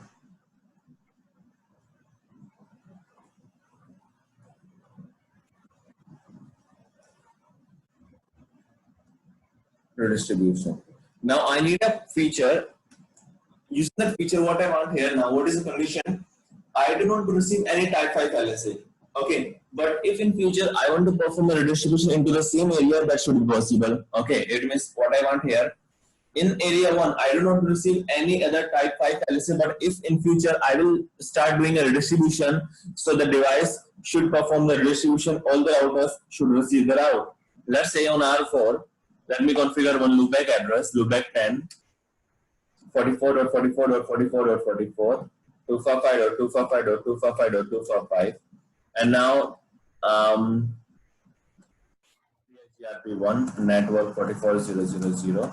So this loopback is the part of EIGRP. Okay, router OSPF1, redistribute EIGRP1 with subnet keyword. Okay, but right now this device is stub area, correct? So once I will perform the redistribution, it will run the command, but it will show me this is stub area, so this device will not be able to send the route to the domain. Okay. Router is currently an ASBR while having only one area, which is stub area. So this device is saying that I'm the ASBR, no problem, but I'm having a stub area. It means I will never reprise any route to any other neighbor. It means I will never inject any route into my database. Let me show you. Do show IP OSPF. So yes, the device is saying that I am the ASBR. Okay. Do show IP OSPF database. But look here. Once a device is a stub area, is in stub area, the device will not be able to add any type 5 LSA, any external route into this database. Okay. So in this condition, as I can see, I'm not getting any type 5 LSA, I'm not getting any route in my database. Correct. So what I can do here to make this combination possible, I can configure a feature that is NSSA area. Not so stubby. Yes, Akram. No so stubby. Yeah, not so stubby area. Okay. So in this configuration, what will happen here? Routers in NSSA area will never receive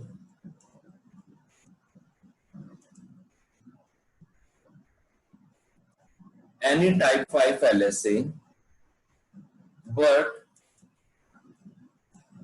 will advertise the routes if they try to perform redistribution. Okay, so in this condition, if they want to perform a redistribution, okay, so yes, they can perform, all the routers will receive the route, but as I'm saying here, the devices will never allow LSA5. So if I will perform the redistribution, the device will start sending the route into the LSA5, right? But LSA5 is not allowed here. So what will happen here in this condition? Once we configure NSSA area and we do the redistribution,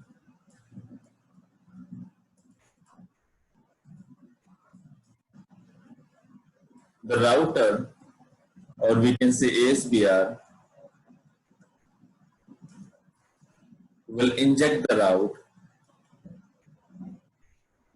So the ASBR will inject the route as type 7 LSA. Okay. So in this condition, once I will configure NSSA area, the device with the routers in the same area will never allow any type 5 LSA, but in future, if I perform the distribution into the same area, so what will happen here, the device will be able to do a redistribution, but will add that route in the database as a type 7 LSA. Okay. That is like a type 5 LSA. And what will happen here? Once ABR will receive type 7 LSA, it will translate type 7 to type 5 LSA and will flood throughout the domain. Okay. So in this condition, what will happen here? Let's say I will configure this area is NSSA area, this area as NSSA area. Okay, so if in future I want to perform a redistribution here, so yes, I can perform, but once R4 will inject the route into area 0, that will be in the case, that will be the type LSA 5. Okay, in the form of LSA 5, type 5 LSA. Okay, but once ABR will receive the information, it will translate the type 7. Oh, sorry, this is 7, not 5. Okay, so once it will R2, once ABR will receive the type 7 LSA, it will translate type 7 into type 5 LSA. Okay, and will flood throughout the OSPF domain. Okay, this one is clear. Neeraj, I didn't understand. The type 7 LSA, right? You know what I didn't understand, because in router 5, can you open the diagram? Okay, in the route 5 we are doing the same. In the router 5 we have EIGRP route, okay, and we are doing the we are redistributing the EIGRP into the OSPF, okay. And in router 4 also we are doing the same thing. Then why it is becoming LSA 7 and becoming LSA 5? This I am not understanding. Yeah. Because look here, let's suppose we are not using any spatial area. Okay, I'm just doing a redistribution. So in normal redistribution, whenever I will perform the redistribution, the device will generate the same database with the type 5 LSA. Okay. Now, what is the condition? Okay. What is the condition here? The first condition, okay, area 1 don't want to receive any type 5 LSA. So what you will configure? I want to filter type 5 LSA and need a reachability. Yes. So what I can Then do? we will configuring the stubby area, no? Right. So I can configure here stubby area. Stub area, okay, not stubby area. Yes. Now, let's suppose now in area 1, the next condition, I want to filter all type 5 LSA. I want to filter all type 3 LSA, but I need reachability. Okay. So what I can configure? Not so stubby area. 5 type 3. So what I can configure here? Not so stubby area. No. Type 5 and type 3 only. Okay, type 5 and type 3. And one more thing, I don't want any redistribution here. In the same area, no redistribution.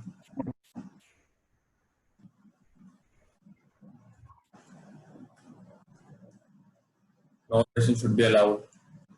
Okay, same here. No redistribution should be allowed. So I will configure a total step, right? Yeah, total step. Sorry, total Step area. It will filter the LSA 5. Yes, it will get a default route to make the reachability and will never do any kind of redistribution into the same area, right? It means in sub area I can do any kind of redistribution. If I want to filter LSA 5, LSA 3 and reachability, and the same thing I can configure total sub area, right? Now, yes. The next condition is in area 1, I don't want to receive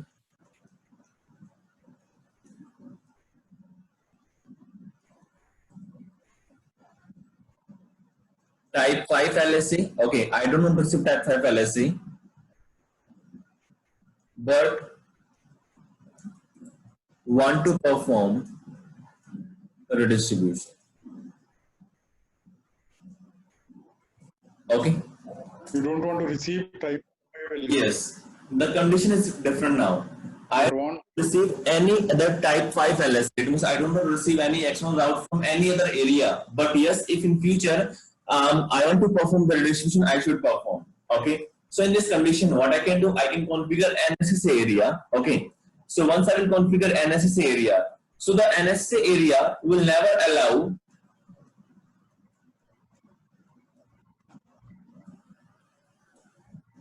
LSA 5. This one is clear. Yes. If LSA 5 is not allowed and yes, I want to perform a redistribution.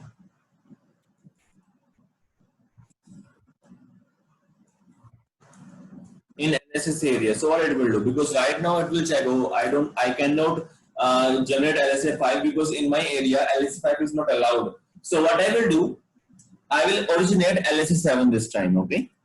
Because here the device is checking, okay, I'm using a NSS area, so LSA 5 is not allowed. If I try to configure, if I try to inject LSA 5, the configuration will give me the error, the routers will give me the error. So I will inject the route as a type 7 LSA, so all the routers can receive the route, okay? So this is solution. If we don't need any LSA 5, but yes, want to perform a redistribution, so I can configure NSS area, okay? Only in the case of NSS area, the route, whenever I will perform the redistribution, that will come as type 7 LSA, okay? So look here. In this area, I don't want to receive type 5 LSA from other protocol, other area, okay? So I will configure NSS area, and using NSS area, I will never receive any type 5 LSA, okay? I will never allow the type 5 LSA, but yes, if in future, area 1 want to do a redistribution, yes, it can perform. And once it will perform the redistribution, it will inject the route as a type 7 LSA, that's it, okay? Akram, this is clear now? Only because of NSS area, Yes. is injecting the routes as a type 7 LSA, because NSA area is having information that LSA 5 is not allowed here. That's why, okay? It's clear now? Okay. Now we need to configure it. Yeah. So first of all, I will remove, okay, one more thing here.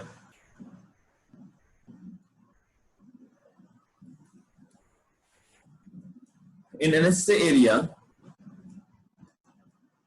by default, ABR never generate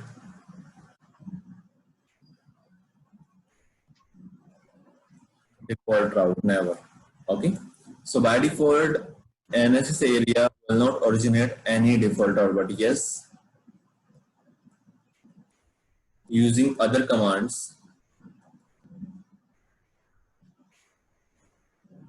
I can originate a default route towards API, okay? So let's go to R4, R2, R3 and remove the stub feature.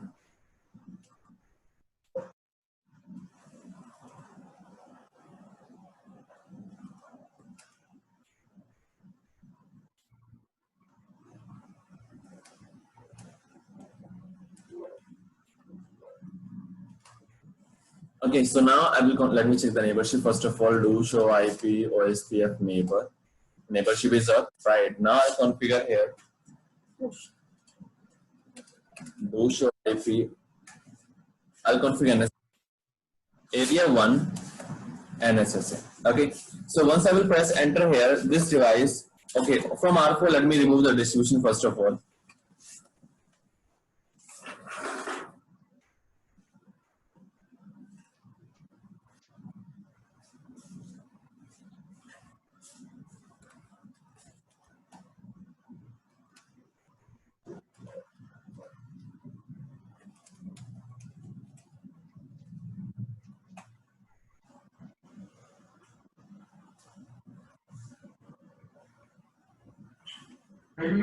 Redistribution क्यों निकाल रहे हैं R4 से? Restriction. Hello? No. Redistribution क्यों no redistribution क्यों कर रहे हैं? Okay, yeah, because first of all, I just want to configure NSS area and then I will show you I can use a redistribution feature. Okay, that was pre-configure command. That's why I want to remove. Okay. Once I will configure NSS area, then I will do the redistribution and then we can see we will never get any error. Okay. Okay. Area 1 NSS. So NSS and R2 configure करें ना? Sorry.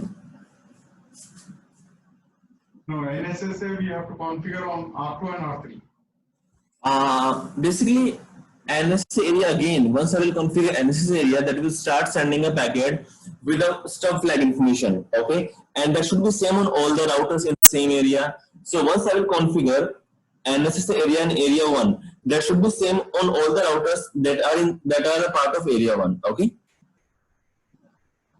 This But we can ping to route 5. As I told you, by default, the routers, the ABR will not originate a default route. But yes, if we need a default route, we can originate a default route from the ABR. Okay. Okay. Default, the reachability will not be there for the external route, but yes, we can make the reachability using a default route. Okay. So let's configure area 1 first of all. Akram, any doubt till this point? No. Area 1 stub, area 1 stub. So once I will do this task, these routers do show IP OSPF database. They will flush the information. So look here, now I'm not getting any, I'm getting a default route.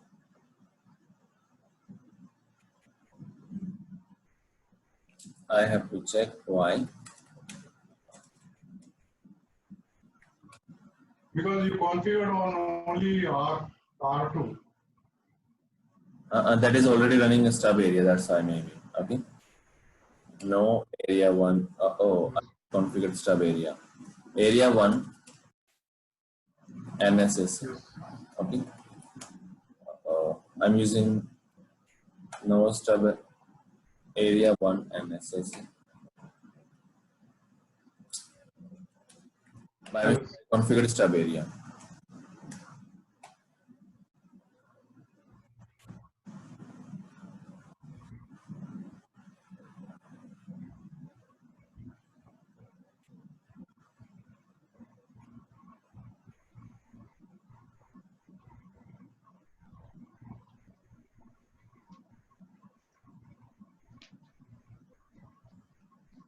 Do show IP OSPF database. So look here, I'm not getting any LSA5, I'm not getting any default route, correct? But yes, if I want to redistribution, I can perform redistribute EIGRP1. But look here, let me show you one thing. Do 5555. First of all, I'm not getting any database, right, to make the reachability to this address. So the reachability will not be successful. Now, okay. Then how can we get it? Yeah, we can, yes. Let's go to R2 and R3. Okay. So once I will say area 1 NSSA default information originate. So I can run this command and then can enter here. So once I will press enter here, R2 will start advertising a default route as a type 7 LSA. Okay. R2 also you have to do the same. Only on the ABR. Because ABR will be responsible to make all the communication, right? So here on ABR, I can run this command. So once I will run the command, the device will start originating a default route, okay, as a type 7 LSA. R2 and R3. Sorry, any doubt? You have to run this command on R2 and R3. Only on R3. Yeah, I can configure on R3 also, okay? I can configure on R3 also. Area 1. NSSA default information originate. So once I will run this command, I will start receiving the default route. Okay. So any doubt at this point? After completing this one, I just want to ask some questions. Okay, no problem. Let me complete this one first of all. Now let me do a redistribution. Redistribute ERP1 using subnet feature. Do show IPOS. Look at it. First of all, I'm not getting any error. Right, and the device is saying that I am the ASBR, no problem. Do show IP OSPF database. So if a router is NSS area, is in NSS area and is trying to do a redistribution, all the routes will get redistributed but as a type 7 LSA. You can see this type 7 LSA 44, 44, 44, 44, right? Now, what will happen here in this condition, R4 is able to do a redistribution, right? And we'll add the route as a type 7 LSA, but now type 7 is called as NSA external LSA, external link LSA. Okay, now type 7 LSA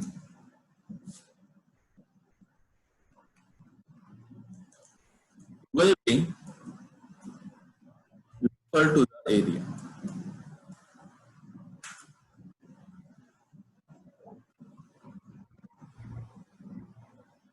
It means once I will configure this feature, the LS7 will present only in the same area where I have performed the redistribution. Okay, it means only in the area 1 it will be having the LS7. Now, what will happen here? The ABR will start doing a redistribution. Okay, sorry, ABR will start translating LSA7 to LSA5. Okay, so now what is happening here? ABR is originating indirectly. ABR is originating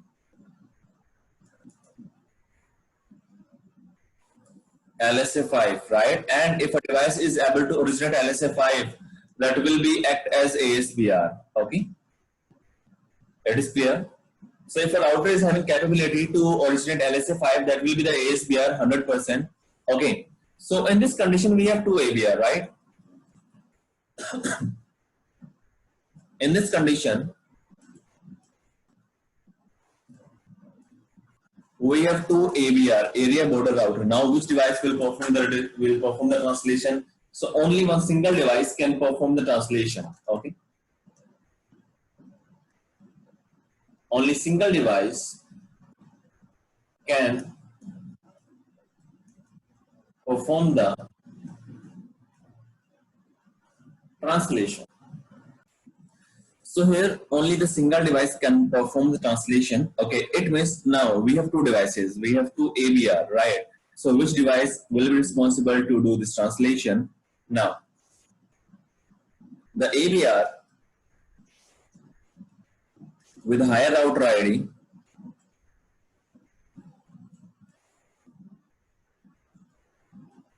will be responsible to perform the translation. Okay, so in this condition, look here, we have two routers, R2 and R3. R2 is having router ID 2.2.2.2.2, right? And R3 is having router ID 3.3.3.3, correct? So which one is having the higher router ID? R3 is having higher router ID. If I go to R3 and I can see that router will be able to do the translation from 7 to 5. Let me check here. Go to R2 first of all, do show IP OSPF, enter. So I cannot see here any kind of translation. I can just see it is a part of NSSA area and this router does not have any capability to perform the translation. Okay, let me go to R3, run the same command, do show IP OSPF. And you can see here, it is an NSSA area, perform type 7 to type 5 translation, right?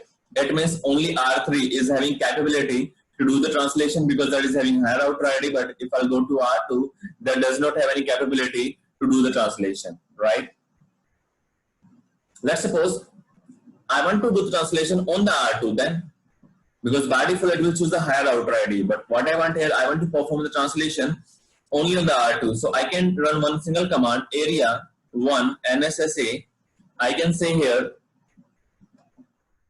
translate type 7 always, enter. So once I will run this command, area 1 NSSA translation type 7 LSA, what will happen here, do show IP OSPF. This device will start doing a translation. And look here, it has been configured to translate. It means this is the manual configuration, like not a default configuration. So this is configured to translate type 7 LSA into type 5 LSA. Now if I'll go to R3, that will say no, I'm not able to do any translation here, right?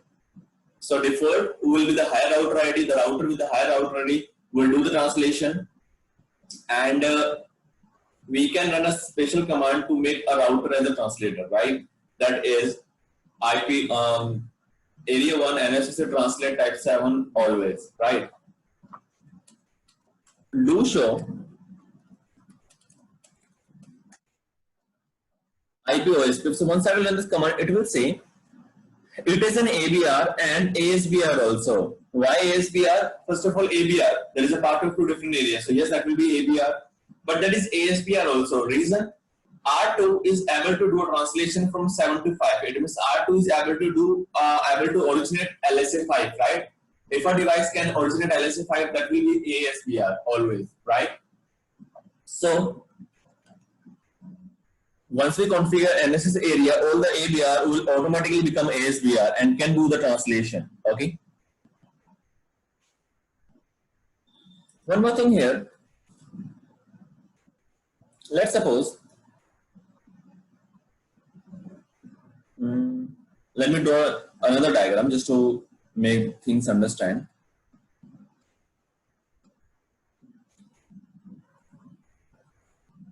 R1, R2, R3, R4, R5, R6, R7. So this is your area 1, okay, and this is your area 0. On R7, I am doing a redistribution, and this is your NSSA area 1, okay. So R7 we will do the translation and we'll add the route as a type 7 LSE. And let's say R3 is having router ID 33.33.33.33 and R5 is just having 5.5.5.5. So R3 is having higher router ID. So in this case, R3 will be responsible to do the translation, correct? So it will send the route throughout the domain as a type 5 LSA. But in this condition, what will happen here? Let's say R4 is getting that LSA 5. It will check, I'm getting LSA 5 from R3, so I have to go by R3. So if R4 will go by R3, what will happen here? It will choose the longer path, right? R4 will choose a longer path, but now what I need here, I need to choose a shorter path. So what will happen here? One more thing it will do. Once a router originate LSA 7, it will add forward address, and that will be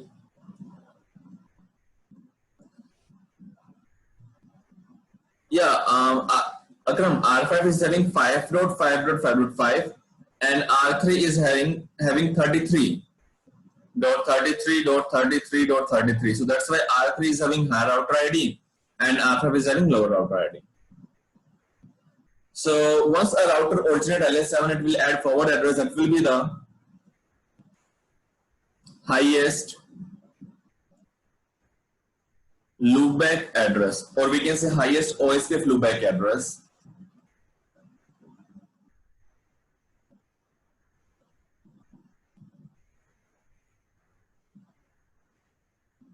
So it will add highest OSPF loopback address as a type, as a forward address in the type 7 LSA. Okay, and why we are sending this information?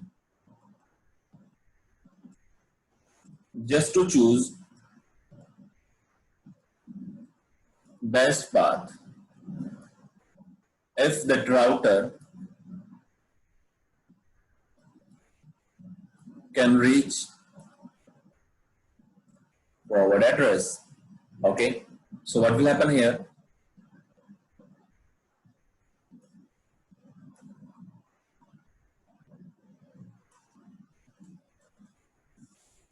Once a router will do the translation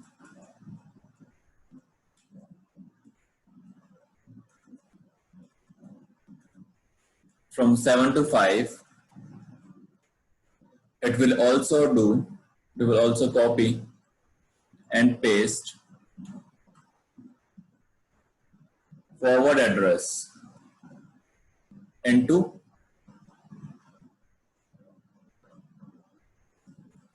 LSA 5. Okay, And once all the routers will get LSA5, they will check forward address to reach that route.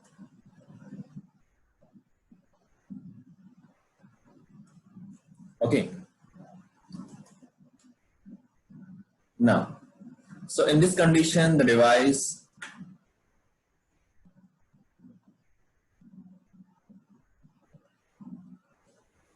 hello, Ulrich, can you hear me?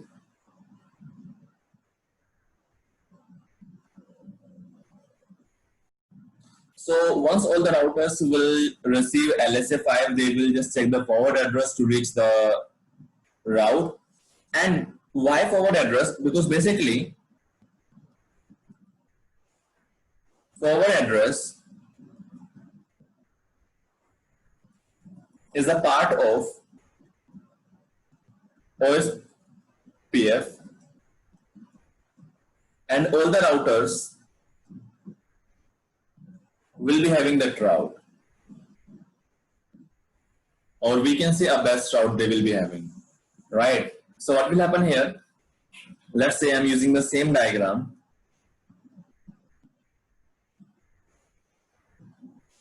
R1, R2, R3, R4, R5, R6, R7. Okay, this is the NSS area. This is doing the translation. Okay, so whenever R5 will originate LSA7, what will happen here? LSA7 will be having that OSPF route. Let's say I'm having a loopback address 5555. So this 5555 will act as a forward address. So this router will receive LSA5 with the same address 555 as forward address. It will check, do I have any LSA? Yes. In the LSA3, it will find the information, and yes, it will go directly via R6. Okay. So like this, using forward address, the device will be able to choose the best path. Okay. So in the LSA7 also, let me show you on R3. Do show IP route. As I can see here, I can see OSPF N2, right? The same thing here we have two things, OSPF N2, OSPF N1. Okay, N2 it means the same thing as E2, N1 it means as same thing as E1. The same concept here we have N2, N1. Okay, N1 is more preferred over N2. So by default will be N2. So let me show you the database. Do show IP OSPF database NSSA. Show IP OSPF database NSS external. So the address is 44.44.44.44. So as I can see here, the loopback address of the OSPF, the highest loopback address of the OSPF will act as a forward address. Now once R3 will do a translation, right now R2 will do translation. Once R2 will do the translation, R1 do show IP OSPF database. So I can see the route here as a type 5 LSA, and let me check this type 5 LSA. Okay, this address is the forward address, and this device will be choosing this route, this path as a best path to make the communication to 44, not via R2 this time. Okay. So this is your NSSA area. So these things we have, these features we have in the case of NSSA area. Okay, and we use forward address to reach the network using the best path, not via the longer path. And finally, I can configure one more thing. I can just disable, I can just filter the LSA3 also in this condition. So I can configure totally NSSA. In this condition, what will happen here? We'll be having all the features of NSSA. Will filter LSA3 also, and will originate a route. Originate a default route to make the communication for the LSA3. Okay. So let's go to R3. Let's remove the previous command.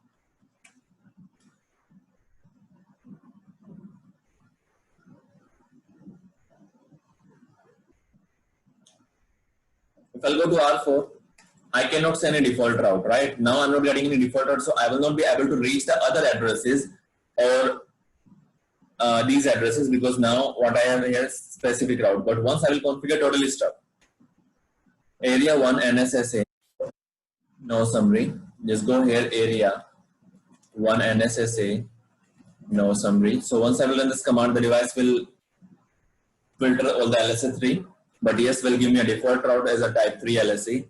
So that will make the communication possible. 5555, yes, that is reachable.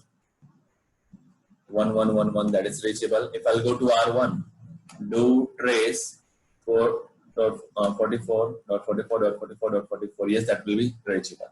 So I'm having out right now, I'm having best path via both routers, so yes, no problem. So we have done stub area, total stub area, NSS area, and total NSS area. So tomorrow we'll discuss LSA 8 and LSA 9. Okay. Sir इसमें virtual links जो है ना, मैं कल पढ़ रहा था तो इसमें वर्चुअल लिंक्स भी if you don't have the area 0, yes, तो वर्चुअल लिंक से उसको करे था, पढ़ाए थे सर? yes, पढ़ेंगे अभी पढ़ेंगे, ये एनालिसिस कर लें हम, फिर उसके बाद पढ़ेंगे उसको. ठीक. Okay, so we have done till LSA 7, right? Okay, so today we'll start with LSA 8 and LSA 9. Sir एक कल का जरा डायग्राम आप ओपन करते. लास्ट सेशन का जो एक डायग्राम है ना, लास्ट सेशन का चेक कर लेता हूँ.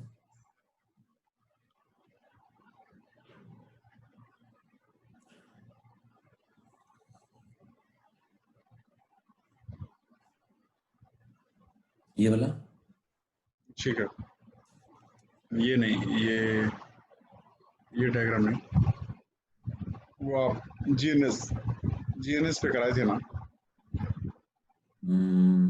मुझे एग्जैक्टली याद नहीं कि मैंने डायग्राम कैसा यूज किया था. मुझे बताओ डायग्राम कैसा था, याद है आपको थोड़ा सा? अच्छा ठीक है, तो ये सर आप जैसा इसमें बाहर के राउट्स जो EIGRP से जो अंदर आ रहे हैं ना, हाँ, एरिया 0 में या एरिया दूसरे एरिया OSPF में जब रीडिस्ट्रीब्यूट हो रहा, राइट, तो लेफ्ट साइड में R1 से आप जैसा अंदर लेके आ रहे थे, तो उसको मेरे को समझ में आ गया क्लियरली. बट जब R3 से इधर से भी आप बताए थे ना, R3 से भी बाद में, तो ये कॉन्सेप्ट समझ में नहीं आया सर मेरे को. बस मैं यहाँ पे रिडिस्ट्रीब्यूट करने की कोशिश कर रहे थे हम दैट साइड, बिकॉज हम देखो यहाँ पे एरिया 0 था, यहाँ पे एरिया 1 था, करेक्ट जी. तो मैं एरिया 0 का ना स्टब बना सकता, ना मैं टोटल स्टब बना सकता, ना मैं एनएसएस बना सकता, ना मैं टोटल एनएसएस बना सकता, राइट जी. तो इस वजह से मैंने क्या किया था, मैंने यहाँ पे किया था रिडिस्ट्रीब्यूशन, ताकि मैं इन सब फीचर्स को यूज कर पाऊँ यहाँ पे, दैट्स इट. ओके, अगर यहाँ पे एरिया 1 होता ना, तो मैं इन सबको मैं यहीं यूज कर लेता, फिर दिक्कत ही नहीं थी.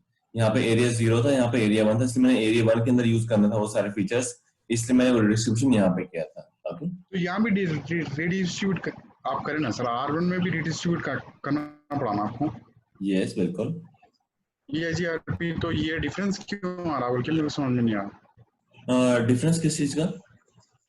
ये आप ये यहाँ जब R1 में EIGRP से आप रिडिस्ट्रीब्यूट कर रहे हैं ना OSPF में, तो फिर यहाँ इधर R3 को भी रिडिस्ट्रीब्यूट कर रहे हैं, तो ये वो LSA चेंज क्यों हो रहा है, पूछ रहा हूँ. ये समझ नहीं आ रहा मुझे. ये एनएसएस की वजह से था, बिकॉज ये अगर देखो, अगर नॉर्मल एरिया होगा, ओके, और मैं करूंगा रिडिस्ट्रीब्यूशन, तो वहां पे क्या जनरेट होगा, LSA 5 जनरेट होगा. ओके, अगर मेरे पास एरिया है तो वहां ना LSA 5 अलाउड नहीं होते, राइट. सो अगर मैं वहां पे रिडिस्ट्रीब्यूशन करूंगा तो वहां पे क्या अलाउ होगा, LSA 7 बनेगा. ओके, अगर नॉर्मल एरिया है और मैं कर रहा हूँ रिडिस्ट्रीब्यूशन, नॉर्मल एरिया का मतलब कि एरिया 0. हाँ, नहीं देखो, हाँ, नॉर्मल एरिया का मतलब area 0, area 1, area 2 without any stub area, without any NSS area. Okay, that is normal area. कि सिर्फ नॉर्मल एरिया है, तो अगर मैं वहां डिस्ट्रीब्यूशन किया मैंने, so that will originate LSA 5. Okay, if I will distribute in NSS area, so it will originate LSA 7. That's it. ये दो कांसेप्ट अलग अलग. Okay sir, clear. So we have done the OSPF version 2. Okay, now let's say OSPF version 3. So basically we use OSPF version 3 for IPv6. Akram, tell me in doubt. 8-9 इसमें आता क्या वो version 3 में? Yes, बिल्कुल. So in OSPF version 3 we have LSA 8 and LSA 9. So they are exactly same. Let's say if I talk about LSA 2. So all the tasks it will done in the case of IPv6. So this is called as NetLink LSA.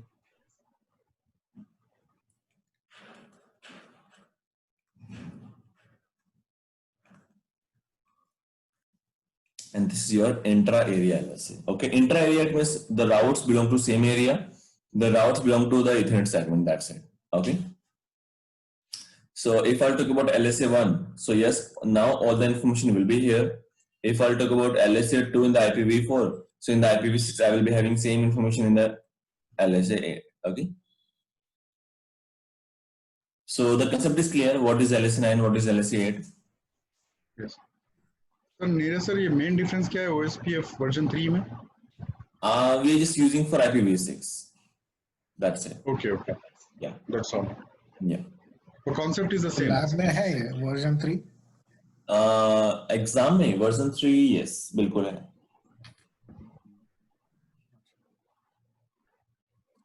So in OSPF, first of all, what I will do, I will use, let's say R1, I'll be using R2, I'll be using R3. So I'll use these 3 routers. Okay, I'll use here area 1, area 0. Okay, so I will use 2 area and will show you the LSA1, then LSA like LSA8, LSA9, and then inter area routes, and then it will show you LSA5 also. So the rest of the things are same. We just have one single difference, that is 8 and 9. So 9 is my intra-area routes, 8 is my netlink LSA. Otherwise, the remaining things will be same, like LS3, LSA5. So those things will be same. Okay.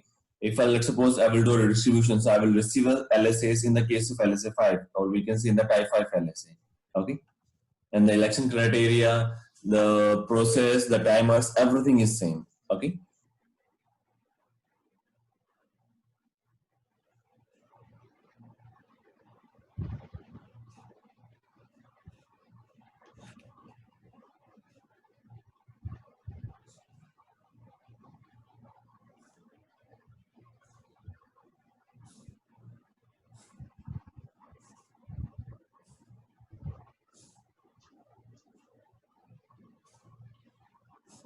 Sir ये SD-WAN का मतलब क्या है sir? ये भी एक router रहता क्या?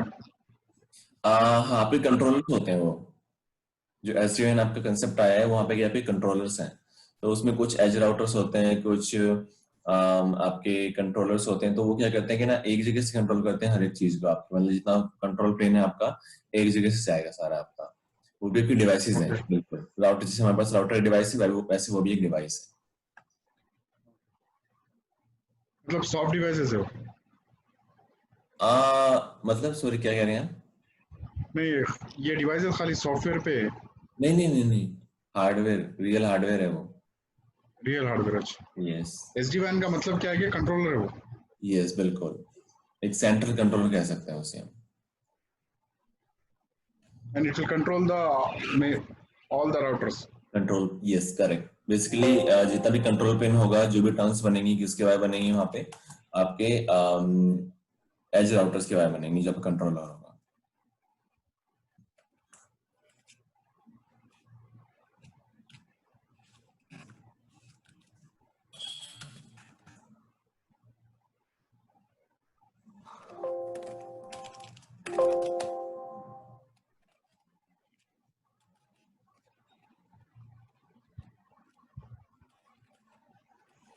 सर इसमें एक कॉन्सेप्ट बताइए, जैसा आप 12.0.0. आप जो IP एड्रेस ले रहे हैं ना, तो इसका मतलब क्या है? ये राउटर 1 से लेके राउटर 2 को जा रहा, फिर राउटर 2 से लेके राउटर 3 को 23 लेते. Right, correct. लाइक मेरे पास 12 राउटर 1 राउटर 2, मैंने क्या सेगमेंट ले लिया, 12 के ले लिया, एंड देन 1 and 2 यहाँ पे दूंगा. जिस 23 है मेरे पास 2 and 3, सो 23.2 23.3 मैं यहाँ पे ले लूंगा. सो थोड़ा इजी रहता है.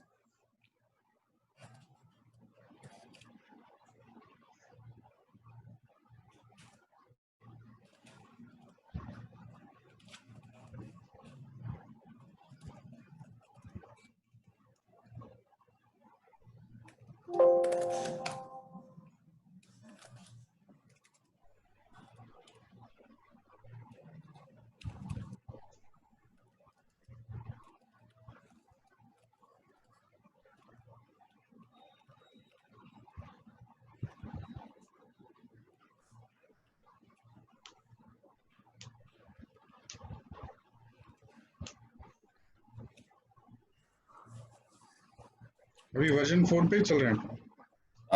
So we have done the IPv4 addressing, right? Dekho, why we need IPv4 addressing? Because whenever I will run for IPv6, what I need here, I need a router ID. Okay, and router ID will always be a 32-bit number. So whenever I will run here IPv6 network, we need a single IPv4 address. Okay, if I will not configure the interface address, that doesn't matter, no problem. Okay, but I have configured just to make the router ID. Okay, if we don't have loopback address, it will choose the interface address as the router ID. If yes, we have loopback address, it will choose the loopback address. Okay, so from R2 I'll just remove loopback 0. So now here we can see, so on R1 it will choose loopback address, on R2 it will choose highest interface address. Okay, but if I'll not use any IPv4 address, so what will happen here, the device will never be able to run OSPF. Okay,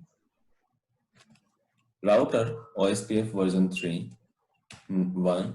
Okay, IPv6 number, IPv6 unicast routing, IPv6 unicast routing. So we have to enable IPv6 unicast routing because by default only IPv4 is enabled. Enter. Address family IPv6, exit. Now it will choose the router ID automatically. Do show IPv6 OSPF. So you can see the router ID is 1.1.1.1.1. Right. Let me go to R2. Router ID उसमें loopback का ले लिया वो. Yes, loopback लेगा definitely. Okay. Router ID first it will check loopback, then it will go for the interfaces. Yes, correct. First of all, it will check the loopback address. If it did not find any loopback address, so it will check the highest physical interface address.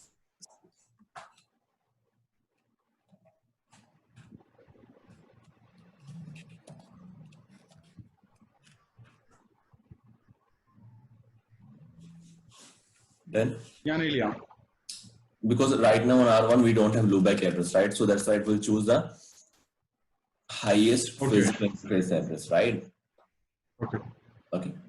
Let me go to R3, router OSPF version 3.1 address family IPv6 exit. Do show IPv6 OSPF. So it is choosing a loopback address. Okay, cool. Now let's configure the IPv6 address also. Okay. Interface at 0/0. IPv6 address 12::1/16. Loopback 0. IPv6 address 1::1/1/128. Interface at 0/0. IPv6 address 12::2/16. 1/0. IPv6 address. Change कर देंगे क्या IP address? हाँ, बस मैं IPv6 address use कर रहा हूँ ताकि वो जब एक्सचेंज करें राउट्स को, so we can see all the updates. Okay, that's why.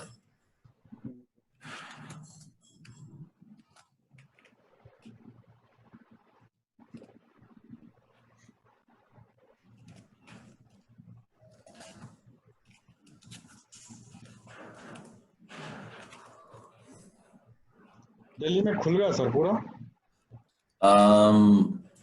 नहीं, बस ना खुला है बट ना थोड़ा प्रेफर नहीं कर रहे लोग, या जिनको जरूरत है like they are just going outside.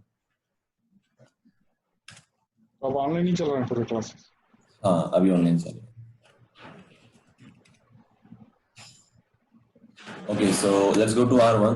First of all, like in IPv6, if I'll talk about RIP protocol, if I'll talk about ESGRP, if I'll talk about OSPF, we never use any network command. Okay, what we use here, we use interface-based OSPF.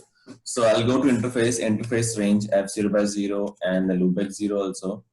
IPv6, or we can say OSPF version 3, the process ID is 1, IPv6 for area 0. So I'll run here area 0. Okay, I'll go to R2.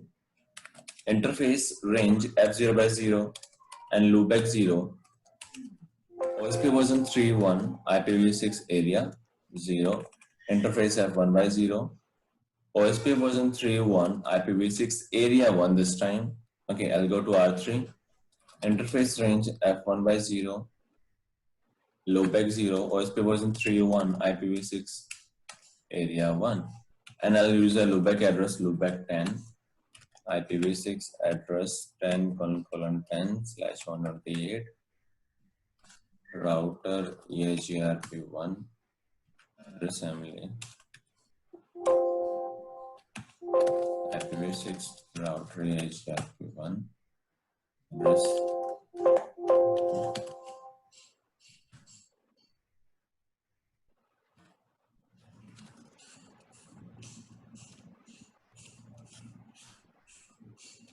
interface loopback 10 IPv6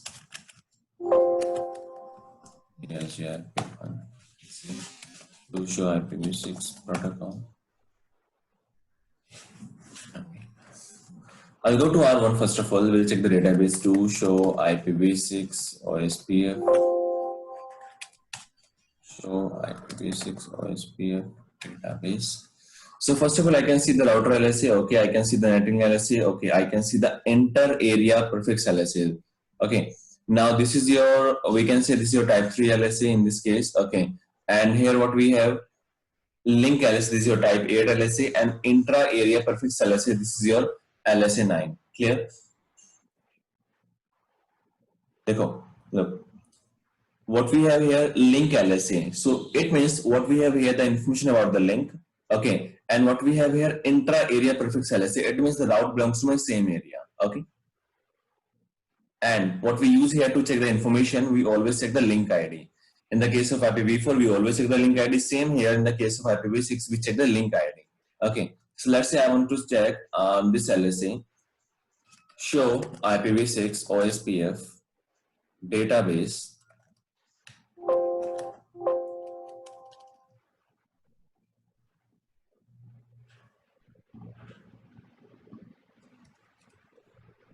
Prefix LSA and the link ID is 2048. So look here. Now the device is saying that I'm having a link with a subnet of 12:12, right? And the router ID is 23002. Let me check the other one with the 0 prefix. So the device is saying that I'm having a loopback address that is 1.1.1.1.1. Sorry, this 1.1.1.1.1 and address 2:2. Clear? So in area 0, what we have. इसमें एक doubt है sir. बताइए। आप पूरे IP address उसको IPv6 कर दिए ना, फिर IPv4 क्यों बता रहा हूँ? Okay, IPv4 बताएगा reason. Look here, this is just a router ID. You can see, this is just a advertising router, right? Only advertising router. This is not a real information. What is the real information? This is the real information. This one and this one. These are निकाल दिए थे ना sir, IPv4 निकाल दिए थे ना? हाँ, no, देखो IPv4 हम यूज कर रहे हैं हर किसी पे IPv4 address just for the router ID. Okay, अगर मैं यूज नहीं करूंगा so the routers will not be able to run OSPF. Okay, so we have to use IPv4 address for my router ID. Okay, that is mandate part. Okay, so these are the router ID only. Router ID. Okay, router. Can you show me this address where it is in the router? These are the loopback addresses. Let me show you. Can you show me? Sure.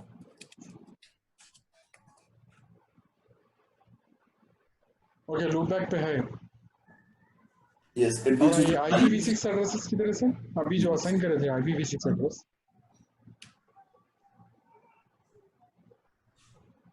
अच्छा, खाली interface पे assign करे आप? Yes, interface and loopback.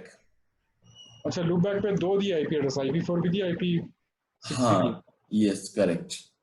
यही confusion था sir. Okay, so yeah, because we are using IPv4 just to choose the router ID. That's it. Okay. Okay. So right now in this case, what we have.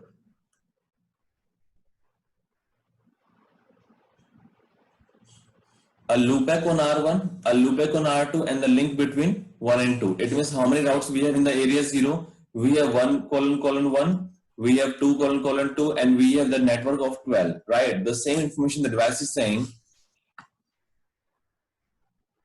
Okay, this is your network belongs to 12. And here you have two networks, 1:1 and 2:2, right? So I can see all the real information, right? Show IPv6, OSPF database, and let's say I want to check the link LSA. Okay, and the link ID I have to check. Now, what is the link ID? Link ID is 2. And look here. Now I can see the LSA2 also. The device is saying that I'm running a network with the 12 on my single interface, and the device 2 is also saying that I'm also having the same interface with the 12's network. Okay. Show you the complete IP address for the IPv6. Sorry. It will not show you the complete IPv6 No, address. never. It will show me the prefix length, right? Only the network ID. Okay. Okay, so this is the network ID here. 12 colon is the network ID. And prefix length is 16. So here I can see, okay, the length is 16, the address is this one. Okay. Any doubt to this point? Yes. Okay.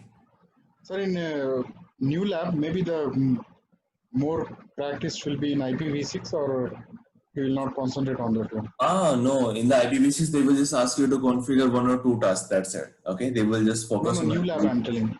Yeah. New lab. Yes, yeah, don't worry. In the new lab also, they will just ask you to configure 1 or 2, 3 things. Okay, for IPv6. And will be like. You have some connections in Cisco, no? You are getting some inputs. Yes. Regarding the lab. Yes. But now, like Cisco is not open, so once the Cisco will live the lab exam, so then after maybe 2 months we will get the lab. Okay. After 2 months. Yeah. But first of all, Cisco has to like live the lab. Then only we can have the lab. Okay. Okay. Yeah. So this is your LSA 8. This is your LSA 9. Now let's talk about the redistribution. Let's go to R3. Router OSPF version 3.1 address assembly IPv6.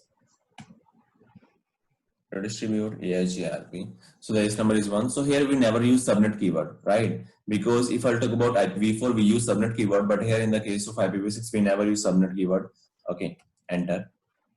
I'll go here.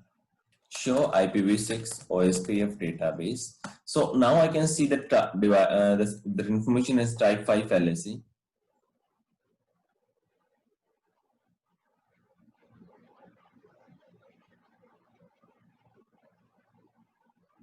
Where is it, sir? Just 1 minute. Will receive type 5 LSE. Maybe we have some issues. Exit to show IPv6 protocol. So case number is 1. Cool.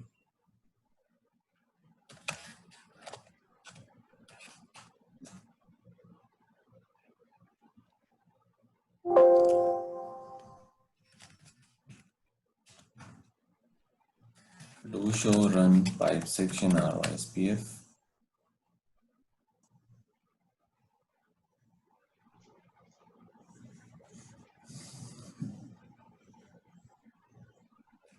Do show IPv6 OSPF database.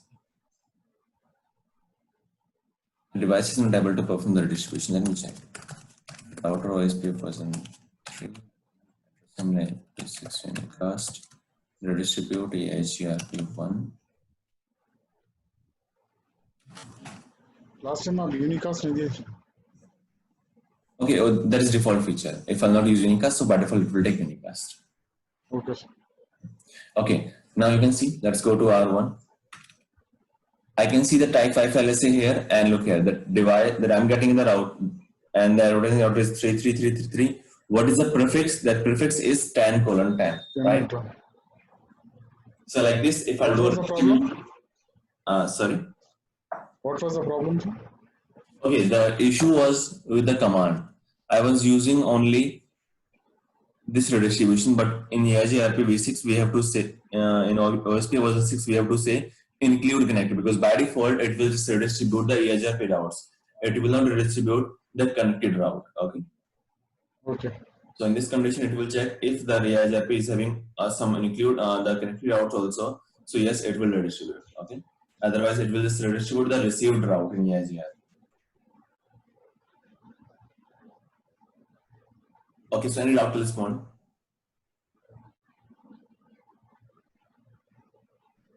No. Akram, this is clear to you? Yes. Okay.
What you are doing, sir? I'm installing OSPF version 2, like for IPv4. Okay. Just wait for the neighborship. You are redistributing OSPF 1.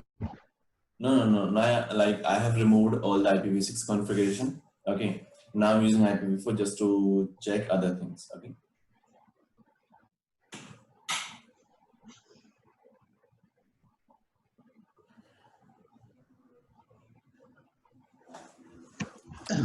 Show IP protocol. Do show IP OSPF. Okay. Now let's talk about these things.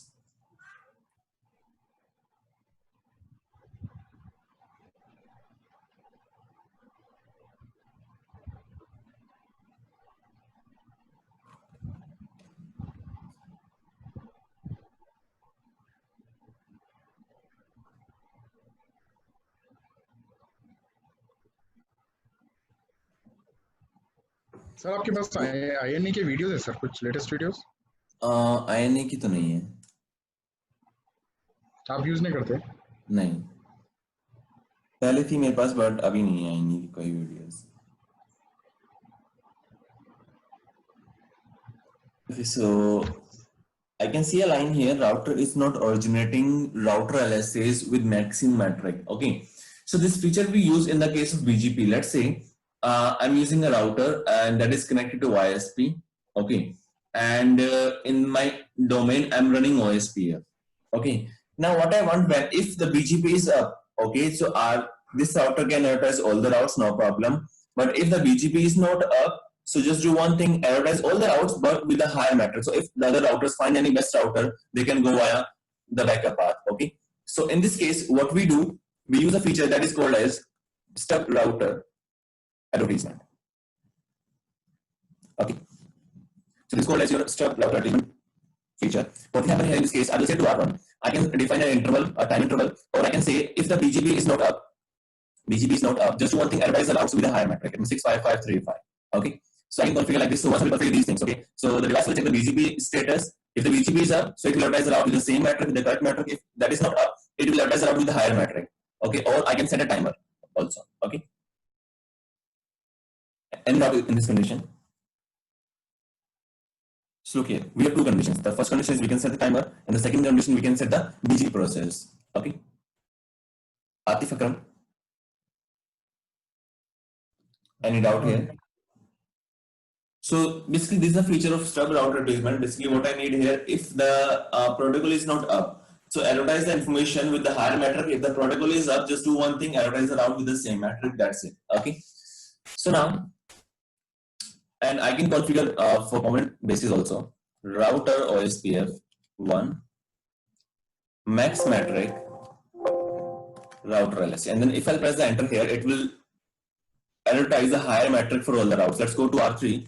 Do show IP route. I can see I'm getting 1.1.1.1 with metric 3, right? With the cost of 3. Once I will press enter here, and then again I will check here. Now I can see the 3, and just wait, it will advertise the route again.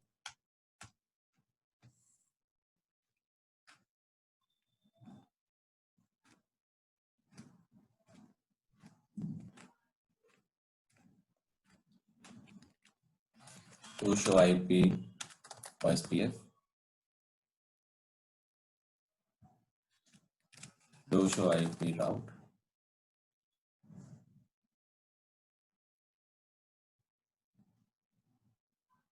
Okay.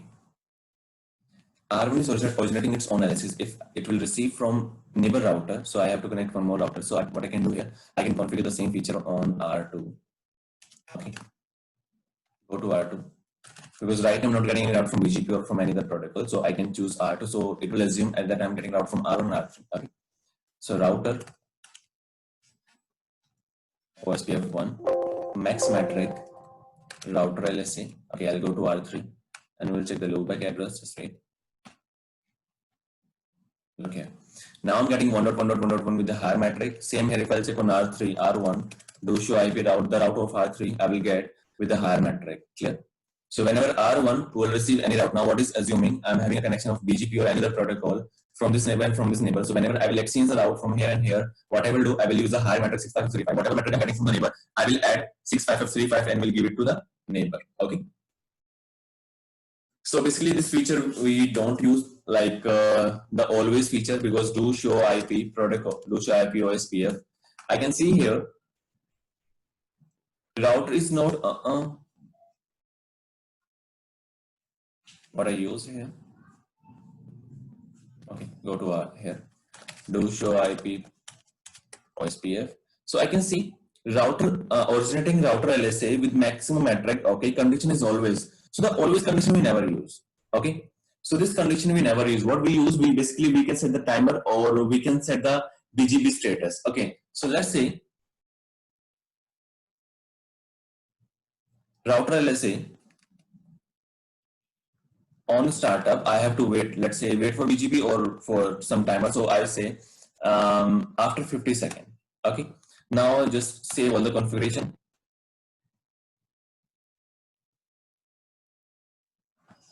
And do a reload.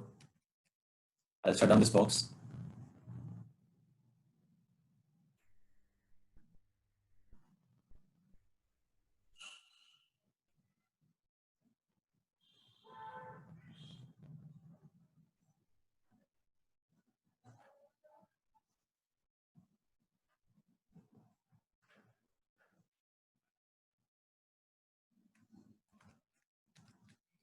Now once the router will be up till 50 seconds, it will advertise the higher metric. Only till 50 seconds, and then it will start advertising the normal metric.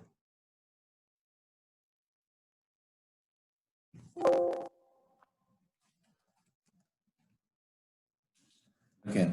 And the originating router, let's see, with the maximum metric time remaining 34 seconds. Okay. Okay. Originating router LSAs with the maximum metric time remaining 22 seconds, 20 seconds, 19, 17, 16, 15. Was the timer get expire? What will happen here? This device will not advertise any route with the maximum metric. 0.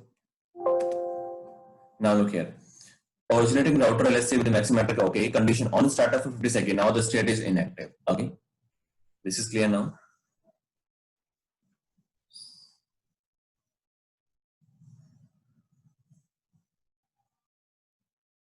Hello, Atif, Akram. This is clear. So we can use a timer, we can use wait for BGP. So both features we can use just to advertise the route with a higher metric. In the case if the protocol is not available. Atif, any doubt? I have a question. Please, in the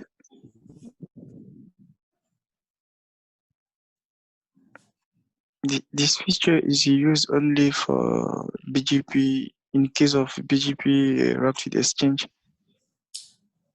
Yeah, in the case of BGP, I can use a feature that is wait for BGP.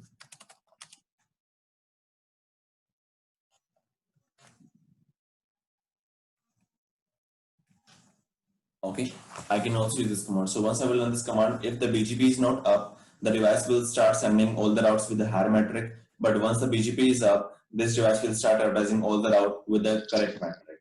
Okay. Okay. Atif, Akram, any doubt? No. Okay. What does it mean? Max metric LSA on startup. What's the max metric? It means on startup? It will advertise all the routes, all the LSAs with a maximum metric, and the maximum is 6535. So whenever it will receive any information, any LSA, it will add 65535 to all the LSAs. Okay. Okay. You have to do max metric LSAs on startup. So once the device will be up, just do one thing for all the router LSAs, start advertising higher metric. That's it. This is the meaning of this command. Okay. Thank you. Okay. Now the other things here. Do show IP OSPF. So the first line we have done. Now you can see the initial SPF schedule delay. This one. So we have three things here. Let me copy and paste, and then we'll explain you.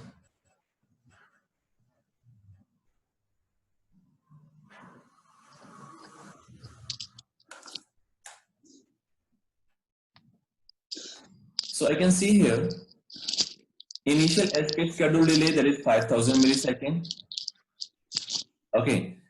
Minimum hold time between two consecutive SPF, that is 10,000, and same here, maximum wait between again two consecutive SPF, that is 10,000. Okay, it means, let's say I have configured one loopback address into area 0. So what will happen here? It will advertise all the information to same area, to area 0. Okay. Now, once all the routers will receive the LSA in the area 0, what they will do? They will wait for next 5 seconds. Okay. And then after 5 seconds, what they will do? They will run SPF. Okay. So whenever any device receive a packet or receive a LSA, okay, it will wait for another 5 seconds before running the SPF. Okay. That's why here I can see initial SPF schedule delay for 5000 millisecond. It means after 5 seconds, I will run the SPF. And if continuously I will receive a new LSA after 1 or 2 seconds, it will just wait for another 10 seconds to run the next SPF. Okay. This is clear. So this is the timer delay in between the SPF calculation. Okay. Let me show you this thing. I'll go to R2, do show IP OSPF statics.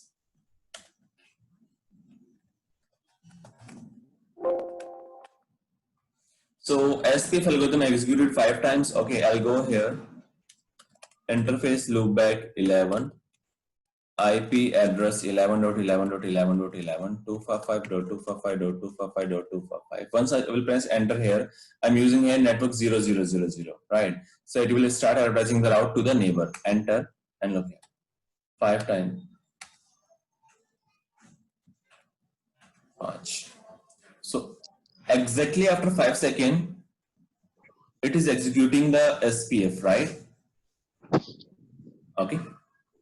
That is clear. So once I will originate a route, the device will advertise the route to all of the neighbors, okay, or to the same area. And once they will receive the information, what they will do, they will wait for next 5 seconds to run the SPF. Okay. Atif Akram, this is clear.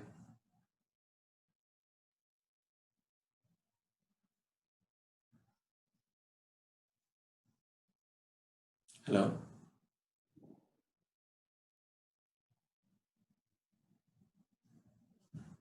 Yes, Neil, yes. Okay.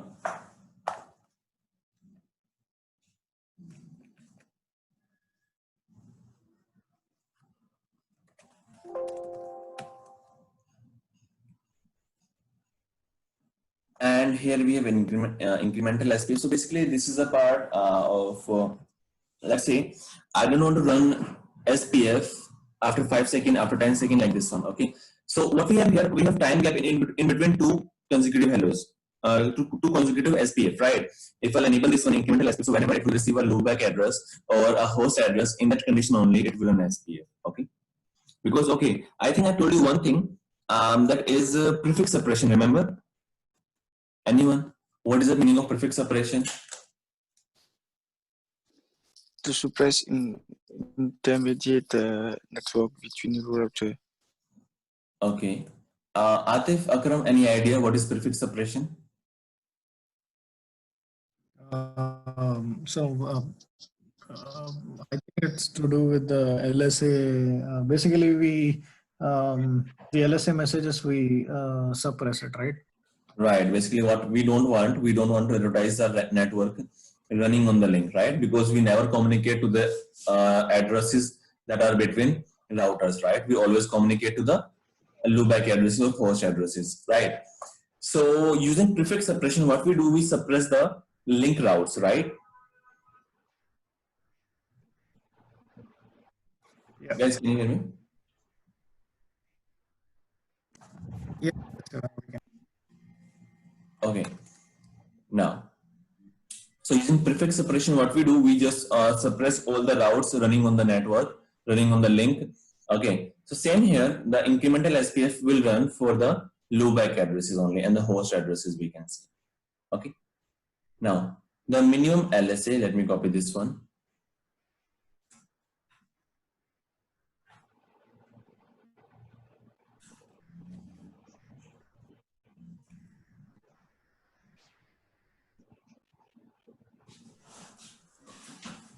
minimum LSA interval.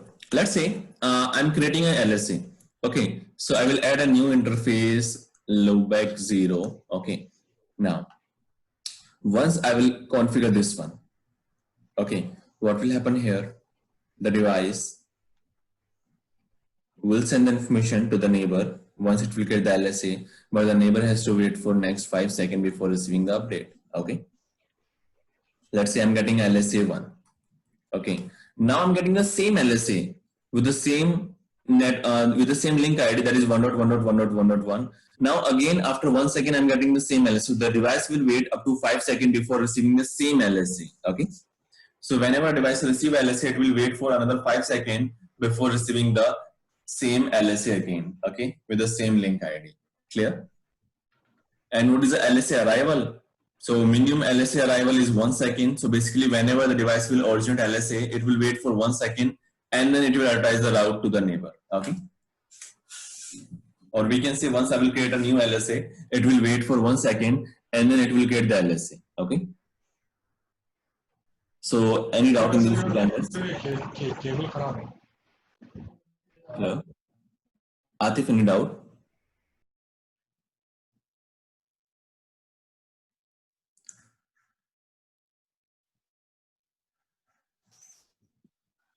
Okay.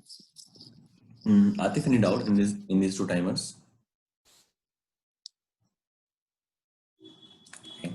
The next one is group pacing timer. Let's see what is this group pacing timer.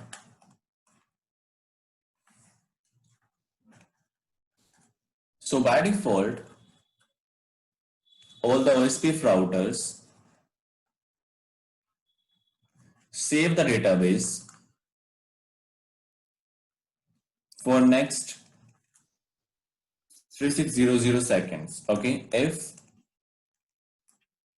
did not receive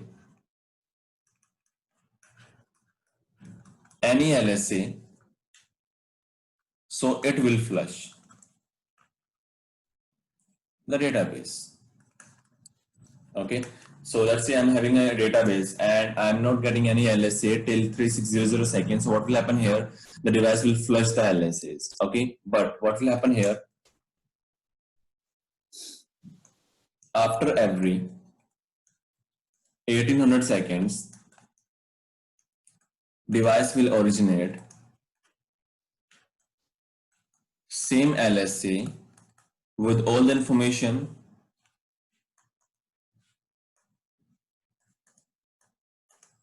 with the higher sequence number.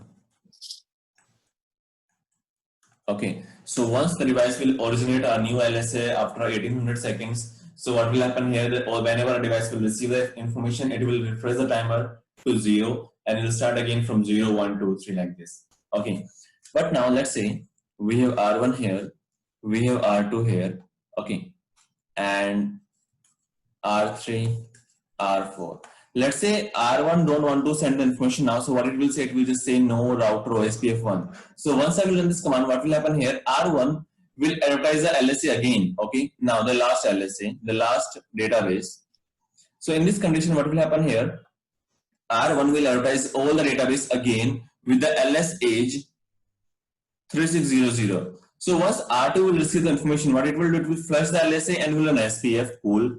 Same, now this device R3 don't want to send the information. It will send all the LSAs again with the information 3600 LS age. So once R2 will receive the information, it will flush the route and will again run SPF, right? Same for this route, it will again run the SPF.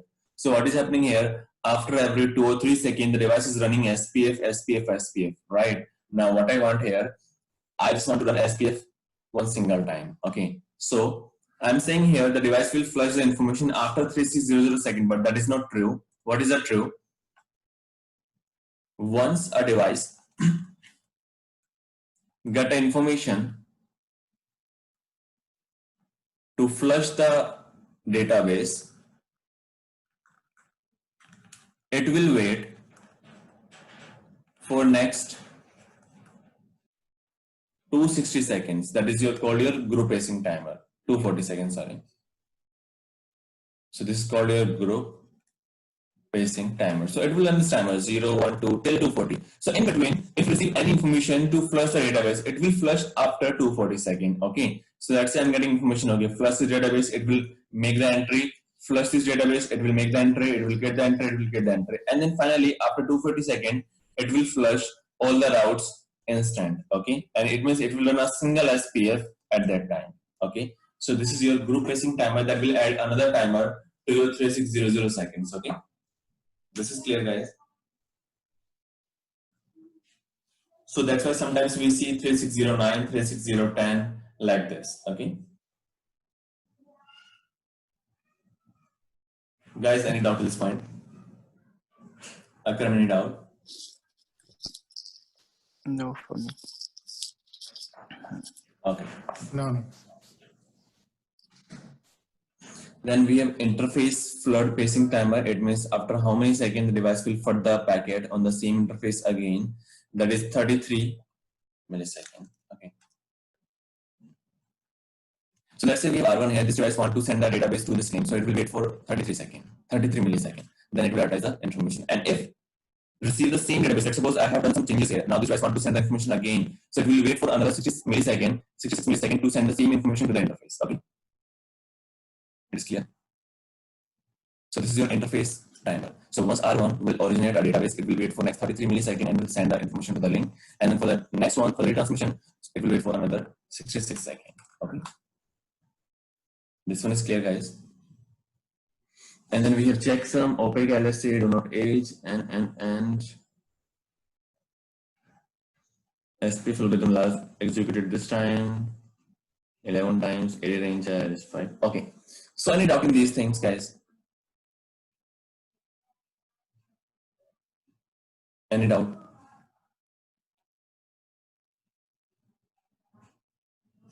Atif Akram, any doubt to this point?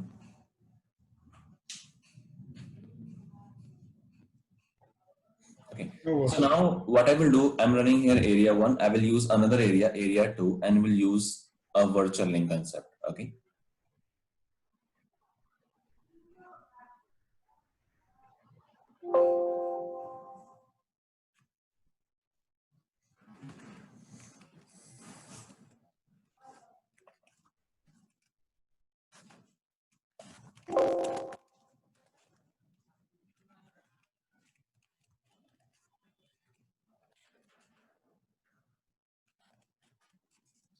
IP OSPF 1, area 2. Okay, so in between 3 and 4, I'm using area 2. In between 1 and 3, I'm using area 1. So I will try to make the communication using virtual link. Okay.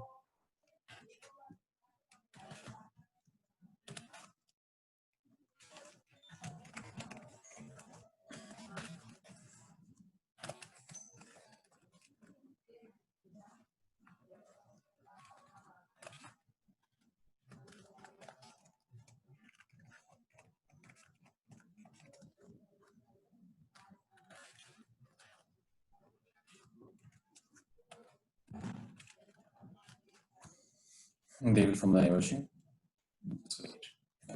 Do show IP OSPF database. So this time, this device will not receive any other LSA from the other area, right? Because this is the, we can say, this area does not have a connection to area 0. Now, what we do basically, so right now we are using area 0 here, we are running area 1 here, we are running area 2. So this router does not have a connectivity to area 0. So now what I will do, I will configure a virtual link in between these two routers. One that is ABR and one that is not ABR, but yes, want to become ABR, right? Now I'll be using some commands here to make a communication, to make a neighbor span between 2 and 3. Okay.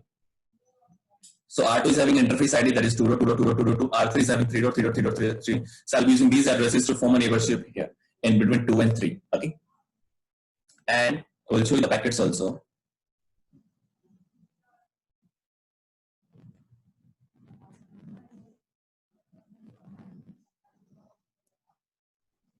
They will send the unicast packets to each other.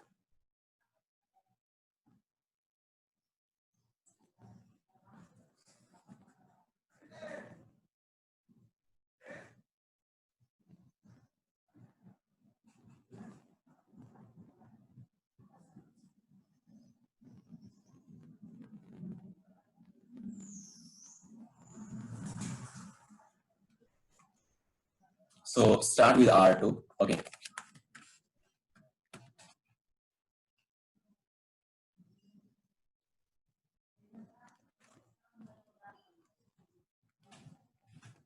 area 1 virtual link to which router?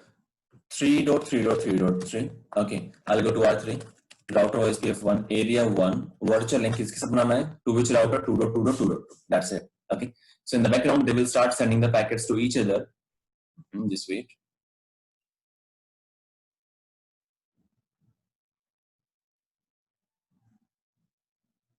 You can see these packets. Even the update packets, so these are the unicast packets, right?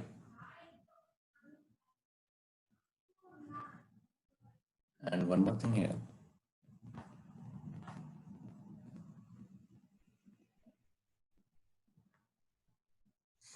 Look here. They are sending LSA1 with the information do not age flag. You can see this do not age flag. So what will happen here in this condition, only in the case of virtual link? Only in virtual link, routers advertise all the LSA with do not age 1. It means whenever they advertise the route, they will never flush the LSA after 360 seconds. Okay? Because this is a virtual link and we don't want to send the update over again the same virtual link. That's why what you need here, just send all the routes with the do not age flag. Okay, now I'll go to R3. Do show IP OSPF database. So I can see here I'm having DNA with this route, right? I'm having DNA do not age with this route. Same here DNA with these information, right? And you can see here the 884 age, the age is 1, the age is 12002, right? Again I will see 884 1 and 12002, right? So these routers will never flush this LSA, never. Okay, this one is clear because I'm getting here do not age. Do not age, it means this device will never run any timer for these LSAs, and that is only for the link, virtual link. Do show IP OSPF, and I can see now this device is a ABR router. Okay, so once I configure a virtual link, the device will act as a ABR because one single link is in area 0. Do show IP OSPF interface brief. So as I can see here, we have a virtual link, right? And that is a part of area 0. So right now I'm having a link in area 0 and other area also. So I will be the ABR, right? So if I'll check on R4, yes, now I'm getting all the routes. You can see LSA1, LSA2, and LSA3. Clear? Any doubt to this point? So this is your virtual link. Akram, any doubt in these things?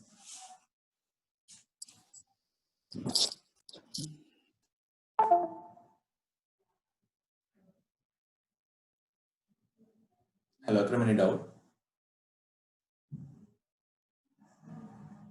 No. Okay. So basically we have done this virtual link information. Okay, now let's discuss.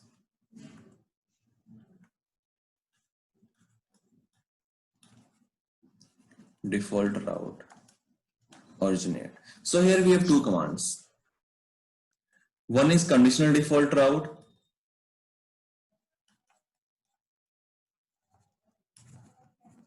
And the next one is unconditional default route. So we have two things here. One is conditional default route, one is unconditional. Conditional means if routing table has a default route, then advertise the route to the neighbor. Okay, in this condition, it will never check routing table, but yes, will advertise the default route to the neighbor. Okay. So the command is, I'll go to R1. Let me configure a route. Let's go to R2. IP route 0000000 towards 12001. Now I'm using a conditional router OSPF 1 default information originate. Okay, so once I'm running this command, this is conditional. It will check the routing table. Do I have a default route in the table? Yes. Then I will advertise the route to the neighbor. I'll go to R3. Do show IP route. So now I'm getting a default route, correct? But let me remove the default route. Then what will happen here? Look here. The route is removed, right? Now the unconditional router OSPF 1 default information originate always it means that is unconditional. The device will never check the routing table and will start advertising a default route. You can see I'm not getting any information. I'm not having any route here in the table, but yes, I will always advertise a default route to my OSPF domain. Okay, so this is your default route originate feature here. So guys, any doubt to this point?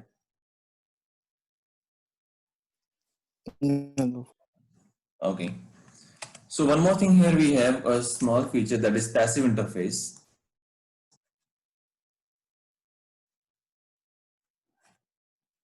Okay, so passive interface, let's say I'm using here R1, I'm using here R2, I'm using here a local LAN. So in the local LAN, what will happen here, by default, it will start sending the hello packet after every 10 seconds, right? So it means all the devices will receive a hello packet after every 10 seconds, but that is not required. So what I can do here, I can configure here passive interface for this interface only.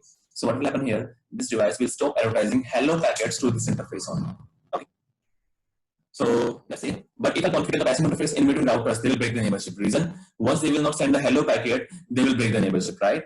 Let me show you here, router OSPF 1 passive interface F0 by 0. So once I will press enter here, R1 will break the neighborship with R2. Okay. So between the links, between the routers, we never use this feature. So we always use this feature in between only the router and local LAN. Okay. Because the local LAN, the PCs does not require the OSPF hello after every 10 seconds, right? So almost we have done OSPF, guys. Okay. Okay. About the filtering, again, I can use a distribute list like we use in the EIGRP, and I can use ACL, I can use a prefix list, I can use a route map to filter the routing table. Okay. Atif Akram, any doubt to this point?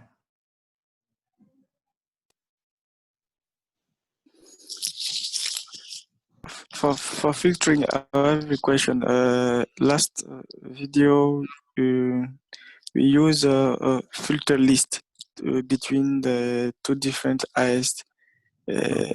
We should use this filter distribute list.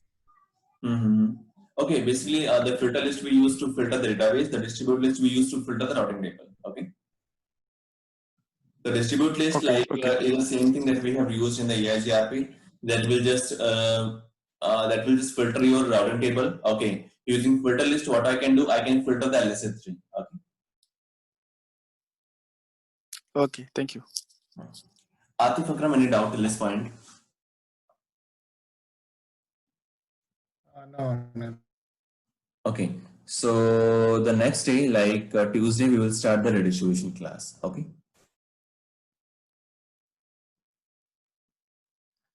Okay, guys. Bye.